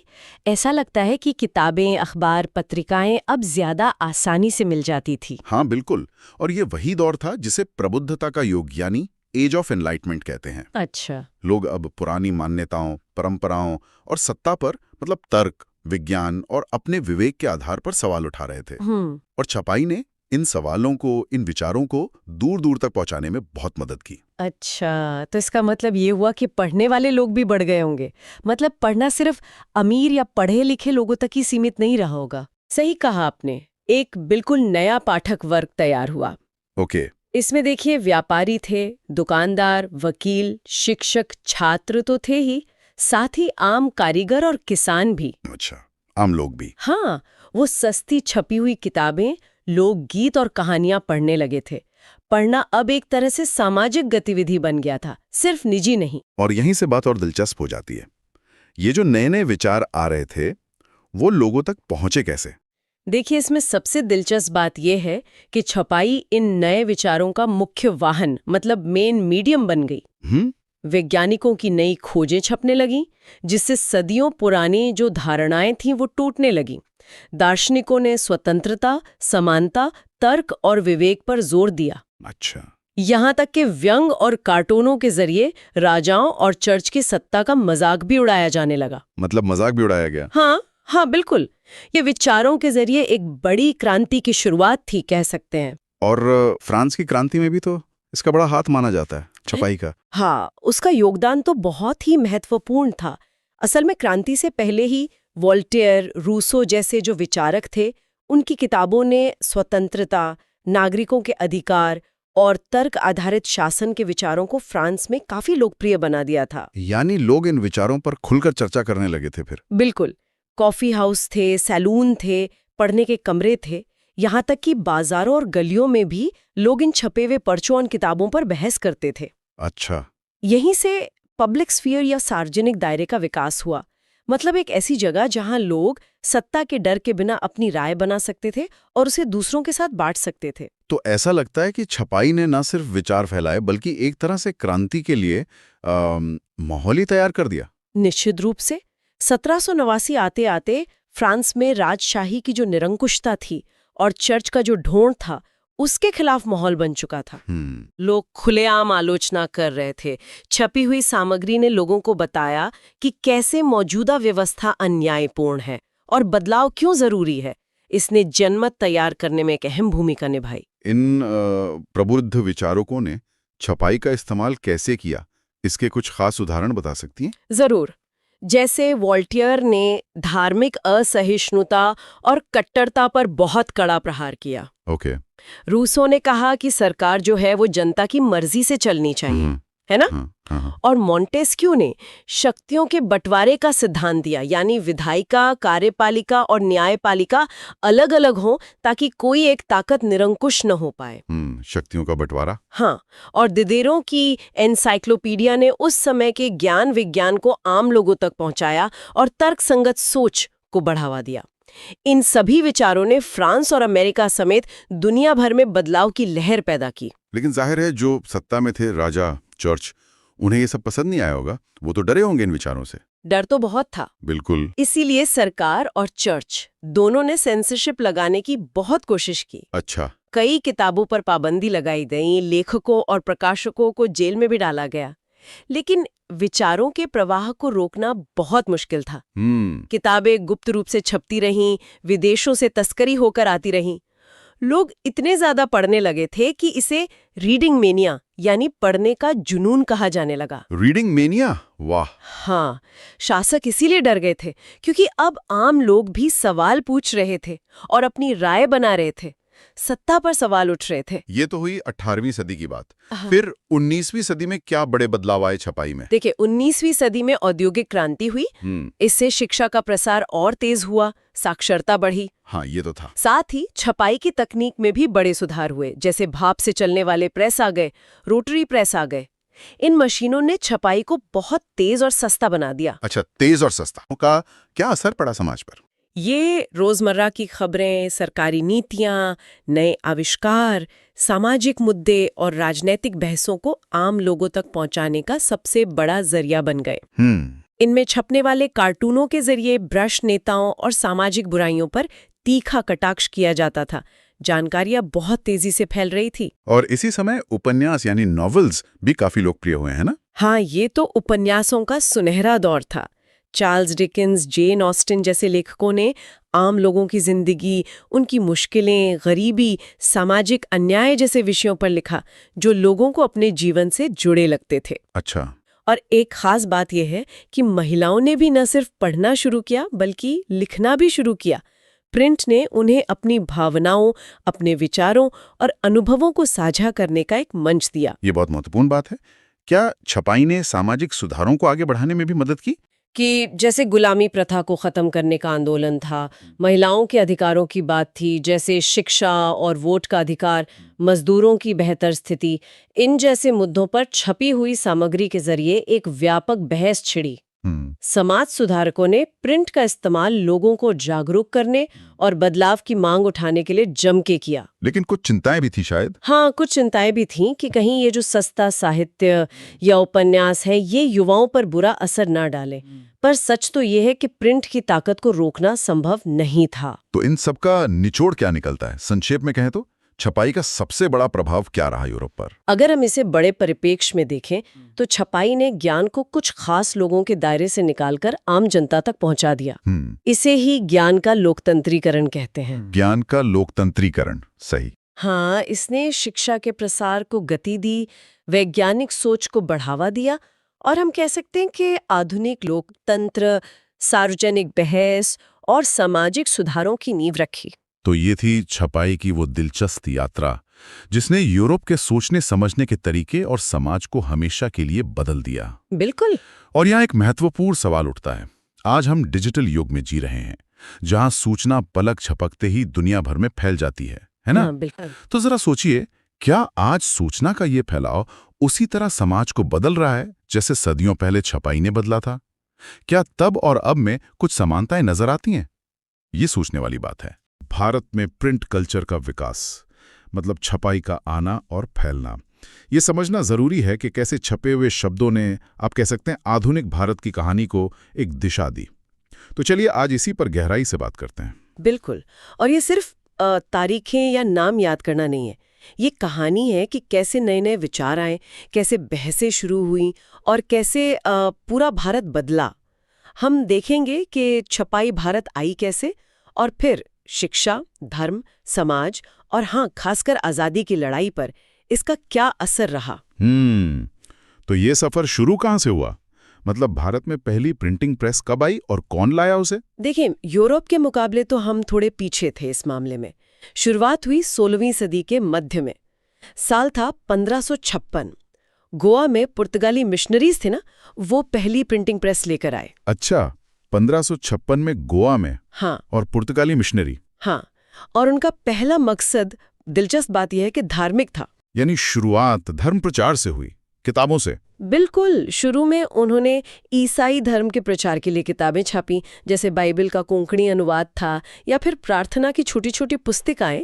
यहीं से कह सकते हैं भारत में छपाई के युग की शुरुआत हुई, जिसने आगे चलकर समाज के हर पहलू को छूना था। अच्छा, तो गोवा के बाद ये तकनीक सिर्फ वहीं तो नहीं रुकी होगी, भारत के बाकी हिस्सों तक कैसे पहुंची है? सही सोचा आपने।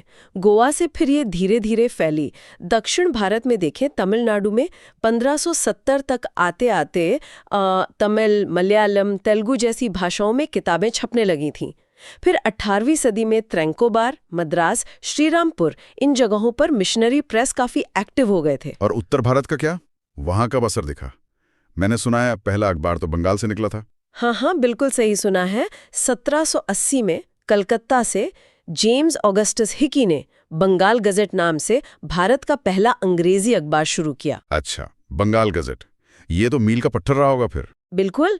इसके बाद तो जैसे एक रास्ता खुल गया। बहुत जल्द बंगाली, हिंदी, उर्दू, मराठी, इन सब भारतीय भाषाओं में भी अखबार और पत्रिकाएं निकलने लगीं। 19वीं सदी की शुरुआत तक तो कलकत्ता, बम्बई, मद्रास जैसे बड़े शहर प्रिंटिंग के बड़े केंद्र बन गए थे। जब इतने बड़े पैमाने पर छपाई होने लगी तो जाहिर है धार्मिक विचारों और जो बहसें थीं उन पर भी इसका गहरा असर हुआ होगा। बहुत गहरा असर पड़ा। एक तरफ तो मिशनरी अपने विचारों को फैलाने के लिए पर्चे और किताबें छाप रहे थे, तो दूसरी तरफ हिंदू, मुस्लिम, सिख, बौद्ध विद्वानों ने भी अपनी मान्यताओं को बचाने के लिए, अपनी बात रखने के लिए रामचरितमानस, गीता, कुरान जैसे अपने ग्रंथ छापे। वैसे अब सिर्फ बोलकर नहीं हो रही थीं, वो छपे हुए शब्दों के जरिए लाखों लोगों तक पहुंच रही थीं। विचारों के टकराव का ये एक नया मैदान बन गया था। और समाज सुधारकों ने इस नई ताकत को कैसे देखा? उन्होंने कैसे इस्तेमाल किया इसे? सोचिए उनके लिए कितना बड़ा मौका रहा होगा। उनके लिए तो ये वाकई एक हथियार जैसा साबित हुआ। जैसे राजा राम मोहन रॉय थे, उन्होंने एकेश्वरवाद और सती प्रथा जैसी कुरीतियों के खिलाफ लिखने के लिए प्रिंट का खूब इस्तेमाल किया। अच्छा। हाँ, फिर स्वामी विवेकानंद, दयानंद सरस्वती, इन्होंने अंधविश्वास और जाति भेद पर चोट करने के लिए अपने विचार छापे। सर सैयद अहमद खान ने मुसलमानों में आधुनिक शिक्षा और इस्लाम की साइंटिफिक सोच को बढ़ावा देने के लिए छपाई का सहारा लिया। मतलब सुधारवादी आवाजें अब दूर दूर तक पहुंच सकती थी। इसका मतलब ये हुआ कि ज्ञान और विचार अब सिर्फ कुछ खास पढ़े लिखे लोगों तक सीमित नहीं रहे, आम आदमी तक इनकी पहुंच बढ़ी। बिल्कुल। पहले देखिए पढ़ना लिखना कुछ ही वर्गों का काम माना जाता था, है ना? लेकिन अब सस्ती किताबें, अखबार, ये सब व्यापारियों, कारीगरों, यहाँ तक कि महिलाओं तक भी पहुंचने लगे। रंगीन तस्वीरों वाली किताबें, पंचांग, लोक कथाएं, ये सब बहुत लोकप्रिय हुई। शहरों में पब्लिक लाइब्रेरी खुलने लगी। तो हाँ, ज्ञान का दायरा बढ़ा। आपने महिलाओं का जिक्र किया, उनकी जिंदगी पर क्या खास असर पड़ा इस छपाई का? महिलाओं के लिए तो इसने जैसे एक नई दुनिया खोल दी। उनकी शिक्षा के सवाल पर, विधवा पुनर्विवाह जैसे मुद्दों पर खूब लिखा गया। बाम्बोदिनी पत्रिका, स्त्री दर्पण जैसी पत्रिकाएं तो खास महिलाओं के लिए ही निकली। और सोचिए, राजसुंदरी देवी थीं, उन्होंने 1876 में अपनी आत्मकथा आमार जीवन छापी। घर में छिप छिप कर पढ़ना सीखा था उन्होंने। ये उस समय कितनी बड़ी बात रही होगी। वाकई। हाँ, और इसी तरह जो समाज के हाशिए पर थे, मतलब निचली जातियां, उनको भी अपनी बात रखने का एक मंच मिला। ज्योतिबा फूले ने गुलामगिरी लिखी, जाति व्यवस्था पर सीधा सवाल उठाया। फिर B.R. अम्बेडकर, पेरियार, इन नेताओं ने भी छपाई के जरिए दलितों और गैर ब्राह्मण समुदायों में बराबरी और आत्मसम्मान के विचारों को फैलाया। लेकिन जब यही अखबार और पत्रिकाएं सरकार पर, मतलब अंग्रेजी हुकूमत पर सवाल उठाने लगीं, तब उनकी क्या प्रतिक्रिया रही होगी? उन्हें चिंता तो हुई होगी। चिंता क्यों नहीं होती, बिल्कुल हुई। समाचार दर्पण, सुधारक, अमृत बाजार पत्रिका और तिलक का केसरी, ये सब अखबार खुलकर कॉलोनियल रूल की नीतियों की, आर्थिक शोषण की आलोचना कर रहे थे। भारतीयों के राजनीतिक अधिकारों की मांग कर रहे थे। तो इसी बढ़ते विरोध को दबाने के लिए वो 1878 में वर्नाक्युलर प्रेस एक्ट लेकर आए। हाँ, वो बदनाम एक्ट। जी, वही। इस कानून से सरकार को भारतीय भाषाओं के अखबारों पर सेंसर लगाने का, उनकी प्रेस जब्त करने तक का अधिकार मिल गया। लेकिन देखिए, दमन से आवाजें दबती कहाँ हैं? उल्टा हुआ। इस एक्ट के विरोध ने आजादी की लड़ाई को और हवा दे दी और मजबूत कर दिया। अच्छा, यानी प्रिंट ने सीधे सीधे राष्ट्रवाद की भावना को जगाने और फैलाने में भी एक अहम भूमिका निभाई। निश्चित रूप से। आप देखिए, तिलक, लाला लाजपत राय, बिपिन चंद्र पाल और बाद में महात्मा गांधी, इन सब बड़े नेताओं ने अखबारों को केसरी, मरहट्ठा, यंग इंडिया, हरिजन अपने विचारों का मुख्य हथियार बनाया। इनके जरिए राजनीतिक चेतना गांव-गांव तक पहुंचे। गांव-गांव तक कैसे? देखिए, स्वदेशी, स्वराज जैसे जो मुश्किल विचार थे ना, उनको सस्ते पर्चों और पोस्टरों के माध्यम से आम लोगों की भाषा में समझाया गया। इसने शहरों के पढ़े लिखे बुद्धिजीवियों और गांवों के किसानों के बीच एक तरह का पुल बनाया, उन्हें एक साझा मकसद से जोड़ा। ये तो बहुत अहम बात है। अच्छा, राजनीति, धर्म, समाज सुधार, इन गंभीर बातों के अलावा क्या लोगों के मनोरंजन के लिए भी कुछ छपता था? हाँ, क्यों नहीं। मनोरंजन का भी ध्यान रखा गया। नाटकों की स्क्रिप्ट छपने लगी, लोग जासूसी उपन्यास पढ़ने लगे, गीत संगीत की किताबें निकलीं, धार्मिक कथाएं जैसे रामायण, महाभारत, इनके सस्ते संस्करण छपे, कैलेंडर, रंगीन तस्वीरें, ये सब आम लोगों के जीवन का हिस्सा बन गए। सड़कों पर फेरी वाले घूम घूम कर किताबें बेचते थे, तो छपाई ने मनोरंजन को भी आम आदमी तक पहुंचाया। तो अगर हम पूरी बात को समेटें तो आधुनिक भारत को बनाने में प्रिंट की भूमिका को हम कैसे देख सकते हैं संक्षेप में? संक्षेप में कहें तो प्रिंट ने भारत में सबसे पहले तो ज्ञान का प्रसार किया। इसने पुरानी सामाजिक रूढ़ियों और ऊंच नीच को चुनौती दी। इसने अलग अलग समुदायों और इलाकों के लोगों को एक दूसरे से जोड़ा। और सबसे जरूरी बात, इसने राष्ट्रीय चेतना जगाकर भारत के स्वतंत्रता संग्राम को एक वैचारिक ताकत दी। इसने, कह सकते हैं, आधुनिक भारत के सार्वजनिक जीवन की नींव रखी। वाकई सोचकर भी हैरानी होती है कि छपे हुए शब्दों में कितनी जबरदस्त ताकत थी। इसने न सिर्फ भारत को बदला बल्कि दुनिया भर में ज्ञान और क्रांति का एक बड़ा जरिया बनी। सही कहा। और भारत के संदर्भ में देखें तो ये सामाजिक सुधार, बराबरी और आज़ादी की लड़ाई का एक बहुत अहम औजार साबित हुआ। ये सोचना भी कितना दिलचस्प है कि कैसे एक तकनीक ने विचारों को पंख दिए और एक ऐसे आधुनिक लोकतांत्रिक समाज की कल्पना को मजबूत किया जहां ज्ञान सिर्फ कुछ लोगों का नहीं, सबका हो और हर दबी हुई आवाज को भी मंच मिल सके।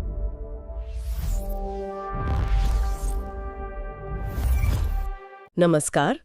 क्लास 10 बोर्ड, एसएससी, यूपीएससी और दूसरे कॉम्पिटिटिव एग्जाम्स के लिए आज एक बहुत ही जरूरी विषय पर बात करेंगे। हाँ, सत्ता की साझेदारी यानी पावर शेयरिंग। ये क्लास 10 के सिलेबस का, खासकर पॉलिटिकल साइंस का, एक महत्वपूर्ण हिस्सा है। और देखिए, लोकतंत्र में ना ताकत कभी एक जगह नहीं रहती। हाँ, उसे बांटा जाता है सरकार के अलग अलग अंगों में, स्तरों में। क्यों? ताकि तानाशाही ना आए और हर समूह को लगे कि हाँ भाई, हमारी भी सुनी जा रही है। बिल्कुल सही। और इसे समझने के लिए ना दो देशों की कहानियां देखते हैं। एक यूरोप का बेल्जियम, दूसरा अपना पड़ोसी श्रीलंका। अच्छा, दोनों लोकतांत्रिक देश? हाँ, दोनों लोकतांत्रिक, पर सत्ता की साझेदारी के सवाल पर दोनों के रास्ते बिल्कुल अलग। चलिए देखते हैं कैसे।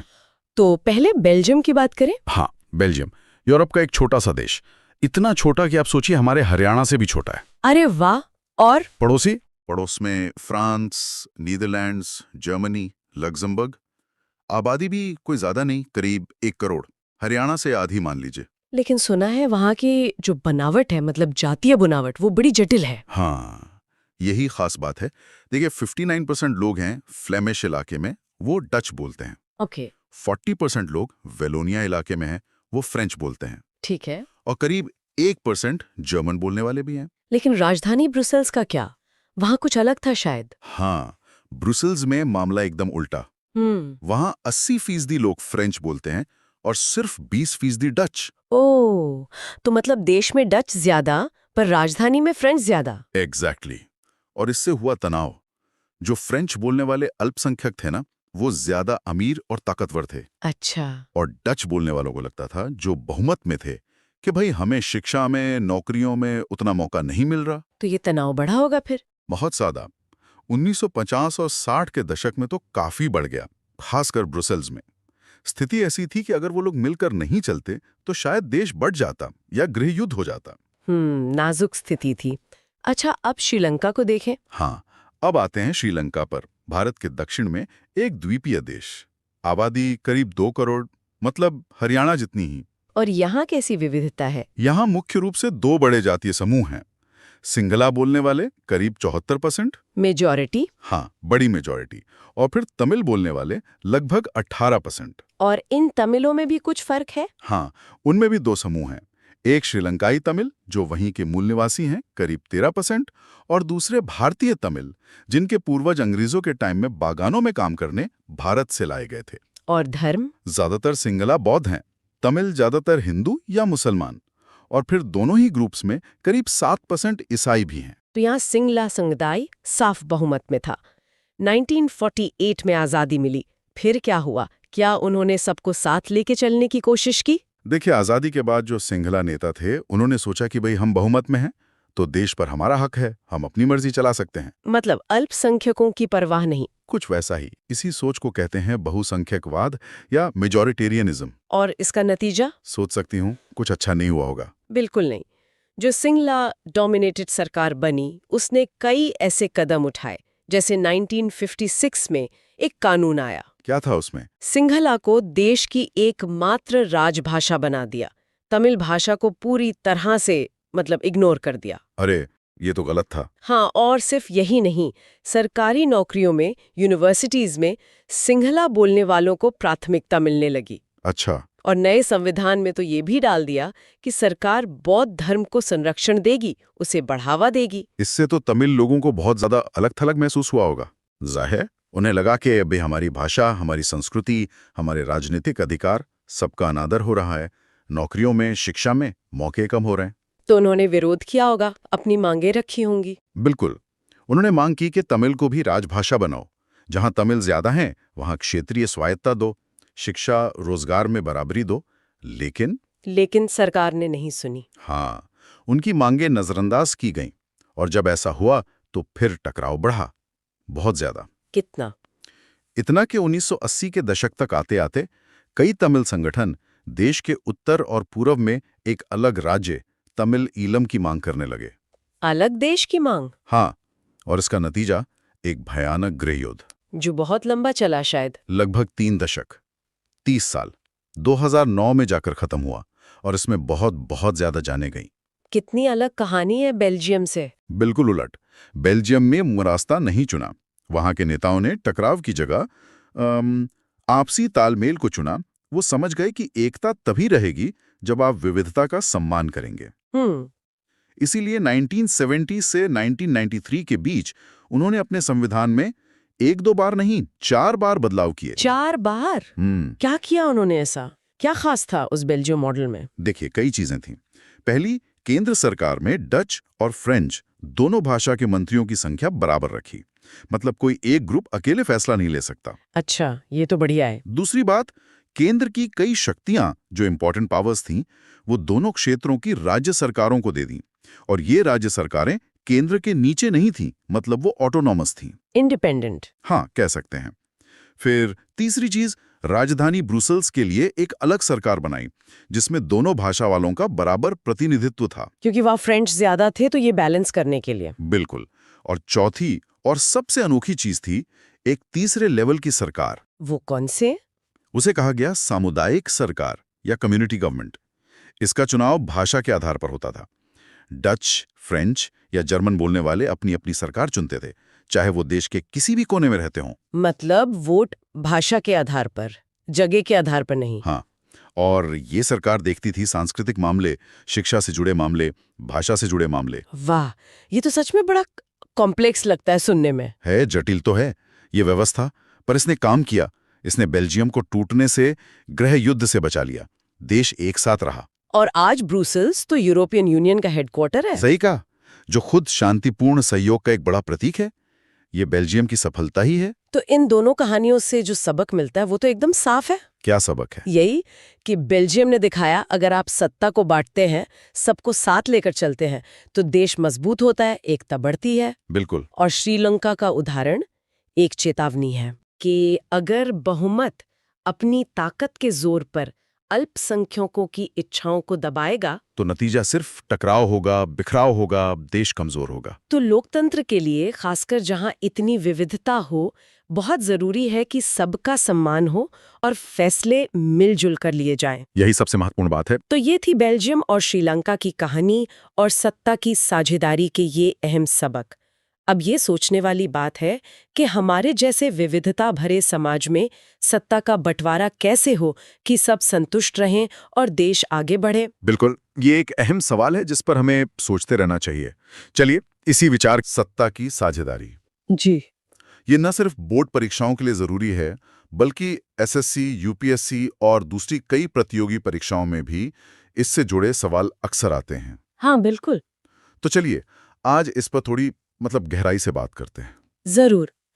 देखिए, सत्ता की साझेदारी यानी पावर शेयरिंग क्यों जरूरी है, इसके पीछे ना मोटे तौर पर 2 वजहें दी जाती है। अच्छा, 2 वजहें? हाँ, एक तो है समझदारी भरी वजह, जिसे हम युक्तिपरक या प्रूडेंशियल कह देते हैं, और दूसरी है नैतिकता से जुड़ी वजह। प्रूडेंशियल और मॉरल। हाँ, इन दोनों को समझना एक तरह से लोकतंत्र को ठीक से समझने जैसा ही है। ठीक है, तो पहले ये समझदारी वाली वजह क्या है? मतलब युक्तिपरक तर्क का मतलब क्या हुआ? देखिए, इसका सीधा सा मतलब है कि अगर सत्ता मतलब पावर अलग अलग सामाजिक समूहों या पार्टियों में बटी हो, तो देश में झगड़े कम होते हैं, टकराव की गुंजाइश कम हो जाती है। अच्छा। सोचिए, अगर सारी की सारी ताकत किसी एक ही समूह के हाथ में आ जाए तो बाकी समूहों को लगेगा कि भाई हमारी तो सुनी नहीं जा रही, हमें दबाया जा रहा है। हाँ, ये तो है, अनदेखा महसूस करेंगे वो। बिल्कुल। और इससे क्या होता है, देश में तनाव बढ़ सकता है, अस्थिरता आ सकती है। हमने श्रीलंका में इसका एक दुखद उदाहरण देखा भी है। हाँ, वो तो है। इसलिए भारत जैसे देश में जहाँ इतनी विविधता है, वहाँ सत्ता को बांटना एक बहुत ही समझदारी का काम है। ये देश को जोड़े रखने और स्थिरता बनाए रखने में मदद करता है। संक्षेप में कहें तो संघर्ष रोकता है और स्थिरता लाता है। हाँ, ये बात तो बिल्कुल सही है। टकराव टालना और स्थिरता, ये तो किसी भी देश के लिए बहुत जरूरी है। अच्छा, लेकिन फिर ये नैतिक कारण क्या चीज है? ये कैसे अलग है समझदारी वाले कारण से? हाँ, देखिए, नैतिक कारण जो है वो लोकतंत्र की मूल भावना से जुड़ा है। लोकतंत्र का असल मतलब ही क्या है? लोगों का शासन। बिल्कुल, लोगों का शासन। सत्ता असल में जनता की होती है, किसी एक व्यक्ति, समूह या पार्टी की जागीर नहीं। सही। तो जब सत्ता का बंटवारा होता है और आम नागरिक भी, मतलब किसी न किसी तरह से शासन के कामकाज में भागीदार बनते हैं, तो लोकतंत्र मजबूत होता है। लोगों को लगता है कि हाँ भाई, ये हमारी सरकार है। हाँ, एक अपनेपन का भाव आता है। बिल्कुल, ये बराबरी और सम्मान का भाव पैदा करता है। इसलिए कहा जाता है कि सत्ता की साझेदारी लोकतंत्र की आत्मा है। ये नागरिकों में समानता, शासन में भागीदारी और जो फैसले लिए जाते हैं उनकी वैधता को बढ़ावा देती है। ठीक है, तो मतलब एक कारण कहता है भी सत्ता बांटो ताकि झगड़ा ना हो, शांति बनी रहे, ये हुआ व्यवहारिक। हाँ, और दूसरा कहता है कि सत्ता बांटनी ही चाहिए क्योंकि यही सही तरीका है, यही लोकतंत्र है, ये हुआ नैतिक। एकदम सही पकड़ा। अब सवाल ये उठता है कि ये सत्ता बंटती कैसे? मतलब इसके तरीके क्या हैं, क्या रूप हैं इसके? हाँ, ये अच्छा सवाल है। देखिए, आज के जमाने के जो लोकतंत्र हैं उनमें हमें सत्ता के बंटवारे के मुख्य रूप से 4 तरीके दिखाई देते हैं। 4 तरीके। जो कानून बनाती है, कार्यपालिका जो कानून लागू करती है, और न्यायपालिका जो न्याय करती है। Legislature, executive, judiciary. बिल्कुल, इसे सत्ता का क्षैतिज यानी हॉरिजॉन्टल डिस्ट्रीब्यूशन कहते हैं। और मजे की बात यह है कि ये तीनों अंग एक दूसरे पर नजर रखते हैं। अच्छा, चेक्स एंड बैलेंसेस। जी हाँ, वही, नियंत्रण और संतुलन, ताकि कोई भी अपनी शक्ति का गलत इस्तेमाल ना कर सके। भारत में आप देखिए, संसद, सरकार और अदालतें ये इसी तरह काम करते हैं।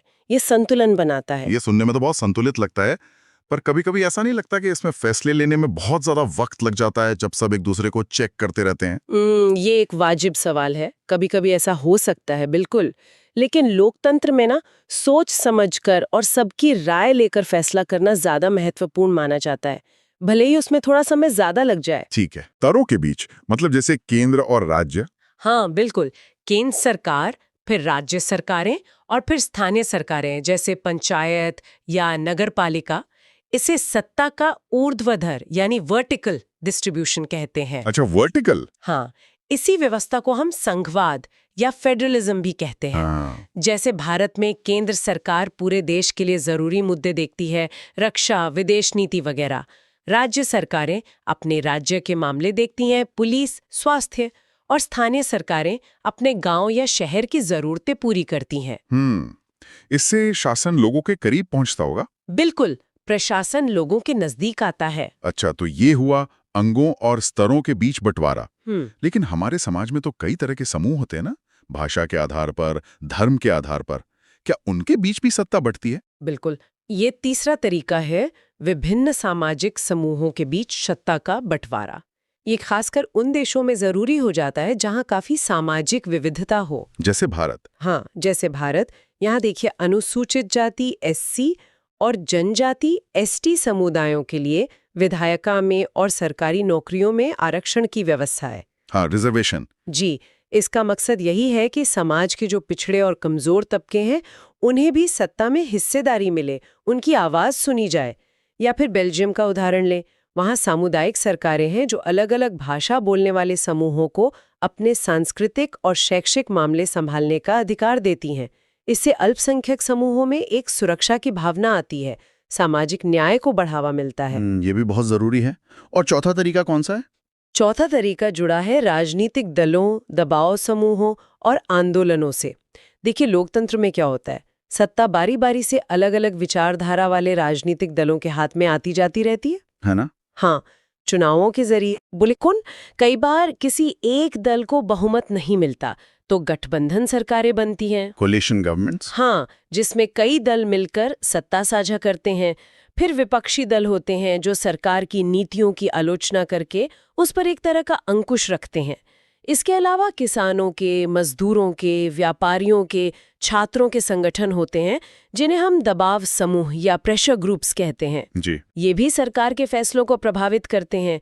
तो ये सब मिलकर पार्टियां, दबाव समूह, आंदोलन, ये सब सत्ता को किसी एक जगह सिमटने से रोकते हैं और लोकतंत्र को जीवंत, खुला और प्रतिस्पर्धी बनाए रखते हैं। तो मतलब कुल मिलाकर देखें तो सत्ता की साझेदारी सिर्फ एक किताबी सिद्धांत नहीं है, बल्कि ये लोकतंत्र को चलाने का एक प्रैक्टिकल और कह सकते हैं नैतिक तरीका भी है। हाँ, इससे स्थिरता आती है, सबको लगता है कि हमारी भी भागीदारी है और सरकारें ज्यादा जवाबदेह बनती हैं। युक्तिपरक कारण स्थिरता लाता है, नैतिक कारण लोकतंत्र को असल मायने देता है, क्षैतिज बंटवारा संतुलन साधता है, ऊर्ध्वाधर बंटवारा शासन को लोगों के करीब लाता है, सामाजिक समूहों में बंटवारा सबको साथ लेकर चलना सुनिश्चित करता है और राजनीतिक दलों और समूहों के बीच बंटवारा लोकतंत्र को गतिशील रखता है। ये सब मिलकर एक बेहतर, समावेशी, स्थिर और जवाबदेह शासन व्यवस्था बनाते हैं। तो ये थी सत्ता की साझेदारी की कहानी, इसके कारण और इसके अलग अलग रूप। अब ये सोचने वाली बात है कि क्या बिना सत्ता को इस तरह बांटे कोई देश सही मायनों में लोकतांत्रिक कहला सकता है? अच्छा सवाल है। और हमारे अपने देश में सत्ता की साझेदारी के ये जो चारों रूप हमने डिस्कस किए, वो जमीनी हकीकत में कितने असरदार हैं, इस पर विचार जरूर कीजिएगा। सत्ता की साझेदारी पर बात शुरू की थी, है ना?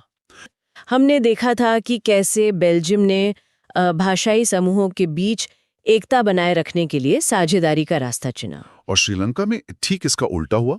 वहां बहुत संख्यकवाद से मुश्किलें बढ़ी। जी, हमने वो विवेकपूर्ण और नैतिक कारणों को भी समझा था और सत्ता के बंटवारे के जो अलग अलग रूप हैं उन पर भी बात की थी। हाँ, तो आज हम इसी को थोड़ा और गहराई से देखते हैं कि ये सत्ता की साझेदारी आखिर लोकतंत्र को मजबूत कैसे करती है। बिल्कुल, और ये भी कि टकराव को कैसे रोकती है और शासन को मतलब आम लोगों के करीब कैसे लाती है। चलिए तो शुरू करते हैं। लोकतंत्र का मतलब सिर्फ कुछ साल में एक बार वोट डालना तो नहीं होता। नहीं, बिल्कुल नहीं। ये तो इस बारे में है कि समाज का हर वर्ग, हर तबका वो निर्णय लेने की प्रक्रिया में कैसे शामिल हो, उनको भी लगे कि हाँ, हमारी बात सुनी जा रही है। अच्छा, तो जब लोगों को ये महसूस होता है कि उनकी भी हिस्सेदारी है तो उन्हें लगता है कि हाँ, हमें महत्व दिया जा रहा है, सम्मान मिल रहा है, फिर जो आपसी झगड़े या मतभेद होते हैं वो बातचीत से सुलझ जाते हैं। और जो फैसले होते हैं वो ज्यादा टिकते हैं शायद। हाँ, क्योंकि उनमें ज्यादा लोगों की सहमति होती है। एक तरह से कहें तो यही सत्ता की साझेदारी लोकतंत्र की असली जान है, उसकी कसौटी है। और ये राजनीतिक स्थिरता मतलब पॉलिटिकल स्टेबिलिटी के लिए भी बहुत जरूरी है ना? अरे बहुत ज्यादा। इतिहास देख लीजिए, जब भी किसी एक समूह ने या नेता ने सारी ताकत अपने पास रखने की कोशिश की है तो गड़बड़ हुई है, शांति फैली है। बिल्कुल। श्रीलंका का उदाहरण सामने है। सत्ता साझा करने से मना किया तो दशकों तक गृह युद्ध चला। और दूसरी तरफ बेल्जियम। हाँ, बेल्जियम ने सबको साथ लिया और देखिए वहां शांति भी है और सहयोग भी। तो सत्ता की साझेदारी जो है वो देश को टूटने से, गृह युद्ध से बचाती है। और लोगों का भरोसा बना रहता है लोकतंत्र में। सही कहा। इससे जो विविधता है मतलब डाइवर्सिटी, वो एक ताकत बन जाती है, झगड़े की जड़ नहीं। सीधी सी बात है, सत्ता बांटने से ही समाज में विश्वास और एकता टिकती है। सत्ता की साझेदारी का एक और एंगल है वो संतुलन और नियंत्रण वाला, चेक्स एंड बैलेंसेस जिसे कहते हैं। हाँ, ये बहुत महत्वपूर्ण है। ये सिर्फ अधिकार बांटना नहीं है, बल्कि किसी एक के हाथ में जरूरत से ज्यादा मतलब असीमित शक्ति आने से रोकना भी है। क्योंकि जब पावर एक जगह जमा हो जाती है तो फिर भ्रष्टाचार का, तानाशाही का खतरा बढ़ जाता है। लेकिन जब शक्ति बंटी होती है अलग अलग अंगों में, अलग अलग स्तरों पर, जैसे उदाहरण के तौर पर जैसे देखिए विधायिका, कार्यपालिका, न्यायपालिका, ये सरकार के अंग एक दूसरे को कंट्रोल करते हैं। ये हो गई क्षैतिज साझेदारी मतलब हॉरिजॉन्टल शेयरिंग। अच्छा। फिर केंद्र सरकार है, राज्य सरकारें हैं, स्थानीय सरकारें हैं, ये ऊपर से नीचे तक शक्ति बांटती हैं और एक दूसरे को संतुलित भी करती हैं। ये ऊर्ध्वाधर साझेदारी या वर्टिकल शेयरिंग। और सामाजिक समूहों के बीच भी तो होती है। बिल्कुल, जैसे अल्पसंख्यक समूहों की आवाज सुनी जाए, उनकी भागीदारी हो, और राजनीतिक दलों के बीच विपक्ष का काम ही है सत्ताधारी दल को जवाबदेह बनाए रखना। तो ये सब मिलके एक संतुलन बनाते हैं। जी, और यही संतुलन लोकतंत्र को स्वस्थ रखता है, उसे मजबूत बनाता है। लेकिन ये सिर्फ नियमों या संस्थाओं से तो नहीं होगा। इसके लिए एक सोच, एक कल्चर भी तो चाहिए। आपने एकदम पते की बात कही। अगर नेता और समाज सत्ता बांटना ही ना चाहें, तो दुनिया का सबसे अच्छा संविधान भी बेकार है। हाँ, ये तो है। लोकतंत्र तभी मजबूत होता है जब लोग विविधता का सम्मान करते हैं, अलग अलग विचारों को जगह देते हैं।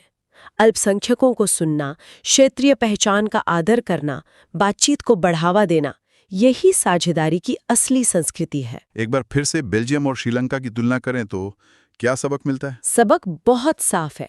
देखिए, दोनों देशों में विविधता थी, अलग अलग भाषा बोलने वाले लोग थे, पर रास्ते अलग चुने। बेल्जियम ने सबको साथ लिया। हाँ, अकोमोडेशन का रास्ता, सबको बराबर प्रतिनिधित्व दिया। नतीजा, शांति, स्थिरता। और श्रीलंका? श्रीलंका ने बहुसंख्यकवाद माने मेजॉरिटेरियनिज्म का रास्ता चुना, सिंघिला समुदाय को ज्यादा तरजीह दी। नतीजा, गृहयुद्ध, हिंसा, दशकों तक अशांति। तो मतलब सत्ता बांटो तो देश जुड़ता है, सत्ता एक जगह रखो तो बढ़ता है। बिल्कुल, यही सबक है। और ये सिर्फ इन दो देशों की बात नहीं है। हाँ, ये तो हर जगह लागू होता है। आज की दुनिया में कौन सा देश है जहां अलग अलग संस्कृति, अलग अलग भाषा के लोग नहीं रहते? शायद कोई नहीं। तो शांति बनाए रखने का सबसे अच्छा तरीका यही है कि सत्ता का बंटवारा सही ढंग से हो, निष्पक्ष हो। जैसे भारत, कनाडा, स्विट्जरलैंड। हाँ, दक्षिण अफ्रीका भी। इन सब देशों ने सामाजिक शांति के लिए सत्ता साझेदारी के अलग अलग मॉडल अपनाए हैं। भारत की संघीय व्यवस्था है, स्विट्जरलैंड का बहुभाषी शासन है, दक्षिण अफ्रीका का रंगभेद के बाद का संविधान है। भारत का उदाहरण तो हमारे बिल्कुल सामने है। इतनी भाषाएं, इतने धर्म, जातीय समूह। इसीलिए कामयाब है क्योंकि यहाँ सत्ता की साझेदारी की बहुत सोची समझी व्यवस्थाएं हैं। जैसे संघवाद, केंद्र, राज्य और स्थानीय सरकारों के बीच शक्तियों का बंटवारा। फिर हमारी न्यायपालिका स्वतंत्र है, अलग अलग राजनीतिक दल है, उनके गठबंधन बनते हैं। आरक्षण की व्यवस्था भी है। हाँ, जो समुदाय हाशिए पर रहे हैं उनके लिए आरक्षण। फिर स्वतंत्र मीडिया है, जागरूक नागरिक समाज है। ये सब मिलकर हमारे अनेकता में एकता वाले सिद्धांत को मजबूत करते हैं। तो अगर हमें सत्ता की साझेदारी का सार, मतलब एकदम निचोड़ बताना हो, तो वो क्या होगा? इसका सार बहुत सीधा सा है। हर किसी की आवाज हो, हर किसी की हिस्सेदारी हो, कोई पीछे न छूटे। ये राजनीति को सिर्फ हार जीत की लड़ाई नहीं रहने देता, बल्कि सहयोग का मंच बनाता है। मतभेदों को बातचीत में बदलता है। हाँ, और विविधता को कमजोरी नहीं, ताकत बनाता है। ये सिर्फ शासन का तरीका नहीं, ये लोकतंत्र का दर्शन है, जीने का तरीका है। तो संक्षेप में मुख्य बातें दोहरा लेते हैं। सत्ता की साझेदारी मतलब शक्ति का बंटवारा।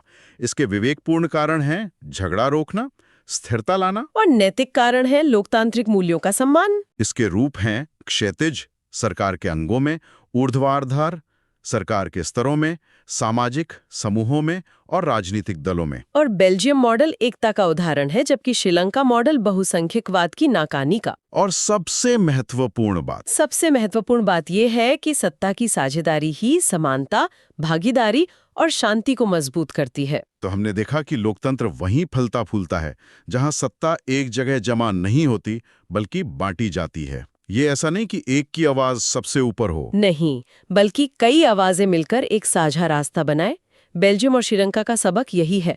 विविधता का सम्मान करो, हर समुदाय को सुनो और एकता के लिए सत्ता साझा करो। सत्ता की साझेदारी लोकतंत्र को सिर्फ चुनाव तक सीमित नहीं रखती। बिल्कुल नहीं, ये उसे सह अस्तित्व, न्याय और भागीदारी की एक जीती जागती संस्कृति बनाती है।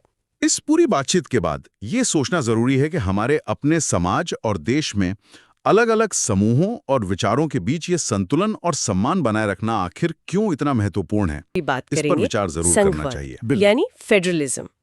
कभी सोचा है भारत इतना बड़ा, इतनी अलग अलग तरह की चीजें, ये देश चलता कैसे आखिर? हाँ बिल्कुल, और इसका जवाब जो है ना वो छिपा है शक्तियों के बंटवारे में। इसी को हम संघवाद कहते हैं। मतलब सरकार के जो अलग अलग लेवल हैं, जैसे सेंटर और स्टेट्स, उनके बीच पावर्स को बांटना ताकि देश ठीक से चल सके। बिल्कुल। तो एकदम आसान भाषा में अगर कहें तो संघवाद मतलब एक ऐसा सिस्टम जहां सरकार के कम से कम 2 लेवल तो होते ही हैं।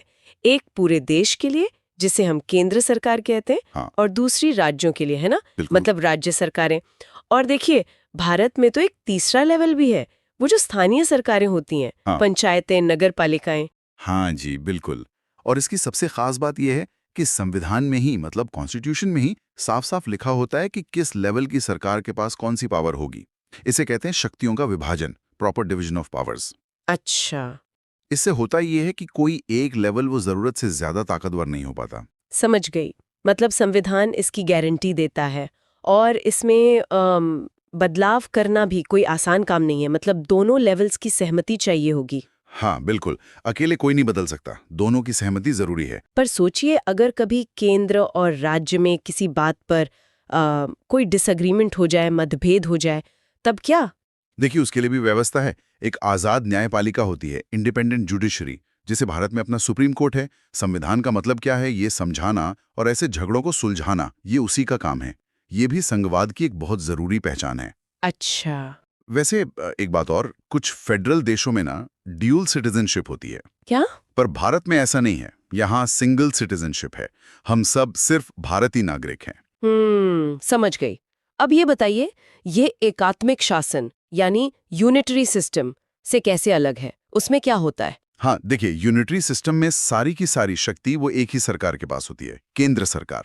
राज्य सरकारें अगर होती भी हैं तो वो केंद्र के अधीन काम करती हैं, जबकि संघवाद में, जैसा हमने कहा, शक्ति बटी होती है। अच्छा, जैसे ब्रिटेन वो एकात्मक है और भारत संघीय। एकदम सही, ब्रिटेन एकात्मक है, भारत संघीय। अब दुनिया में जो फेडरेशन बनते हैं ना, उसके भी दो मुख्य तरीके दिखते हैं। अच्छा, कौन कौन से? एक है साथ आकर संघ बनाना, जिसे अंग्रेजी में कमिंग टुगेदर कहते हैं। इसमें क्या होता है कि कई आजाद राज्य वो मिलकर एक बड़ा देश बनाते हैं। अपनी थोड़ी थोड़ी संप्रभुता, मतलब सोवरेनिटी, वो शेयर करते हैं। जैसे अमेरिका है, ऑस्ट्रेलिया है। ओके। दूसरा तरीका है सबको साथ लेकर चलना, यानी होल्डिंग टुगेदर। इसमें एक बड़ा देश अपनी अंदरूनी विविधता को संभालने के लिए और एकता बनाए रखने के लिए खुद ही शक्तियों को केंद्र और राज्यों में बांट देता है। भारत ने यही वाला मॉडल अपनाया है। अच्छा, तो भारत होल्डिंग टुगेदर वाले में आता है। चलिए, अब जरा भारत की व्यवस्था को और करीब से समझते हैं। संविधान की 7वीं अनुसूची में वो 3 लिस्ट है ना, शक्तियों के बंटवारे के लिए। जी हाँ, बिल्कुल। 3 सूचियां हैं। पहली है संघ सूची, यानी यूनियन लिस्ट। इसमें वो विषय हैं जो पूरे देश के लिए जरूरी हैं, राष्ट्रीय महत्व के, जैसे देश की रक्षा, विदेश मामले, पैसा, बैंकिंग। हाँ, इन पर कानून बनाने का अधिकार सिर्फ और सिर्फ केंद्र सरकार के पास है। सिर्फ केंद्र के पास, ठीक है। और दूसरी है राज्य सूची, स्टेट लिस्ट। इसमें वो विषय हैं जो किसी राज्य या क्षेत्र के लिए खास महत्व रखते हैं, जैसे पुलिस, खेती, सिंचाई, राज्य के अंदर का व्यापार। इन पर आमतौर पर राज्य सरकारें ही कानून बनाती हैं। ओके। और तीसरी वाली? समवर्ती सूची। हाँ, समवर्ती सूची यानी कॉन्करेंट लिस्ट। इसमें वो विषय है जिन पर केंद्र और राज्य दोनों का इंटरेस्ट है, जैसे शिक्षा हो गई, जंगल हो गए, शादी, गोद लेना, उत्तराधिकार। इन पर केंद्र और राज्य दोनों कानून बना सकते हैं। दोनों बना सकते हैं। हाँ। अच्छा। हाँ, लेकिन यहाँ एक पेंच है। अगर किसी विषय पर दोनों ने कानून बना दिया और दोनों कानूनों में कोई टकराव हो गया, तो फिर केंद्र सरकार का कानून ही माना जाएगा। ओह, तो मतलब टकराव में केंद्र का पलड़ा भारी रहेगा। हाँ जी। एक सवाल और, वो विषय जो इन तीनों लिस्ट में कहीं है ही नहीं, जैसे साइबर कानून, जब संविधान बना तब तो ये सब था नहीं। बिल्कुल सही सवाल। ऐसे विषयों को कहते हैं अवशिष्ट शक्तियां या रेजिडुअरी पावर्स। और भारत में व्यवस्था ये है कि ये बची हुई सारी शक्तियां ये केंद्र सरकार के पास रहेंगी। अच्छा, ये भी केंद्र के पास? तो इसका मतलब तो ये हुआ कि भारत का सिस्टम फेडरल तो है, पर केंद्र सरकार ज्यादा मजबूत दिखती है, जैसे वो समवर्ती सूची वाली बात। फिर ये अवशिष्ट शक्तियां भी केंद्र के पास। हाँ, आपका ऑब्जर्वेशन बिल्कुल ठीक है। इसीलिए भारतीय मॉडल को कई बार कहते हैं एकात्मकता की ओर झुकाव वाला संघीय ढांचा, मतलब federal system with a unitary bias. अच्छा, ये टर्म है इसके लिए। हाँ, और भी चीजें हैं, जैसे राज्यों में गवर्नर की नियुक्ति केंद्र करता है, इमरजेंसी लग जाए तो सारी शक्तियां केंद्र के पास आ जाती हैं, पैसों के मामले में भी केंद्र का कंट्रोल ज्यादा है। ये सब चीजें केंद्र को राज्यों के मुकाबले ज्यादा शक्तिशाली बनाती हैं। लेकिन ऐसा क्यों किया गया है? देखिए, इसके पीछे सोच भारत की एकता और अखंडता बनाए रखने की थी। देश बहुत विविध है, तो एक मजबूत केंद्र जरूरी समझा गया ताकि देश जुड़ा रहे, स्थिर रहे। समझ गई। तो आखिर में अगर हम समाप्त करें तो भारत जैसे देश के लिए, इतनी विविधता वाले देश के लिए ये संघवाद इतना जरूरी क्यों है? देखिए, भारत में कितनी भाषाएं हैं, कितने धर्म हैं, संस्कृतियां हैं, अलग अलग इलाके हैं। संघवाद इन सब को अपनी पहचान बनाए रखने का और साथ में फलने फूलने का मौका देता है। हाँ, ये तो है। राज्य सरकारें हैं, स्थानीय सरकारें हैं, वो अपने इलाके के लोगों की जरूरतों को, उनकी उम्मीदों को शायद दिल्ली में बैठी केंद्र सरकार से बेहतर समझ सकती हैं। हाँ, ये बात तो सही है। तो वो उस हिसाब से काम कर सकती हैं। सोचिए ना, क्या पूरे देश के लिए एक ही पॉलिसी हमेशा हर जगह फिट बैठेगी? शायद नहीं। तो संघवाद से अलग अलग समुदाय शांति से एक देश के झंडे तले रह पाते हैं। ये भारत के लोकतंत्र की और उसकी विविधता में एकता की, आप कह सकती हैं, जान है। बिल्कुल। तो अगर संक्षेप में आज की बात को दोहराएं तो हमने समझा कि संघवाद का मतलब है शक्तियों का बंटवारा अलग अलग स्तरों पर। फिर हमने इसकी खास बातें जानी, जैसे 2 या ज्यादा स्तर की सरकार, शक्तियों का संवैधानिक विभाजन, स्वतंत्र न्यायपालिका। हाँ, फिर भारत का जो खास संघीय ढांचा है उसको देखा, 3 सूचियां, संघ, राज्य, संवर्ती, अविशिष्ट शक्तियां केंद्र के पास और एक मजबूत केंद्र। और आखिर में ये क्यों भारत की विविधता और लोकतंत्र के लिए इतना जरूरी है। बिल्कुल, बहुत अच्छे से समझ आया। और हाँ, जाते जाते सबके लिए एक सोचने वाली बात छोड़ जाते हैं। क्या केंद्र और राज्यों के बीच ये जो शक्तियों का संतुलन है, ये हमेशा ऐसा ही रहता है, फिक्स, या फिर समय के साथ जरूरतों के हिसाब से इसमें भी बदलाव आते रहते हैं?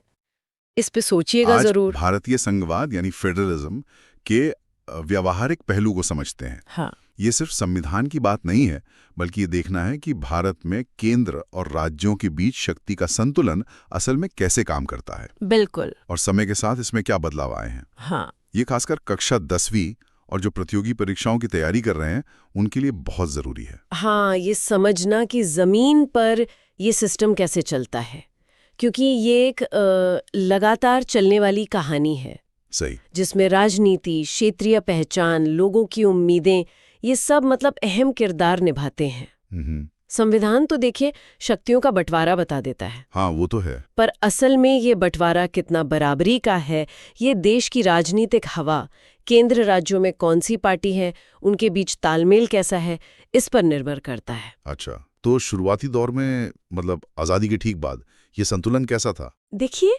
आज़ादी के बाद करीब 3 दशकों तक केंद्र और ज्यादातर राज्यों में एक ही पार्टी का, कांग्रेस का दबदबा था। हाँ वो तो था। तो इससे ऊपरी तौर पर तो स्थिरता दिखती थी, पर राज्यों की जो स्वायत्तता थी वो थोड़ी, कह सकते हैं, सीमित थी। मतलब राज्य अक्सर केंद्र के निर्देशों पर चलते थे, फैसले ज्यादातर केंद्रीय नेतृत्व ही लेता था।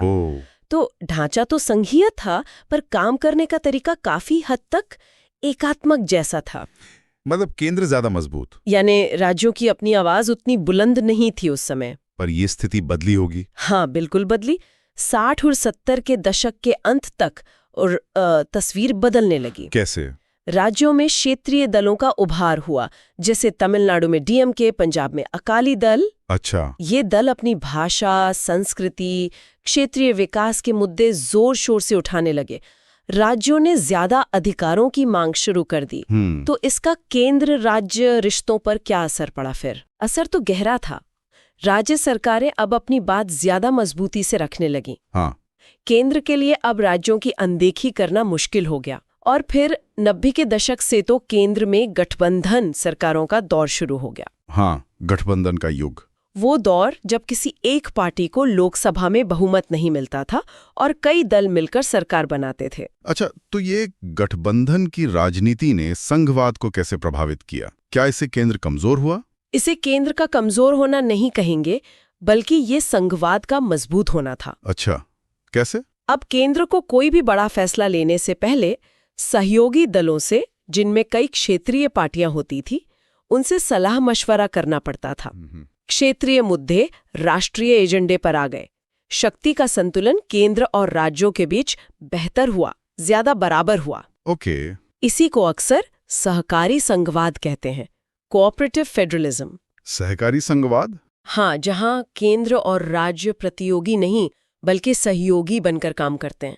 हाँ जैसे जीएसटी काउंसिल है ना, हाँ, वो इसका एक अच्छा उदाहरण है। केंद्र और सभी राज्य मिलकर टैक्स पर फैसले लेते हैं। ये दिलचस्प है कि कैसे राजनीतिक परिस्थितियों ने संघीय ढांचे को एक नई शक्ल दी। अच्छा, अब जरा एक और महत्वपूर्ण पहलू पर आते हैं, राज्यों का भाषा के आधार पर पुनर्गठन। हाँ, आजादी के समय तो राज्य भाषा के आधार पर नहीं बने थे, है ना? नहीं, बिल्कुल नहीं।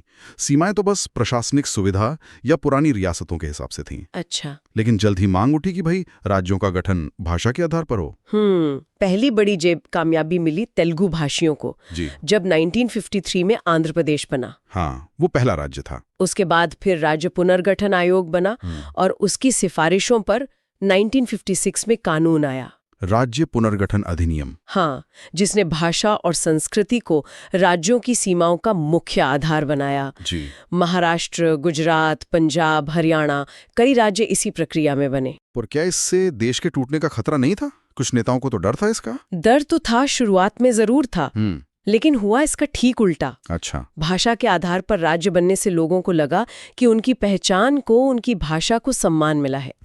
इससे भाषाई टकराव असल में कम हुए और राष्ट्रीय एकता मजबूत हुई। लोगों को अपनी भाषा में प्रशासन मिला, शिक्षा मिली। और भारत की भाषा नीति, यहाँ तो इतनी सारी भाषाएं और बोलियां हैं। हाँ, ये भारत की खूबी है, अद्भुत विविधता। देखिए, हमारे संविधान ने किसी एक भाषा को राष्ट्रभाषा का दर्जा नहीं दिया। क्यों? ताकि कोई एक भाषा दूसरों पर हावी ना हो जाए। हिंदी हमारी राजभाषा है, मतलब सरकारी कामकाज की भाषा। जी। लेकिन अंग्रेजी का इस्तेमाल भी सह राजभाषा के तौर पर जारी रखा गया। साथ ही राज्यों को पूरी आजादी है अपनी आधिकारिक भाषा चुनने की। संविधान की 8वीं अनुसूची में 22 प्रमुख भाषाओं को मान्यता दी गई है। ये नीति दिखाती है कि भारत अनेकता में एकता पर यकीन करता है, एकरूपता थोपने पर नहीं। सही कहा। अच्छा, केंद्र राज्य संबंधों की इस पूरी कहानी में न्यायपालिका मतलब सुप्रीम कोर्ट की क्या भूमिका रही है? न्यायपालिका तो संविधान के संरक्षक है, गार्डियन है। हाँ। केंद्र और राज्यों के बीच जब भी शक्तियों के बंटवारे को लेकर या टैक्स को लेकर या मान लीजिए नदी जल जैसे मुद्दों पर विवाद होता है, जो अक्सर होते हैं, हाँ, तो सुप्रीम कोर्ट ही फैसला करता है। कोर्ट ये पक्का करता है कि न तो केंद्र अपनी सीमाओं से बाहर जाए और ना ही राज्य। इससे वो संघीय संतुलन बना रहता है। तो कुल मिलाकर हम ये कह सकते हैं कि भारत के लोकतंत्र की कामयाबी में इस संघीय ढांचे का बड़ा हाथ है। बिल्कुल, बहुत बड़ा हाथ है। इसी व्यवस्था ने भारत की इतनी बड़ी विविधता को एक साथ रखा है। अलग अलग भाषा, संस्कृति, क्षेत्र के लोगों को लगता है कि शासन में उनकी हिस्सेदारी है, उनकी आवाज सुनी जाती है। सही। शायद इसीलिए कई दूसरे देशों की तरह भारत अपनी विविधताओं के बावजूद बिखरा नहीं, एकजुट और मजबूत बना रहा। लोकतंत्र सिर्फ दिल्ली में नहीं बल्कि राज्यों और स्थानीय स्तर पर भी मजबूत हुआ है। तो हमने देखा कि कैसे भारतीय संघवाद एक शुरुआती केंद्रीकृत व्यवस्था से निकलकर ज्यादा सहयोगी और लचीला बना है। हाँ, जिसमें राज्यों की भूमिका बड़ी है और विविधता का सम्मान हुआ है। बिल्कुल सही कहा। ये भारत के लोकतंत्र की जीवंतता का एक अच्छा प्रमाण है। अब जाते जाते एक सवाल सोचने के लिए छोड़ जाते हैं। हाँ। आज का जो डिजिटल युग है, जहां सूचना इतनी तेजी से फैलती है, अर्थव्यवस्था बदल रही है, ऐसे में भारत के संघीय ढांचे के सामने भविष्य में कौन सी नई चुनौतियां आ सकती हैं या शायद नए अवसर? दिलचस्प सवाल है, जरूर सोचना चाहिए इस पर। हाँ, सोचिएगा जरूर। हम अक्सर सोचते हैं कि भाई सरकार तो दिल्ली में है या फिर राज्यों की राजधानियों में, लेकिन भारत में जो शासन है ना, वो असल में हमारे गांव, हमारे गली मोहल्लों तक फैला हुआ है। और ये समझना बोर्ड परीक्षाओं के लिए और खासकर जो छात्र एसएससी, यूपीएससी जैसी प्रतियोगी परीक्षाओं की तैयारी कर रहे हैं, उनके लिए बहुत ही अहम है। हाँ, बिल्कुल। केंद्र और राज्य सरकार के बारे में तो हम काफी सुनते हैं, पढ़ते हैं, पर आज हम सरकार के तीसरे और कह सकते हैं सबसे ज्यादा जमीनी स्तर पर, मतलब स्थानीय स्वशासन, उसको जरा समझते हैं। और ये तीसरा स्तर, मतलब इसकी जरूरत ही क्या है? सोचिए ना, अगर गांव में कोई सड़क बननी है या मान लीजिए शहर के किसी मोहल्ले में सफाई का काम ठीक से नहीं हो रहा, तो उसका सबसे अच्छा हल कौन निकाल सकता है? हाँ, जाहिर है जो लोग वहीं रहते हैं, है ना? यहीं से स्थानीय सरकार का महत्व समझ आता है। चलिए इसी पर आज बात करते हैं। तो आजादी के बाद जब देश आगे बढ़ा तो इस तीसरे स्तर की जरूरत क्यों महसूस हुई? क्या बदला? हाँ, देखिए, शासन का जो नजरिया था वो बदला। अब जोर सेवा पर था, लोगों तक सुविधाएं पहुंचाने पर, और जो स्थानीय मुद्दे थे जैसे पीने का पानी, छोटी सड़कें, सफाई, स्कूल, स्वास्थ्य केंद्र, इनके लिए समाधान भी तो स्थानीय ही चाहिए थे ना। हाँ, ये बात तो है। और इससे भी ज्यादा महत्वपूर्ण है नागरिकों की सीधी भागीदारी।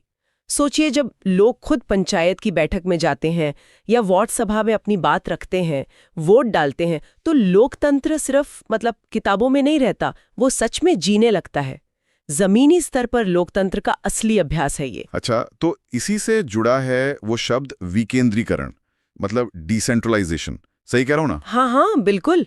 विकेंद्रीकरण यानी शक्ति और जिम्मेदारी को ऊपर से नीचे, मतलब केंद्र और राज्य से स्थानीय सरकारों तक पहुंचाना। ठीक है। इसका जो मूल विचार है वो ये है कि जो फैसले लोगों की रोजमर्रा की जिंदगी पर असर डालते हैं वो उनके सबसे करीब लिए जाने चाहिए। इसके फायदे भी हैं, जैसे ऊपर की सरकारों का बोझ थोड़ा कम हो जाता है, काम स्थानीय ज़रूरत के हिसाब से शायद ज़्यादा तेज़ी से हो सकता है, जवाबदेही बढ़ती है, और हाँ, स्थानीय नेतृत्व भी उभरता है। लेकिन क्या ये शुरू से ही इतना आसान था? मतलब क्या शुरुआती कोशिशें कामयाब रही थी? नहीं, उतनी नहीं। देखिए, 1957 में बलवंत राय मेहता समिति ने सुझाव तो दिया था त्रिस्तरीय पंचायती राज का, और वो एक बहुत बड़ा कदम था। लेकिन असल में क्या हुआ कि पैसों की कमी रही, चुनाव नियमित रूप से नहीं होते थे, और ये पंचायतें राज्य सरकारों पर बहुत ज्यादा निर्भर थीं, तो वो व्यवस्था उतनी मजबूत नहीं हो पाई। अच्छा, तो फिर वो बड़ा वाला मोड़ कब आया जिसने इसे सही मायने में ताकत दी? हाँ, वो ऐतिहासिक मोड़ आया 1992 में, जब 73वां और 74वां संविधान संशोधन पास हुआ। इन संशोधनों ने क्या किया कि पंचायतों को, यानी ग्रामीण स्थानीय सरकारों को, और नगर पालिकाओं को, यानी शहरी स्थानीय सरकारों को संवैधानिक दर्जा दे दिया। ये सिर्फ एक छोटा बदलाव नहीं था, इसने इन स्थानीय निकायों को भारतीय संघवाद का एक मजबूत तीसरा स्तंभ बना दिया। चलिए, पहले 73 में संशोधन की बात करते हैं, यानी पंचायती राज जो गांव के लिए है। इसमें क्या क्या है खास? हाँ, तो इसमें गांव के लिए 3 स्तर हैं। सबसे नीचे यानी गांव के लेवल पर है ग्राम पंचायत। इसके सदस्य सीधे गांव के लोग चुनते हैं और मुखिया सरपंच कहलाता है। ये रोजमर्रा के विकास कार्य देखती है। फिर उसके ऊपर ब्लॉक या तालुका स्तर पर है पंचायत समिति। ये ग्राम पंचायतों के बीच एक कड़ी का काम करती है, समन्वय बिठाती है। और सबसे ऊपर जिला स्तर पर है जिला परिषद। ये पूरे जिले में विकास के कामों की निगरानी करती है और राज्य सरकार और नीचे की पंचायतों के बीच तालमेल रखती है। और एक शब्द हम बहुत सुनते हैं, ग्राम सभा। इसका क्या रोल है? ये बहुत महत्वपूर्ण लगता है। हाँ, ग्राम सभा तो समझिए लोकतंत्र की नींव है गांव में। गांव के जितने भी वयस्क वोटर हैं ना, मतलब 18 साल से ऊपर के सभी लोग, वो इसके सदस्य होते हैं। कानूनन साल में कम से कम 2 बार इनकी बैठक होनी जरूरी है। इसमें गांव के विकास के कामों पर चर्चा होती है, क्या योजनाएं बननी है, उन पर सहमति ली जाती है, और ग्राम पंचायत ने क्या काम किया उसका हिसाब भी मांगा जाता है। तो ये पारदर्शिता और जवाबदेही के लिए बहुत अहम है। और इसमें समाज के सभी वर्गों को शामिल करने के लिए जैसे आरक्षण वगैरह की भी कोई व्यवस्था है? हाँ, बिल्कुल है। और ये इन संशोधनों का एक बहुत ही क्रांतिकारी पहलू है। महिलाओं के लिए कम से कम 1/3 सीटें आरक्षित की गई हैं। इसी तरह अनुसूचित जाति एससी और अनुसूचित जनजाति एसटी के लिए उनकी जनसंख्या के अनुपात में सीटें आरक्षित हैं। और कई राज्यों ने अन्य पिछड़ा वर्ग ओबीसी के लिए भी आरक्षण लागू किया है। इसकी वजह से लाखों महिलाएं और वंचित समुदायों के लोग पहली बार राजनीति में और नेतृत्व की भूमिका में आए हैं। ये बहुत बड़ी बात है। अच्छा, अब आते हैं 74th संशोधन पर। ये शहरों के लिए है ना, शहरी स्थानीय सरकार। हाँ, बिल्कुल। जैसे गांव में पंचायतें हैं, वैसे ही शहरों और कस्बों के लिए नगर पालिकाएं होती हैं। इनको भी हम मोटे तौर पर 3 हिस्सों में देख सकते हैं। जो बहुत बड़े शहर हैं, महानगर, जैसे दिल्ली, मुंबई, वहाँ नगर निगम म्युनिसिपल कॉरपोरेशन होता है। जो थोड़े छोटे शहर या कस्बे हैं, वहाँ नगर परिषद म्युनिसिपल काउंसिल होती है। और वो इलाके जो अभी गांव से शहर बन रहे हैं, ट्रांजिशन में है, वहाँ नगर पंचायत होती है। इनके जो चुने हुए मुखिया होते हैं उन्हें मेयर या अध्यक्ष कहते हैं। और इनका काम वही शहरी प्लानिंग, सड़कें, पानी, सफाई, पार्क, ये सब देखना। ठीक है। अब इन सब के चुनाव भी होते होंगे, तो ये चुनाव निष्पक्ष हों इसके लिए क्या इंतजाम है? हाँ, जरूरी सवाल है। इसके लिए हर राज्य में एक स्वतंत्र राज्य चुनाव आयोग बनाया गया है, मतलब स्टेट इलेक्शन कमीशन या SEC। इसी आयोग की जिम्मेदारी है कि वो इन पंचायतों और नगर पालिकाओं के चुनाव सही समय पर निष्पक्ष तरीके से करवाए और वोटर लिस्ट वगैरह तैयार करे। और ये सब काम करने के लिए, सड़क बनाने, सफाई करवाने, इन सब के लिए पैसा कहाँ से आता है इनके पास? उसके लिए भी व्यवस्था है। हर 5 साल में राज्य सरकार एक राज्य वित्त आयोग बनाती है, स्टेट फाइनेंस कमीशन। ये आयोग सिफारिश करता है कि राज्य सरकार जो टैक्स वगैरह जमा करती है, उसका कितना हिस्सा इन स्थानीय निकायों को दिया जाए। इसके अलावा ये स्थानीय निकाय कुछ लोकल टैक्स भी लगा सकते हैं और उन्हें राज्य और केंद्र सरकार से ग्रांट्स यानी अनुदान भी मिलते हैं। हालांकि ये बात सही है कि पैसों के लिए इनकी निर्भरता अभी भी काफी हद तक राज्य सरकारों पर रहती है। ये एक चुनौती है। तो अगर हम पूरा देखें तो इस तीसरे स्तर का, स्थानीय सरकार का, भारत पर क्या असर पड़ा है? असर तो बहुत गहरा पड़ा है। देखिए, लोकतंत्र सच में आम आदमी के दरवाजे तक पहुंचा है। ये सिर्फ कहने की बात नहीं रही। महिलाओं को, हाशिए पर रहने वाले समूहों को सत्ता में सीधी हिस्सेदारी मिली है। ये सामाजिक बदलाव के लिहाज से बहुत बड़ा कदम है। और क्योंकि फैसले स्थानीय स्तर पर होते हैं, तो ज़रूरतें बेहतर समझी जाती हैं, जिससे विकास के काम ज़्यादा प्रभावी हो सकते हैं। और हाँ, भारत का जो संघीय ढांचा है, वो अब 2 नहीं बल्कि 3 स्तरों पर मजबूत हुआ है। लेकिन क्या इसमें अभी भी कुछ मुश्किलें, कुछ चुनौतियां हैं? हाँ, चुनौतियां तो हैं, बिल्कुल हैं। जैसे मैंने कहा, पैसों के लिए अभी भी काफ़ी हद तक राज्य सरकारों पर निर्भरता है। कई बार अच्छे प्रशिक्षित स्टाफ की कमी होती है और कभी-कभी ऐसा भी होता है कि आम नागरिकों की भागीदारी उतनी सक्रिय नहीं होती जितनी होनी चाहिए बैठकों में या योजनाओं में। लेकिन धीरे-धीरे जागरूकता बढ़ रही है, टेक्नोलॉजी का इस्तेमाल बढ़ रहा है, तो उम्मीद है कि ये संस्थाएं और मजबूत होंगी। तो हमने समझा कि भारत का जो संघीय ढांचा है वो सिर्फ केंद्र और राज्य इन 2 पर ही नहीं टिका, बल्कि स्थानीय सरकारें उसका एक तीसरा बहुत अहम और मजबूत स्तंभ है। बिल्कुल, ये सिर्फ एक एडमिनिस्ट्रेटिव अरेंजमेंट नहीं है, ये भागीदारी का, सहयोग का और जमीनी लोकतंत्र का प्रतीक है। सत्ता का ये जो विकेंद्रीकरण है, ये दिखाता है कि भारत अपनी इतनी विविधता के साथ भी एकता को कैसे मजबूत करता है। वाकई ये जानना काफी दिलचस्प रहा। कभी सोचिएगा कि आप अपने मोहल्ले में, अपने गांव या शहर में इस स्थानीय शासन को और बेहतर और ज्यादा भागीदारी वाला बनाने के लिए क्या कर सकते हैं। सोचिएगा जरूर। इस विषय है लोकतंत्र और विविधता। देखिए, हम सब जानते हैं कि दुनिया का कोई भी समाज हो, वो अलग-अलग तरह के लोगों से ही बनता है ना? कोई अलग भाषा बोलता है, किसी का धर्म अलग है, कोई अलग जाति या क्षेत्र से है। इन्हें ही हम सामाजिक भिन्नताएं कहते हैं। अब लोकतंत्र में ये भिन्नताएं होना तो आम बात है, बल्कि ये तो देश की संस्कृति को और रंगीन बनाती हैं। पर यहीं एक सवाल उठता है, अगर इन्हें सही ढंग से ठीक से संभाला ना जाए तो यही चीजें तनाव और झगड़े की वजह भी बन सकती हैं। तो फिर लोकतंत्र इन अलग अलग पहचानों को शांति से एक साथ कैसे रखता है, कैसे संभालता है? चलिए इसी को समझने की कोशिश करते हैं। शुरुआत करते हैं एक जानी मानी कहानी से, अमेरिका का नागरिक अधिकार आंदोलन। सोचिए 1950 का दशक, वहां नस्ल के आधार पर कितना भेदभाव था। अश्वेत काले लोगों के लिए स्कूल, बसें, यहाँ तक कि पानी पीने की जगहें भी गोरे लोगों से अलग थीं। इसे नस्ली अलगाव कहा जाता था। हाँ, बिल्कुल। और इसी माहौल में दिसंबर 1955 में मॉन्टगोमरी शहर में एक घटना हुई थी। रोजा पार्क्स नाम की एक अश्वेत महिला थी। उन्होंने बस में अपनी सीट एक गोरे यात्री के लिए खाली करने से मना कर दिया, जबकि उस समय का कानून वो यही कहता था कि उन्हें ऐसा करना होगा। जब उन्होंने मना किया तो उन्हें गिरफ्तार कर लिया गया। अब ये सुनने में शायद छोटी घटना लगे, पर इसने इतिहास बदल दिया। वाकई इस एक ना ने, समझिए, एक जबरदस्त आंदोलन को जन्म दे दिया। मॉन्टगोमरी बस बॉयकॉट। पूरा अश्वेत समुदाय, उन्होंने लगभग 1 साल तक बसों का इस्तेमाल ही बंद कर दिया।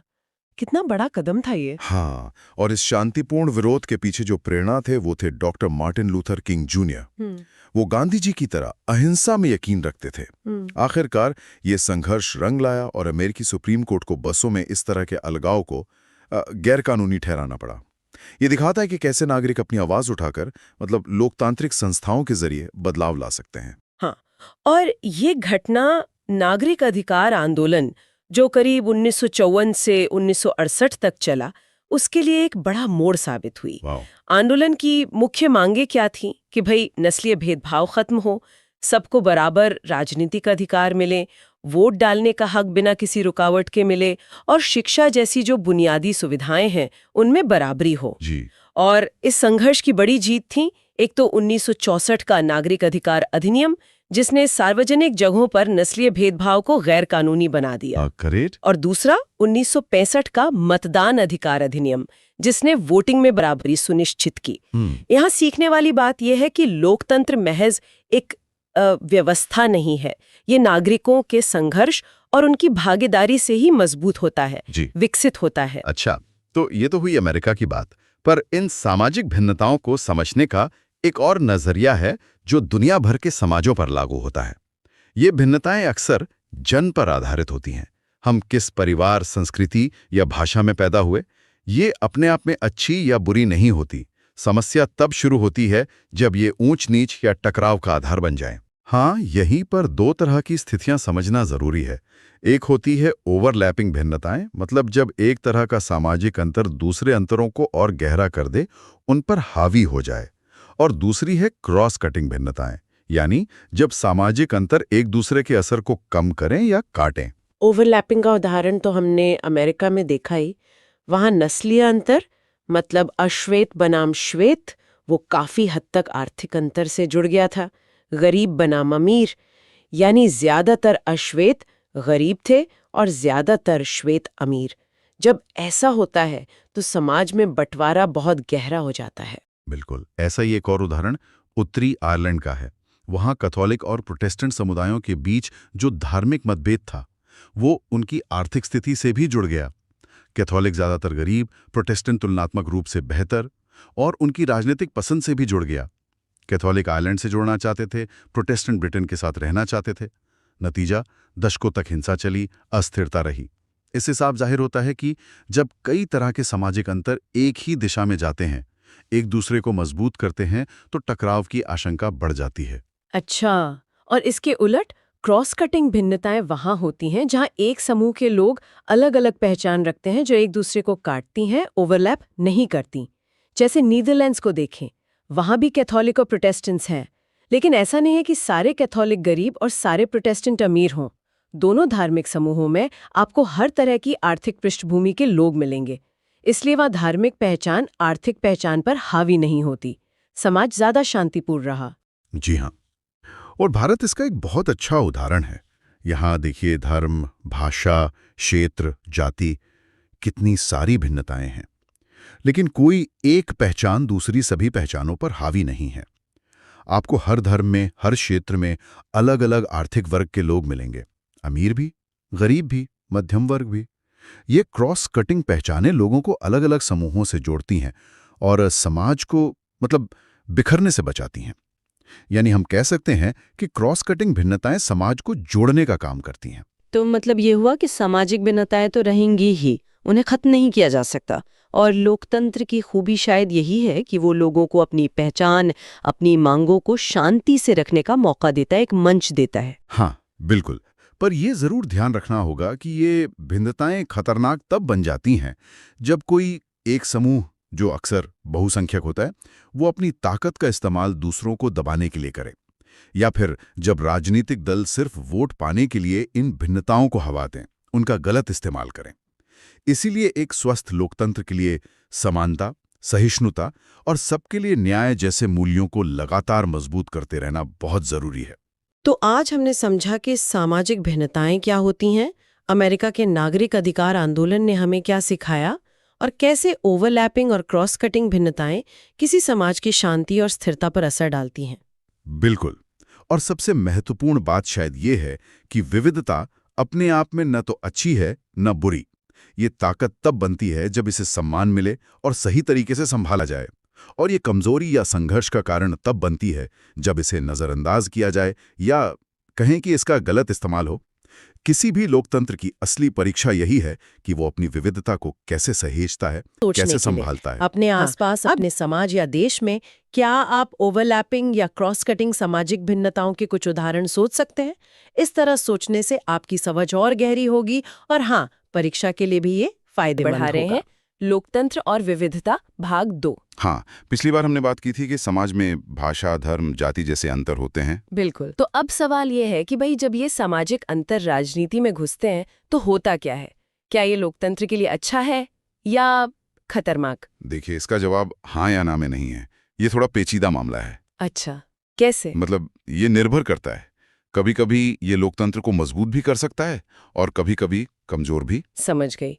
तो पहले ये समझते हैं कि ये खतरनाक कब हो सकता है, मतलब वो कौन सी स्थितियां हैं जब संघर्ष बढ़ जाता है? हाँ, तो देखिए, जब ये सामाजिक विभाजन बहुत गहरे हो जाते हैं ना और एक दूसरे से जुड़ जाते हैं, जैसे धर्म और आर्थिक स्थिति का जुड़ जाना, और सबसे जरूरी अगर उन्हें ठीक से संभाला ना जाए। ठीक से संभाला ना जाए मतलब अगर उन पर ध्यान न दिया जाए या उन्हें नजरअंदाज किया जाए तो फिर राजनीतिक तनाव बढ़ सकता है और कभी-कभी तो हिंसा भी हो सकती है।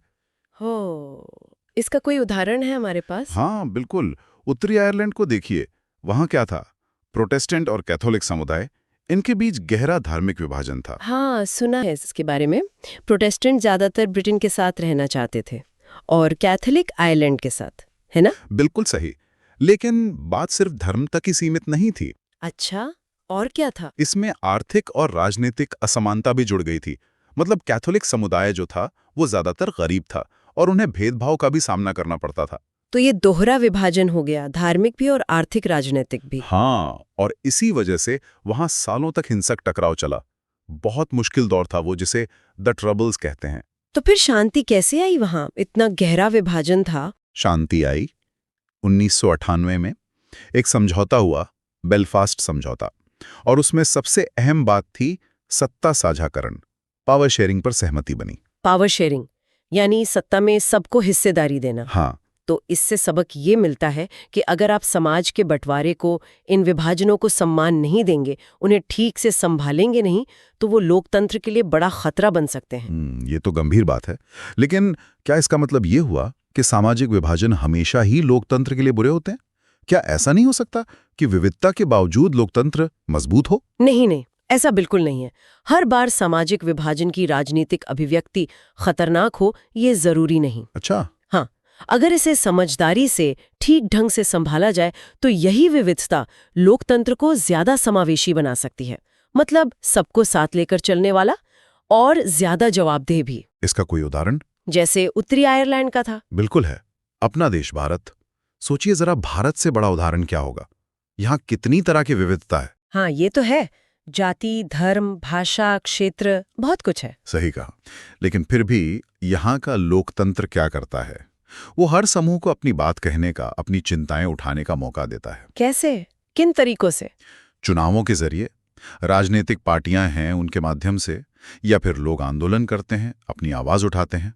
अब देखिए, दलित समुदाय अपने हक के लिए, समानता के लिए मांग करता है। हाँ, भाषाई समूह अपनी भाषाओं की पहचान और सम्मान चाहते हैं। हाँ, किसान हैं, महिलाएं हैं, मजदूर हैं, सब अपने अधिकारों के लिए संगठित होते हैं, आवाज उठाते हैं। तो मतलब जब नेता और नागरिक एक दूसरे के मतभेदों का सम्मान करना सीख जाते हैं और शांति से बातचीत करते हैं, तो विविधता कमजोरी नहीं रहती। बिल्कुल, तब वो ताकत बन जाती है।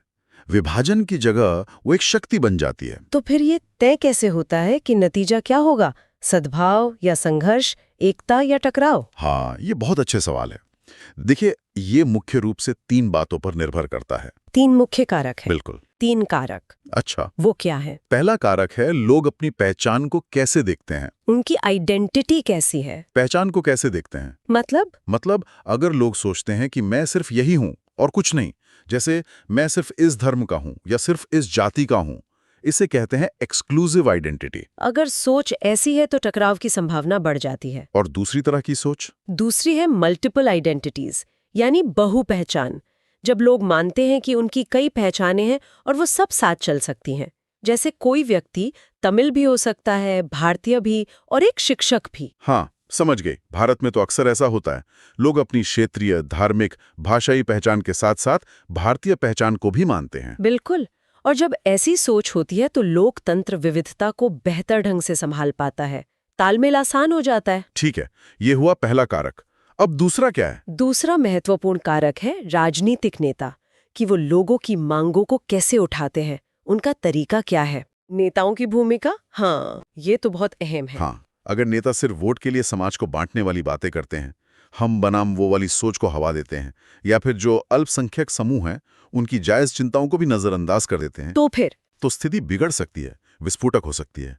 लेकिन अगर नेता संवैधानिक दायरे में रहकर शांतिपूर्ण तरीके से अलग अलग समुदायों की मांगों को सामने रखते हैं, तो इससे लोकतंत्र मजबूत होता है। सही कहा। और तीसरा कारक क्या है? तीसरा कारक है सरकार, कि सरकार इन मांगों पर प्रतिक्रिया कैसे देती है, उसका रवैया कैसा है। सरकार का रवैया, हाँ, ये भी बहुत जरूरी है। बिल्कुल। अगर सरकार किसी समुदाय की जायज मांगों को दबाने की कोशिश करती है, बल का प्रयोग करती, तो क्या होगा? गुस्सा बढ़ेगा, अलगाव बढ़ेगा। इसका कोई उदाहरण? श्रीलंका, वहां सिंगली समुदाय को ज्यादा महत्व देने की जो नीति अपनाई गई, उससे तमिल लोगों में अलगाव की भावना बढ़ी। और नतीजा क्या हुआ? सालों तक चलने वाला गृह युद्ध। ओ हाँ, बहुत दुखद था वो। लेकिन दूसरी तरफ देखिए बेल्जियम, वहां भी भाषाई समूह थे, उनमें तनाव था, लेकिन सरकार ने समझदारी दिखाई। क्या किया उन्होंने? उन्होंने सत्ता का बंटवारा किया, अलग अलग भाषाई समूहों को सरकार में, प्रशासन में बराबर की हिस्सेदारी दी। इससे देश एकजुट रहा, टूटा नहीं। तो मतलब सरकार अगर मांगों को सुने, समझे और सबको साथ लेकर चले तो स्थिरता बनी रहती है। हाँ, तो कहने का मतलब यह है कि लोकतंत्र अपने आप में कोई जादू की छड़ी नहीं है कि वो असमानता या भेदभाव को खत्म कर देगा। अच्छा। हाँ, लेकिन वो लोगों को इनके खिलाफ लड़ने के साधन जरूर देता है, जैसे अच्छा, अभिव्यक्ति की आजादी, अपनी बात कहने का हक, और राजनीतिक समानता, हर नागरिक का वोट बराबर है, और सबसे बड़ी बात, बातचीत का रास्ता खुला रहता है। लेकिन क्या इसका गलत इस्तेमाल भी हो सकता है? हो सकता है, बिल्कुल हो सकता है। युगोस्लाविया का उदाहरण हमारे सामने है। वो भी कई जातीय समूहों वाला देश था। हाँ, लेकिन जब वहां के नेताओं ने सत्ता पाने के लिए जातीय पहचान का इस्तेमाल करना शुरू किया, लोगों को भड़काना शुरू किया, तो क्या हुआ? भयानक गृह युद्ध हुए और देश टुकड़े टुकड़े हो गया। ये तो बहुत डरावना उदाहरण है। ये दिखाता है कि विविधता को अगर बांटने के लिए इस्तेमाल किया जाए तो कितना विनाश हो सकता है। बिल्कुल। तो फिर सवाल उठता है कि लोकतंत्र इस विविधता को ताकत कैसे बना सकता है? क्या करना चाहिए? देखिए, इसके लिए कई चीजें जरूरी हैं। पहली बात, नेता, उन्हें नफरत फैलाने के बजाय बातचीत को बढ़ावा देना चाहिए। हाँ, नेताओं की भूमिका अहम है। और सरकारें, उन्हें सत्ता का बंटवारा निष्पक्ष तरीके से करना चाहिए। सभी समूहों को लगना चाहिए कि उनकी सुनवाई हो रही है, उनकी हिस्सेदारी है। और नागरिक, हमारी क्या भूमिका है? नागरिकों को समानता और सबकी भागीदारी को महत्व देना होगा। और राजनीतिक दलों को भी उन्हें धर्म या जाति के नाम पर वोट मांगने के बजाय किस पर फोकस करना चाहिए? असली मुद्दों पर, जैसे शिक्षा, रोजगार, विकास, इन पर मुकाबला होना चाहिए, न कि पहचान के आधार पर। तो अगर मैं संक्षेप में कहूं तो राजनीति और सामाजिक विभाजन का जो रिश्ता है वो इस पर निर्भर करता है कि लोग अपनी पहचान को कैसे देखते हैं, नेता कैसा व्यवहार करते हैं और सरकार कैसे प्रतिक्रिया देती है। यही है ना? बिल्कुल सही कहा आपने, एकदम निचोड़ यही है। और लोकतंत्र जो है वो विविधता को संभालने का सबसे अच्छा तरीका तो है, इसमें कोई शक नहीं।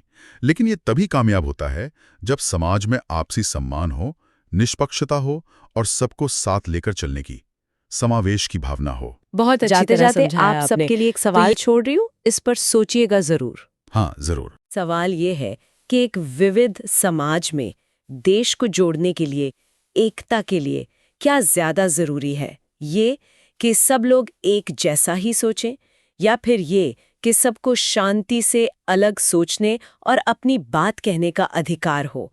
आप क्या सोचते हैं? चाहे तो कमेंट में बता बिल्कुल। सकते हैं। हम समझेंगे अगली बार कि ये जो लोकतंत्र है और समाज में जो अलग अलग पहचाने हैं, धर्म, भाषा, जाति वगैरह, इनका आपस में क्या रिश्ता है? क्योंकि ये विभाजन तो हर समाज में होते हैं, होते ही हैं। असल सवाल ये है कि जब राजनीति में इनकी बात आती है तो क्या होता है? क्या लोकतंत्र मजबूत होता है या फिर कमजोर? इसी संतुलन को समझना है आज, तो शुरुआत कहाँ से करें? समाज में इतने सारे समूह हैं, उनकी जरूरतें सरकार तक पहुंचती कैसे हैं? देखिए, ये पहला स्टेप है, मांगों की अभिव्यक्ति। मतलब किसान हैं, मजदूर हैं या कोई धार्मिक या भाषाई समूह, वो अपनी बात रखते हैं। कैसे? राजनीतिक दलों के जरिए या आंदोलनों से? हाँ, दोनों तरीके से, दलों के जरिए, आंदोलनों के जरिए। और अगर ये मांगे शांति से रखी जाएं तो सरकार को भी समझने में मदद मिलती है कि भाई लोगों को क्या चाहिए। अच्छा, और इसके बाद फिर पार्टियों का रोल आता है। हाँ। वो होड़ लगती है समर्थन पाने की। बिल्कुल, ये दूसरा चरण है, राजनीतिक मुकाबला और प्रतिनिधित्व। पार्टियां कोशिश करती हैं इन समूहों का वोट लेने की। तो वो नीतियां बनाती हैं, जैसे अल्पसंख्यकों के लिए योजनाएं या किसी इलाके के विकास का वादा। हाँ, बिल्कुल ऐसा ही। और अगर ये जिम्मेदारी से हो, मतलब सिर्फ वोट बैंक की तरह ना देखा जाए, तो इससे लोकतंत्र में सबकी भागीदारी बढ़ती है, वो ज्यादा समावेशी बनता है। लेकिन यहीं पर गड़बड़ भी हो सकती है ना? अगर कोई पार्टी बस अपने ही लोगों पर ध्यान दे। हाँ, ये तीसरा चरण है, जिसका नतीजा तय करता है कि क्या होगा। या तो सब साथ आएंगे या फिर टकराव होगा। ये बहुत कुछ नेताओं पर निर्भर करता है, उनके रवैये पर। हाँ, अगर वो बातचीत, इंसाफ और सत्ता में हिस्सेदारी को अहमियत देते हैं तो लोकतंत्र बढ़ता है। लेकिन अगर वो इन विभाजनों का इस्तेमाल करते हैं नफरत फैलाने के लिए, हाँ, वोट बटोरने के लिए, दुश्मनी बढ़ाने के लिए, तो फिर संघर्ष होता है, समाज बढ़ जाता है। चलिए कुछ उदाहरण देखें। भारत का ही उदाहरण लेते हैं। यहाँ तो इतनी विविधता है। बिल्कुल, भारत एक बहुत बड़ा उदाहरण है। यहाँ भाषा, धर्म, जाति, कितनी तरह की विविधता है। लेकिन हमारा जो सिस्टम है, चुनाव है, अलग अलग समूहों की पार्टियां हैं, राज्यों को भी अधिकार है, आरक्षण भी है। हाँ, ये संघीय ढांचा, आरक्षण, ये सब कोशिश करते हैं कि सबको जगह मिले। इसी वजह से भारतीय लोकतंत्र इतना वाइब्रेंट है, समावेशी है। अच्छा, और बेल्जियम?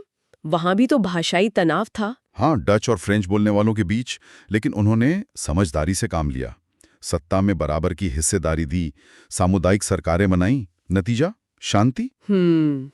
दक्षिण अफ्रीका भी एक मिसाल है। बिल्कुल, रंगभेद खत्म करके लोकतंत्र के जरिए सबको बराबर अधिकार दिए। तो सबक क्या है? समानता और समावेश। इनसे बड़े बड़े विवादों भी ठीक हो सकते हैं। लेकिन हमेशा ऐसा होता नहीं। श्रीलंका में क्या गड़बड़ हुई? श्रीलंका का मामला दिखाता है कि बहुसंख्यकवाद कितना खतरनाक है। जब आप बहुमत के दम पर अल्पसंख्यकों के अधिकार छीनते हैं तो वो लोकतंत्र नहीं रहता। बिल्कुल नहीं। वहां सिंगला समुदाय को तरजीह दी गई, तमिलों को नजरअंदाज किया गया। नतीजा, भेदभाव बढ़ा और सालों तक गृह युद्ध चला। ये साफ संदेश है, बहुसंख्यकवाद लोकतंत्र का दुश्मन है। और यूगोस्लाविया, वो तो टूट ही गया। हाँ, वहां भी यही हुआ। नेताओं ने सत्ता के लिए जातीय राष्ट्रवाद को भड़काया और फिर क्या हुआ? भयानक लड़ाइयां और देश कई हिस्सों में बढ़ गया। ये दिखाता है कि विविधता का गलत राजनीतिक इस्तेमाल कितनी तबाही ला सकता है। तो फिर इन विविधताओं को संभालने का सही लोकतांत्रिक तरीका क्या है? कोई गाइडलाइन है? हाँ, कुछ बुनियादी सिद्धांत हैं।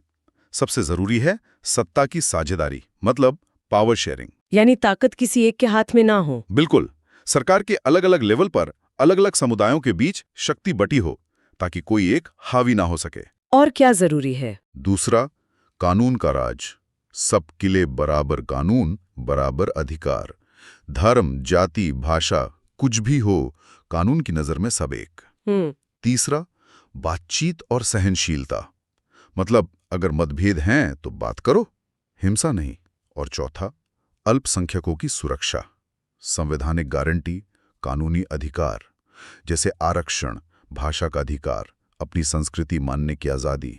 अच्छा, तो जब ये सब होता है तब विविधता एक ताकत बन जाती है ना? बिल्कुल, लेकिन राजनीति खतरनाक तब होती है जब नेता इन पहचानों का गलत इस्तेमाल करते हैं। कैसे?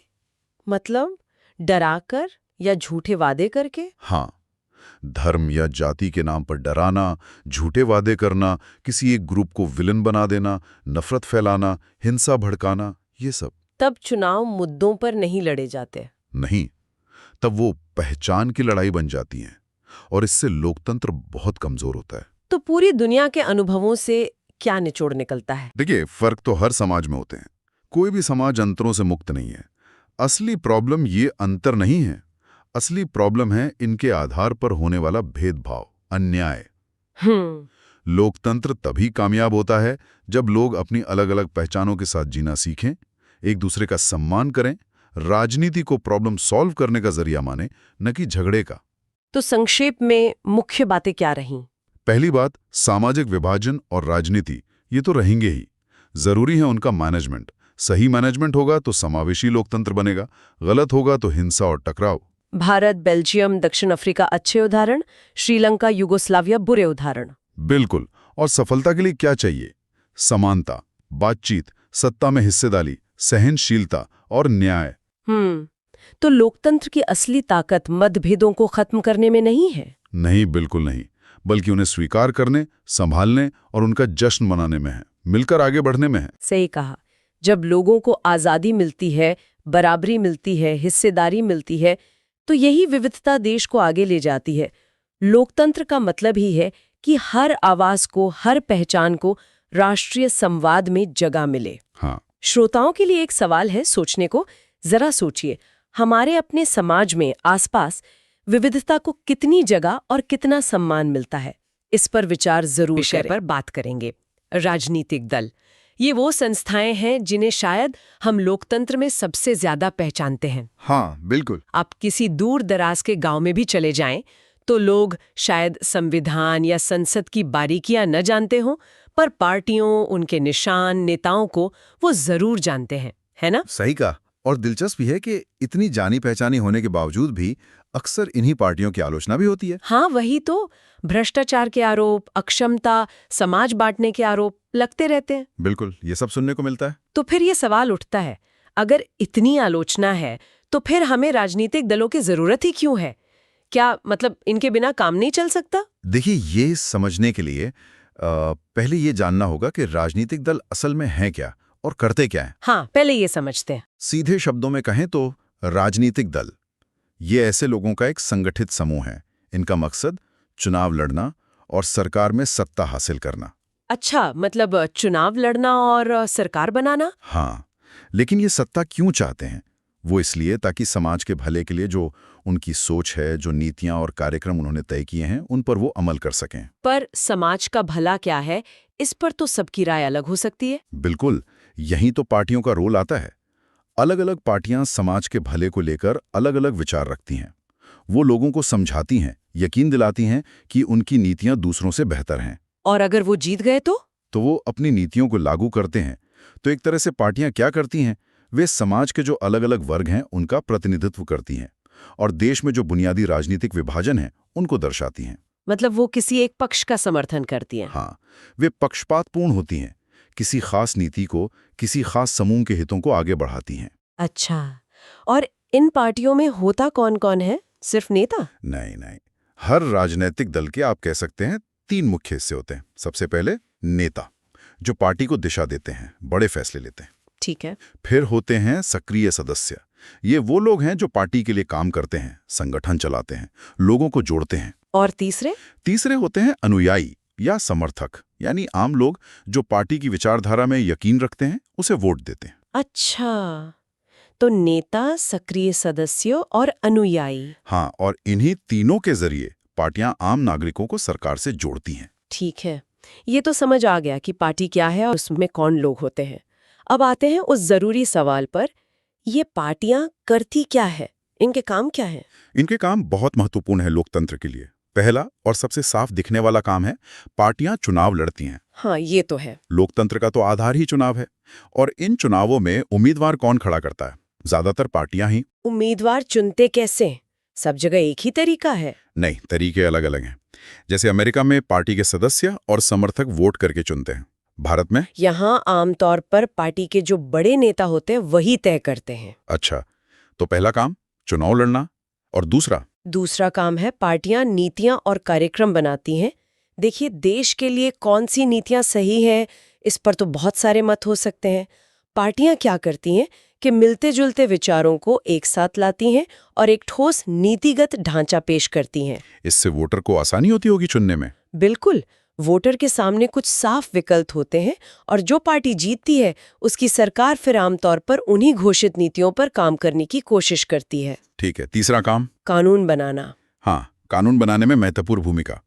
वैसे तो कानून विधायिका बनाती है, संसद या विधानसभा, लेकिन विधायिका के ज्यादातर सदस्य किसी न किसी पार्टी के होते हैं और वो अक्सर पार्टी नेतृत्व की बात मानते हैं, जिसे पार्टी विप कहते हैं। हाँ, पार्टी लाइन फॉलो करते हैं। बिल्कुल। तो असल में जो सत्ता में पार्टी होती है वही तय करती है कि कौन से कानून पास होंगे। तो फिर चौथा काम तो यही हुआ कि पार्टियां ही सरकार बनाती हैं और चलाती हैं। एकदम सही। जो पार्टी चुनाव जीतती है वही सरकार बनाती है। प्रधानमंत्री, मुख्यमंत्री, मंत्री ये सब उसी पार्टी के होते हैं। और एक और बात, पार्टियां इन नेताओं को तैयार भी करती हैं, उन्हें ट्रेनिंग देती हैं, तो ये भविष्य के शासकों की नर्सरी भी हैं। अच्छा, लेकिन जो पार्टियां हार जाती हैं उनका क्या रोल है? उनका भी बहुत अहम रोल है। पांचवा काम, विपक्ष की भूमिका निभाना। जो पार्टियां चुनाव हार जाती हैं वो विपक्ष बनती हैं। वो सरकार की नीतियों की आलोचना करती हैं, सरकार की जो विफलताएं उन्हें जनता के सामने लाती हैं। और वो अपने अलग विकल्प भी रखती हैं? हाँ, वो वैकल्पिक नीतियां पेश करती हैं। एक मजबूत विपक्ष बहुत जरूरी है ताकि सत्ताधारी दल मनमानी ना कर सके। ये तो हुई सरकार और विपक्ष की बात। आम जनता से कैसे जुड़ती हैं पार्टियां? छठा काम है जनमत तैयार करना। पार्टियां देश के जो बड़े मुद्दे हैं उन्हें उठाती हैं, उन पर बहस छेड़ती हैं, रैलियां करती हैं, अभियान चलाती हैं। इससे लोगों में राजनीतिक समझ बढ़ती है। और कई बार जो दबाव समूह होते हैं, जैसे किसान संगठन या छात्र संगठन, हाँ, वो भी अक्सर पार्टियों से जुड़े होते हैं या उनकी शाखाओं की तरह काम करते हैं। इनके जरिए भी पार्टियां लोगों की राय को शक्ल देती हैं। और सातवां, शायद सबसे सीधा फायदा आम आदमी को। हाँ, सातवां काम है लोगों को सरकार तक पहुंचाना। देखिए, एक आम नागरिक के लिए किसी बड़े सरकारी ऑफिसर से मिलना शायद मुश्किल हो, हाँ, मुश्किल होता है। लेकिन अपने इलाके के किसी पार्टी नेता तक पहुंचना ज्यादा आसान होता है ना। बिल्कुल। तो पार्टियां लोगों और सरकार के बीच एक कड़ी का काम करती हैं। लोगों की जरूरतें, उनकी शिकायतें सरकार तक पहुंचाती हैं, सरकारी योजनाओं का फायदा दिलाने में मदद करती हैं। एक पुल की तरह। हाँ, एक पुल की तरह। और क्योंकि उन्हें अगले चुनाव में वोट चाहिए होते हैं, तो वो जनता की बात सुनने को मजबूर भी रहती हैं, जवाबदेह बनती हैं। तो ये 7 काम हो गए: चुनाव लड़ना, नीतियां बनाना, कानून बनवाना, सरकार चलाना, विपक्ष बनना, जनमत बनाना और लोगों को सरकार से जोड़ना। ये सब पार्टियां करती हैं। जरा सोचें, अगर पार्टियां ना हो तो क्या होगा फिर? सोचिए जरा, हर उम्मीदवार निर्दलीय लड़ेगा, किसी का कोई साझा कार्यक्रम नहीं होगा, कोई बड़ी नीतिगत दिशा नहीं होगी। सरकार कैसे बनेगी? वही तो। और अगर बन भी गई तो क्या वो स्थिर होगी? हर प्रतिनिधि सिर्फ अपने क्षेत्र की बात करेगा। पूरे देश के बारे में कौन सोचेगा? कोई जिम्मेदारी लेगा? हाँ, ये तो बड़ी गड़बड़ हो जाएगी। बड़े फैसले लेना तो नामुमकिन सा हो जाएगा। बिल्कुल। आप देखिए, पंचायत के चुनावों में भी जहां पार्टियां आधिकारिक तौर पर नहीं लड़ती, वहां भी गांव में गुट बन जाते हैं। वो पैनल बना लेते हैं। हाँ, ऐसा होता है। वो असल में पार्टियों जैसा ही है। ये दिखाता है कि जैसे जैसे समाज बड़ा और जटिल होता है, हमें ज़रूरत पड़ती है किसी ऐसे तरीके की, किसी मशीनरी की जो अलग अलग विचारों को जमा करे, सरकार बना सके, नीतियां तय कर सके और सरकार को जवाबदेह भी ठहरा सके। और वो मशीनरी राजनीतिक दल है। हाँ, तो इसका मतलब साफ है, लोकतंत्र के काम करने के लिए पार्टियां एक जरूरी शर्त हैं। उनके बिना लोकतंत्र चल ही नहीं सकता। तो आज हमने ये समझा कि राजनीतिक दल क्या हैं, उनके क्या हिस्से हैं, वो कौन से जरूरी काम करते हैं और लोकतंत्र के लिए वो क्यों अनिवार्य हैं, भले ही उनमें कितनी भी कमियां क्यों ना हो। हाँ, ये बुनियादी बातें हैं। इस चर्चा के अगले हिस्से में हम देखेंगे कि दुनिया में और भारत में कितने तरह की पार्टी प्रणालियां हैं, राष्ट्रीय दल क्या होते हैं, क्षेत्रीय दल क्या होते हैं, और ये भी कि एक अच्छे लोकतंत्र के लिए कितनी पार्टियां होनी चाहिए, 1, 2, ये बहुत सारी। अच्छा, तो जाते जाते एक सवाल हम अपने श्रोताओं के लिए छोड़ जाते हैं सोचने को।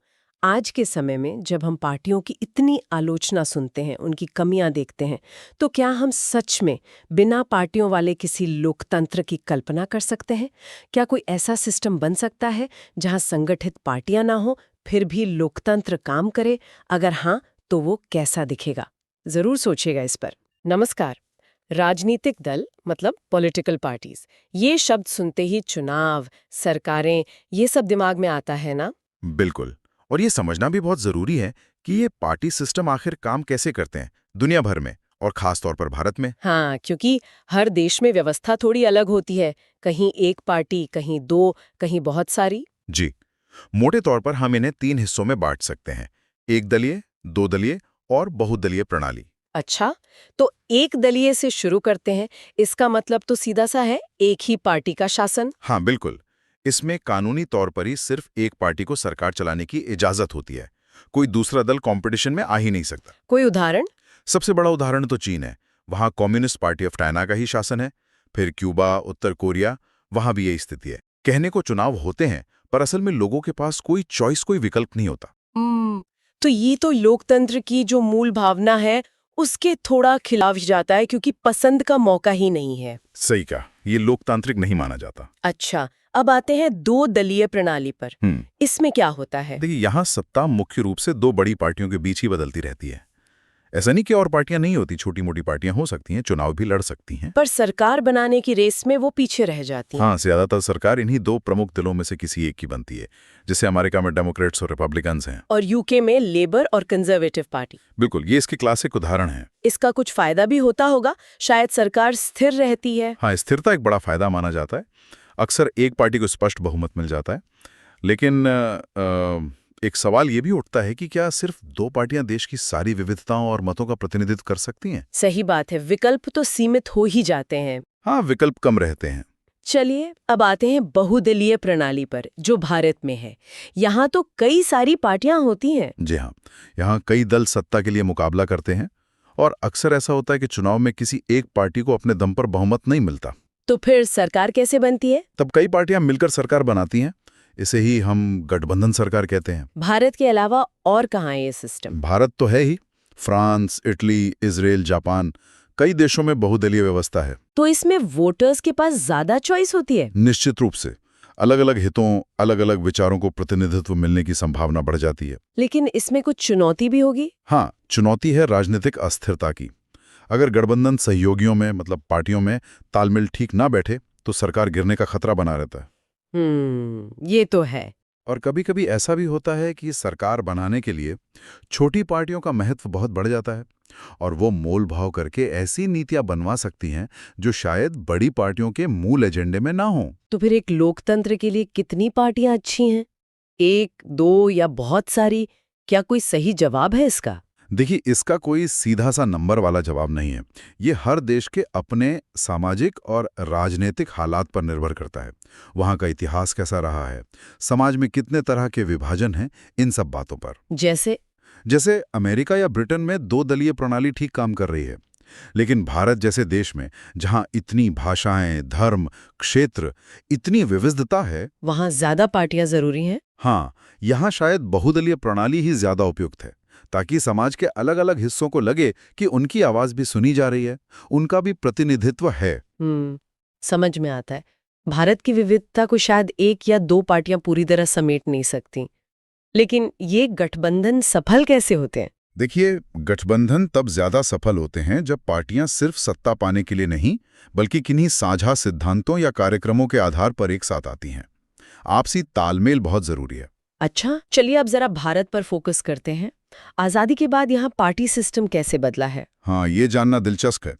भारत में पार्टी सिस्टम का विकास हम 3 मुख्य चरणों में देख सकते हैं। पहला चरण कौन सा था? पहला चरण था कांग्रेस के प्रभुत्व का।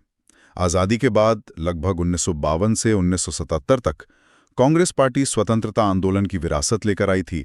बड़े नेता थे उनके पास। नेहरू, पटेल, गांधी जी का नाम जुड़ा था। बिल्कुल। तो पहले 3 आम चुनाव 1952, 57, 62 कांग्रेस ने बहुत आसानी से जीते। राष्ट्रीय स्तर पर कोई मजबूत विपक्ष था ही नहीं उस समय। फिर बदलाव कब आया? बदलाव आया दूसरे चरण में, जो करीब 1977 से 1989 तक चला। इसकी शुरुआत हुई इमरजेंसी 1975-77 के बाद के गुस्से से। 1977 के चुनाव में पहली बार कांग्रेस केंद्र में हारी और जनता पार्टी की मिलीजुली, मतलब गठबंधन सरकार बनी। तो यहीं से गठबंधन राजनीति की शुरुआत हुई। हाँ, यहीं से गठबंधन का दौर शुरू हुआ और साथ ही साथ क्षेत्रीय दलों का महत्व भी बढ़ने लगा। और तीसरा चरण? तीसरा चरण 1989 से शुरू हुआ और एक तरह से अब तक चल रहा है। ये है गठबंधन का युग।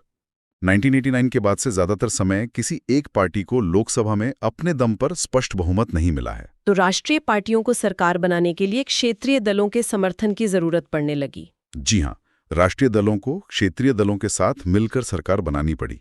हमने एनडीए यानी भाजपा के नेतृत्व वाला गठबंधन और यूपीए यानी कांग्रेस के नेतृत्व वाला गठबंधन, इनको सरकारें चलाते देखा है। ये भारत के संघीय ढांचे को भी दिखाता है ना? जहां राज्यों की अपनी भूमिका है। बिल्कुल। ये भारत की विविधता और संघीय संतुलन को दर्शाता है। अब एक और सवाल, ये कैसे तय होता है कि कोई पार्टी राज्य स्तर की है या राष्ट्रीय स्तर की? इन्हें मान्यता कौन देता है? ये काम भारत का निर्वाचन आयोग, election commission of India, ECI करता है। इसके कुछ तय नियम हैं। क्या नियम है, जैसे राज्य स्तर की पार्टी के लिए? राज्य या क्षेत्रीय दल का दर्जा पाने के लिए किसी पार्टी को उस राज्य के विधानसभा चुनाव में पड़े कुल वोटों का कम से कम 6% हासिल करना होता है। और सीटें भी जीतनी होती हैं। हाँ, 6% वोट के साथ साथ कम से कम 2 सीटें जीतना भी जरूरी है। हम्म। ये पार्टियां आमतौर पर एक या कुछ राज्यों तक ही सीमित रहती हैं और वहां के स्थानीय या क्षेत्रीय मुद्दों पर फोकस करती हैं। जैसे तमिलनाडु में डीएमके, एआईएडीएमके या ओडिशा में बीजेडी। हाँ, या महाराष्ट्र में शिवसेना, तेलंगाना में टीआरएस, जम्मू कश्मीर में एनसी, बंगाल में टीएमसी, ये सब क्षेत्रीय दल हैं। पर ये राष्ट्रीय राजनीति में, खासकर गठबंधन सरकारों में अहम भूमिका निभाते हैं। और राष्ट्रीय दल बनने के लिए क्या करना होता है? राष्ट्रीय दल का दर्जा खोना मुश्किल है। इसके लिए पार्टी को लोकसभा चुनाव में या कम से कम 4 राज्यों के विधानसभा चुनावों में कुल वोटों का कम से कम 6% मिलना चाहिए और साथ ही लोकसभा में कम से कम 4 सीटें जीतनी होती हैं। अच्छा, तो इनका दायरा बड़ा होता है। हाँ, इनकी नीतियां और उपस्थिति देशव्यापी होती है और ये राष्ट्रीय हितों की बात करते हैं। चलिए अब भारत के कुछ प्रमुख राष्ट्रीय दलों पर एक नजर डाल लेते हैं। सबसे पहले भारतीय राष्ट्रीय कांग्रेस, INC। कांग्रेस, जैसा हमने कहा, 1885 में बनी, बहुत पुरानी पार्टी है। स्वतंत्रता संग्राम में इसकी मुख्य भूमिका रही। इनकी विचारधारा मोटे तौर पर धर्मनिरपेक्षता, लोकतंत्र, सामाजिक न्याय और गरीबों के कल्याण के आसपास केंद्रित ही है। और Bharatiya Janata party, BJP? BJP 1980 में बनी। हालांकि इसकी जड़ें पुराने भारतीय जनसंघ में हैं, जिसे श्यामा प्रसाद मुखर्जी ने स्थापित किया था। इनकी विचारधारा? ये भारत की प्राचीन संस्कृति और विरासत से प्रेरणा लेने की बात करते हैं। इनका एक प्रमुख सिद्धांत है एकात्म मानववाद। ये सांस्कृतिक राष्ट्रवाद, मजबूत शासन और आर्थिक राष्ट्रवाद पर जोर देते हैं। आजकल ये एनडीए गठबंधन का नेतृत्व कर रहे हैं।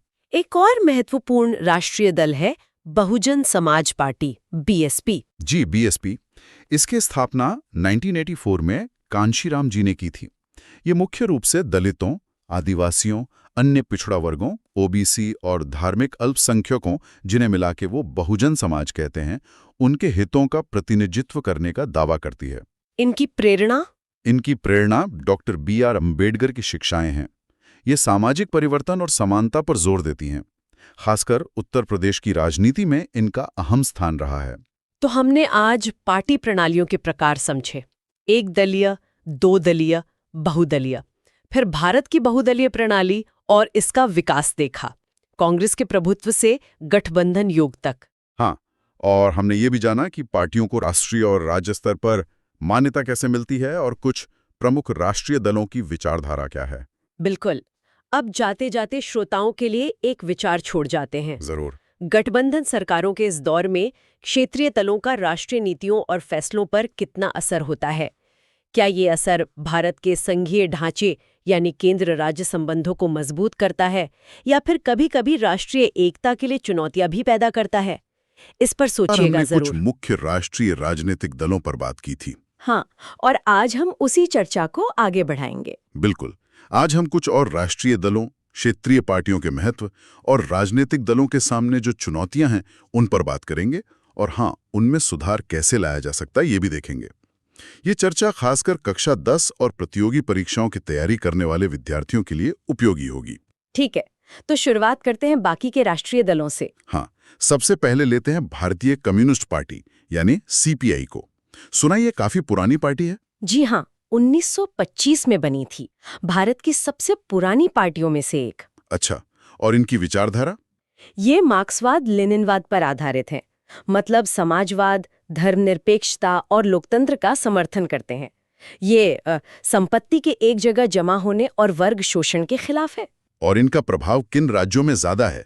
मुख्य रूप से केरल, पश्चिम बंगाल, त्रिपुरा और तमिलनाडु में इनका असर रहा है। ठीक है, अब आते हैं CPIM पर। भारतीय कम्युनिस्ट पार्टी मार्क्सवादी, ये CPI से अलग है। हाँ, 1964 में CPI से अलग होके बनी थी।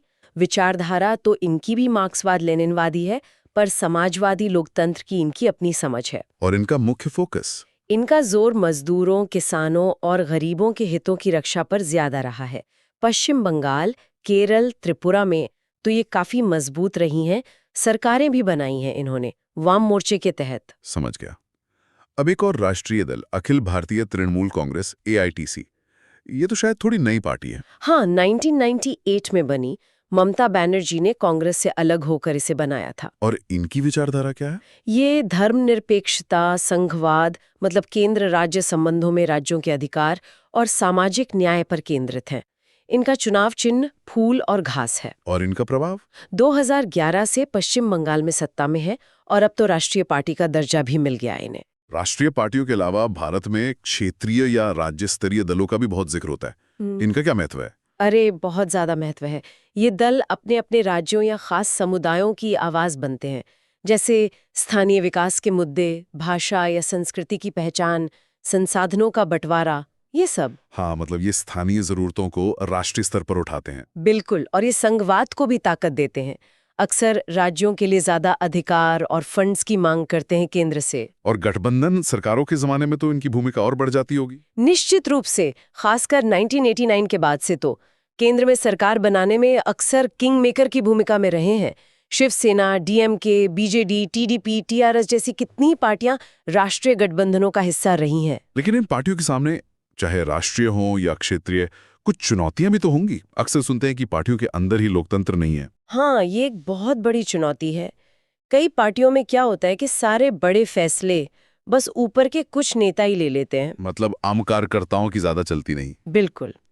नियमित रूप से पार्टी के अंदर चुनाव नहीं होते, कार्यकर्ताओं की भूमिका सीमित होती है और फिर वफादारी या परिवार को ज्यादा महत्व मिलने लगता है योग्यता से। इसी से जुड़ा हुआ है शायद वंशवाद का मुद्दा। हाँ बिल्कुल, जब पार्टी में अंदरूनी लोकतंत्र और पारदर्शिता की कमी होती है तो नेताओं के लिए अपने परिवार वालों को आगे बढ़ाना आसान हो जाता है। फिर काबिलियत पीछे रह जाती है और परिवार का नाम आगे। एक और बड़ी चुनौती लगती है चुनावों में पैसे और बाहुबल का इस्तेमाल। सही कहा, चुनाव आजकल बहुत ज्यादा महंगे हो गए हैं, तो पार्टियां बड़े दानदाताओं पर निर्भर हो जाती है, जिससे शायद उनकी नीतियां भी प्रभावित होती हों। और वोटरों को लुभाने के लिए पैसे या तोहफे बांटने की खबरें भी आती हैं। हाँ, वो भी होता है। और चिंता की बात यह भी है कि कई बार जीतने के चक्कर में आपराधिक पृष्ठभूमि वाले लोगों को भी टिकट मिल जाता है। इन सब के बीच क्या मतदाताओं के पास सच में अच्छे विकल्प बचते हैं? कभी-कभी लगता है सब पार्टियां एक जैसी ही बातें कर रही हैं। ये भी एक समस्या है। कई बार पार्टियों की नीतियों और वादों में ज्यादा फर्क नहीं दिखता। ऊपर से नेता भी आसानी से एक पार्टी छोड़ के दूसरी में चले जाते हैं। इससे मतदाताओं के लिए चुनना मुश्किल हो जाता है। तो इतनी सारी चुनौतियां हैं, इनसे निपटने के लिए, सुधार के लिए क्या किया जा सकता है? देखिए, सुधार के लिए कई स्तरों पर काम हो सकता है।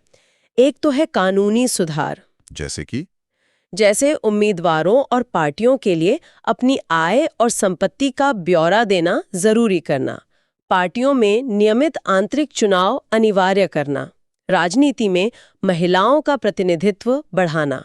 कानूनों के अलावा राजनीतिक और नैतिक दबाव भी बहुत जरूरी है। नागरिक, मीडिया, सामाजिक आंदोलन, ये सब पार्टियों पर ज्यादा जवाबदेह होने का दबाव बना सकते हैं। आरटीआई जैसे अभियानों ने दिखाया है कि जन जागरूकता से फर्क पड़ता है। और क्या पार्टियां खुद भी कुछ कर सकती हैं? बिल्कुल, और शायद सबसे असरदार सुधार वहीं से आएगा। पार्टियों को खुद पारदर्शी प्रक्रियाएं अपनानी होंगी, नियमित आंतरिक चुनाव कराने होंगे, पार्टी के अंदर अलग अलग विचारों और बहस को जगह देनी होगी। पैसे और परिवारवाद का असर कम करना होगा। हाँ, और साथ ही युवा और महिला सदस्यों को आगे लाना होगा। इसमें आम नागरिकों की क्या भूमिका हो सकती है? नागरिकों की भूमिका तो सबसे अहम है। सुधार तभी सफल होंगे जब नागरिक जागरूक और सक्रिय हों। मतलब सोच समझकर वोट देना, उम्मीदवार के काम और पार्टी की नीतियों को देखना, न कि सिर्फ जाति या पैसे को। उन पार्टियों का साथ देना या उनमें शामिल होना जो पारदर्शिता लाती हैं। बहस में हिस्सा लेना, अभियानों से जुड़ना। लोकतंत्र उतना ही मजबूत होता है जितने कि उसके नागरिक होते हैं। तो संक्षेप में आज हमने सीपीआई, सीपीआईएम, एआईटीसी जैसी कुछ और राष्ट्रीय पार्टियों को समझा। हाँ, और क्षेत्रीय दलों की अहमियत भी जानी। साथ ही पार्टियों की चुनौतियों पर बात की, जैसे अंदरूनी लोकतंत्र की कमी, वंशवाद, धन बल का प्रभाव और विकल्पों की कमी। और सुधार के रास्ते भी देखे, कानूनी, नैतिक दबाव और पार्टियों के अंदर से सुधार और नागरिकों की भूमिका में 100 से ज्यादा देश हैं जो कहते हैं कि वो लोकतांत्रिक है, मतलब लोगों का शासन। जी ये सुनने में तो बहुत अच्छा लगता है, खासकर आप सबके लिए जो कक्षा 10 बोर्ड, एसएससी, यूपीएससी जैसे एग्जाम्स की तैयारी कर रहे हैं। हाँ बिल्कुल। पर सवाल ये उठता है कि क्या लोकतंत्र सच में वो सब देता है जिसका वो दावा करता है? यही सबसे बड़ा सवाल है। रोज हम देखते हैं गरीबी, भ्रष्टाचार, असमानता, तो लगता है कि क्या ये सिस्टम वाकई तानाशाही या राजशाही से बेहतर है? आज हम इसी पर थोड़ी गहराई से बात करेंगे, जी। खास तौर पर लोकतंत्र के राजनीतिक नतीजों पर। अच्छा, तो कहाँ से शुरू करें? शायद पहली बात, जवाबदेह सरकार, अकाउंटेबल गवर्नमेंट। लोकतंत्र में कहते हैं सरकार जनता के प्रति जवाबदेह है। इसका मतलब क्या है असल में?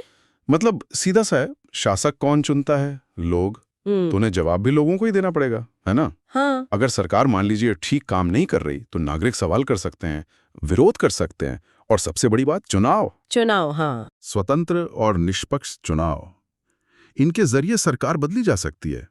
तो नेताओं में एक डर रहता है, वो मनमानी नहीं कर सकते। अच्छा, तो ये डर उन्हें जवाबदेह बनाता है? हाँ, कुछ हद तक। तानाशाही में ये कहाँ होता है, कोई डर नहीं। सही कहा। तो सैद्धांतिक तौर पर तो ठीक है, चाबी जनता के हाथ में। लेकिन क्या सरकारें वाकई सुनती हैं? यहीं पर शायद वो दूसरी बात आती है, उत्तरदायी सरकार, रिस्पॉन्सिव गवर्नमेंट। बिल्कुल। उत्तरदायी होना मतलब सरकार का नागरिकों की जरूरतें, उनकी मांगें, उनको सुनना, उन पर प्रतिक्रिया देना। कैसे? मतलब ये होता कैसे है? देखिए, लोकतंत्र में क्या होता है, चर्चा होती है, लोग याचिकाएं डालते हैं, प्रदर्शन करते हैं, है ना? हाँ। ये सब तरीके हैं सरकार पर दबाव बनाने के। जैसे महिलाओं की सुरक्षा का मुद्दा उठा, या किसानों के अधिकारों का, या पर्यावरण का, तो कई बार आंदोलनों से नीतियां बदलती भी हैं। लेकिन ये भी तो होता है कि सरकारें सुनती नहीं हैं या टाल देती हैं। तो क्या ये उत्तरदायित्व हमेशा काम करता है? देखिए, हमेशा तो शायद नहीं, और ये लोकतंत्र की एक कह सकते हैं व्यावहारिक चुनौती है। हाँ, ये तो है। पर गैर लोकतांत्रिक सिस्टम से तुलना करे तो यहाँ कम से कम एक उम्मीद तो है। हाँ। एक व्यवस्था है आवाज उठाने की, और वो जो जन समर्थन खोने का डर है ना, हाँ। वो सरकारों को बिल्कुल ही नजरअंदाज करने से रोकता है। अच्छा। और इसी से जुड़ा हुआ है शायद तीसरा पहलू, वैधता। Legitimate government. मतलब सरकार कानूनी और नैतिक रूप से सही मानी जाए। हाँ, और ये लोकतंत्र की एक बहुत बड़ी नैतिक ताकत है कि सरकार लोगों ने चुनी है, उन पर थोपी नहीं गई। भले ही लोग सरकार के काम से खुश ना हों, और ऐसा होता है कई देशों में। हाँ, दिखता है। फिर भी ज्यादातर लोग यही मानते हैं कि भाई लोकतंत्र ही ठीक है, कम से कम ये हमारी चुनी हुई सरकार है। दक्षिण एशिया के सर्वे भी यही दिखाते हैं। ये दिलचस्प बात है। मतलब लोग सिर्फ आर्थिक विकास या अच्छी सुविधाओं के लिए लोकतंत्र नहीं चाहते। नहीं, सिर्फ उसके लिए नहीं, लोग आजादी, बराबरी, अपनी बात कहने का हक, इन चीजों को भी बहुत महत्व देते हैं। अच्छा, तो यहीं पर वो बहस आती है ना कि लोकतंत्र ज्यादा कुशल है या नहीं। एफिशिएंसी वाली बात। हाँ बिल्कुल। आलोचक यही कहते हैं कि भाई लोकतंत्र में तो बस बहस होती रहती है। हाँ, फैसले लेट होते हैं, फैसले धीमे होते हैं, सरकारें बदलती रहती हैं, तो ये तानाशाही के मुकाबले अकुशल है, इनएफिशिएंट है। ये तो बहुत आम शिकायत है। लगता है कि एक मजबूत नेता हो तो फटाफट काम हो जाए। हाँ, लगता है। लेकिन जो ये धीमी प्रक्रिया है ना लोकतंत्र की, जिसमें विचार विमर्श होता है, असल में वही इसकी ताकत है। क्यों? क्योंकि फैसले जबरदस्ती से नहीं, सहमति से लिए जाते हैं। वक्त लगता है, सही है, पर ऐसे फैसलों को लोग ज्यादा आसानी से अपनाते हैं। अच्छा। और ये ज्यादा टिकाऊ भी होते हैं। तानाशाह के तेज फैसले वो अक्सर बाद में अस्थिरता पैदा करते हैं। तो मतलब धीमा लेकिन स्थिर, स्टेबी। बिल्कुल। एक और बात जो लोकतंत्र से जुड़ी है वो है पारदर्शिता, ट्रांसपेरेंसी। क्या सरकारें बताती हैं कि वो क्या कर रही हैं, कैसे कर रही हैं? ये भी लोकतंत्र का एक बहुत अहम सिद्धांत है। नागरिकों को हक है जानने का कि फैसले कैसे हो रहे हैं, पैसा कहाँ जा रहा है। जैसे भारत में सूचना का अधिकार है, RTI। हाँ बिल्कुल, राइट टू इन्फॉर्मेशन। ये नागरिकों को कानूनी अधिकार देता है कि वो सरकारी दफ्तरों से जानकारी मांग सकें, जैसा कोई प्रोजेक्ट कैसे पास हुआ या पैसा कैसे खर्च हुआ। ये खुलापन तो गैर लोकतांत्रिक देशों में मिलना मुश्किल है। बहुत मुश्किल, न के बराबर। यही पारदर्शिता सरकार को असल में जवाबदेह बनाती है। तो अगर हम देखें, जवाबदेही, उत्तरदायित्व, वैधता, पारदर्शिता, ये सब लोकतंत्र को बेहतर बनाते हैं, भले ही कमियां हों। हाँ बिल्कुल, कमियां हैं, व्यवहार में चुनौतियां हैं, लेकिन सैद्धांतिक तौर पर और कई मायनों में व्यवहारिक तौर पर भी ये चीजें लोकतंत्र को मजबूत बनाती हैं। तो फिर असली परीक्षा क्या है? लोगों की संतुष्टि, पीपल्स सैटिस्फैक्शन? हाँ, ये एक बड़ा पैमाना है और सच ये है कि कई देशों में लोग अपनी लोकतांत्रिक सरकारों से निराश हैं। हाँ, भ्रष्टाचार, अक्षमता, ये सब बातें आती हैं। बिल्कुल। लेकिन इसके बावजूद जब पूछा जाता है तो ज्यादातर लोग किसी भी दूसरी व्यवस्था जैसे तानाशाही से ज्यादा लोकतंत्र को ही पसंद करते हैं। ऐसा क्यों? निराशा के बावजूद? शायद इसलिए कि लोकतंत्र शांतिपूर्ण बदलाव का रास्ता देता है। अगर आप नाखुश हैं तो आप विरोध कर सकते हैं, अभियान चला सकते हैं या अगली बार किसी और को वोट दे सकते हैं बिना हिंसा के। ये बात तो है। और ये उम्मीद बनी रहती है कि सुधार होगा, सिस्टम खुद को ठीक कर सकता है। ये विश्वास लोकतंत्र बनाए रखता है। अच्छा, तो मतलब दुनिया भर के जो अध्ययन है वो भी कुछ ऐसा ही कहते हैं? हाँ, बिल्कुल। मोटा मोटा निष्कर्ष यही है कि दुनिया भर में लोग तानाशाही पर लोकतंत्र को प्राथमिकता देते हैं। और वो इसे सिर्फ विकास के लिए नहीं बल्कि आज़ादी, बराबरी, भागीदारी के लिए महत्व देते हैं। हाँ, ये भी सच है कि वो लोकतंत्र से बेहतर शासन और आर्थिक न्याय की उम्मीद भी करते हैं। मतलब प्रदर्शन और स्वतंत्रता दोनों चाहिए। तो अगर हम आज की चर्चा को समेटें तो लोकतंत्र के मुख्य राजनीतिक परिणाम क्या हुए? देखिए, संक्षेप में कहें तो लोकतंत्र अपनी सारी खामियों के बावजूद नियमित, स्वतंत्र और निष्पक्ष चुनाव सुनिश्चित करता है। हाँ, ये एक उत्तरदायी, जवाबदेह और वैध सरकार देने की कोशिश करता है। नागरिकों को सरकार की आलोचना करने और उसे सुधारने का अधिकार देता है। पारदर्शिता और भागीदारी को भी बढ़ावा देता है। बिल्कुल। और सबसे बड़ी बात, लोगों को अपने नेता चुनने और बदलने की आज़ादी देता है। तो मतलब लोकतंत्र कोई परफेक्ट सिस्टम नहीं है, पर शायद एक ऐसा सिस्टम है जो खुद को सुधारने की क्षमता रखता है। एकदम सही। ये एक आदर्श व्यवस्था नहीं बल्कि निरंतर सुधार की एक प्रक्रिया है। ये धीरे धीरे आगे बढ़ सकता है, पर उम्मीद है कि ये न्याय, समानता और लोक कल्याण की दिशा में ही आगे बढ़ता है। विषय है लोकतंत्र और उसके आर्थिक परिणाम। मतलब क्या लोकतंत्र से देश की आर्थिक तरक्की होती है, पैसा आता है? बिल्कुल। और ये सवाल बहुत उठता है कि क्या लोकतांत्रिक सरकारें वो आर्थिक तरक्की के साथ साथ सामाजिक न्याय भी ला पाती हैं? सही सवाल है। तो चलिए, जो भी जानकारी हमारे पास है, जो दुनिया भर के अनुभव है, उनके आधार पर समझने की कोशिश करते हैं कि लोकतंत्र, आर्थिक विकास और ये जो असमानता है, इनके बीच रिश्ता क्या है। तो सबसे पहले आर्थिक विकास को ही देख लेते हैं। क्या ऐसा है कि लोकतांत्रिक देशों में ग्रोथ रेट मतलब विकास की रफ्तार तानाशाही वाले देशों से तेज होती है? उम्मीद तो यही करते हैं सब। हाँ, उम्मीद तो यही रहती है। लगता है कि भाई जहां लोगों की चलेगी वहां विकास अच्छा होगा, स्थिर होगा। लेकिन एक्चुअली जो आंकड़े हैं वो थोड़ी मिली जुली तस्वीर दिखाते हैं। अच्छा, मतलब हमेशा ऐसा नहीं होता? नहीं, कुछ स्टडीज में सामने आया है कि कई बार तानाशाही वाले देशों की विकास दर थोड़ी सी ज्यादा रही है। पर हाँ, ये अंतर कोई बहुत बड़ा नहीं होता और लंबे समय में देखें ना तो लोकतांत्रिक देश भी उतना ही अच्छा करते हैं, बल्कि कई बार ज्यादा स्थिर और बेहतर। हाँ, उदाहरण भी हैं। जैसे हम दक्षिण कोरिया या सिंगापुर को देखते हैं, तानाशाही के टाइम में तेजी से बढ़े वो। बिल्कुल। और वहीं भारत जैसे लोकतंत्र की रफ्तार शुरू में थोड़ी धीमी लगी, लेकिन फिर जापान, अमेरिका, ये तो बड़े विकसित लोकतंत्र हैं। एकदम सही।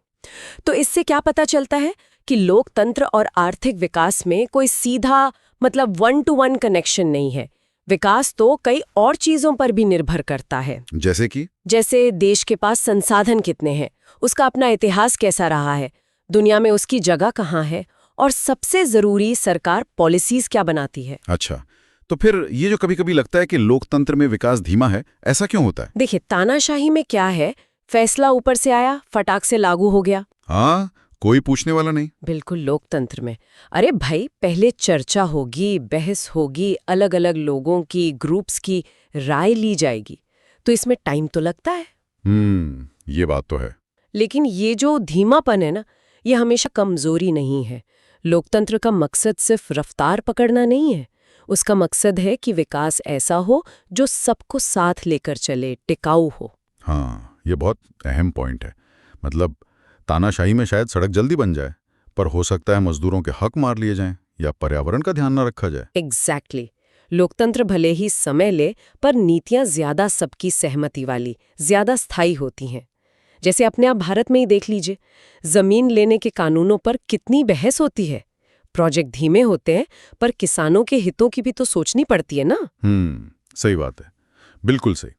अच्छा, अब आते हैं एक और बड़े सवाल पर, आर्थिक असमानता, मतलब अमीर गरीब का फर्क। लोकतंत्र वोट की बराबरी तो दे देता है, एक आदमी एक वोट, पर क्या पैसे की बराबरी भी लाता है? देखिए, आंकड़े तो कुछ और ही बताते हैं। लगभग हर लोकतंत्र में यही दिखता है कि मुट्ठी भर अमीर लोग हैं जिनके पास देश की ज्यादातर दौलत, ज्यादातर आमदनी जमा है, और करोड़ों लोग हैं जो बस गुजारा कर रहे हैं। हाँ, बुनियादी जरूरतें पूरी करने के लिए संघर्ष कर रहे हैं। भारत में ही देख लें, जो टॉप के 20% अमीर लोग हैं, देश के आधी से ज्यादा नेशनल इनकम उनके पास है, और जो सबसे गरीब 20% है, उनके हिस्से में 10% से भी कम आता है। ये खाई तो बढ़ रही है। और ये सिर्फ भारत की कहानी नहीं है ना? बिल्कुल नहीं, पूरी दुनिया में यही हाल है। अमीर और गरीब देशों के बीच भी बहुत बड़ा गैप है। और ऐसा नहीं है कि दुनिया में लोकतंत्र फैल गया तो ये असमानता अपने आप कम हो गई, नहीं। कई लोकतांत्रिक देशों में बेरोजगारी बहुत है, लाखों लोगों तक अच्छी हेल्थ केयर, साफ सफाई, ये बेसिक चीजें भी नहीं पहुंच पा रही हैं। पर ऐसा क्यों है? मतलब जब सबको वोट का हक है तो सरकारें ऐसी नीतियां क्यों नहीं बनाती जो गरीबों के ज्यादा हक में हो? ये थोड़ा पेचीदा सवाल है। एक बड़ा कारण तो ये है कि जो अमीर लोग हैं उनका असर कहीं ज्यादा होता है। अच्छा, किस तरह से? वो राजनीतिक पार्टियों को चंदा दे सकते हैं, लॉबिंग कर सकते हैं, मीडिया को अपने हिसाब से चला सकते हैं, नीतियां अपने फायदे में बनवा सकते हैं। गरीबों की आवाज अक्सर उतनी बुलंद नहीं हो पाती। ओहो, यानी राजनीतिक बराबरी मिल जाने से आर्थिक ताकत का पड़ला बराबर नहीं होता? बिल्कुल, और यहीं से गरीबी की समस्या भी जुड़ जाती है। लोकतंत्र है पर गरीबी भी है। भारत सबसे बड़ा लोकतंत्र है, फिर भी गरीबी कितनी ज्यादा है। लाखों लोगों को पीने का साफ पानी नहीं, अच्छी शिक्षा नहीं, स्वास्थ्य सुविधाएं नहीं। हाँ, सरकार योजनाएं तो लाती हैं, जैसे मनरेगा है, पीडीएस है। हाँ, योजनाएं हैं, मनरेगा है, पीडीएस है, बिल्कुल, लेकिन उनका असर जमीन पर कितना पहुंचता है?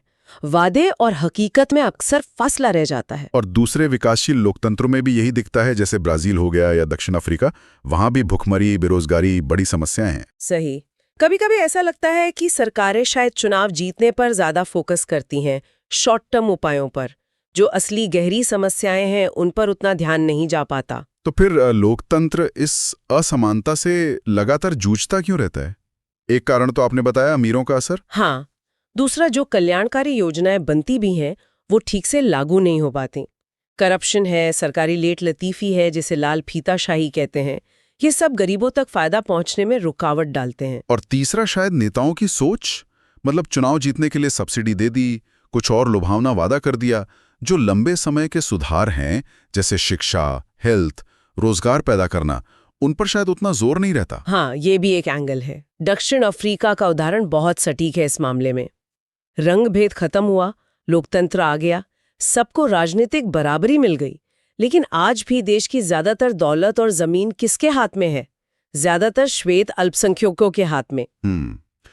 तो ये साफ दिखाता है कि सिर्फ राजनीतिक बदलाव से आर्थिक न्याय अपने आप नहीं आ जाता। उद्योगपति हैं, मजदूर हैं, किसान हैं, पर्यावरण वाले लोग हैं, सबके अपने अपने हित हैं। सबके बीच तालमेल बिठाना, हाँ, बहुत मुश्किल, पर यही तो लोकतंत्र की खूबी भी है। वो बहस की, मोल भाव की, सुधार की गुंजाइश देता है। तानाशाही में क्या है? ऊपर से फैसला थोप दिया, आम लोगों की जरूरतें, उनकी आवाज, वो सब दब जाती हैं। लोकतंत्र धीमा लग सकता है, पर वो ज्यादा सही, ज्यादा टिकाऊ रास्ता है। तो फिर लोकतंत्र की असली कामयाबी क्या है, अगर वो तुरंत आर्थिक विकास या बराबरी नहीं दे पाता? देखिए, असली उपलब्धि शायद ये नहीं है कि वो सारी समस्याएं चुटकी में हल कर दे, ऐसा तो होता नहीं। हाँ, वो तो है। बल्कि असली बात यह है कि लोकतंत्र एक मंच देता है, एक शांतिपूर्ण संस्थागत तरीका देता है असमानता के खिलाफ, अन्याय के खिलाफ आवाज उठाने का, बदलाव की मांग करने का। मतलब लोग संगठन बना सकते हैं, विरोध कर सकते हैं। हाँ, और सबसे बड़ी बात, अगर सरकार काम नहीं कर रही तो वोट से उसे बदल सकते हैं। सत्ता पर सवाल उठाने की ये जो आजादी है ना, यही लोकतंत्र की सबसे बड़ी ताकत है। तो अगर हम संक्षेप में कहें तो लोकतंत्र तेज आर्थिक विकास या पूरी तरह समानता की गारंटी तो नहीं देता, लेकिन तानाशाही के मुकाबले लंबे समय में स्थिरता, न्याय और समानता की तरफ बढ़ने का एक बेहतर रास्ता जरूर देता है। बिल्कुल, लेकिन ये भी याद रखना होगा कि आर्थिक असमानता और गरीबी, ये लोकतंत्र के सामने आज भी बहुत बड़ी चुनौतियां हैं। असली विकास तो वही है जो सबका हो, समावेशी हो, मतलब देश आगे बढ़े तो उसका फायदा समाज के हर आदमी तक पहुंचे। सही का। और जाते जाते सुनने वाले होते हैं। हाँ, अक्सर लोग सोचते हैं भाई लोकतंत्र मतलब वोट डाल दिया, सरकार बन गई, या शायद थोड़ा आर्थिक विकास हो गया। पर बात शायद इससे कहीं आगे है ना? बिल्कुल। लोकतंत्र से उम्मीदें बहुत गहरी होती हैं। जैसे सम्मान मिलना, बराबरी का एहसास, आजादी, ये सब चीजें भी तो हैं। हाँ, ये सामाजिक और नैतिक पहलू। जी, तो आज इन्हीं पर जरा गहराई से बात करते हैं कि लोकतंत्र समाज को कैसे जोड़ता है, हर किसी को अहम महसूस कराता है। चलिए शुरू करते हैं। पहला सवाल जो आता है वो है असमानता और गरीबी का। क्या लोकतंत्र इसे कम कर पाता है? मतलब सिद्धांत में तो लगता है हाँ, क्योंकि हर वोट बराबर है। हाँ, सिद्धांत में तो राजनीतिक समानता है, एक व्यक्ति, एक वोट, एक मूल्य। पर असल जिंदगी में तस्वीर थोड़ी अलग दिखती है ना। हम देखते हैं कि आमदनी में, पढ़ाई लिखाई में, मौकों में काफी फर्क बना रहता है। हाँ, भारत में ही देख लीजिए, वोट का अधिकार तो सबको है, पर कई जातियां, जनजातियां, अल्पसंख्यक समूह हैं जो अब भी भेदभाव या गरीबी से जूझ रहे हैं। सही कहा। सरकारें कोशिशें तो करती हैं, जैसे मुफ्त शिक्षा है, स्वास्थ्य सेवाएं हैं, रोजगार की योजनाएं हैं, भेदभाव रोकने के कानून भी हैं, महिलाओं की भागीदारी बढ़ाने पर भी जोर है। फिर भी ये बदलाव इतना धीमा क्यों लगता है? देखिए, जो गहरी सामाजिक जड़ें होती है ना, सालों पुरानी सोच, वो बदलने में वक्त तो लगता है। और एक बात और है। क्या? सिर्फ सरकारी नीतियां काफी नहीं होती। असल बदलाव तो तब आता है जब नागरिक खुद आगे आते हैं, अपने हक के लिए आवाज उठाते हैं। मतलब सक्रिय भागीदारी। बिल्कुल, जब लोग न्याय की मांग करते हैं, लोकतंत्र इसका एक मंच देता है। अच्छा, और इसी भागीदारी से जुड़ा एक और अहम पहलू है सामाजिक विविधता। इतने सारे धर्म, भाषाएं, संस्कृतियां, लोकतंत्र इन सबको साथ कैसे रखता है? ये लोकतंत्र की एक बहुत बड़ी चुनौती भी है और शायद सबसे बड़ी ताकत भी। चुनौती कैसे? अगर अलग-अलग समूहों के बीच के मतभेदों को ठीक से, सम्मान से नहीं संभाला गया, तो क्या हो सकता है? टकराव बढ़ सकता है, यहाँ तक कि गृह युद्ध भी। जैसे श्रीलंका में हुआ था। हाँ, श्रीलंका में तमिल अल्पसंख्यकों की जब अनदेखी हुई तो नतीजा गृह युद्ध रहा। दूसरी तरफ बेल्जियम को देखिए। वहां क्या लगता? वहां उन्होंने सत्ता साझाकरण का एक मॉडल अपनाया। अलग-अलग भाषा बोलने वालों को सरकार में बराबर की हिस्सेदारी दी।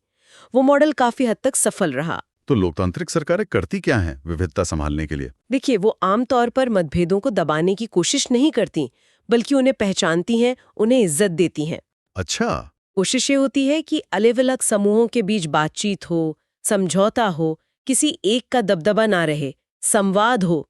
इसी को हम सामाजिक समायोजन कहते हैं। भारत में जैसे भाषा के आधार पर राज्यों का बनना, क्या ये इसका उदाहरण है? लोग अपनी भाषा, संस्कृति के साथ जीते हैं, पर हैं एक ही राष्ट्र का हिस्सा। जी हाँ, बिल्कुल, ये एक अच्छा उदाहरण है। और भारत की जो संघीय संरचना है ना, मतलब केंद्र और राज्यों के बीच शक्तियों का बंटवारा, वो भी इसमें मदद करता है। वो कैसे? क्योंकि इससे स्थानीय स्तर पर जो विविधताएं हैं, जो जरूरतें हैं, उन्हें बेहतर तरीके से समझा और संभाला जा सकता है। लेकिन ये हमेशा आसान नहीं होता होगा। नहीं, बिल्कुल नहीं। ये एक लगातार चलने वाली प्रक्रिया है। कभी कभी तनाव भी होता है, जब किसी समूह को लगता है कि उनकी बात नहीं सुनी जा रही या वो पीछे छूट रहे हैं। हाँ, जैसे कभी सांप्रदायिक तनाव या क्षेत्रीय आंदोलन देखने को मिलते हैं। सही। तो लक्ष्य मतभेदों को खत्म करना नहीं है, बल्कि उनके साथ शांति से जीना सीखना है। अब आते हैं उस चीज पर जिसे शायद लोकतंत्र की सबसे बड़ी उपलब्धि कहा जा सकता है, व्यक्ति की गरिमा और स्वतंत्रता। हाँ, ये तो बहुत ही बुनियादी बात है लोकतंत्र के लिए। गरिमा यानी इज्जत, आत्मसम्मान। ये मानना कि हर इंसान बराबर है, चाहे वो अमीर हो, गरीब हो, किसी भी जाति, लिंग या धर्म का हो। किसी को नीचा नहीं दिखाया जा सकता। बिल्कुल। जैसे महिलाओं का उदाहरण लें, पहले उन्हें कमतर समझा जाता था। लोकतंत्र ने उन्हें वोट का अधिकार दिया, पढ़ने का, काम करने का। आज महिला आंदोलन बराबरी के लिए लड़ रहे हैं, इसी लोकतांत्रिक ढांचे में। और वंचित समूहों के लिए भी सच है। जी हाँ, भारत में दलितों, आदिवासियों, अल्पसंख्यकों ने इन्हीं लोकतांत्रिक अधिकारों का इस्तेमाल करके अपने लिए न्याय और सम्मान की लड़ाई लड़ी है। लोकतंत्र उन्हें ये आवाज देता है। और स्वतंत्रता यानी फ्रीडम? स्वतंत्रता तो लोकतंत्र की जान है।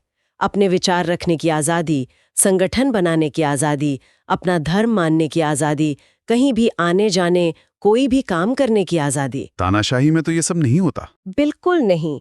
तानाशाही सरकारें सबसे पहले इन्हीं आजादियों पर रोक लगाती हैं।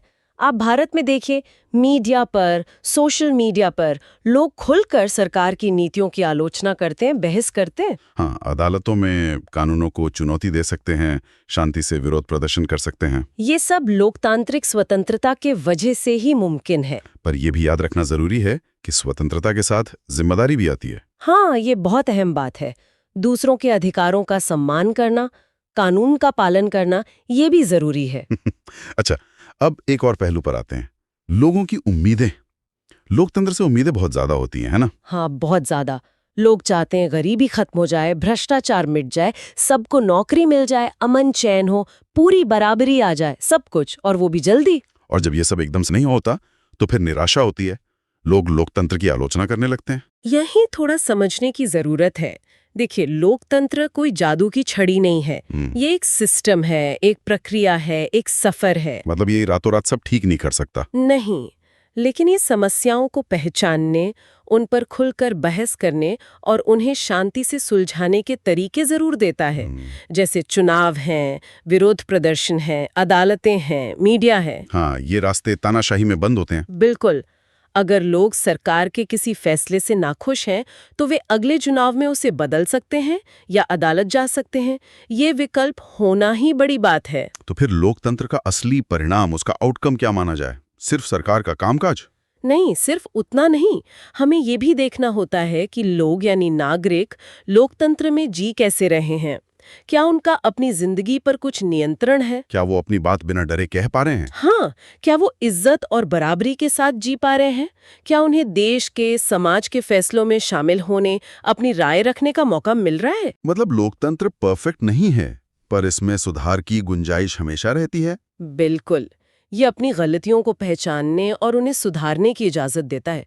तानाशाही तो ये आजादी ही छीन लेती है।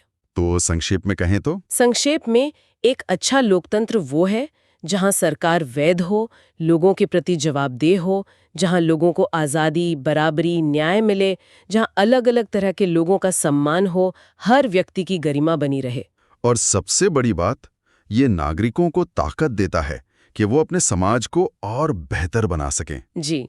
तो हमने आज समझा कि लोकतंत्र के परिणाम सिर्फ आर्थिक नहीं होते, बल्कि सामाजिक, नैतिक और मानवीय भी होते हैं।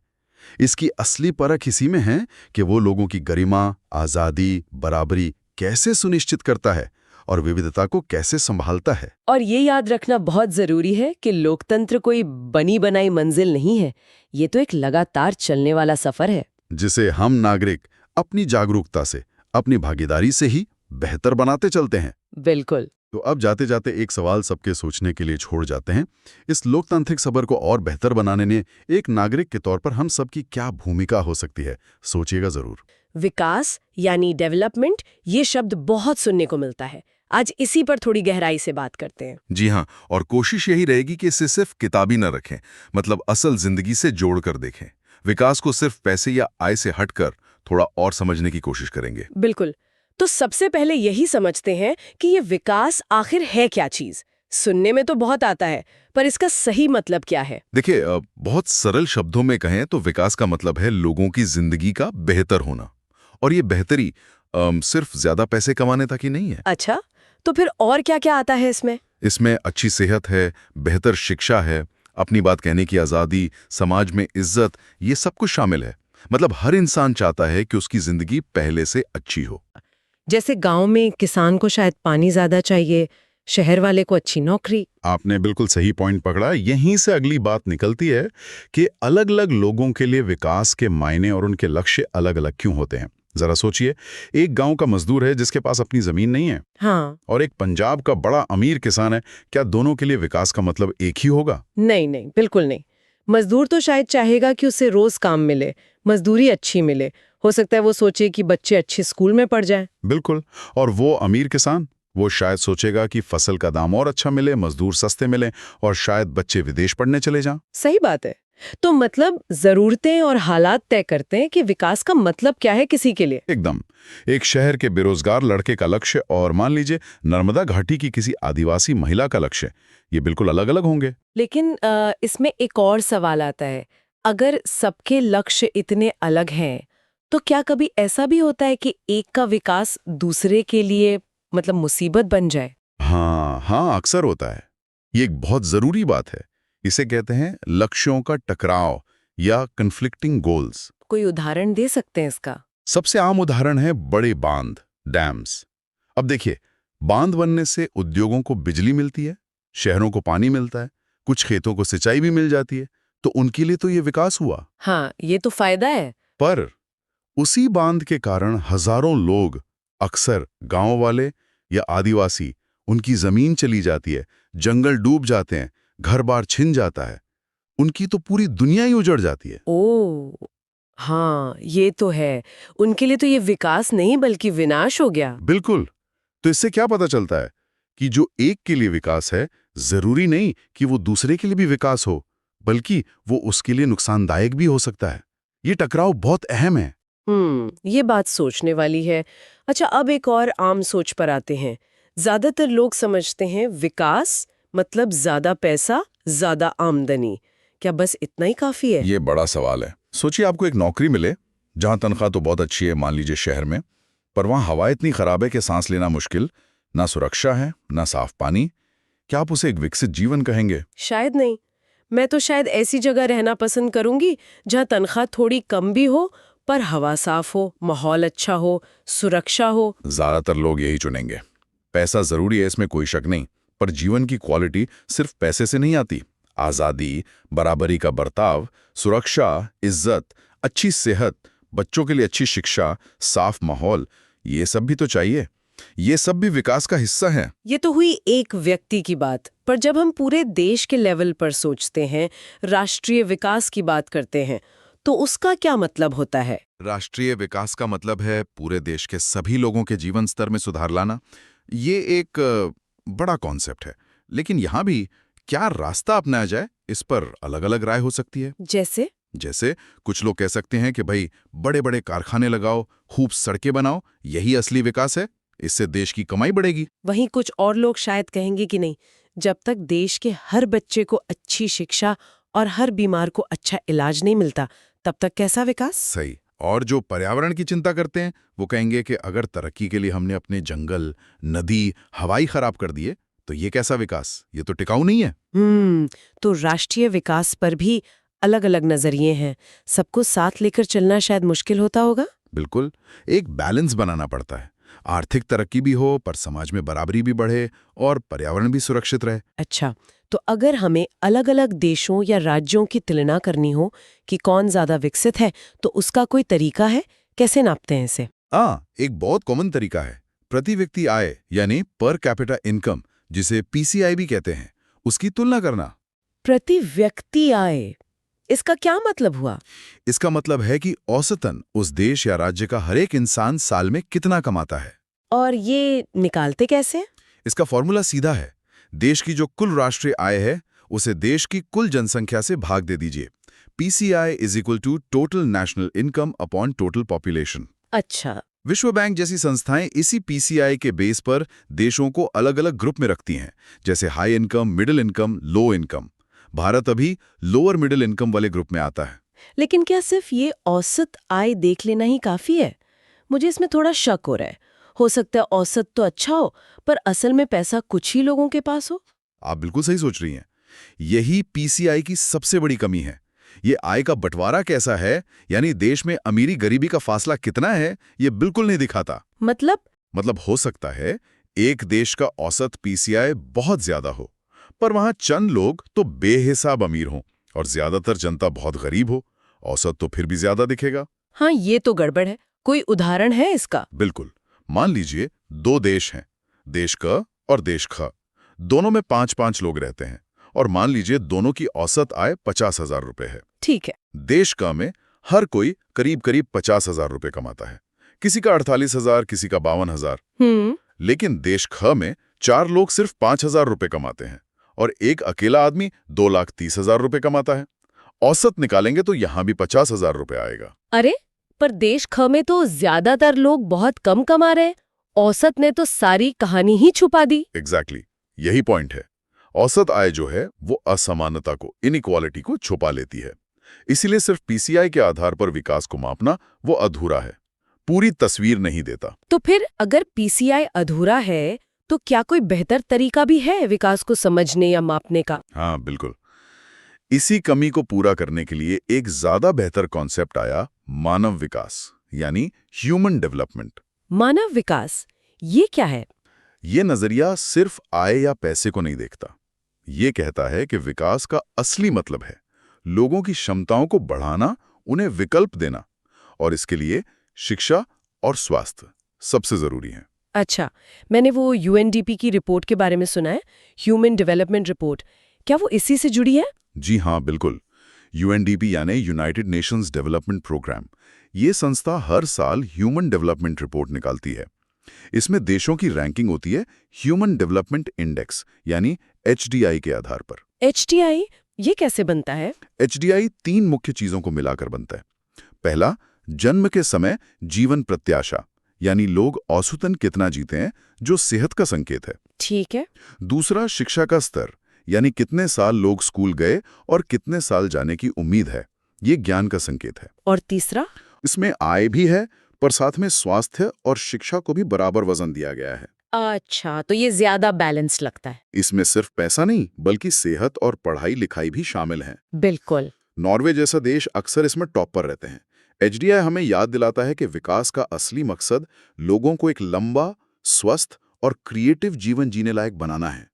पीसीआई जरूरी है, पर वो पूरी कहानी नहीं है। तो कुल मिलाकर हमने ये समझा कि विकास का मतलब सिर्फ पैसा कमाना नहीं है, ये जीवन की गुणवत्ता, क्वालिटी ऑफ लाइफ में सुधार है। हाँ, जिसमें पैसा एक हिस्सा है, पर उसके अलावा स्वास्थ्य, शिक्षा, बराबरी, आज़ादी, सम्मान, साफ पर्यावरण, ये सब बहुत जरूरी है। सही कहा। और देशों की तुलना के लिए प्रति व्यक्ति आय एक टूल है, पर उसकी सीमाएं हैं, खासकर असमानता को लेकर।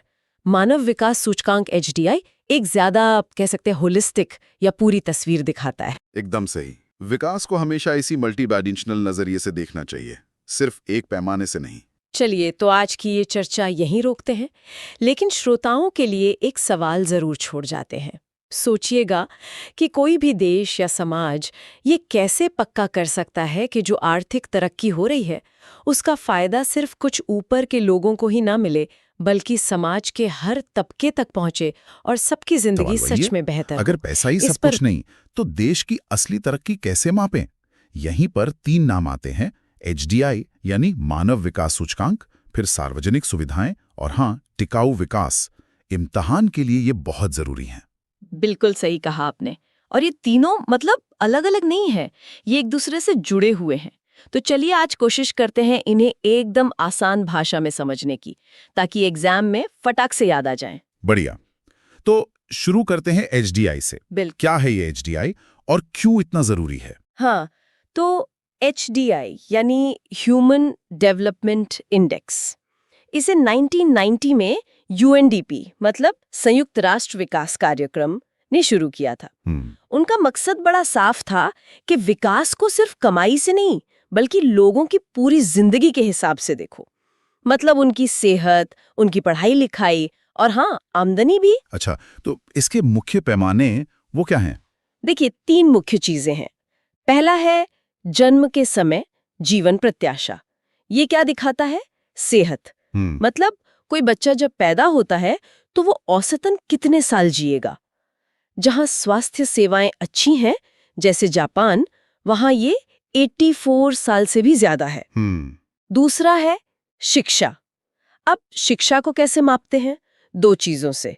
एक तो साक्षरता दर, मतलब कितने लोग पढ़ लिख सकते हैं, और दूसरा स्कूल में औसत कितने साल बिताए। सीधी बात है, शिक्षा होगी तो मौके ज्यादा होंगे। भारत ने इसमें तरक्की तो की है, पर हम अभी भी दक्षिण कोरिया या जर्मनी जैसे देशों से काफी पीछे हैं। और तीसरा? तीसरा है प्रति व्यक्ति आय। लेकिन रुकिए, ये सिर्फ औसत कमाई नहीं है, इसे पीपीपी के हिसाब से देखते हैं। पीपीपी? ये क्या बला है? हाँ, पीपीपी मतलब परचेजिंग पावर पैरिटी, क्रय शक्ति समता। आसान भाषा में कहें तो आपकी कमाई से आप असल में कितनी चीजें खरीद सकते हैं। जैसे मान लीजिए भारत में 70,000 रुपए में शायद ज्यादा सामान आ जाए, अमेरिका के $1,000 के मुकाबले, क्योंकि यहाँ चीजें सस्ती हैं। तो एचडीआई इसी असली खरीदने की ताकत को देखता है। अच्छा, दिलचस्प है। तो इन सब के आधार पर भारत की क्या स्थिति है? यूएनडीपी की जो 2023 रिपोर्ट है उसमें 191 देश हैं। नॉर्वे, स्विट्जरलैंड जैसे देश तो टॉप पर हैं। भारत आता है मध्यम एचडीआई वाले देशों में। स्कोर है करीब 0.640 के आसपास। मध्यम। हाँ, देखिए प्रगति तो हुई है, लोग अब ज्यादा जी रहे हैं, बच्चे स्कूल जा रहे हैं, पर दिक्कतें भी हैं, जैसे शिक्षा की गुणवत्ता, सबको बराबर मौके मिलना, आय में बहुत ज्यादा फर्क होना, ये सब चुनौतियां हैं। इसीलिए कभी-कभी लगता है कि सुधार थोड़ा धीमा है। समझा। अब बात करते हैं सार्वजनिक सुविधाओं की। ये क्यों उतनी अहम है विकास के लिए? सोचिए जरा, पैसा तो है जेब में, पर क्या आप पीने का साफ पानी खरीद लेंगे अगर सरकार ने सप्लाई का इंतजाम ही नहीं किया है? मुश्किल है। या फिर अगर अच्छे सरकारी अस्पताल न हो तो क्या हर कोई महंगा प्राइवेट इलाज करवा सकता है? शायद नहीं। इसीलिए सरकार जो बेसिक चीजें मुहैया कराती है, पानी, बिजली, स्वास्थ्य सेवाएं, स्कूल, वो सबके लिए बहुत जरूरी हैं। हाँ, ये तो है। जैसे सरकारी स्कूल्स हो गए या अस्पताल। बिल्कुल, जैसे चेन्नई में सरकारी पानी की सप्लाई है, या दिल्ली का एम्स है, या पूरे देश में सरकारी स्कूल हैं जहां मुफ्त पढ़ाई और मिड डे मील मिलता है। ये चीजें सीधे आपकी जेब में पैसा नहीं डालती, पर आपकी जिंदगी को कहीं बेहतर बनाती हैं। किताबों में वो केरल और पंजाब वाला उदाहरण खूब आता है। वो इसी से जुड़ा है ना? हाँ, वो एकदम सही उदाहरण है। देखिए, पंजाब की प्रति व्यक्ति आय केरल से कहीं ज्यादा है। हाँ। पर मजे की बात यह है कि केरल में बच्चों की मृत्यु दर पंजाब से बहुत कम है और वहाँ पढ़े लिखे लोग भी ज्यादा हैं। अच्छा, ऐसा क्यों? क्योंकि केरला ने शुरू से ही स्वास्थ्य और शिक्षा, मतलब इन्हीं सार्वजनिक सुविधाओं पर बहुत पैसा लगाया, बहुत ध्यान दिया। ये साफ दिखाता है कि असली मानव विकास के लिए ये सुविधाएं कभी-कभी पैसे से भी ज्यादा जरूरी हो जाती हैं। तो इन सुविधाओं में क्या-क्या आता है मोटे तौर पर? स्कूल कॉलेज हो गए, अस्पताल, साफ पानी और सफाई का इंतजाम, बिजली, सड़कें और हाँ, पीडीएस यानी राशन की दुकानें जहां गरीबों को सस्ता अनाज मिलता है। ये सब। और सरकार का रोल क्या है इसमें? क्यों सरकारी करे ये सब? देखिए, प्राइवेट कंपनियां तो भाई मुनाफे के लिए काम करती हैं ना। राइट। पर सड़क, पानी, पुलिस जैसी सेवाएं तो हर किसी को चाहिए, चाहे वो अमीर हो या गरीब। तो सरकार क्या करती है? वो हमसे टैक्स लेती है और फिर इन सुविधाओं को बनाती है, चलाती है और ये पक्का करती है कि जो लोग कमजोर हैं, वंचित हैं, उन तक भी इनका लाभ पहुंचे। इसी को तो कहते हैं समावेशी विकास, सबका विकास।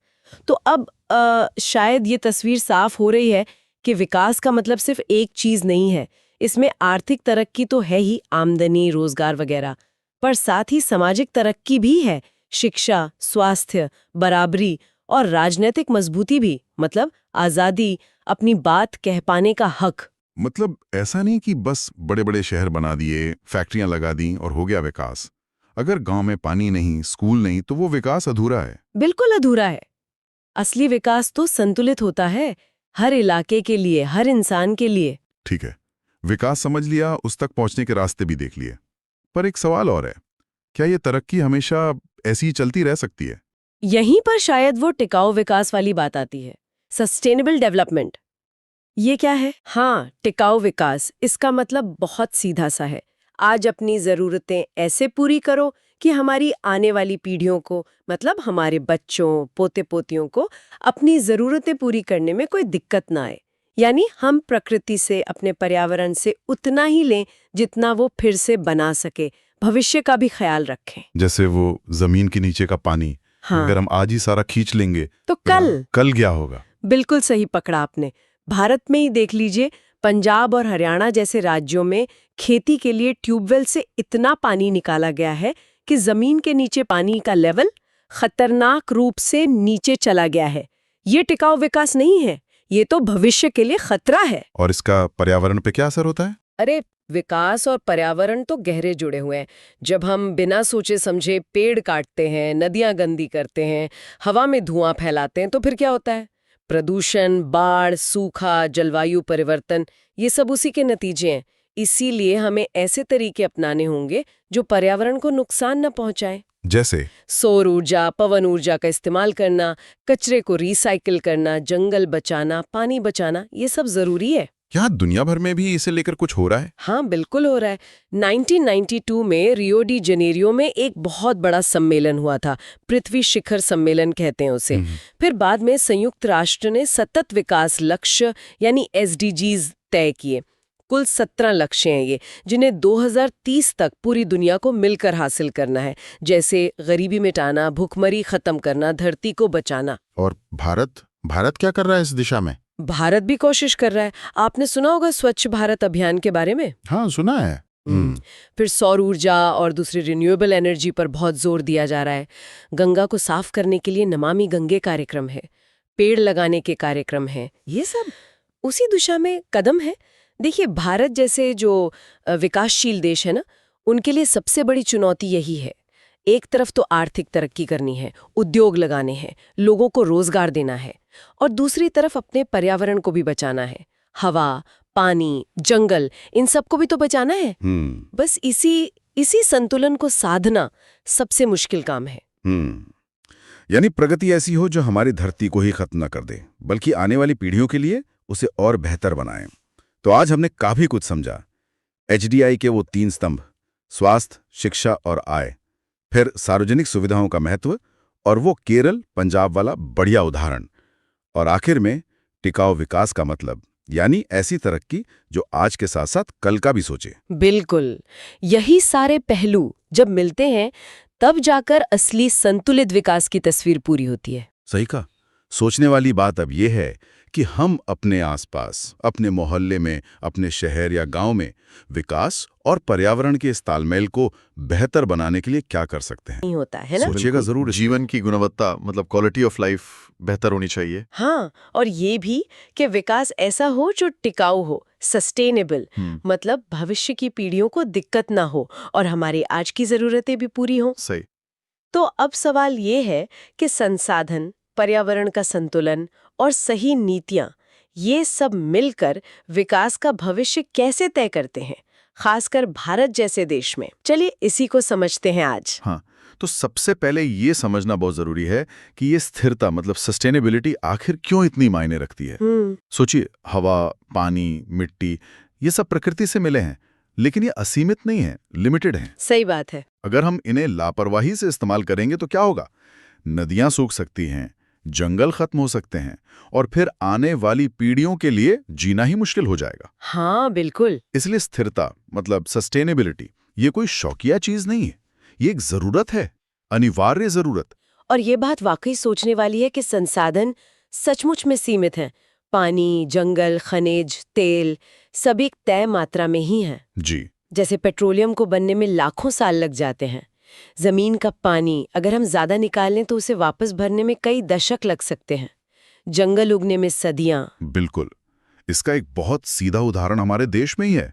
पंजाब, हरियाणा और पश्चिमी उत्तर प्रदेश के कुछ हिस्से। हाँ। वहां खेती के लिए भूजल, मतलब ग्राउंड वाटर का बहुत ज्यादा इस्तेमाल हुआ। अच्छा। शुरू में तो खेती बड़ी, पैदावार अच्छी हुई, लेकिन धीरे धीरे क्या हुआ, पानी का लेवल इतना नीचे चला गया कि आज कई जगहों पर ट्यूबवेल सूख गए हैं। ओ, ये तो गंभीर बात है। जी, ये साफ दिखाता है कि कैसे छोटे समय का फायदा अगर बिना सोचे समझे लिया जाए तो लंबे समय में कितना बड़ा नुकसान कर सकता है। और यहीं पर वो मुश्किल सवाल आ जाता है, विकास जरूरी है, पर पर्यावरण का क्या, संतुलन कैसे बने? हाँ, यही सबसे बड़ा चैलेंज है। मतलब उद्योग चाहिए, सड़कें चाहिए, बांध भी जरूरी है तरक्की के लिए, लेकिन इनसे फिर प्रदूषण भी होता है, जंगल कटते हैं। बिल्कुल। यहीं पर सतत विकास यानी सस्टेनेबल डेवलपमेंट का सिद्धांत काम आता है। अच्छा। इसका मतलब है ऐसा विकास जो लोगों का भी ध्यान रखे और हमारे ग्रह यानी पृथ्वी का भी सम्मान करें। जैसे मान लीजिए कोई बड़ा बांध बनाना है, ठीक है, उसे बिजली मिलेगी, विकास होगा, लेकिन पहले यह देखना जरूरी है कि उसके बनने से पर्यावरण पर क्या असर पड़ेगा, कितने जंगल डूबेंगे, कितने लोगों को हटना पड़ेगा। हाँ, ये आकलन जरूरी है। जी, ताकि विकास जो है वो विनाश का कारण ना बन जाए। तो फिर इसे जमीन पर कैसे उतारा जाए, मतलब प्रैक्टिकल तरीके क्या हैं? हाँ, कई तरीके हैं जिन पर काम हो रहा है और होना चाहिए। पहला तो है नवीकरणीय संसाधन, रिन्यूएबल एनर्जी, जैसे सौर ऊर्जा, पवन ऊर्जा। बिल्कुल, सौर ऊर्जा, पवन ऊर्जा। भारत इसमें तेजी से आगे बढ़ भी रहा है। आपने राजस्थान के भड़ला सोलर पार्क का नाम सुना होगा। हाँ, सुना है, बहुत बड़ा है शायद। जी, दुनिया के सबसे बड़े सोलर पार्कों में से एक है। ये एक बेहतरीन उदाहरण है। अच्छा, और दूसरा तरीका? दूसरा, पानी का संरक्षण, जल संरक्षण, बारिश के पानी को जमा करना, जिसे रेन वाटर हार्वेस्टिंग कहते हैं। हाँ, ये तो कई शहरों में अब जरूरी भी कर दिया है शायद। जी हाँ, चेन्नई, बेंगलुरु जैसी जगहों पर। इसके अलावा ड्रिप सिंचाई का इस्तेमाल, जिससे पानी कम लगता है, और गंदे पानी को साफ करके दोबारा इस्तेमाल करना। ठीक है, और तीसरा? तीसरा है वन संरक्षण, पेड़ लगाना, जंगलों को कटने से रोकना। वो चिपको आंदोलन वाला उदाहरण याद आता है। बिल्कुल, उत्तराखंड का चिपको आंदोलन, लोगों ने कैसे पेड़ों को गले लगाकर उन्हें कटने से बचाया था। ये दिखाता है कि समुदाय की भागीदारी कितनी जरूरी है। सही। और चौथा? चौथा है प्रदूषण और कचरा कम करना, जैसे सिंगल यूज प्लास्टिक पर रोक लगाना, इलेक्ट्रिक गाड़ियों को बढ़ावा देना, कचरे का सही मैनेजमेंट। स्वच्छ भारत अभियान भी तो इसी दिशा में एक कदम था। हाँ, बिल्कुल, वो इसी दिशा में एक बहुत महत्वपूर्ण कदम था, सफाई और कचरा प्रबंधन पर ध्यान देने के लिए। सतत विकास की बात थोड़ी और सरल शब्दों में समझाई जा सकती है? हाँ, बिल्कुल। इसे ऐसे समझिए जैसे आप एक परिवार में खाना साझा करते हैं। ठीक है। अगर आज ही सारा खाना खा लेंगे तो कल परिवार के लिए क्या बचेगा? कुछ नहीं। हाँ, बात तो सही है। समझदारी इसी में है कि आज भी खाएं और कल के लिए भी बचा कर रखें, साझा करें, ताकि सबकी जरूरतें पूरी हों, आज भी और कल भी। सतत विकास भी यही है, संसाधनों का पीढ़ियों के बीच जिम्मेदारी से बंटवारा। ये तो बहुत अच्छा उदाहरण है। अब भारत की बात करें तो यहाँ क्या हो रहा है? इतनी बड़ी आबादी है, ऊर्जा की मांग भी बढ़ रही है, चुनौतियां तो बहुत हैं। चुनौतियां हैं, लेकिन कदम भी उठाए जा रहे हैं। कई महत्वपूर्ण पहलें हुई हैं। जैसे राष्ट्रीय सौर मिशन है, राष्ट्रीय वनीकरण कार्यक्रम है, जिसका लक्ष्य ज्यादा से ज्यादा पेड़ लगाकर वन क्षेत्र बढ़ाना है। नमामि गंगे मिशन है, गंगा नदी को साफ करने के लिए। हाँ, वो सुना है। अमृत मिशन है, जो शहरों में पानी की सप्लाई, सीवेज सिस्टम और पार्क वगैरह बेहतर बनाने पर ध्यान देता है। और स्वच्छ भारत अभियान का जिक्र तो हमने किया ही। और वो रिन्यूएबल एनर्जी का लक्ष्य भी तो बड़ा है शायद। जी हाँ, भारत का लक्ष्य है 2030 तक 500 गीगावाट नवीकरणीय ऊर्जा क्षमता हासिल करना। ये बहुत महत्वाकांक्षी लक्ष्य है। इससे जीवाश्म ईंधन पर हमारी निर्भरता कम होगी। लेकिन ये सब सरकारी योजनाएं हैं, क्या ये काफी है? देखिए, योजनाएं जरूरी हैं, लेकिन ये तभी सफल होंगी जब इसमें हम सब, मतलब आम लोग, भागीदारी करेंगे। हाँ, ये बात तो है। ये सिर्फ सरकार का काम नहीं है, ये हम सबका साझा दायित्व है, हमारी सबकी जिम्मेदारी है। छोटे छोटे कदम भी मायने रखते होंगे। बिल्कुल, पानी बचाना, बिजली बचाना, प्लास्टिक का इस्तेमाल कम करना, हो सके तो पेड़ लगाना, हर छोटा कदम महत्वपूर्ण है। जब करोड़ों लोग मिलकर छोटे छोटे सही कदम उठाते हैं तो उसका असर बहुत बड़ा होता है। और आखिर में एक सवाल और, विकास को मापने का सही तरीका क्या है? क्या सिर्फ आय या जीडीपी देख लेना काफी है? नहीं, बिल्कुल नहीं। ये एक अधूरा नजरिया है। तो फिर? असली विकास के कई पहलू हैं। आर्थिक तो हैं ही, जैसे आय, रोजगार, लेकिन सामाजिक पहलू भी उतने ही जरूरी हैं। शिक्षा, स्वास्थ्य, बराबरी। फिर पर्यावरणीय पहलू, साफ हवा, साफ पानी, हमारी बायोडायवर्सिटी। और राजनीतिक पहलू भी, जैसे लोगों की आजादी, शासन में उनकी भागीदारी।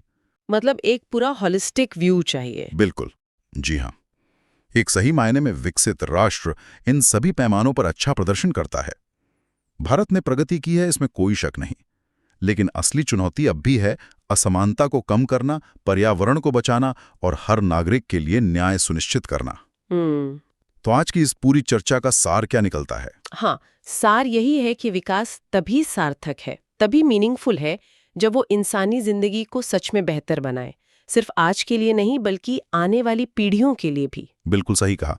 एक विकसित राष्ट्र वो नहीं जहां सिर्फ ऊंची ऊंची इमारतें हों या खूब पैसा हो, बल्कि वो है जहां हर बच्चा स्कूल जा सके, हर इंसान को साफ पानी मिले, हमारी हवा साफ हो, पर्यावरण सुरक्षित हो और सबसे जरूरी, सब लोग सम्मान और बराबरी के साथ जी सकें। सही। विकास का असली पैमाना पैसा नहीं, बल्कि खुशहाली, समानता और स्थिरता है। रोज की जिंदगी में हम कितने ही लोगों को देखते हैं, है ना? किसान, टीचर, डॉक्टर, फैक्ट्री मजदूर, ड्राइवर, सब अलग अलग काम कर रहे हैं। हाँ, और ये सब मिलकर ही देश की अर्थव्यवस्था को चलाते हैं, गुड्स बनाते हैं, सर्विसेज देते हैं। बिल्कुल। पर इतने सारे कामों को समझने के लिए उन्हें कुछ ग्रुप्स में बांटा जाता है, जिन्हें अर्थव्यवस्था के क्षेत्रक या सेक्टर्स कहते हैं। हाँ, और आज हम इन्हीं सेक्टर्स पर बात करेंगे। ये चर्चा खास तौर पर उन स्टूडेंट्स के लिए बहुत ज़रूरी है जो class 10th board, SSC, UPSC या स्टेट लेवल एग्जाम्स की तैयारी कर रहे हैं। भारतीय अर्थव्यवस्था के इन सेक्टर्स को आज हम अच्छे से समझेंगे। तो चलिए शुरू करते हैं फिर। सबसे पहले ये समझते हैं कि ये आर्थिक गतिविधियां या इकोनॉमिक एक्टिविटीज आखिर होती क्या हैं। देखिए, आसान भाषा में कोई भी ऐसा काम जिससे इनकम हो, आय मिले, और जिसमें चीज़ों का बनना यानी प्रोडक्शन, उनका बंटवारा यानी डिस्ट्रीब्यूशन या फिर उनका इस्तेमाल यानी कंजम्पशन शामिल हो। अच्छा, जैसे किसान ने गेहूं उगाया, ये हो गया प्रोडक्शन। हाँ। फिर दुकानदार ने उसे बेचा, ये हुआ डिस्ट्रीब्यूशन। बिल्कुल। और हमने खरीद कर रोटी बनाई, वो हो गया कंजम्पशन। बिल्कुल। और इन सब में पैसा इन्वॉल्व है, आय हो रही है। एकदम सही। और इन्हीं कामों के आधार पर अर्थव्यवस्था को मोटे तौर पर 3 हिस्सों या क्षेत्रकों में बांटते हैं, प्राइमरी, सेकेंडरी और टर्शरी, यानी प्राथमिक, द्वितीयक और तृतीयक। ठीक है। तो एक एक करके समझते हैं। पहला, प्राथमिक क्षेत्रक, प्राइमरी सेक्टर। हाँ, प्राइमरी यानी पहला, बुनियादी। इसमें वो सारे काम आते हैं जिनमें हम सीधे प्राकृतिक संसाधनों मतलब नेचुरल रिसोर्सेज का इस्तेमाल करते हैं। जैसे खेती करना यानी कृषि, मछली पकड़ना, फॉरेस्ट्री यानी जंगल से लकड़ी वगैरह लेना, माइनिंग यानी खदानों से कोयला, लोहा निकालना, पशु पालना, ये सब। अच्छा, मतलब जो सीधे जमीन, पानी, जंगल से जुड़ा है, इसीलिए इसे प्राथमिक कहते हैं, क्योंकि ये बाकी सब चीजों का बेस है, आधार है। हाँ, बिल्कुल। और ये जानना भी दिलचस्प है कि भारत में आज भी रोजगार के लिए मतलब नौकरियां देने के मामले में सबसे ज्यादा लोग इसी सेक्टर पर निर्भर है, खासकर खेती पर। और ये उद्योगों को कच्चा माल भी तो देता है ना, जैसे कपड़ा मिलों के लिए कपास इसी सेक्टर से आता है। हाँ, या चीनी मिल के लिए गन्ना। सोचिए, किसान ने गन्ना उगाया, ये हो गई प्राइमरी एक्टिविटी। ठीक है, गन्ना उग गया, अब आगे? यहाँ से कहानी जाती है दूसरे सेक्टर में। हाँ। अब आता है द्वितीय क्षेत्रक यानी सेकेंडरी सेक्टर। इसे इंडस्ट्रियल सेक्टर या औद्योगिक क्षेत्रक भी कहते हैं। अच्छा, औद्योगिक मतलब इंडस्ट्रीज वाला। बिल्कुल। इसमें प्राइमरी सेक्टर से मिले कच्चे माल को फैक्ट्रीज में प्रोसेस करके तैयार माल यानी फिनिश्ड गुड्स में बदला जाता है। जैसे आपने कहा, गन्ने से चीनी बनाना। हाँ, या कपास से कपड़ा बनाना, लोहे से स्टील बनाना, फिर स्टील से गाड़ियां या मशीनें बनाना। इसमें कंस्ट्रक्शन यानी बिल्डिंग वगैरह बनाना भी शामिल है। कोई भी चीज जो फैक्ट्री में बन रही है, मशीनों से बन रही है, वो इसी सेक्टर का हिस्सा है। तो इसका क्या महत्व है इकोनॉमी में? देखिए, इसका सबसे बड़ा फायदा है वैल्यू एडिशन, मतलब ये कच्चे माल की कीमत बढ़ा देता है। सोचिए, मान लीजिए 50 रुपए की कपास से 500 रुपए की शर्ट बन गई। हाँ, वैल्यू बढ़ गई। और दूसरा, ये फैक्ट्रीज में, कंस्ट्रक्शन में बहुत सारी नौकरियां पैदा करता है। शहरों के विकास में भी इसका बड़ा हाथ है। समझ गया। तो प्राइमरी ने कच्चा माल दिया, सेकेंडरी ने उसे तैयार माल बना दिया, लेकिन ये माल लोगों तक पहुंचेगा कैसे? आहा, यहीं पर जरूरत पड़ती है तीसरे खिलाड़ी की, तृतीय क्षेत्रक यानी टर्शरी सेक्टर। इसे सेवा क्षेत्रक या सर्विस सेक्टर भी कहते हैं। सेवा क्षेत्रक ये कुछ बनाता नहीं है? चीज नहीं बनाता, ये सर्विसेज यानी सेवाएं देता है। ऐसी सेवाएं जो प्राइमरी और सेकेंडरी सेक्टर को अपना काम करने में मदद करती हैं और हमारी जिंदगी को भी आसान बनाती हैं। उदाहरण के तौर पर? बहुत सारे हैं, जैसे ट्रांसपोर्ट, ट्रकों, ट्रेनों से सामान यहाँ से वहां ले जाना, ट्रेड यानी व्यापार, दुकानें जहां सामान बिकता है, बैंकिंग और insurance, communication, mobile, internet, education, health care, doctor, school, college, tourism, ये सब सर्विस सेक्टर में आते हैं। अच्छा, तो ट्रक ड्राइवर जो फैक्ट्री से चीनी बाजार तक लाता है, वो सर्विस सेक्टर में है? हाँ। और जो बैंक फैक्ट्री लगाने के लिए लोन देता है, वो भी? बिल्कुल। ये सीधे प्रोडक्शन नहीं कर रहे, पर इनके बिना प्रोडक्शन और डिस्ट्रीब्यूशन हो ही नहीं सकता। तो इसका मतलब ये हुआ कि ये तीनों सेक्टर एक दूसरे से जुड़े हुए हैं, एक दूसरे पर निर्भर हैं। बिल्कुल, एक के बिना दूसरा अधूरा है। सोचिए, वही शर्ट वाली बात, किसान ने कपास उगाई, प्राइमरी, मिल में धागा बना, कपड़ा बना, शर्ट सिली, सेकेंडरी, फिर ट्रक उसे दुकानों तक लाए, दुकानों ने बेचा, बैंक ने शायद दुकानदार को लोन दिया, हमने ऑनलाइन ऑर्डर किया, टर्शरी, पूरी चेन है। सही बात है, एक पूरी कहानी है एक चीज के पीछे। हाँ, और वक्त के साथ अर्थव्यवस्था में इन सेक्टर्स का रोल बदलता भी है। ज्यादातर देशों की शुरुआत कृषि यानी प्राइमरी सेक्टर से होती है, फिर धीरे धीरे उद्योग यानी सेकेंडरी सेक्टर बढ़ता है, और फिर विकास के साथ सर्विस सेक्टर यानी टर्शरी सेक्टर सबसे बड़ा हो जाता है। अच्छा, मतलब इकोनॉमी मैच्योर होती है तो सर्विस सेक्टर ज्यादा बड़ा हो जाता है। हाँ, इसे अर्थव्यवस्था का स्ट्रक्चरल ट्रांसफॉर्मेशन या संरचनात्मक परिवर्तन कहते हैं। भारत में भी यही ट्रेंड देखने को मिल रहा है। रोजगार भले ही आज भी कृषि में सबसे ज्यादा हो, लेकिन देश की कुल कमाई यानी जीडीपी में अब सर्विस सेक्टर का योगदान सबसे ज्यादा है। आईटी, बैंकिंग, कम्युनिकेशन जैसी सर्विसेज बहुत तेजी से बढ़ी हैं। जीडीपी, आपने एक बहुत इंपॉर्टेंट शब्द इस्तेमाल किया। हम सुनते तो हैं कि देश की जीडीपी इतनी बढ़ गई या घट गई। ये जीडीपी होता क्या है आखिर? जीडीपी का मतलब है ग्रॉस डोमेस्टिक प्रोडक्ट, सकल घरेलू उत्पाद। ये एक तय समय में, आमतौर पर एक साल में, किसी देश की सीमाओं के अंदर बनने वाले सभी फाइनल गुड्स और सर्विसेज की कुल मार्केट वैल्यू होते हैं। एक मिनट, आपने कहा final goods and services. Final क्यों? हाँ, फाइनल, ये बहुत जरूरी है। इसका मतलब है कि हम सिर्फ उस चीज की कीमत जोड़ते हैं जो सीधे उपभोक्ता तक पहुंच रही है। बीच की चीजों की कीमत नहीं जोड़ते ताकि डबल काउंटिंग ना हो। मतलब? जैसे मान लीजिए एक शर्ट की कीमत 500 रुपए है, जीडीपी में हम ये 500 रुपए जोड़ेंगे। हम अलग से उस कपास की कीमत नहीं जोड़ेंगे जिससे धागा बना, या उस धागे की कीमत नहीं जोड़ेंगे जिससे कपड़ा बना, क्योंकि उन सब की कीमत उस 500 रुपए की शर्ट में पहले से शामिल है। अच्छा, समझ गया। तो सिर्फ फाइनल प्रोडक्ट की वैल्यू। तो क्या हम कह सकते हैं कि GDP is equal to primary sector का आउटपुट प्लस सेकेंडरी सेक्टर का आउटपुट प्लस टर्शरी सेक्टर का आउटपुट? हाँ, मोटे तौर पर यही है। इन तीनों सेक्टर्स में जो भी फाइनल गुड्स और सर्विसेज बनी, उनकी मार्केट वैल्यू को जोड़कर जीडीपी निकाला जाता है। भारत में ये काम सेंट्रल स्टैटिस्टिकल ऑफिस सीएसओ करता है। और ये बढ़ना घटना क्या दिखाता है? अगर जीडीपी बढ़ रही है तो मतलब अर्थव्यवस्था ग्रो कर रही है, ज्यादा चीजें बन रही हैं, ज्यादा सेवाएं दी जा रही हैं। अगर घट रही है तो मतलब इकोनॉमी स्लो हो रही है। और आपने बताया कि भारत में अब सर्विस सेक्टर का योगदान जीडीपी में सबसे ज्यादा है। हाँ, ये काफी दिलचस्प बदलाव है। आजादी के समय कृषि का योगदान सबसे ज्यादा था। आज सर्विस सेक्टर लगभग 60% के आसपास कंट्रीब्यूट करता है जीडीपी में।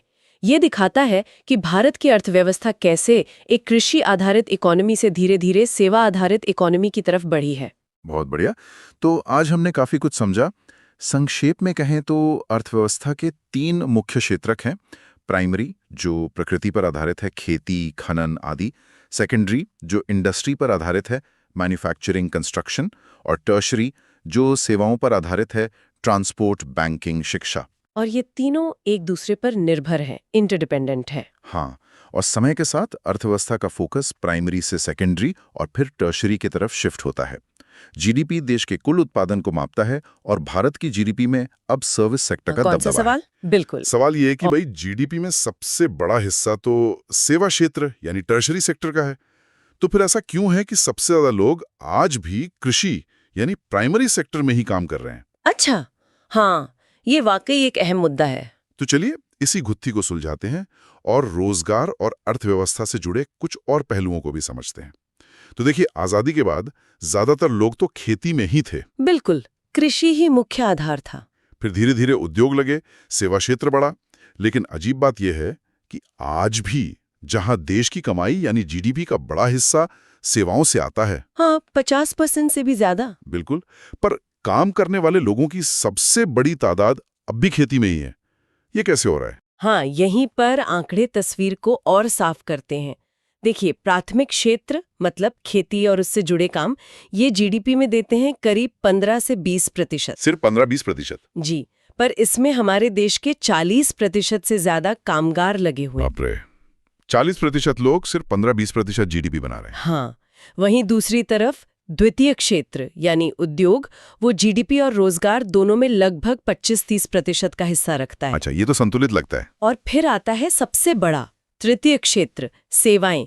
जीडीपी में 50% से ज्यादा योगदान, पर रोजगार में केवल 30 से 35% लोग ही हैं। अच्छा, तो ये तो साफ हो गया, सेवा क्षेत्र सबसे ज्यादा कमा रहा है, पर उसमें लोग उतने नहीं हैं। और कृषि कमा कम रही है, पर लोग बहुत ज्यादा हैं। जी बिल्कुल। तो इसका मतलब ये हुआ कि कृषि में जितने लोग लगे हैं, शायद उन सबकी वहां जरूरत नहीं है, या उनका काम उतना प्रोडक्टिव नहीं है। हाँ, बिल्कुल सही पकड़ा आपने। इसी स्थिति को हम कहते हैं अल्प रोजगार या अंडर एम्प्लॉयमेंट। अल्प रोजगार, ये क्या होता है? मतलब लोग काम तो कर रहे हैं पर अपनी पूरी क्षमता से नहीं कर रहे, या फिर उन्हें उतना काम ही नहीं मिल रहा जिससे उनकी अच्छी आमदनी हो सके। अच्छा। जैसे सोचिए, एक छोटा सा खेत है, उस पर घर के 5 लोग काम कर रहे हैं, जबकि असल में वही काम 2 लोग आराम से कर सकते हैं। हाँ, ऐसा तो होता है गांव में। तो जो बाकी 3 लोग हैं वो क्या हुए? वो एक तरह से अल्प रोजगार में है। उनका श्रम वहां लग तो रहा है पर उससे कुल उत्पादन में कोई खास बढ़ोतरी नहीं हो रही। समझ गया। और क्या इसी को प्रच्छन्न बेरोजगारी यानी डिस्गाइज्ड अनएम्प्लॉयमेंट भी कहते हैं? ये शब्द भी सुना है। बिल्कुल सही। प्रच्छन्न का मतलब ही है छिपी हुई। मतलब आपको लगेगा कि सब लोग काम कर रहे हैं, कोई खाली नहीं बैठा। हाँ, सब खेत पे दिखते तो हैं, पर असल में वहां जरूरत से ज्यादा लोग लगे हैं। जैसे मान लीजिए फसल काटने के लिए 4 मजदूर काफी हैं, पर लगे हुए 8। अगर आप उन 4 को हटा भी दें तो भी फसल उतनी ही कटेगी। हाँ, तो भी उत्पादन पर कोई फर्क नहीं पड़ेगा। ये गांव में बहुत आम है, जहां खेती के अलावा काम के मौके कम होते हैं। तो फिर सवाल ये उठता है कि अगर खेती में इतने सारे लोग जरूरत से ज्यादा हैं तो उनके लिए और रोजगार कहाँ से आए? कैसे पैदा करें नए अवसर? देखिए, इसके लिए कई चीजें करनी होंगी। एक तो ये कि गांव में ही छोटे छोटे उद्योग लगाए जाएं। जैसे खाने पीने की चीजें बनाने वाले उद्योग, मतलब फूड प्रोसेसिंग, या फिर हथकरघा, डेयरी का काम। इससे लोगों को गांव के पास ही काम मिल जाएगा। ये तो अच्छा विचार है। दूसरा, बुनियादी ढांचा सुधारना बहुत जरूरी है। सड़कें बने, सिंचाई के लिए नहरें बने, बिजली पहुंचे। इससे क्या होगा कि फौरन निर्माण काम में लोगों को रोजगार मिलेगा और लंबे समय में भी फायदा होगा। बिल्कुल। और तीसरा, गांव में सेवा क्षेत्र को भी बढ़ाना होगा, जैसे बैंक की शाखाएं खोलना, स्कूल, स्वास्थ्य केंद्र। इससे न केवल नौकरियां बनेंगी बल्कि लोगों का जीवन स्तर भी सुधरेगा। और सरकार की क्या भूमिका है इसमें? मैंने महात्मा गांधी राष्ट्रीय ग्रामीण रोजगार गारंटी अधिनियम मतलब MGNREGA 2005 के बारे में सुना है। हाँ, MGNREGA तो बहुत ही महत्वपूर्ण योजना है। इसकी खास बात यह है कि ये हर ग्रामीण परिवार को, जिसके वयस्क सदस्य अकुशल शारीरिक काम करने को तैयार हैं, साल में कम से कम 100 दिन के रोजगार की कानूनी गारंटी देता है। कानूनी गारंटी मतलब काम मांगना उनका हक है? जी हाँ, और अगर सरकार काम नहीं दे पाती तो उन्हें बेरोजगारी भत्ता देना पड़ता है। अच्छा, और काम कैसा होता है इसमें? इस योजना के तहत गांव में टिकाऊ संपत्ति बनाने का काम होता है, जैसे तालाब खोदना, कुएं बनाना, सड़कें बनाना। और मजदूरी सीधे बैंक खाते में जाती है, पारदर्शिता के लिए। तो इसके फायदे क्या हुए? फायदे कई हैं। लाखों गरीब परिवारों को सीधा आय का सहारा मिलता है। गांव में उपयोगी संपत्ति बनती है। महिलाओं को भी बराबर मजदूरी मिलती है। और लोगों को काम के लिए शहरों की तरफ जाने की जरूरत भी कम पड़ती है। अच्छा, तो MGNREGA ग्रामीण स्तर पर एक सुरक्षा जाल जैसा काम करता है। चलिए, अब अर्थव्यवस्था को एक और नजरिए से देखते हैं। काम करने के तरीके के आधार पर भी तो क्षेत्रों को बांटा जाता है। हाँ बिल्कुल, ये है संगठित और असंगठित क्षेत्र। ये क्या होते हैं? देखिए, संगठित क्षेत्र में वो सब काम धंधे आते हैं जो सरकार के पास रजिस्टर्ड होते हैं और जो नियमों का पालन करते हैं, जैसे फैक्ट्री एक्ट, न्यूनतम मजदूरी कानून वगैरह। तो यहाँ नौकरी पक्की होती होगी? हाँ, आमतौर पर यहाँ नौकरी की सुरक्षा होती है, नियमित वेतन मिलता है, छुट्टियां मिलती हैं, प्रोविडेंट फंड कटता है, पेंशन जैसी सुविधाएं भी हो सकती हैं। जैसे कोई सरकारी दफ्तर का कर्मचारी या बैंक का क्लर्क, बड़ी कंपनी का इंजीनियर या स्कूल टीचर। ठीक है। और असंगठित क्षेत्र? असंगठित क्षेत्र में छोटी छोटी बिखरी हुई इकाइयां आती हैं।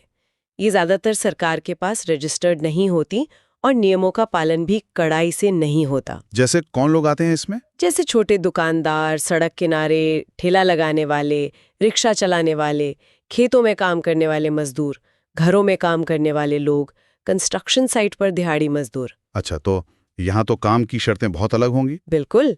यहाँ अक्सर मजदूरी कम होती है, काम के घंटे तय नहीं होते, नौकरी की कोई गारंटी नहीं होती और PF, पेंशन, मेडिकल छुट्टी जैसी सामाजिक सुरक्षा वाली चीजें भी नहीं मिलती। ये तो बहुत बड़ा वर्ग है देश में। जी हाँ, सरकार कोशिश करती है इनके लिए न्यूनतम मजदूरी तय करने की, कुछ सामाजिक सुरक्षा योजनाएं लाने की, पर इन्हें लागू करना एक बड़ी चुनौती है। ठीक है। अब एक और तरह का वर्गीकरण है, मालिकाना हक के आधार पर सार्वजनिक और निजी क्षेत्र। सही। सार्वजनिक क्षेत्र यानी पब्लिक सेक्टर। इसमें उन कंपनियों या संस्थाओं का स्वामित्व और मैनेजमेंट सरकार के पास होता है, जैसे अपनी भारतीय रेल, सरकारी बैंक जैसे SBI या सरकारी कंपनियां जैसे भेल, ONGC वगैरह। और इनका मकसद क्या होता है? इनका मुख्य मकसद सिर्फ मुनाफा कमाना नहीं होता। जन कल्याण मतलब लोगों की भलाई भी एक बड़ा लक्ष्य होता है। इसीलिए तो रेलवे उन रूट पर भी ट्रेन चलाती है जहां ज्यादा कमाई नहीं होती, ताकि लोग जुड़ सके। और दूसरा है निजी क्षेत्र यानी प्राइवेट सेक्टर। यहाँ कंपनियों का मालिक कोई व्यक्ति या निजी समूह होता है, जैसे रिलायंस, टाटा, इन्फोसिस। बिल्कुल। इनका मुख्य उद्देश्य होता है मुनाफा कमाना, लेकिन ये भी देश में बड़े पैमाने पर रोजगार पैदा करते हैं और नई नई तकनीक लाने में भी इनका बड़ा योगदान होता है। तो ये दोनों मिलकर कैसे काम करते हैं अर्थव्यवस्था में? क्या एक ज्यादा जरूरी है दूसरे से? नहीं, देखिए दोनों ही विकास के लिए जरूरी हैं। एक तरह से दोनों एक दूसरे के पूरक हैं।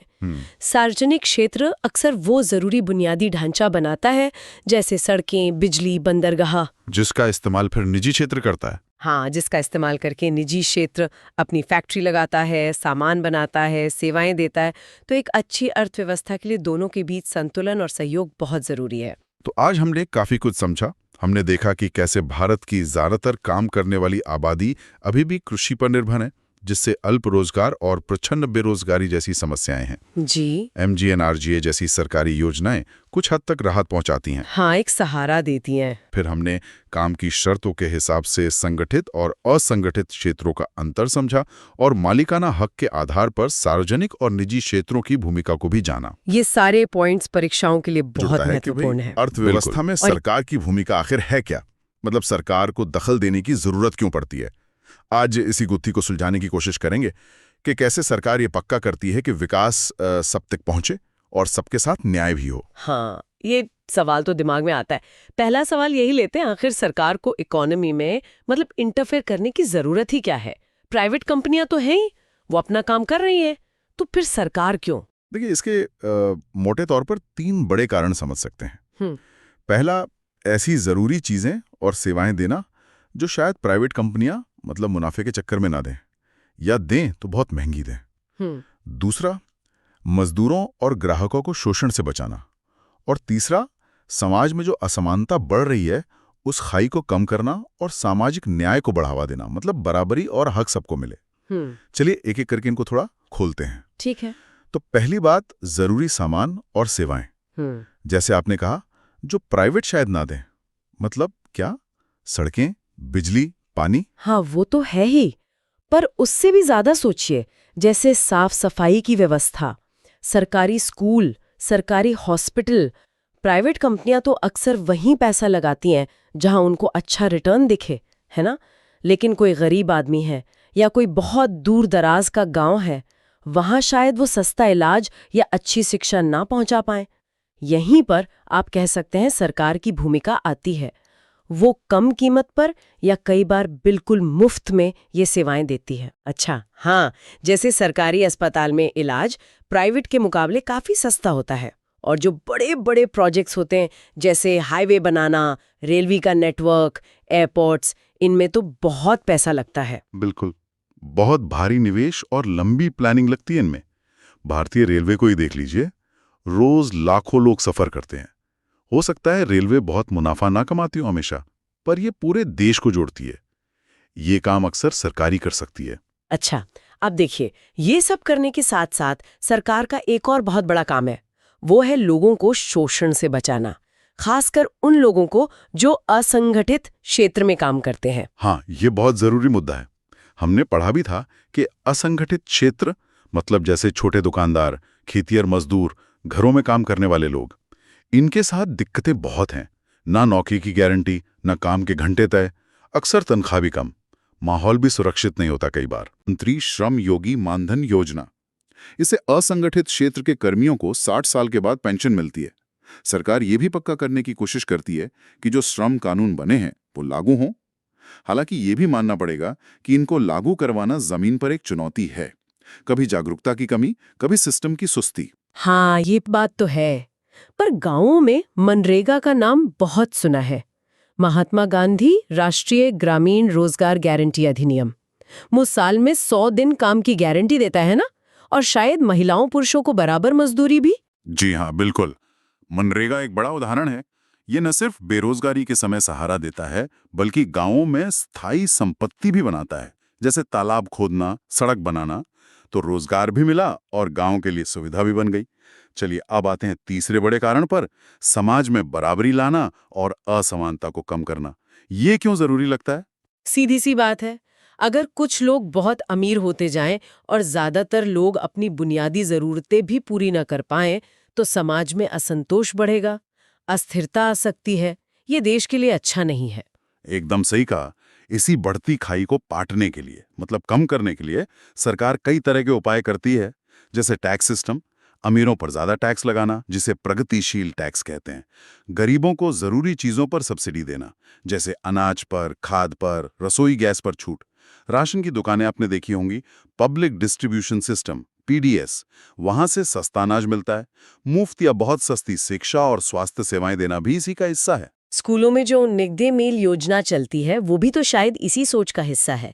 उससे बच्चे स्कूल आते भी हैं और उन्हें पोषण भी मिलता है। 2 फायदे एक साथ। बिल्कुल सही। लक्ष्य सिर्फ ये नहीं कि देश की जीडीपी बढ़े, लक्ष्य है समावेशी विकास, मतलब इंक्लूसिव ग्रोथ। ऐसा विकास, इसका फायदा समाज के ज्यादा से ज्यादा लोगों तक पहुंचे, खासकर कमजोर तबकों तक। इसीलिए सरकार महिलाओं, एससी, एसटी समुदायों, दिव्यांगजनों के लिए विशेष योजनाएं भी चलाती हैं।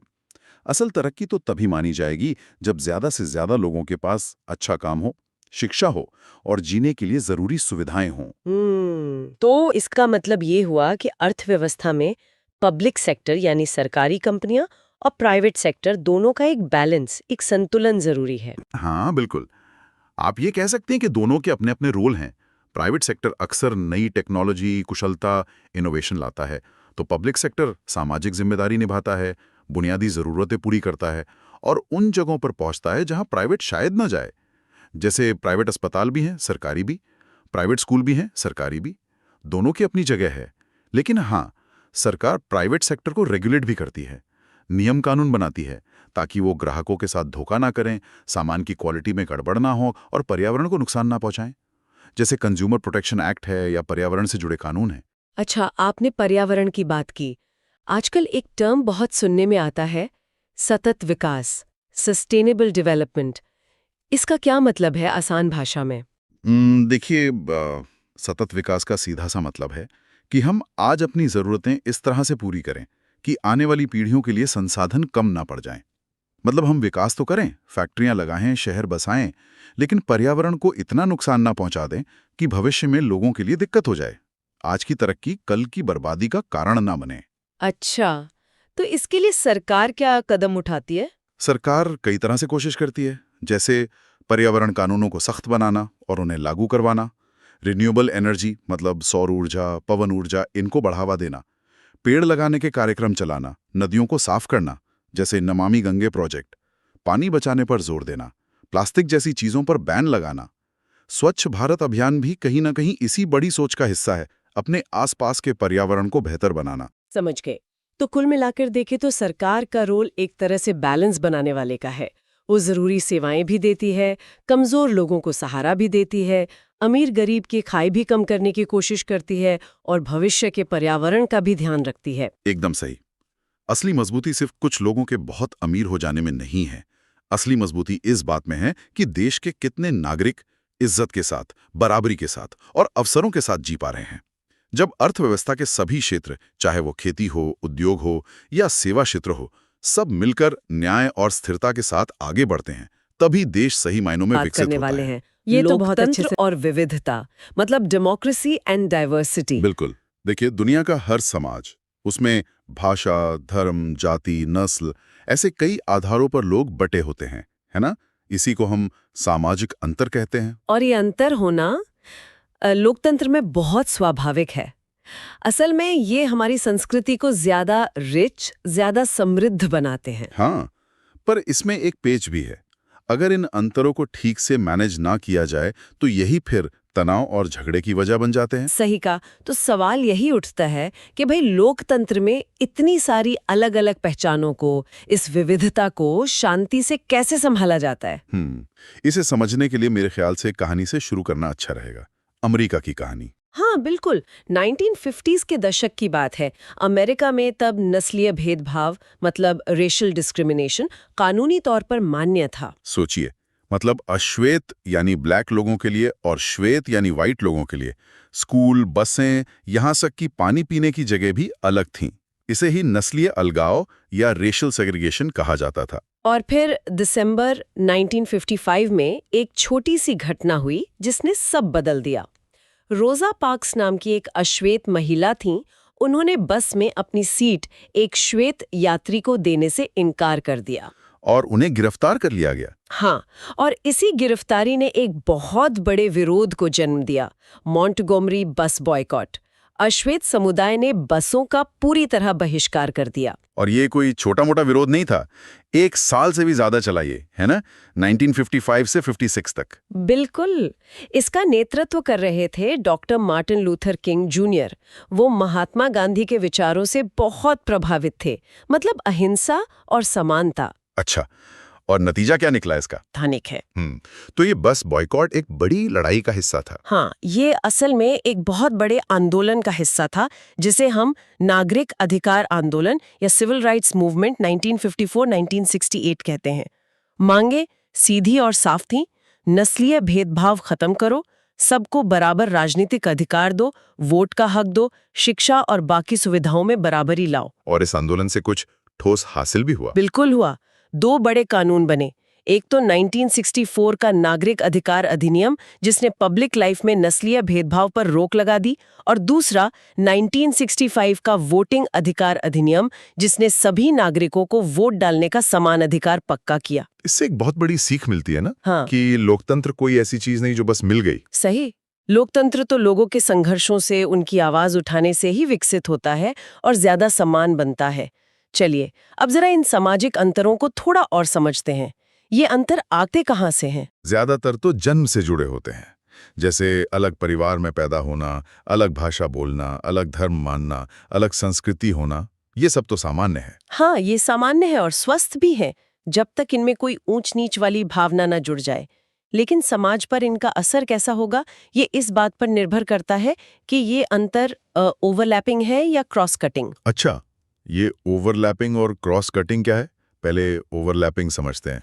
देखिए, ओवरलैपिंग सामाजिक अंतर तब होता है जब एक तरह का सामाजिक फर्क, मान लीजिए नस्ल या जाति, वो किसी दूसरे फर्क के साथ, जैसे अमीरी गरीबी के साथ एकदम जुड़ जाए। मतलब एक ग्रुप के लोग ज्यादातर गरीब भी हों और पिछड़े भी। जैसे अमेरिका में था आंदोलन से पहले कि ज्यादातर अश्वेत लोग गरीब थे, भेदभाव झेल रहे थे, जबकि ज्यादातर श्वेत अमीर और पावरफुल थे। बिल्कुल सही।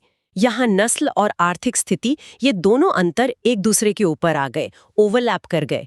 इससे समाज में बहुत गहरी खाई बन गई। कोई और उदाहरण है इसका? हाँ, उत्तरी आयरलैंड का उदाहरण ले सकते हैं। वहाँ कैथोलिक और प्रोटेस्टेंट 2 मुख्य समूह हैं, पर वहाँ मसला सिर्फ धर्म का नहीं था। ज्यादातर कैथोलिक गरीब थे और आयरलैंड के साथ मिलना चाहते थे, जबकि प्रोटेस्टेंट तुलना में अमीर थे और यूके के साथ रहना चाहते थे। ओहो, मतलब यहाँ धर्म, राजनीति और आर्थिक स्थिति सब एक साथ ओवरलैप हो गए। हाँ, और नतीजा क्या हुआ? दशकों तक हिंसा और संघर्ष।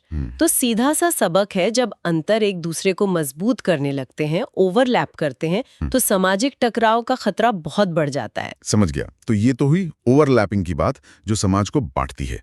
अब इसका उल्टा, क्रॉस कटिंग क्या है? क्रॉस कटिंग तब होता है जब सामाजिक अंतर एक दूसरे को काटते हैं। मतलब एक ही समूह के लोग अलग अलग पहचानों में बटे हों। जैसे नीदरलैंड्स को देखिए, वहां भी कैथोलिक और प्रोटेस्टेंट है, लेकिन ऐसा नहीं है कि सारे कैथोलिक गरीब है या सारे प्रोटेस्टेंट अमीर। दोनों ही धार्मिक समूहों में आपको अमीर लोग भी मिलेंगे और गरीब भी। अच्छा, तो यहाँ धर्म और आर्थिक स्थिति ओवरलैप नहीं कर रहे हैं? नहीं कर रहे हैं, वो एक दूसरे को क्रॉस कट कर रहे हैं। और नतीजा, धार्मिक विविधता होने के बावजूद वहाँ समाज काफी हद तक शांतिपूर्ण है। भारत भी तो शायद इसका एक अच्छा उदाहरण है ना? बिल्कुल, भारत तो बहुत अच्छा उदाहरण है। सोचिए जरा, यहाँ कितने सारे धर्म हैं, हिंदू, मुस्लिम, सिख, ईसाई और भी। लेकिन क्या ऐसा है कि किसी एक धर्म के सारे लोग अमीर हैं या किसी दूसरे के सारे गरीब? नहीं, ऐसा तो बिल्कुल नहीं है। हर धर्म में, हर जाति में, हर क्षेत्र में आपको अमीर भी मिलेंगे, गरीब भी, मिडिल क्लास भी। यही है क्रॉस कटिंग। ये पहचानें एक दूसरे को काटती हैं। कोई एक पहचान इतनी हावी नहीं हो पाती कि वो समाज को बिल्कुल दो हिस्सों में बांट दे।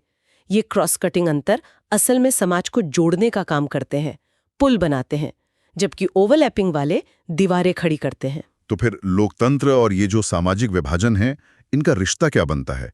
क्या लोकतंत्र इन विभाजनों को खत्म कर देता है? देखिए, सामाजिक विभाजन तो समाज का हिस्सा है। शायद उन्हें पूरी तरह खत्म करना मुमकिन भी ना हो और जरूरी भी ना हो। लोकतंत्र की सबसे बड़ी खूबी ये है कि वो लोगों को अपने मतभेद, अपनी पहचाने शांति से जाहिर करने का मौका देता है। हाँ, मतलब लड़ाई झगड़े या हिंसा के बजाय बातचीत से, बहस से हल निकालने का एक रास्ता देता है। बिल्कुल। लेकिन खतरा तब पैदा होता है जब कोई एक समूह हो, मान लीजिए जो संख्या में ज्यादा है, वो अपनी ताकत का गलत इस्तेमाल करके दूसरों पर हावी होने की कोशिश करे। या फिर जब राजनीतिक दल वोटों के चक्कर में इन विभाजनों का फायदा उठाने लगें, उन्हें और गहरा करने लगें। सही कहा। इसीलिए लोकतंत्र को अगर कामयाब होना है तो उसे लगातार समानता, सहिष्णुता, न्याय जैसे मूल्यों को बढ़ावा देना होगा। उसे ये पक्का करना होगा कि ये अंतर समाज को तोड़ने की वजह न बने। तो कुल मिला के सबक यही निकलता है, चाहे वो अमेरिका का नागरिक अधिकार आंदोलन हो या आयरलैंड का संघर्ष या भारत का अपना अनुभव। सबक साफ है। अगर विविधता का सम्मान किया जाए, उसे अपनाया जाए, तो वो एक बहुत बड़ी ताकत बन सकती है। लेकिन अगर उसे नज़रअंदाज किया गया या उसका गलत इस्तेमाल हुआ, तो वो बहुत बड़े संघर्ष का कारण भी बन सकती है। लोकतंत्र की सफलता या असफलता एक तरह से इसी बात पर निर्भर करती है कि वो इस सामाजिक विविधता को कैसे संभालता है। हाँ, उसे मिटाकर नहीं, बल्कि हर समूह को, हर आवाज को एक निष्पक्ष और बराबर जगह देकर। तो जाते जाते समझते हैं कि राजनीति और समाज में जो अंतर होते हैं, जैसे जाति, धर्म या भाषा, इनके बीच आखिर रिश्ता क्या है? और सवाल ये भी उठता है कि क्या राजनीति और ये सामाजिक विभाजन, मतलब ये बंटवारे, क्या ये साथ साथ चल सकते हैं या फिर ये लोकतंत्र के लिए हमेशा खतरनाक ही होते हैं? सोचिए जरा। हाँ, बिल्कुल। ये सवाल बहुत अहम है और देखिए, इसका जवाब सीधा हाँ या ना में देना वो थोड़ा मुश्किल है। कभी कभी ऐसा होता है कि राजनीति में जब ये सामाजिक मतभेद खुलकर सामने आते हैं ना, तो उससे लोकतंत्र को मजबूती मिलती है। पर कई बार यही मतभेद लोकतंत्र को कमजोर भी कर देते हैं, यहां तक कि तबाह भी कर सकते हैं। चलिए इन दोनों संभावनाओं को थोड़ा समझने की कोशिश करते हैं। हाँ, बिल्कुल। तो पहले वो देखते हैं जब सामाजिक विभाजन राजनीतिक टकराव बन जाते हैं। शायद उत्तरी आयरलैंड इसका एक उदाहरण है। हाँ, बिल्कुल। उत्तरी आयरलैंड का मामला इसे काफी साफ दिखाता है। वहां क्या था कि प्रोटेस्टेंट थे जो ज्यादातर यूके के साथ रहना चाहते थे और कैथोलिक थे जो आयरलैंड के साथ मिलना चाहते थे। तो उनके बीच गहरा धार्मिक और राजनीतिक विभाजन था।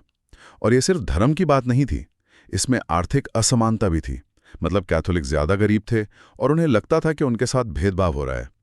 तो नतीजा, सालों तक हिंसा चली, टकराव हुए, जिसे द ट्रबल्स कहते हैं। एक बहुत लंबा, दर्दनाक दौर था वो। बाप रे। हाँ, शांति तब आई जब 1998 में बेलफास्ट समझौता हुआ। उसमें सत्ता में भागीदारी, मतलब पावर शेयरिंग पर सहमति बनी। अच्छा, पावर शेयरिंग। जी। तो इससे सबक यही मिलता है कि अगर समाज के अलग अलग समूहों का सम्मान न हो, उनकी जरूरतों को न समझा जाए, तो लोकतंत्र खतरे में पड़ सकता है। ये तो गंभीर बात है। लेकिन क्या हमेशा ऐसा ही होता है? मतलब क्या राजनीति इन विभाजनों को किसी पॉजिटिव तरीके से भी हैंडल कर सकती है, जैसे भारत में? बिल्कुल कर सकती है।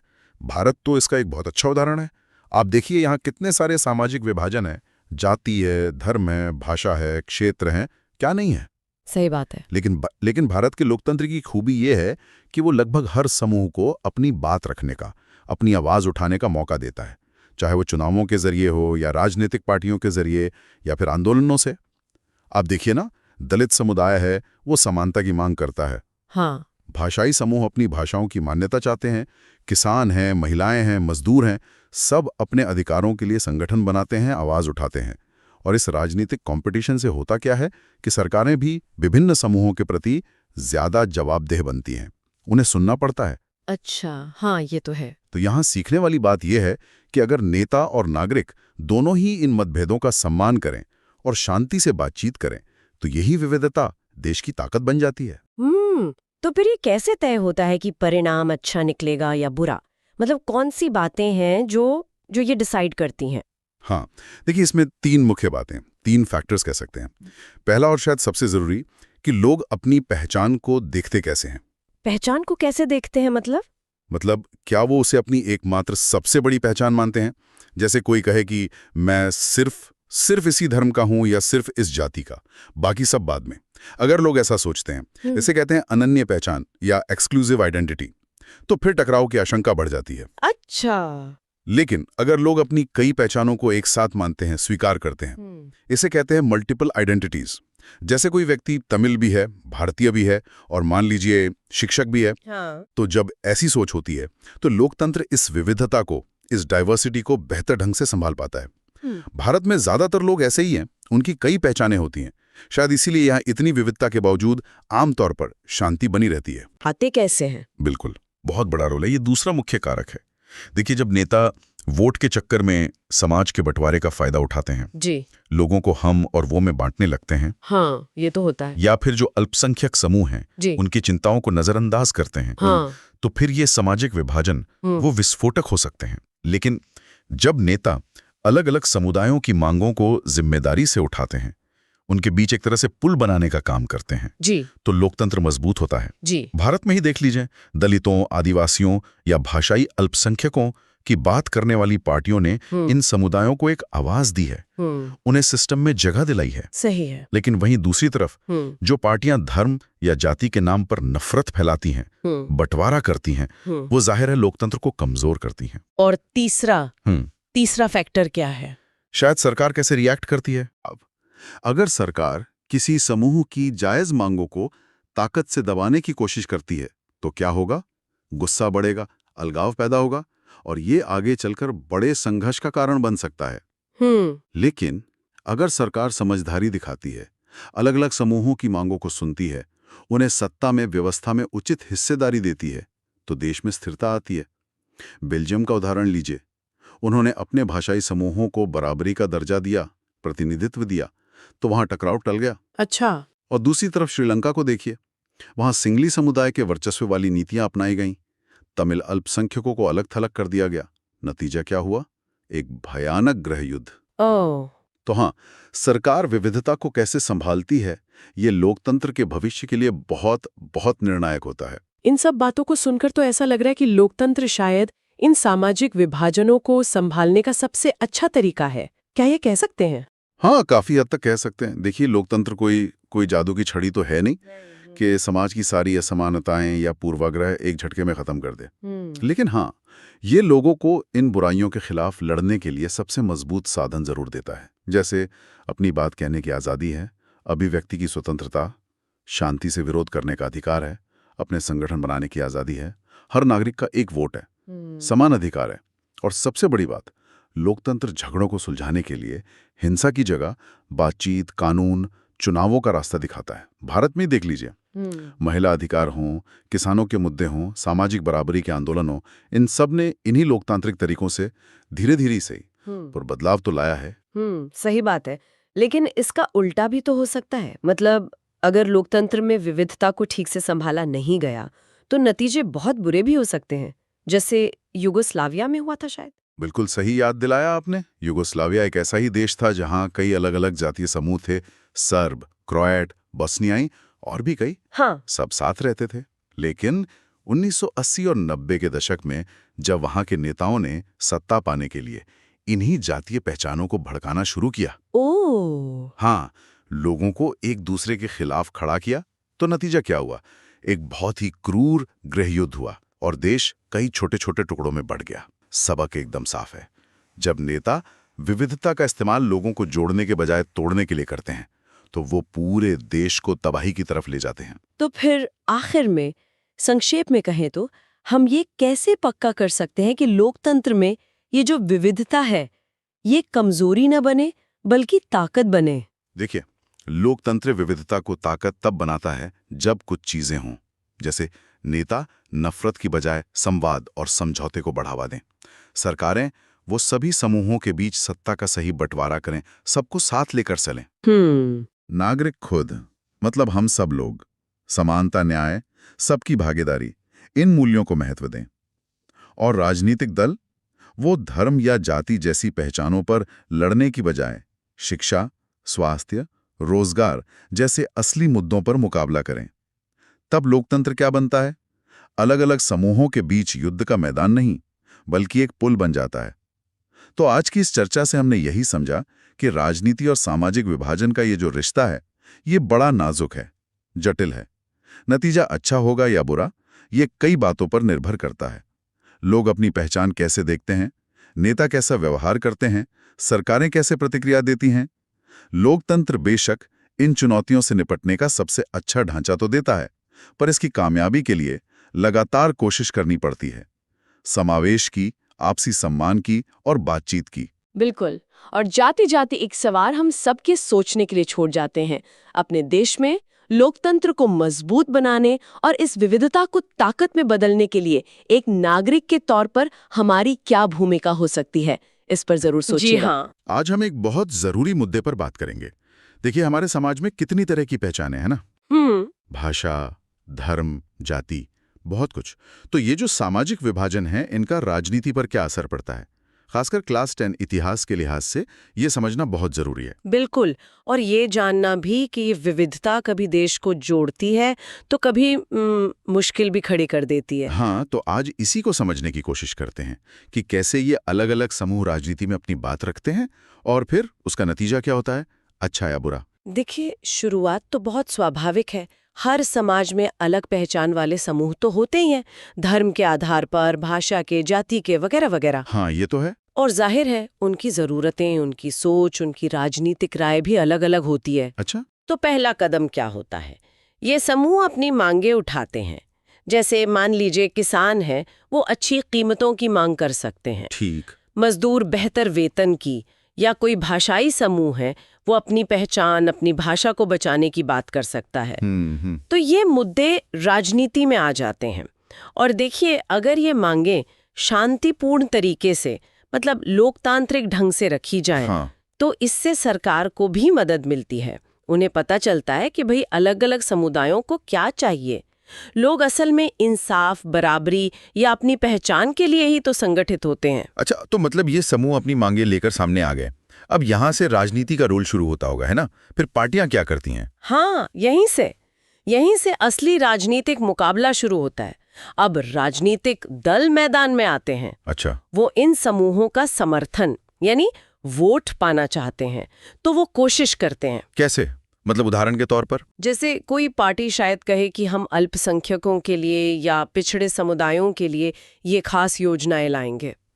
तो कोई दूसरी पार्टी हो सकता है किसी खास क्षेत्र के विकास पर ज्यादा जोर दे, वहां के लोगों को लुभाने के लिए। अच्छा, तो ये एक तरह से अच्छा भी हो सकता है कि सबकी बात सुनी जा रही है। बिल्कुल, ये लोकतंत्र के लिए अच्छा हो सकता है, क्योंकि ज्यादा से ज्यादा समूहों को लगता है कि हाँ भाई, हमारी भी सुनवाई हो रही है, हमारी बात का वजन है। लेकिन यहीं पर एक बड़ा खतरा भी है। सोचिए, अगर कोई पार्टी सिर्फ एक ही समूह को खुश करने में लग जाए और बाकियों को नजरअंदाज कर दे। हाँ, ये तो गड़बड़ हो सकती है। बिल्कुल। तब राजनीति समाज को जोड़ने के बजाय बांटने वाली बन जाती है, विभाजनकारी हो जाती है। तो फिर अंतिम नतीजा क्या होता है? मतलब ये विविधता समाज को मजबूत करेगी या कमजोर, ये किस बात पर निर्भर करता है? देखिए, ये पूरी तरह इस पर निर्भर करता है कि जो नेता है, जो लीडरशिप है, वो इस विविधता को संभालती कैसे है। अच्छा। जीत को बढ़ावा देते हैं, निष्पक्षता रखते हैं, सत्ता में सबको हिस्सेदारी देने की कोशिश करते हैं, तो लोकतंत्र मजबूत होता है, देश जुड़ता है। और अगर ऐसा ना हो तो? और अगर नेता इन मतभेदों का गलत फायदा उठाते हैं, लोगों को एक दूसरे के खिलाफ भड़काते हैं, दुश्मनी पैदा करते हैं, तो फिर संघर्ष होता है, झगड़े होते हैं, यहाँ तक कि हिंसा भी हो सकती है। बाप रे। तो मतलब सीधा सा है, राजनीति और विविधता का रिश्ता कैसा होगा, ये इस पे निर्भर करता है कि राजनीति कितनी जिम्मेदारी से की जा रही है। क्या हम कुछ ऐसे उदाहरण देख सकते हैं जहां नेताओं ने समझदारी दिखाई हो और विविधता देश की ताकत बनी हो? हाँ हाँ बिल्कुल, कई अच्छे उदाहरण हैं। सबसे पहले तो अपना देश भारत ही देखिए, जी कितनी भाषाएं हैं यहाँ, कितने धर्म, कितनी जातियां, जी है ना? हाँ, बहुत ज्यादा। फिर भी हमारा जो राजनीतिक सिस्टम है वो ऐसा है कि लगभग सभी समूहों को चुनाव लड़ने का, सरकार में शामिल होने का मौका मिलता है। आप देखिए, दलितों के प्रतिनिधित्व के लिए पार्टियां हैं, किसानों की अपनी पार्टियां हैं, अलग अलग भाषा बोलने वालों के समूह अपनी बात रखते हैं। इन सब ने मिलकर लोकतंत्र को ज्यादा समावेशी, मतलब सबके लिए बनाया है। और दुनिया में देखें तो बेल्जियम एक अच्छा उदाहरण है। वहां डच और फ्रेंच बोलने वालों के बीच काफी तनाव था। अच्छा। लेकिन उन्होंने समझदारी दिखाई। सरकार ने ऐसा सिस्टम बनाया जहां दोनों को बराबर प्रतिनिधित्व मिला, सत्ता की साझेदारी हुई और नतीजा शांति आई। वाह। और दक्षिण अफ्रीका को कैसे भूल सकते हैं? रंग भेद की वो भयानक व्यवस्था खत्म हुई। नेल्सन मंडेला के नेतृत्व में जो आंदोलन चला, उसने सबको बराबर अधिकार दिलाए। लोकतंत्र ने वहां अन्याय को न्याय में बदला। तो इन सब से सबक क्या मिलता है? सबक साफ है। अगर आप समानता लाते हैं, सबको साथ लेकर चलते हैं, तो लोकतंत्र इन विभाजनों को भर सकता है, उन्हें ताकत में बदल सकता है। ये तो बहुत सकारात्मक बातें हैं, लेकिन क्या हमेशा ऐसा ही होता है? यकीनन कुछ बुरे उदाहरण भी होंगे। हाँ, दुर्भाग्य से बुरे उदाहरण भी हैं, जहां विविधता संघर्ष का कारण बनी। श्रीलंका को देखिए। वहां की सरकार ने क्या किया?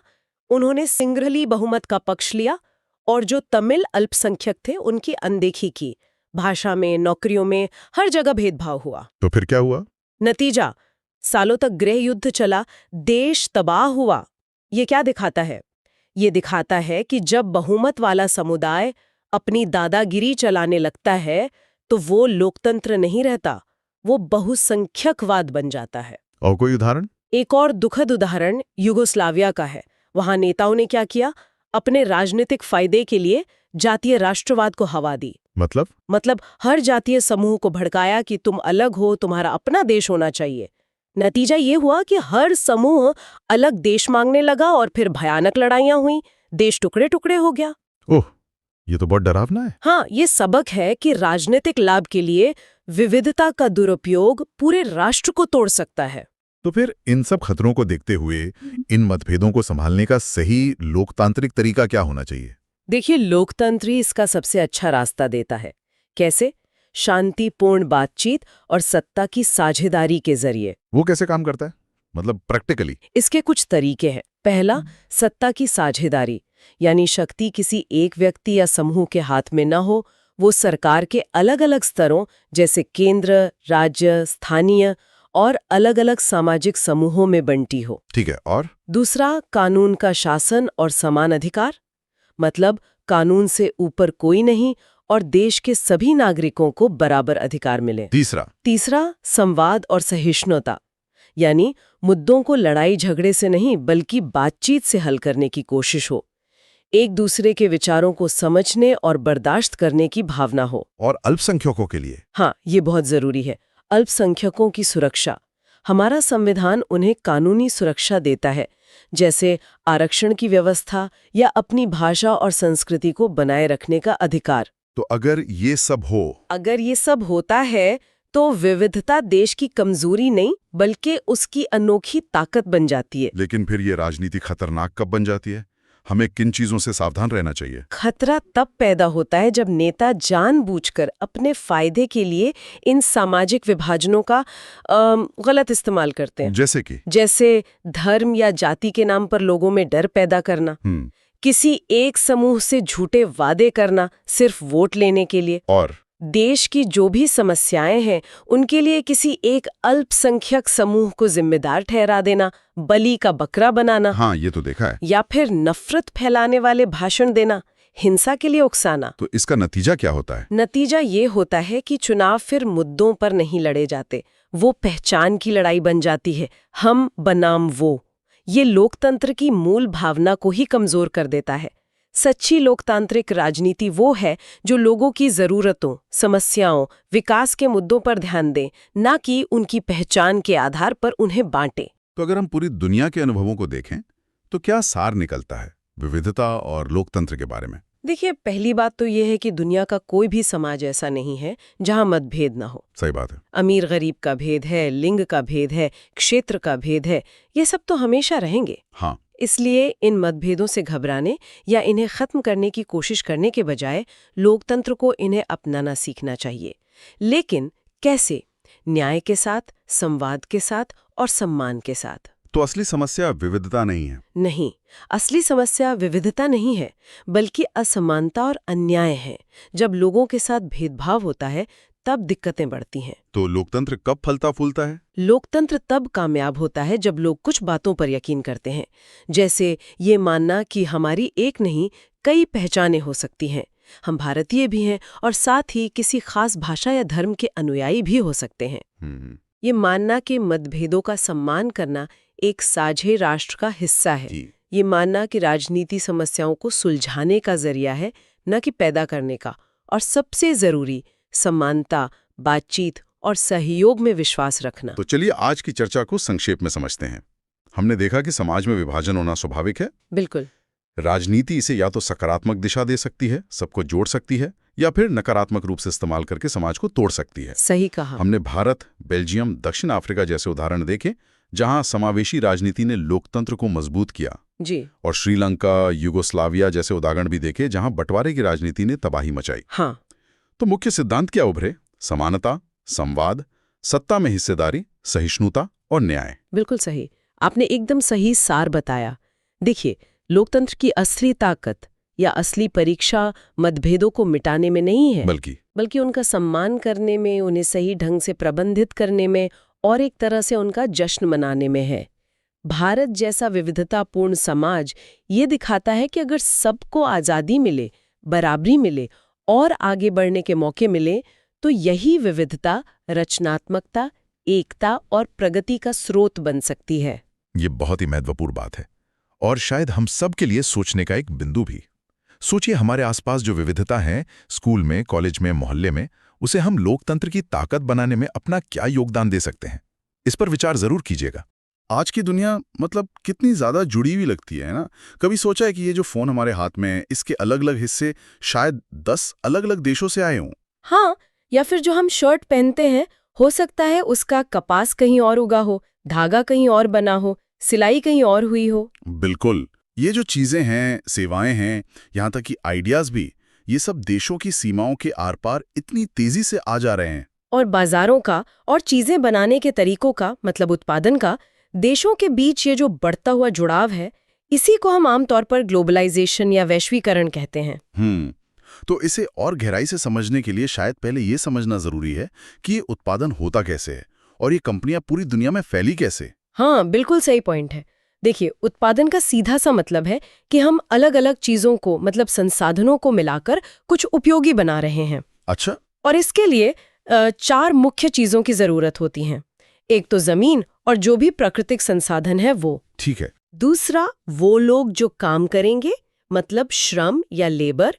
तीसरा, मशीनें, औजार, फैक्ट्री की बिल्डिंग, ये सब जिसे हम भौतिक पूंजी कहते हैं। Okay, physical capital. हाँ, फिजिकल कैपिटल। और चौथा, जो शायद सबसे अहम है आज के दौर में, वो है ज्ञान, जानकारी, हुनर, यानी कि मानव पूंजी या ह्यूमन कैपिटल। समझ गया। तो इन चारों को मिलाकर ही कंपनियां चीजें बनाती हैं और फिर ज़ाहिर है मुनाफा कमाती हैं। बिल्कुल। इन सबको सही ढंग से इस्तेमाल करना, इसी पर सब कुछ टिका है। तो पहले क्या ये सब मतलब जमीन, लेबर, कैपिटल सब एक ही जगह, एक ही देश में होता था ज्यादातर? हाँ, काफी हद तक। पहले उत्पादन ज्यादातर लोकल या फिर एक देश के अंदर ही सीमित रहता था। लेकिन फिर कंपनियों ने, खासकर बड़ी कंपनियों ने, ये सोचना शुरू किया कि अगर उत्पादन के अलग अलग हिस्सों को दुनिया की अलग अलग जगहों पर किया जाए तो शायद ज्यादा फायदा हो सकता है। अच्छा, मतलब जैसे आपने शर्ट का उदाहरण दिया था, कपास भारत में, धागा इंडोनेशिया में, कपड़ा चीन में, सिलाई बांग्लादेश में, और फिर बिके यूरोप या अमेरिका में। बिल्कुल वैसा ही। जहां जो चीज सस्ती मिले या जहां खास तरह का हुनर या टेक्नोलॉजी उपलब्ध हो, कंपनियां वहां चली जाती हैं। लागत कम करना एक बड़ा मकसद होता है। और ये जो पूरी दुनिया में फैलकर काम करने वाली कंपनियां हैं, उन्हीं को हम MNCs कहते हैं ना, मल्टीनेशनल कॉर्पोरेशंस। एकदम से। MNCs यानी बहुराष्ट्रीय कंपनियां। ये वो कंपनियां हैं जो एक से ज्यादा देशों में उत्पादन करती हैं या फिर उस पर अपना नियंत्रण रखती हैं, जैसे Coca Cola, Nike, Hyundai, Ford, बहुत सारे नाम हैं। तो इनका मकसद सिर्फ सस्ता सामान या सस्ती लेबर ढूंढना ही होता है या और भी कुछ देखती हैं ये? नहीं, सिर्फ सस्ता श्रम ही नहीं, वो नए और बड़े बाजार भी ढूंढती हैं अपने सामान को बेचने के लिए। वो ये भी देखती हैं कि किस देश में सरकार की नीतियां उनके लिए फायदेमंद है, टैक्स कम है, नियम आसान है। अच्छा। हाँ, और अच्छी सड़कें, बिजली, बंदरगाह जैसी सुविधाएं, ये सब भी बहुत मायने रखता है। और कभी-कभी खास तरह का स्किल्ड लेबर भी चाहिए होता है जो शायद हर जगह ना मिले। तो ये कंपनियां जब किसी दूसरे देश में जाती हैं तो वहां काम कैसे शुरू करती हैं? क्या हमेशा अपनी ही बड़ी सी फैक्ट्री लगा लेती हैं? नहीं, उसके कई तरीके हैं। एक तो है कि वो सीधे अपनी फैक्ट्री या ऑफिस खोल लें, जैसे फोर्ड ने चेन्नई में अपना कार प्लांट लगाया था। इसे हम प्रत्यक्ष विदेशी निवेश या FDI कहते हैं। Okay, FDI। दूसरा तरीका है कि वो उस देश की किसी लोकल कंपनी के साथ मिलकर काम करें, पार्टनरशिप में, जैसे भारत में मारुति और सुजुकी ने मिलकर काम शुरू किया था। इसे जॉइंट वेंचर कहते हैं। हाँ, मारुति सुजुकी तो बहुत बड़ा उदाहरण है। बिल्कुल। तीसरा तरीका है कि वो किसी अच्छी, पहले से चल रही लोकल कंपनी को खरीद ही लेती हैं, जैसे अमेरिका की कारगिल फूड्स ने भारत की परख फूड्स को खरीद लिया था। ओह, मतलब पूरी कंपनी ही खरीद ली? हाँ। और एक और तरीका है जो खासकर कपड़े, जूते या स्पोर्ट्स के सामान बनाने वाली कंपनियां बहुत इस्तेमाल करती हैं। वो लोकल छोटे उत्पादकों को कॉन्ट्रैक्ट देती हैं कि आप हमारे लिए माल बना कर दो। डिजाइन वो देंगी, क्वालिटी कंट्रोल उनका होगा। अच्छा, तो मतलब वो खुद फैक्ट्री नहीं लगाती बल्कि दूसरों से बनवा लेती हैं अपने ब्रांड के लिए? हाँ, बिल्कुल। तो ये अलग अलग तरीके हैं जिनसे MNCs दुनिया भर में अपना काम फैलाती हैं। इससे तो एक पूरी ग्लोबल चेन बन जाती होगी। डिजाइन शायद अमेरिका में हो रहा है, उसके पुर्जे चीन से आ रहे हैं, असेंबली मान लीजिए भारत या वियतनाम में हो रही है, और फिर वो बिक रहा है यूरोप में। एकदम सही कहा आपने। एक जटिल ग्लोबल सप्लाई चेन बन जाती है और इसमें हजारों लोग, कई देश, कई कंपनियां जुड़ जाती हैं। इसके तो फायदे भी बहुत लगते हैं, जैसे नई नौकरियां मिलती होंगी उस देश में जहां फैक्ट्री लगती है। हाँ, ये एक बड़ा फायदा है, रोजगार बढ़ता है। साथ ही वो कंपनी अपने साथ अक्सर नई आधुनिक टेक्नोलॉजी भी लाती हैं। और शायद वहां का इंफ्रास्ट्रक्चर जैसे सड़कें, पोर्ट्स वगैरह वो भी बेहतर होता होगा। हाँ, कई बार सरकारें और कंपनियां मिलकर इंफ्रास्ट्रक्चर सुधारने पर भी ध्यान देती हैं। और एक और फायदा है कि जो लोकल कंपनियां इन MNCs को कच्चा माल या पुर्जे सप्लाई करती हैं, उनको भी काम मिलता है, वो भी ग्रो करती हैं। जैसे कहते हैं कि जब हुंडई तमिलनाडु में आई तो उसके आसपास बहुत सारी छोटी ऑटो पार्ट्स बनाने वाली कंपनियां खड़ी हो गईं। ये तो सब अच्छा लग रहा है, लेकिन क्या इसका कोई दूसरा पहलू भी है? कुछ नुकसान भी होता है इससे? बिल्कुल होता है। सिक्के का दूसरा पहलू हमेशा होता है ना? सबसे बड़ी चुनौती आती है लोकल छोटे उत्पादकों के लिए। वो कैसे? देखिए, ये MNCs बहुत बड़ी होती हैं, इनके पास पैसा बहुत होता है, टेक्नोलॉजी अच्छी होती है, मार्केटिंग की ताकत होती है। इनके सामने छोटे लोकल बिजनेस टिक नहीं पाते अक्सर। अच्छा, जैसे भारत में शायद खिलौने बनाने वाले छोटे कारीगरों को या बैटरी बनाने वाली छोटी कंपनियों को बहुत मुश्किल हुई थी जब बाहर से सस्ता माल आने लगा। हाँ, बिल्कुल। वो इसका एक क्लासिक उदाहरण है। कंपटीशन इतना तगड़ा होता है कि लोकल उद्योग बंद होने की कगार पर आ जाते हैं। और क्या दिक्कतें हो सकती हैं? एक और मुद्दा है मुनाफे का। जो भी प्रॉफिट होता है उसका एक बड़ा हिस्सा अक्सर MNC अपने देश, जहां उसका हेडक्वार्टर है, वहां वापस भेज देती है। मतलब पैसा उस देश में नहीं रुकता जहां उत्पादन हो रहा है। हाँ, पूरा नहीं रुकता। और कभी-कभी मजदूरों के अधिकारों को लेकर, उनके काम करने के हालात को लेकर या फिर पर्यावरण पर पड़ने वाले असर को लेकर भी सवाल उठते हैं। और शायद लोकल कंपनियां इन बड़ी MNCs पर कुछ ज्यादा ही निर्भर हो जाती होंगी। ये भी एक जोखिम है। वो अपनी टेक्नोलॉजी, अपने बाजार के लिए MNCs पर डिपेंडेंट हो सकती हैं। तो तस्वीर, जैसा मैंने कहा, मिली जुली है। फायदे भी हैं, नुकसान भी हैं। और अगर हम खास तौर पर भारत की बात करें तो हमारे यहाँ ये ग्लोबलाइजेशन का दौर कब और कैसे तेज हुआ? मुझे याद है 1991 का साल बहुत महत्वपूर्ण माना जाता है। हाँ, बिल्कुल। 1991 भारत के लिए एक वाटरशेड मोमेंट था। उससे पहले दशकों तक भारत की अर्थव्यवस्था काफी हद तक बंद थी। मतलब हम बाहर की दुनिया से ज्यादा व्यापार या लेन देन नहीं करते थे। आयात पर बहुत रोक थी शायद, और विदेशी कंपनियों को आने की ज्यादा इजाजत नहीं थी। हाँ, आयात पर भारी टैक्स या कोटा होता था, विदेशी निवेश बहुत मुश्किल था, ज्यादातर बड़े उद्योगों पर सरकार का नियंत्रण था, एक तरह से लाइसेंस राज था। लेकिन फिर 1991 में ऐसा क्या हुआ कि सब बदल गया? देखिए, 1980 के दशक के अंत तक आते आते भारत की अर्थव्यवस्था कुछ गंभीर मुश्किलों में फंस गई थी। हमारा विदेशी मुद्रा भंडार लगभग खत्म हो गया था। तब 1991 में नई सरकार ने बड़े आर्थिक सुधार लागू किए। वही जिन्हें एलपीजी रिफॉर्म्स कहते हैं। हाँ, एलपीजी यानी उदारीकरण, निजीकरण और वैश्वीकरण। उदारीकरण के तहत व्यापार और उद्योग पर लगे कई नियंत्रण हटाए गए। निजीकरण में सरकारी कंपनियों में हिस्सेदारी बेची गई और वैश्वीकरण के तहत भारतीय अर्थव्यवस्था को दुनिया के लिए खोल दिया गया। मतलब व्यापार करना आसान हो गया, विदेशी निवेश आने लगा। हाँ, आयात शुल्क कम किए गए, विदेशी कंपनियों के लिए भारत में आना आसान हुआ और साथ ही भारतीय कंपनियों के लिए भी बाहर जाकर व्यापार करना या निवेश करना संभव हुआ। तो आज जो हम सुपरमार्केट में विदेशी सामान देखते हैं या ऑनलाइन शॉपिंग करते हैं दुनिया भर से, या भारतीय कंपनियों को विदेशों में काम करते देखते हैं, ये सब उसी 1991 के बदलाव का नतीजा एक तरह से। काफी हद तक हाँ। ग्लोबलाइजेशन का असर आज हमारी जिंदगी के हर हिस्से में दिखता है। दुनिया सचमुच एक ग्लोबल विलेज या एक बड़ा बाजार बन गई है। तो अगर हम आज की बातचीत को समेटें तो ग्लोबलाइजेशन का मतलब है देशों के बीच व्यापार, निवेश, टेक्नोलॉजी और लोगों का बढ़ता हुआ जुड़ाव। बिल्कुल। और इस पूरी प्रक्रिया में मल्टीनेशनल कंपनियां यानी MNCs एक बहुत बड़ी भूमिका निभाती हैं, जो दुनिया भर में उत्पादन के नेटवर्क को कंट्रोल करती हैं। जिसके फायदे भी हैं, जैसे नई नौकरियां, नई तकनीक, ज्यादा विकल्प।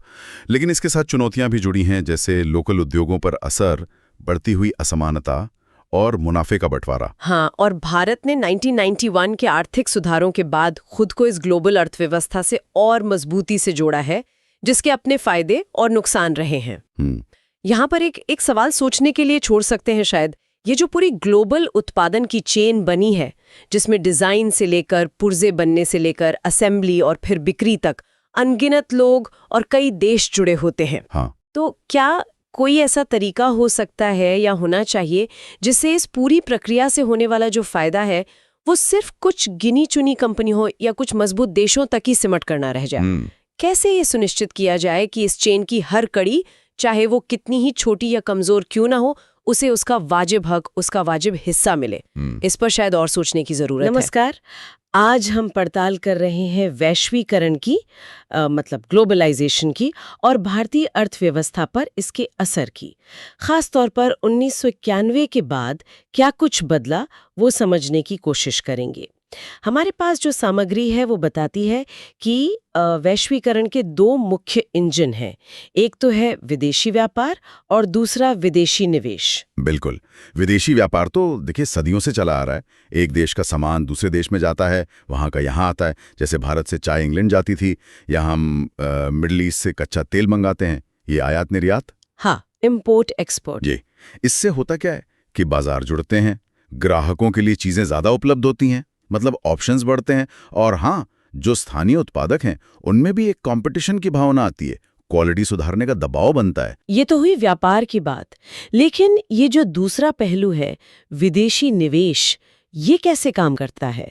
इसे वैश्वीकरण का शायद नया चेहरा बताया जा रहा है। हाँ, विदेशी निवेश यानी फॉरेन इन्वेस्टमेंट। इसका सीधा सा मतलब है कि जब कोई बाहरी कंपनी, कोई मल्टीनेशनल कंपनी या MNC हमारे देश में पैसा लगाती है। क्यों लगाती है? मुनाफे के लिए। वो देखती हैं कि कहाँ सस्ता श्रम है, कहाँ बड़ा बाजार है, सरकार की नीतियां कैसी हैं वगैरह। जैसे कई बड़ी कंपनियां भारत आई, नोकिया, पेप्सी, टोयोटा, इनके नाम तो हम सब जानते हैं। बिल्कुल। और ये निवेश भी कई तरह का हो सकता है। वो सीधे अपनी फैक्ट्री लगा दे, जैसे स्रोत में हुंडई का उदाहरण है, तमिलनाडु वाला। अच्छा। या फिर वो यहाँ की किसी कंपनी के साथ पार्टनरशिप कर लें, जैसे मारुति और सुजुकी ने किया। हाँ, ये तो बहुत सफल उदाहरण रहा है। जी। और तीसरा तरीका है कि वो यहीं की किसी चलती हुई कंपनी को खरीद लें, जैसे पेप्सिको ने किया था। लहर और डूक्स जैसे ब्रांड्स को खरीदा था उन्होंने। तो इन सब से पैसा आता है, तकनीक आती है। हाँ, पैसा, तकनीक, मैनेजमेंट का नया तरीका और रोजगार भी, ये सब फायदे होते हैं। इस पूरी कहानी में 1991 एक बहुत बड़ा टर्निंग पॉइंट माना जाता है, उदारीकरण की नीतियां। हाँ। ऐसा क्या हुआ था उस वक्त? देखिए, 1991 से पहले भारत की अर्थव्यवस्था काफी हद तक एक बंद अर्थव्यवस्था थी। मतलब बाहर से सामान मंगाना बहुत मुश्किल, विदेशी कंपनियों पर काफ़ी सख्ती थी, और यहाँ कोई भी उद्योग शुरू करने के लिए ढेरों लाइसेंस चाहिए होते थे, जिसे लाइसेंस राज भी कहते थे। हाँ, सुना है इसके बारे में। फिर देश में आर्थिक संकट आया और सरकार को बड़े बदलाव करने पड़े, जिसे हम संक्षेप में LPG कहते हैं: लिबरलाइजेशन, प्राइवेटाइजेशन, ग्लोबलाइजेशन। उदारीकरण, निजीकरण और वैश्वीकरण। जी, उदारीकरण ने व्यापार पर सरकारी कंट्रोल कम किया, लाइसेंस वगैरह हटाए, इंपोर्ट ड्यूटी कम की। निजीकरण से सरकारी कंपनियों में प्राइवेट सेक्टर आया, और ग्लोबलाइजेशन ने मतलब वैश्वीकरण ने भारत को दुनिया से सही मायने में जोड़ा। और इसी दौर में तकनीक का भी बड़ा रोल रहा होगा। मतलब बिल्कुल, तकनीक तो समझिए कि इस पूरे बदलाव का फ्यूल बन गई। इंटरनेट, मोबाइल फोन, कम्युनिकेशन कितना आसान हो गया। जैसे भारत के कॉल सेंटर अमेरिका के ग्राहकों की मदद कर रहे हैं, ये बिना अच्छी टेक्नोलॉजी के तो संभव ही नहीं था। सही बात है। और सिर्फ कम्युनिकेशन ही नहीं, ट्रांसपोर्टेशन भी। सामान भेजना पहले से सस्ता और तेज हुआ, शिपिंग बेहतर हुई, प्रोडक्शन टेक्नोलॉजी भी एडवांस हुई। विश्व व्यापार संगठन WTO का भी जिक्र आता है इसमें। भारत तो शुरुआत से ही इसका सदस्य है। इसका क्या इम्पैक्ट रहा? हाँ, WTO 1995 में बना। इसका मेन काम है कि सदस्य देशों के बीच व्यापार आसान हो, नियम बने, रुकावटें कम हो।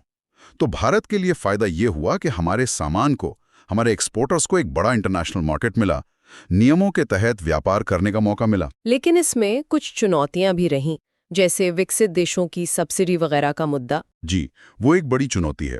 विकसित देश अक्सर अपने किसानों को या कुछ इंडस्ट्रीज को काफ़ी सब्सिडी देते हैं। इससे होता यह है कि हमारे देश के उत्पादकों के लिए उनके साथ बराबरी का मुकाबला करना मुश्किल हो जाता है। ये एक चिंता का विषय रहा है। तो अगर हम भारत पर इसके कुल असर को देखें तो क्या कहेंगे? फायदे ज़्यादा रहे या नुकसान, या ये कहना मुश्किल है? मुश्किल तो नहीं, पर यह जरूर कह सकते हैं कि ये एक दो-धारी तलवार जैसा रहा है। फायदे भी हुए हैं, नुकसान भी। पॉजिटिव साइड देखें तो जैसा हमने कहा, विदेशी निवेश आया, नई टेक्नोलॉजी आई, सर्विस सेक्टर, खास तौर पर IT सेक्टर बहुत चमका। हाँ, IT बूम तो सबने देखा। जी, लोगों को मतलब ग्राहकों को बेहतर क्वालिटी के और कई बार सस्ते प्रोडक्ट्स मिले, विकल्प बढ़े। और ये भी महत्वपूर्ण है कि हमारी अपनी कंपनियां भी ग्लोबल बनी। टाटा ने जैगुआर लैंड रोवर को खरीदा, ये इसका बड़ा उदाहरण है। और सिक्के का दूसरा पहलू, मतलब नेगेटिव साइड क्या रही? नेगेटिव साइड भी है, बिल्कुल है। सबसे बड़ी बात कि इसका फायदा सबको बराबर नहीं मिला। शायद शहरी इलाकों में पढ़े लिखे लोगों को ज़्यादा मौके मिले, गांव देहात या कम पढ़े लिखे लोगों तक उतना फायदा नहीं पहुंचा, असमानता बढ़ी। अच्छा, और छोटे उद्योगों का क्या हुआ? हाँ, कई छोटे घरेलू उद्योग बड़ी MNCs के सामने टिक नहीं पाए, वो बंद हो गए, जिससे नौकरियां भी गईं। किसानों को भी अंतर्राष्ट्रीय बाजार के उतार चढ़ाव का सामना करना पड़ा। कीमतें कभी बहुत गिर गईं तो उन्हें नुकसान हुआ। और पर्यावरण पर भी दबाव बढ़ा है तेज औद्योगिकरण से। तो अगर हम समेटे इस पूरी चर्चा को, विदेशी व्यापार और निवेश ने वैश्वीकरण को आगे बढ़ाया। जी, 1991 की नीतियों ने भारत के लिए दुनिया के दरवाजे खोले। हाँ, एक बड़ा कदम था वो। तकनीक और WTO जैसी संस्थाओं ने इस प्रक्रिया को और तेज किया। बिल्कुल।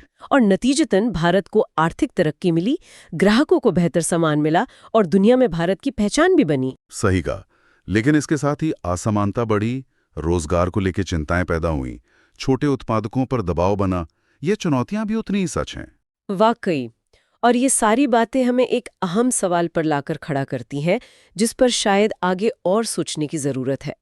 क्या वैश्वीकरण को और ज्यादा न्याय संगत और ज्यादा इंक्लूसिव बनाया जा सकता है, ताकि इसका फायदा समाज के हर तबके तक कि पहुंचे? वैश्वीकरण यानी ग्लोबलाइजेशन ने भारत की अर्थव्यवस्था को कैसे बदला है? हाँ, और ये भी कि ये बदलाव सबके लिए बराबर क्यों नहीं रहा।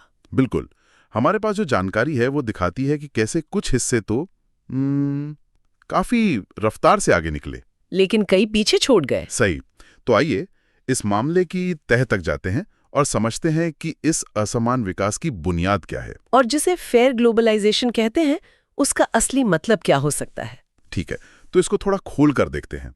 वैश्वीकरण से देश को फायदा तो मिला, इसमें तो कोई शक नहीं है ना? हाँ, फायदा तो हुआ है। खास तौर पर information technology, telecom, banking, automobiles और फार्मा जैसे उद्योगों को मतलब जबरदस्त उछाल मिला। हाँ, विदेशी पैसा आया, नई तकनीक आई और दुनिया भर के बाजार खुल गए।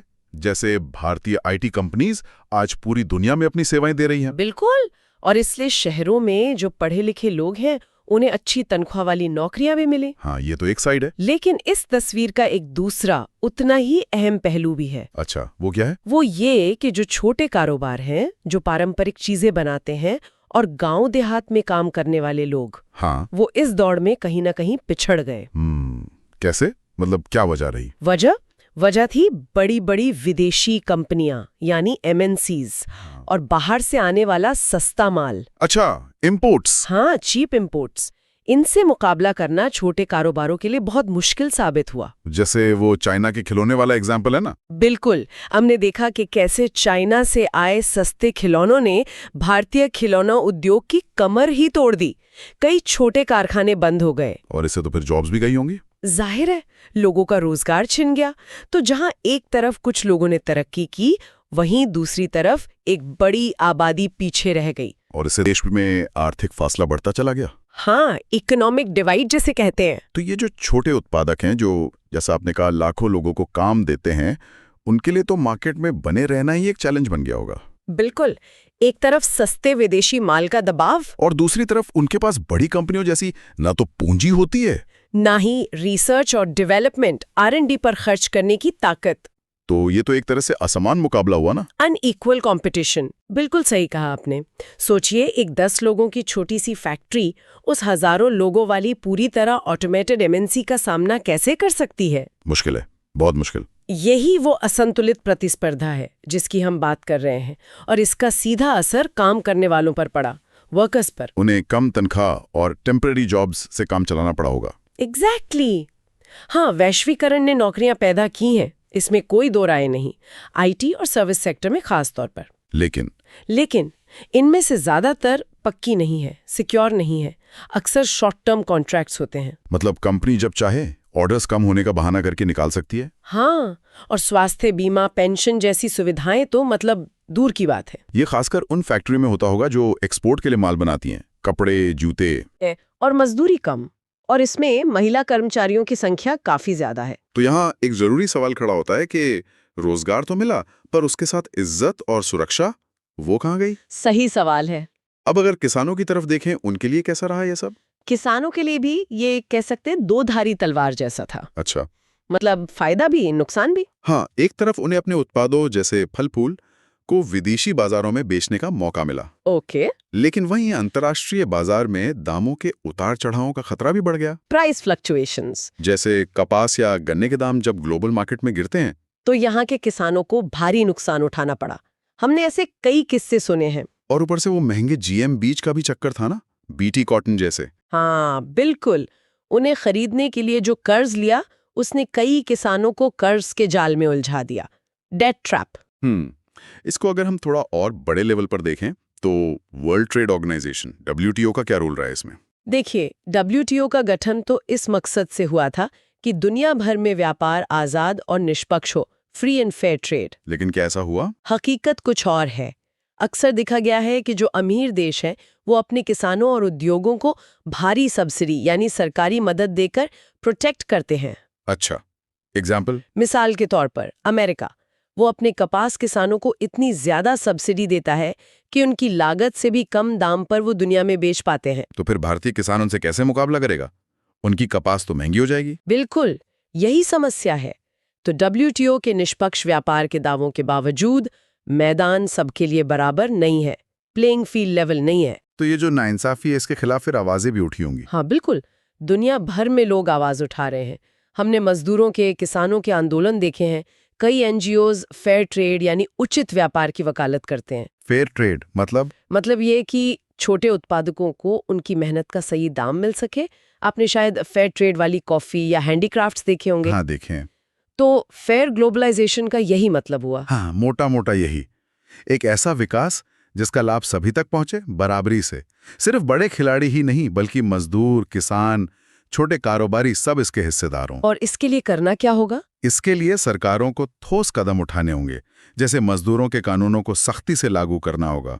Labour laws enforcement. हाँ, छोटे उद्योगों को तकनीक और कर्ज में मदद देनी होगी, और WTO जैसे अंतर्राष्ट्रीय मंचों पर विकासशील देशों के हक में जोर डालना होगा। सरकार के अलावा और कौन रोल प्ले कर सकता है? ट्रेड यूनियंस हैं, सहकारी समितियां हैं, मतलब कोऑपरेटिव्स, और यूएन, आईएलओ जैसे अंतर्राष्ट्रीय संगठनों को भी मजदूरों के अधिकारों और नैतिक व्यापार को बढ़ावा देने में एक्टिव होना होगा। ठीक है, तो इस सब चर्चा का सार क्या निकलता है? What's the bottom line?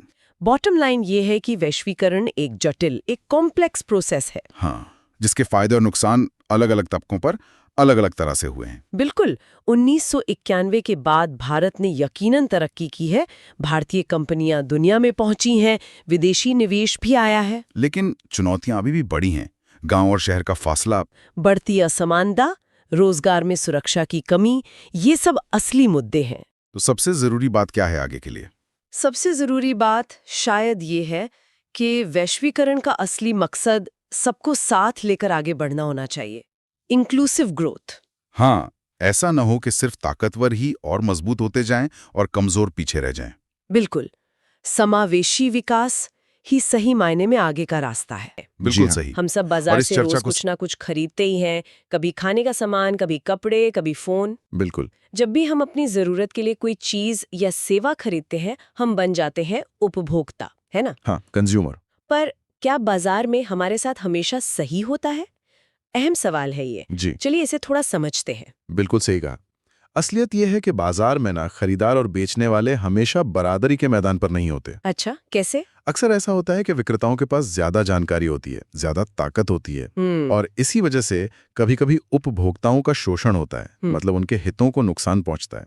ये समझना जरूरी है कि ये होता कैसे और क्यों। हाँ, तो ये शोषण होता कैसे, इसके तो कई तरीके हैं जो शायद हमने कभी ना कभी अनुभव भी किए होंगे। जी। जैसे एक आम तरीका है कम वजन या माप। मान लीजिए सब्जी वाले ने कहा 1 किलो आलू, पर तौल कर दिए सिर्फ 900 ग्राम। हाँ, ये तो बहुत होता है। या फिर मिलावट।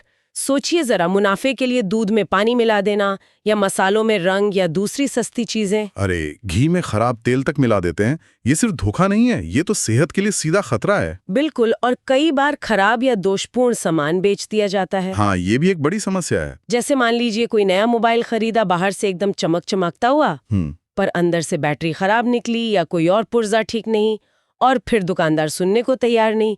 ये भी तो शोषण ही हुआ ना? हाँ, बिल्कुल, ये शोषण का ही एक रूप है।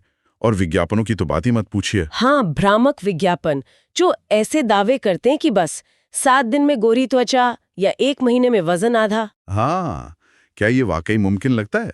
वही तो। इसके अलावा अक्सर ज्यादा कीमत वसूलना या कालाबाजारी भी देखने को मिलती है। खासकर त्योहारों पर या जब किसी चीज की कमी हो जाती है। हाँ, तय कीमत मतलब MRP से ज्यादा पैसे लेना, ये भी गलत है। और एक और गंभीर बात है सुरक्षा मानकों की अनदेखी। जैसे बिजली के उपकरण बना दिए पर उनमें सही इंसुलेशन नहीं लगाया। ओहो, इससे तो करंट लगने का खतरा रहता है। बिल्कुल, और ये सिर्फ सामानों तक ही सीमित नहीं है, सेवाओं में भी शोषण होता है। जैसे बैंक ने बिना बताए कोई चार्ज काट लिया। हाँ, या इंश्योरेंस कंपनी क्लेम देने में आनाकानी कर रही है, या कुरियर कंपनी ने सामान पहुंचाने में बहुत देर कर दी। जी हाँ, ये सब भी शोषण के दायरे में आते हैं। ये तरीके तो बहुत आम लगते हैं, रोजमर्रा की जिंदगी में कहीं ना कहीं दिख ही जाते हैं। लेकिन सोचने वाली बात यह है कि आखिर ये होता क्यों है? विक्रेताओं को ऐसा करने का मौका मिलता ही क्यों है? देखिए, इसके पीछे कई कारण हैं और सबसे बड़ा कारण है जागरूकता की कमी। उनकी जिम्मेदारियां क्या हैं?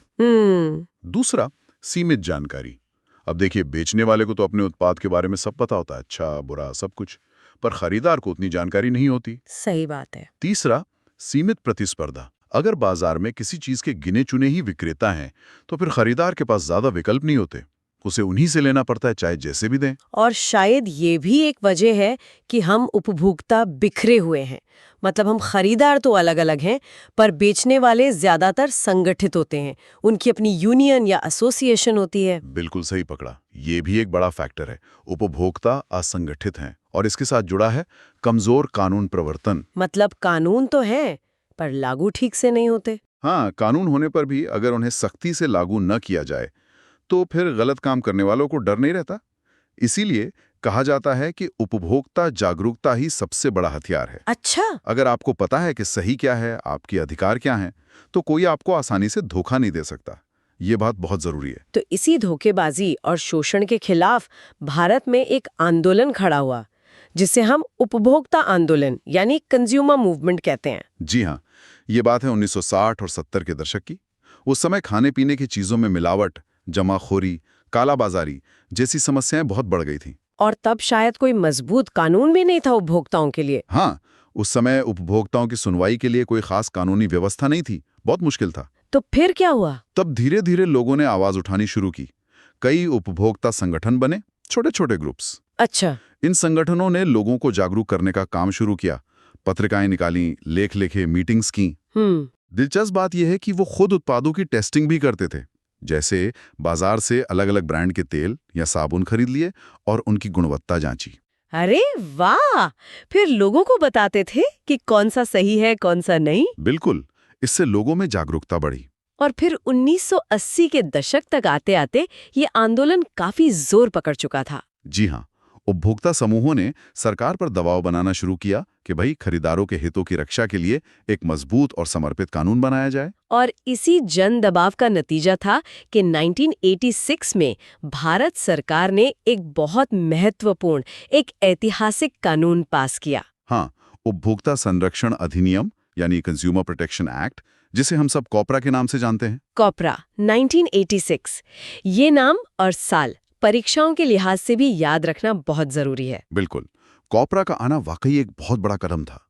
सोचिए, 1986 से पहले अगर किसी के साथ ठगी होती थी तो न्याय पाना कितना मुश्किल, महंगा और लंबा प्रोसेस था। हाँ, अदालतों के चक्कर काटने पड़ते होंगे। बिल्कुल, कॉपरा ने इस पूरी प्रक्रिया को बदल दिया। इसने उपभोक्ताओं को पहली बार स्पष्ट कानूनी अधिकार दिए और सबसे महत्वपूर्ण बात, शिकायतों के निपटारे के लिए एक आसान, तेज और कम खर्चीली व्यवस्था बनाई।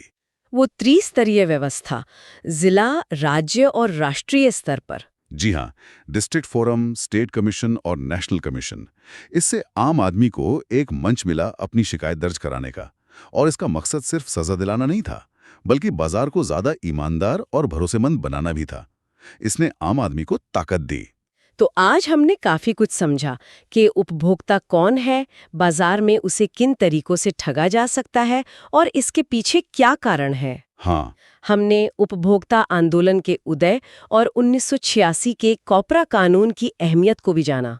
सार यही निकला कि एक जागरूक उपभोक्ता ही अपने हितों की रक्षा कर सकता है। बिल्कुल, जागरूकता ही बचाव है। और जाते जाते एक सवाल सबके सोचने के लिए छोड़ जाते हैं। जरूर। आज का बाजार तेजी से बदल रहा है। हम ऑनलाइन शॉपिंग करते हैं, डिजिटल पेमेंट करते हैं। तो इस नए डिजिटल युग में एक उपभोक्ता के तौर पर अपने अधिकारों को सुरक्षित रखने के लिए और किन नए तरीकों या सावधानियों की जरूरत है, आप क्या सोचते हैं? सोचने वाली बात है। इस पर विचार जरूर कीजिएगा। आज हम उपभोक्ता संरक्षण अधिनियम मतलब कॉपरा 1986 पर बात करेंगे। ये टॉपिक ना खासकर कक्षा 10वीं के इतिहास और फिर एसएससी, यूपीएससी जैसी परीक्षाओं के लिए बहुत जरूरी है। तो कोशिश ये रहेगी कि हम ये उपभोक्ता अधिकार और उनकी शिकायतों का जो सिस्टम है उसे बिल्कुल आसान भाषा में समझें, सारे पॉइंट्स क्लियर हो जाएं। हाँ बिल्कुल, 1986 में ये जो कानून आया कॉपरा, ये भारत में उपभोक्ताओं के लिए मतलब एक बहुत बड़ा कदम था। इसका सीधा सा मकसद था कि ग्राहकों को बाजार में जो धोखाधड़ी होती है, शोषण होता है, उससे बचाया जाए। इसने न सिर्फ अधिकार दिए बल्कि एक ऐसा सिस्टम भी बनाया जिससे न्याय मिलना आसान हो, तेज हो और हाँ, बिना ज्यादा खर्चे के।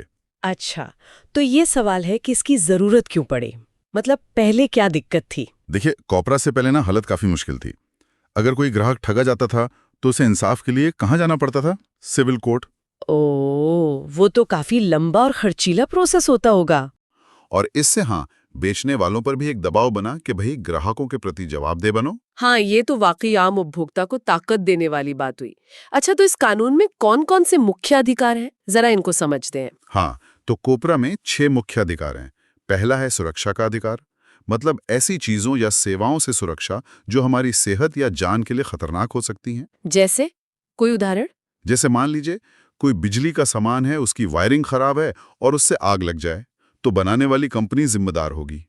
ये है सुरक्षा का अधिकार। और आजकल तो ऑनलाइन शॉपिंग में ये और भी जरूरी हो गया है, जहां हम चीज को हाथ में लेके देख भी नहीं पाते। बिल्कुल सही कहा। दूसरा अधिकार है सूचित किए जाने का अधिकार, मतलब ग्राहक को चीज के बारे में सारी जरूरी जानकारी पाने का हक है। कीमत क्या है, वजन कितना है, क्या क्या मिला है उसमें, कब बनी, कब तक ठीक रहेगी, कोई साइड इफेक्ट तो नहीं, ये सब। हाँ, जैसे दवा खरीदते वक्त एक्सपायरी डेट ना पता हो तो कितना खतरनाक हो सकता है। बिल्कुल। तीसरा है चुनने का अधिकार, यानी बाजार में जो अलग अलग चीजें हैं उनमें से अपनी पसंद की चीज सही दाम पर चुनने की आजादी। कोई दुकानदार दबाव नहीं डाल सकता कि नहीं यही वाला ब्रांड लो। ओके, और चौथा, सुने जाने का अधिकार। अगर ग्राहक को कोई शिकायत है तो उसकी बात सुनी जाएगी, उसकी सुनवाई होगी। इसी के लिए तो उपभोक्ता अदालतें हैं। अपनी बात रखने का हक है ना। हाँ, और पांचवा अधिकार इसी से जुड़ा है, निवारण पाने का अधिकार। मतलब अगर धोखा हुआ है या कोई घटिया सामान मिला है तो उसका हल पाने का अधिकार, जैसे मुआवजा मिलना या चीज बदलवाना या पैसे वापस मिलना या ठीक करवाना। ठीक है, और छठा? और छठा है उपभोक्ता शिक्षा का अधिकार, यानी अपने इन सभी अधिकारों के बारे में जानने का हक। ये जो जागो ग्राहक जागो अभियान सुनते हैं हम, वो इसी का हिस्सा है। जानकारी होगी तभी तो इस्तेमाल करेंगे। ये अधिकार तो वाकई बहुत जरूरी है, लेकिन सिर्फ अधिकार होने से तो नहीं होता, उन्हें लागू करवाने का क्या सिस्टम है? ये अदालतें कैसे काम करती हैं? इसके लिए एक त्रिस्तरीय व्यवस्था बनाई गई है, मतलब 3 लेवल की अदालतें हैं। सबसे पहले है जिला आयोग, डिस्ट्रिक्ट कमीशन।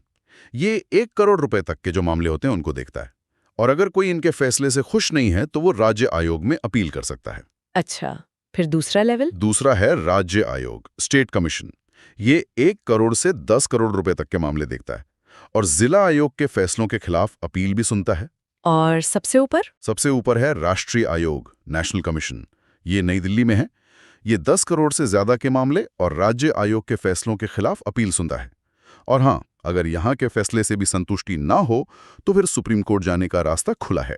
और मान लीजिए किसी को शिकायत करनी है, तो ये कितना मुश्किल या आसान है? क्या वकील वगैरह करना पड़ता है? नहीं, यही तो इसकी खूबी है। प्रक्रिया बहुत आसान रखी गई है। कोई भी ग्राहक जिसके पास बस खरीद का सबूत हो, मतलब बिल वगैरह, और उसे पता हो कि क्या दिक्कत है, वो सीधे फोरम में जा सकता है। आजकल तो ऑनलाइन भी शिकायत हो जाती है। अच्छा, बिना वकील के। हाँ, बिना वकील के। कोई फीस भी नहीं लगती, और फैसला भी आमतौर पर कुछ महीनों में आ जाता है। कोशिश यही रहती है कि जल्दी निपटारा हो। ये तो सच में बहुत सुविधाजनक लगता है। कोई असल जिंदगी के उदाहरण हैं क्या जिनसे ये और साफ हो जाए? हाँ, कई मामले हैं। जैसे एक मामला था जिसमें खराब क्वालिटी का प्रेशर कुकर फट गया था, तो ग्राहक को मुआवजा मिला। या जैसे मल्टीप्लेक्स में पानी की बोतल बहुत महंगी बेच रहे थे तो उन्हें रोका गया। अच्छा। हाँ, और एक अस्पताल का भी मामला था जिसने जरूरत से ज्यादा बिल बना दिया था, तो उसे पैसे वापस करने पड़े और हर्जाना भी देना पड़ा। तो ये दिखाता है कि आम लोग भी इस कानून का फायदा उठा सकते हैं, और उठाते हैं। तो अगर हम देखें कॉपरा की बड़ी उपलब्धियां क्या रहीं, मतलब इसने क्या खास बदला? देखिए, सबसे बड़ी बात तो ये कि इसने पूरे देश में उपभोक्ता अदालतों का एक नेटवर्क बना दिया। इससे क्या हुआ कि उपभोक्ताओं में एक हिम्मत आई, वो एकजुट होकर आवाज उठाने लगे। कंपनियों को भी लगा कि अब वो ज्यादा जवाबदेह हैं। ग्राहक अपने पैसे की सही कीमत मांगने लगा। तो जहां कॉपरा से पहले ग्राहक थोड़ा लाचार सा महसूस करता था, इसके आने के बाद वो बाजार का एक अहम और शक्तिशाली हिस्सा बन गया। पर क्या इसमें सब कुछ बिल्कुल ठीक है, या कुछ कमियां, कुछ चुनौतियां भी हैं? हाँ, चुनौतियां तो हैं। ऐसा नहीं है कि सब कुछ परफेक्ट है। जैसे कई बार फैसले आने में थोड़ी देर हो जाती है। फिर अभी भी बहुत से लोग हैं, खासकर गांव देहात में, जिन्हें अपने इन अधिकारों के बारे में पूरी जानकारी नहीं है। जागरूकता की कमी है। और फैसलों को लागू करवाना, हाँ, वो भी कभी कभी एक मुद्दा बन जाता है। अदालतों के आदेशों को लागू करवाने में दिक्कतें आती हैं। इन्हीं सब चीजों को देखते हुए 2019 में इस कानून में कुछ बड़े बदलाव भी किए गए। अच्छा, जैसे ऑनलाइन शिकायत करना और आसान बनाया गया, जिसे ई-फाइलिंग कहते हैं। मामलों को आपसी बातचीत से सुलझाने का, यानी मध्यस्थता का विकल्प भी जोड़ा गया। और अगर कोई नियम तोड़ता है तो उसके लिए सजा भी थोड़ी सख्त की गई। और ये जो जागरूकता की बात हुई, इसमें सरकार या मीडिया का क्या रोल रहा? सरकार का वो जागो ग्राहक जागो अभियान तो काफी सुना होगा, उसने बहुत मदद की है। फिर एक नेशनल कंज्यूमर हेल्पलाइन NCH है, वो भी जानकारी और मदद देती है। और मीडिया भी जब वो धोखाधड़ी के मामले उठाता है तो उससे कंपनियों पर दबाव बनता है। तो ये सब मिलकर काम करते हैं। सही बात है, जागरूकता और एक्शन दोनों जरूरी हैं। बिल्कुल। तो अगर हम संक्षेप में कहें तो कॉपरा 1986 ग्राहकों को बाजार की गलत प्रैक्टिसेस से बचाता है। ये 6 खास अधिकार देता है: सुरक्षा, सूचना, चुनाव, सुनवाई, निवारण और शिक्षा। और इंसाफ के लिए 3 लेवल का सिस्टम है: जिला, राज्य और राष्ट्रीय आयोग। जागो ग्राहक जागो जैसे अभियानों से जागरूकता बढ़ी है, पर हाँ, सुधार की जरूरत हमेशा रहती है, जो 2019 के बदलाव दिखाते भी हैं। सच में ये एक बहुत जरूरी और ताकत देने वाला कानून ये विषय है उपभोक्ता चलिए आज की यानी कंज्यूमर के अधिकार, पर इससे भी ज्यादा महत्वपूर्ण है उनकी जिम्मेदारियां। सही कहा, क्योंकि देखिए सिर्फ अधिकार जान लेना ही काफी नहीं होता है ना। बिल्कुल नहीं। अगर खरीदार मतलब कंज्यूमर खुद ही लापरवाह हो तो फिर कानून भी पूरी मदद नहीं कर सकता। तो फिर चलिए समझते हैं कि एक जागरूक और जिम्मेदार उपभोक्ता बनने के लिए क्या क्या करना चाहिए। पहली जिम्मेदारी क्या है? देखिए, सबसे पहली और अहम जिम्मेदारी है क्वालिटी मार्क्स की जांच करना। कोई भी सामान खरीदने से पहले, खासकर बिजली का सामान हो या मशीनरी या फिर खाने पीने की चीजें, हाँ, ये सर्टिफिकेशन मार्क्स देखना बहुत जरूरी है। जैसे बिजली के सामान पर आपने देखा होगा ISI मार्क होता है। हाँ, देखा है। खेती या खाने के उत्पादों जैसे घी, मसाले, इन पर एग मार्क होता है। गहनों पर हॉलमार्क जरूर देखना चाहिए। अच्छा, और फलों वाले प्रोडक्ट्स पर जैसे जैम या जूस? उन पर FPO मार्क होता है और आजकल जो इको फ्रेंडली प्रोडक्ट्स आते हैं उन पर इको मार्क। बाकी दूसरी औद्योगिक चीजों पर BIS सर्टिफिकेशन भी होता है। मतलब ये निशान क्वालिटी और सुरक्षा की गारंटी जैसे हैं। सोचिए अगर कोई बिना ISI मार्क वाला प्रेशर कुकर खरीद लेता हो। बिल्कुल, वो खतरनाक हो सकता है। अच्छा, अगली जिम्मेदारी है लेबल को ध्यान से पढ़ना। लेबल पर क्या क्या देखना चाहिए? उस पर कीमत यानी MRP लिखी होती है, उसमें क्या क्या सामग्री है वो लिखा होता है। सबसे जरूरी बनने और खराब होने की तारीख मतलब मैन्युफैक्चरिंग और एक्सपायरी डेट, और कंपनी की जानकारी भी होती है। हाँ, एक्सपायरी डेट चेक करना तो मतलब सेहत के लिए बहुत ही जरूरी है। एकदम। और एक और चीज, हमेशा बिल या रसीद जरूर लेनी चाहिए, चाहे खरीद छोटी ही क्यों ना हो। हाँ बिल्कुल, छोटी हो या बड़ी, क्योंकि वो खरीद का पक्का सबूत होता है। अगर बाद में सामान खराब निकल जाए तो शिकायत करने में वही काम आता है। ठीक है, और अपने अधिकारों के बारे में जानना, वो कौन से मूल अधिकार हैं? जी, उपभोक्ताओं के 6 मूल अधिकार माने गए हैं। पहला है सुरक्षा का अधिकार, मतलब खतरनाक चीजों से बचाओ। फिर है सूचना का अधिकार, यानी प्रोडक्ट की पूरी जानकारी पाने का हक। तीसरा, चुनाव का अधिकार, मतलब कई विकल्पों में से चुनने की आजादी। सही। चौथा है सुनवाई का अधिकार, यानी अगर कोई शिकायत है तो उस पर ध्यान दिया जाए। पांचवा, निवारण का अधिकार, मतलब समस्या का समाधान मिलना। और छठा है उपभोक्ता शिक्षा का अधिकार। और अगर कभी लगे कि धोखा हुआ है तो चुप नहीं बैठना है, अपनी शिकायत जरूर दर्ज करानी चाहिए। इसके लिए जिला, राज्य और राष्ट्रीय स्तर पर उपभोक्ता आयोग बने हुए हैं। एक और बात आपने कही थी, जिम्मेदार उपभोक्ता बर्बादी से भी बचता है। हाँ, ये भी एक जिम्मेदारी है। जरूरत के हिसाब से खरीदें और जो विक्रेता ईमानदार हैं उन्हीं से खरीदें, उनको बढ़ावा दें। अच्छा, अब इन सब में उपभोक्ता संगठनों या NGOs का क्या रोल है? देखिए, इनका रोल बहुत महत्वपूर्ण है। ये संगठन लोगों को उनके अधिकारों और जिम्मेदारियों के बारे में जागरूक करते हैं, उनको शिक्षित करते हैं। और क्या करते हैं? वो कानूनी सलाह और मदद भी देते हैं, प्रोडक्ट्स की क्वालिटी की जांच भी करते हैं और जरूरत पड़ने पर उपभोक्ताओं की तरफ से मिलकर आवाज उठाते हैं। वो सरकार के साथ मिलकर नीतियां बनाने में भी मदद करते हैं। तो मतलब उपभोक्ता जागरूकता बहुत जरूरी है। हाँ, बहुत ज्यादा। क्योंकि देखिए, एक जागरूक ग्राहक को धोखा देना मुश्किल होता है। वो क्वालिटी देखेगा, कीमत की तुलना करेगा, सवाल पूछेगा। इससे ईमानदार व्यापार को भी तो बढ़ावा मिलेगा, है ना? बिल्कुल, और पूरी अर्थव्यवस्था के लिए भी अच्छा है। इसमें मीडिया का भी बड़ा रोल रहा है। हाँ, जैसे वो जागो ग्राहक जागो अभियान था। जी, वो काफी सफल रहा और आजकल तो सोशल मीडिया एक बहुत बड़ा मंच बन गया है। लोग अपने अनुभव वहां शेयर करते हैं और कंपनियों को जवाबदेह बनाते हैं। लेकिन चुनौतियां भी तो होंगी, सब कुछ इतना आसान तो नहीं है। हाँ, चुनौतियां भी हैं। जैसे ग्रामीण इलाकों में अभी भी जागरूकता की काफी कमी है। कानूनों का ठीक से लागू न होना भी एक समस्या है। और ऑनलाइन शॉपिंग में? हाँ, ऑनलाइन फ्रॉड भी बढ़ रहे हैं। और एक बड़ी चुनौती है उपभोक्ताओं में एकता की कमी। विक्रेता अक्सर एकजुट होते हैं पर उपभोक्ता बिखरे रहते हैं। ये बात तो है। इससे उनकी आवाज कमजोर पड़ जाती है। तो फिर आगे का रास्ता क्या है? एक बेहतर बाजार के लिए क्या किया जाना चाहिए? देखिए, इसके लिए उपभोक्ता, व्यवसाय और सरकार तीनों को मिलकर काम करना होगा। उपभोक्ताओं को क्या करना चाहिए? उपभोक्ताओं को लगातार जानकारी रखनी होगी, जागरूक रहना होगा, बिल मांगने की आदत डालनी होगी, लेबल ध्यान से पढ़ने होंगे और ऑनलाइन मदद के लिए consumerhelpline.gov.in जैसे पोर्टल्स का इस्तेमाल करना सीखना होगा। और व्यवसायों की क्या जिम्मेदारी बनती है? उन्हें पारदर्शी और ईमानदार रहना होगा, क्वालिटी स्टैंडर्ड्स का पालन करना होगा और ग्राहकों की शिकायतों को गंभीरता से लेना होगा। और सरकार? सरकार को उपभोक्ता अदालतों को और मजबूत करना होगा, नियमों को सख्ती से लागू करवाना होगा और जागरूकता अभियानों को खासकर ग्रामीण क्षेत्रों तक और असरदार तरीके से पहुंचाना होगा। तो कुल मिलाकर हम एक ऐसे बाजार की उम्मीद कर सकते हैं जहां हर उत्पाद असली हो, हर लेबल सच्चा हो और हर ग्राहक का सम्मान हो। हाँ, यही लक्ष्य होना चाहिए। ग्लोबलाइजेशन और टेक्नोलॉजी ने बाजार को बढ़ाया जरूर है, पर जैसा हमने देखा, चुनौतियां भी बड़ी हैं। इसलिए जागरूकता और जिम्मेदारी, ये दोनों साथ साथ चलने चाहिए। बिल्कुल। अंत में बस यही कहना है कि एक सूचित और जिम्मेदार उपभोक्ता ही बाजार में निष्पक्षता का सबसे बड़ा रक्षक होता है। इस पर सोचिएगा जरूर।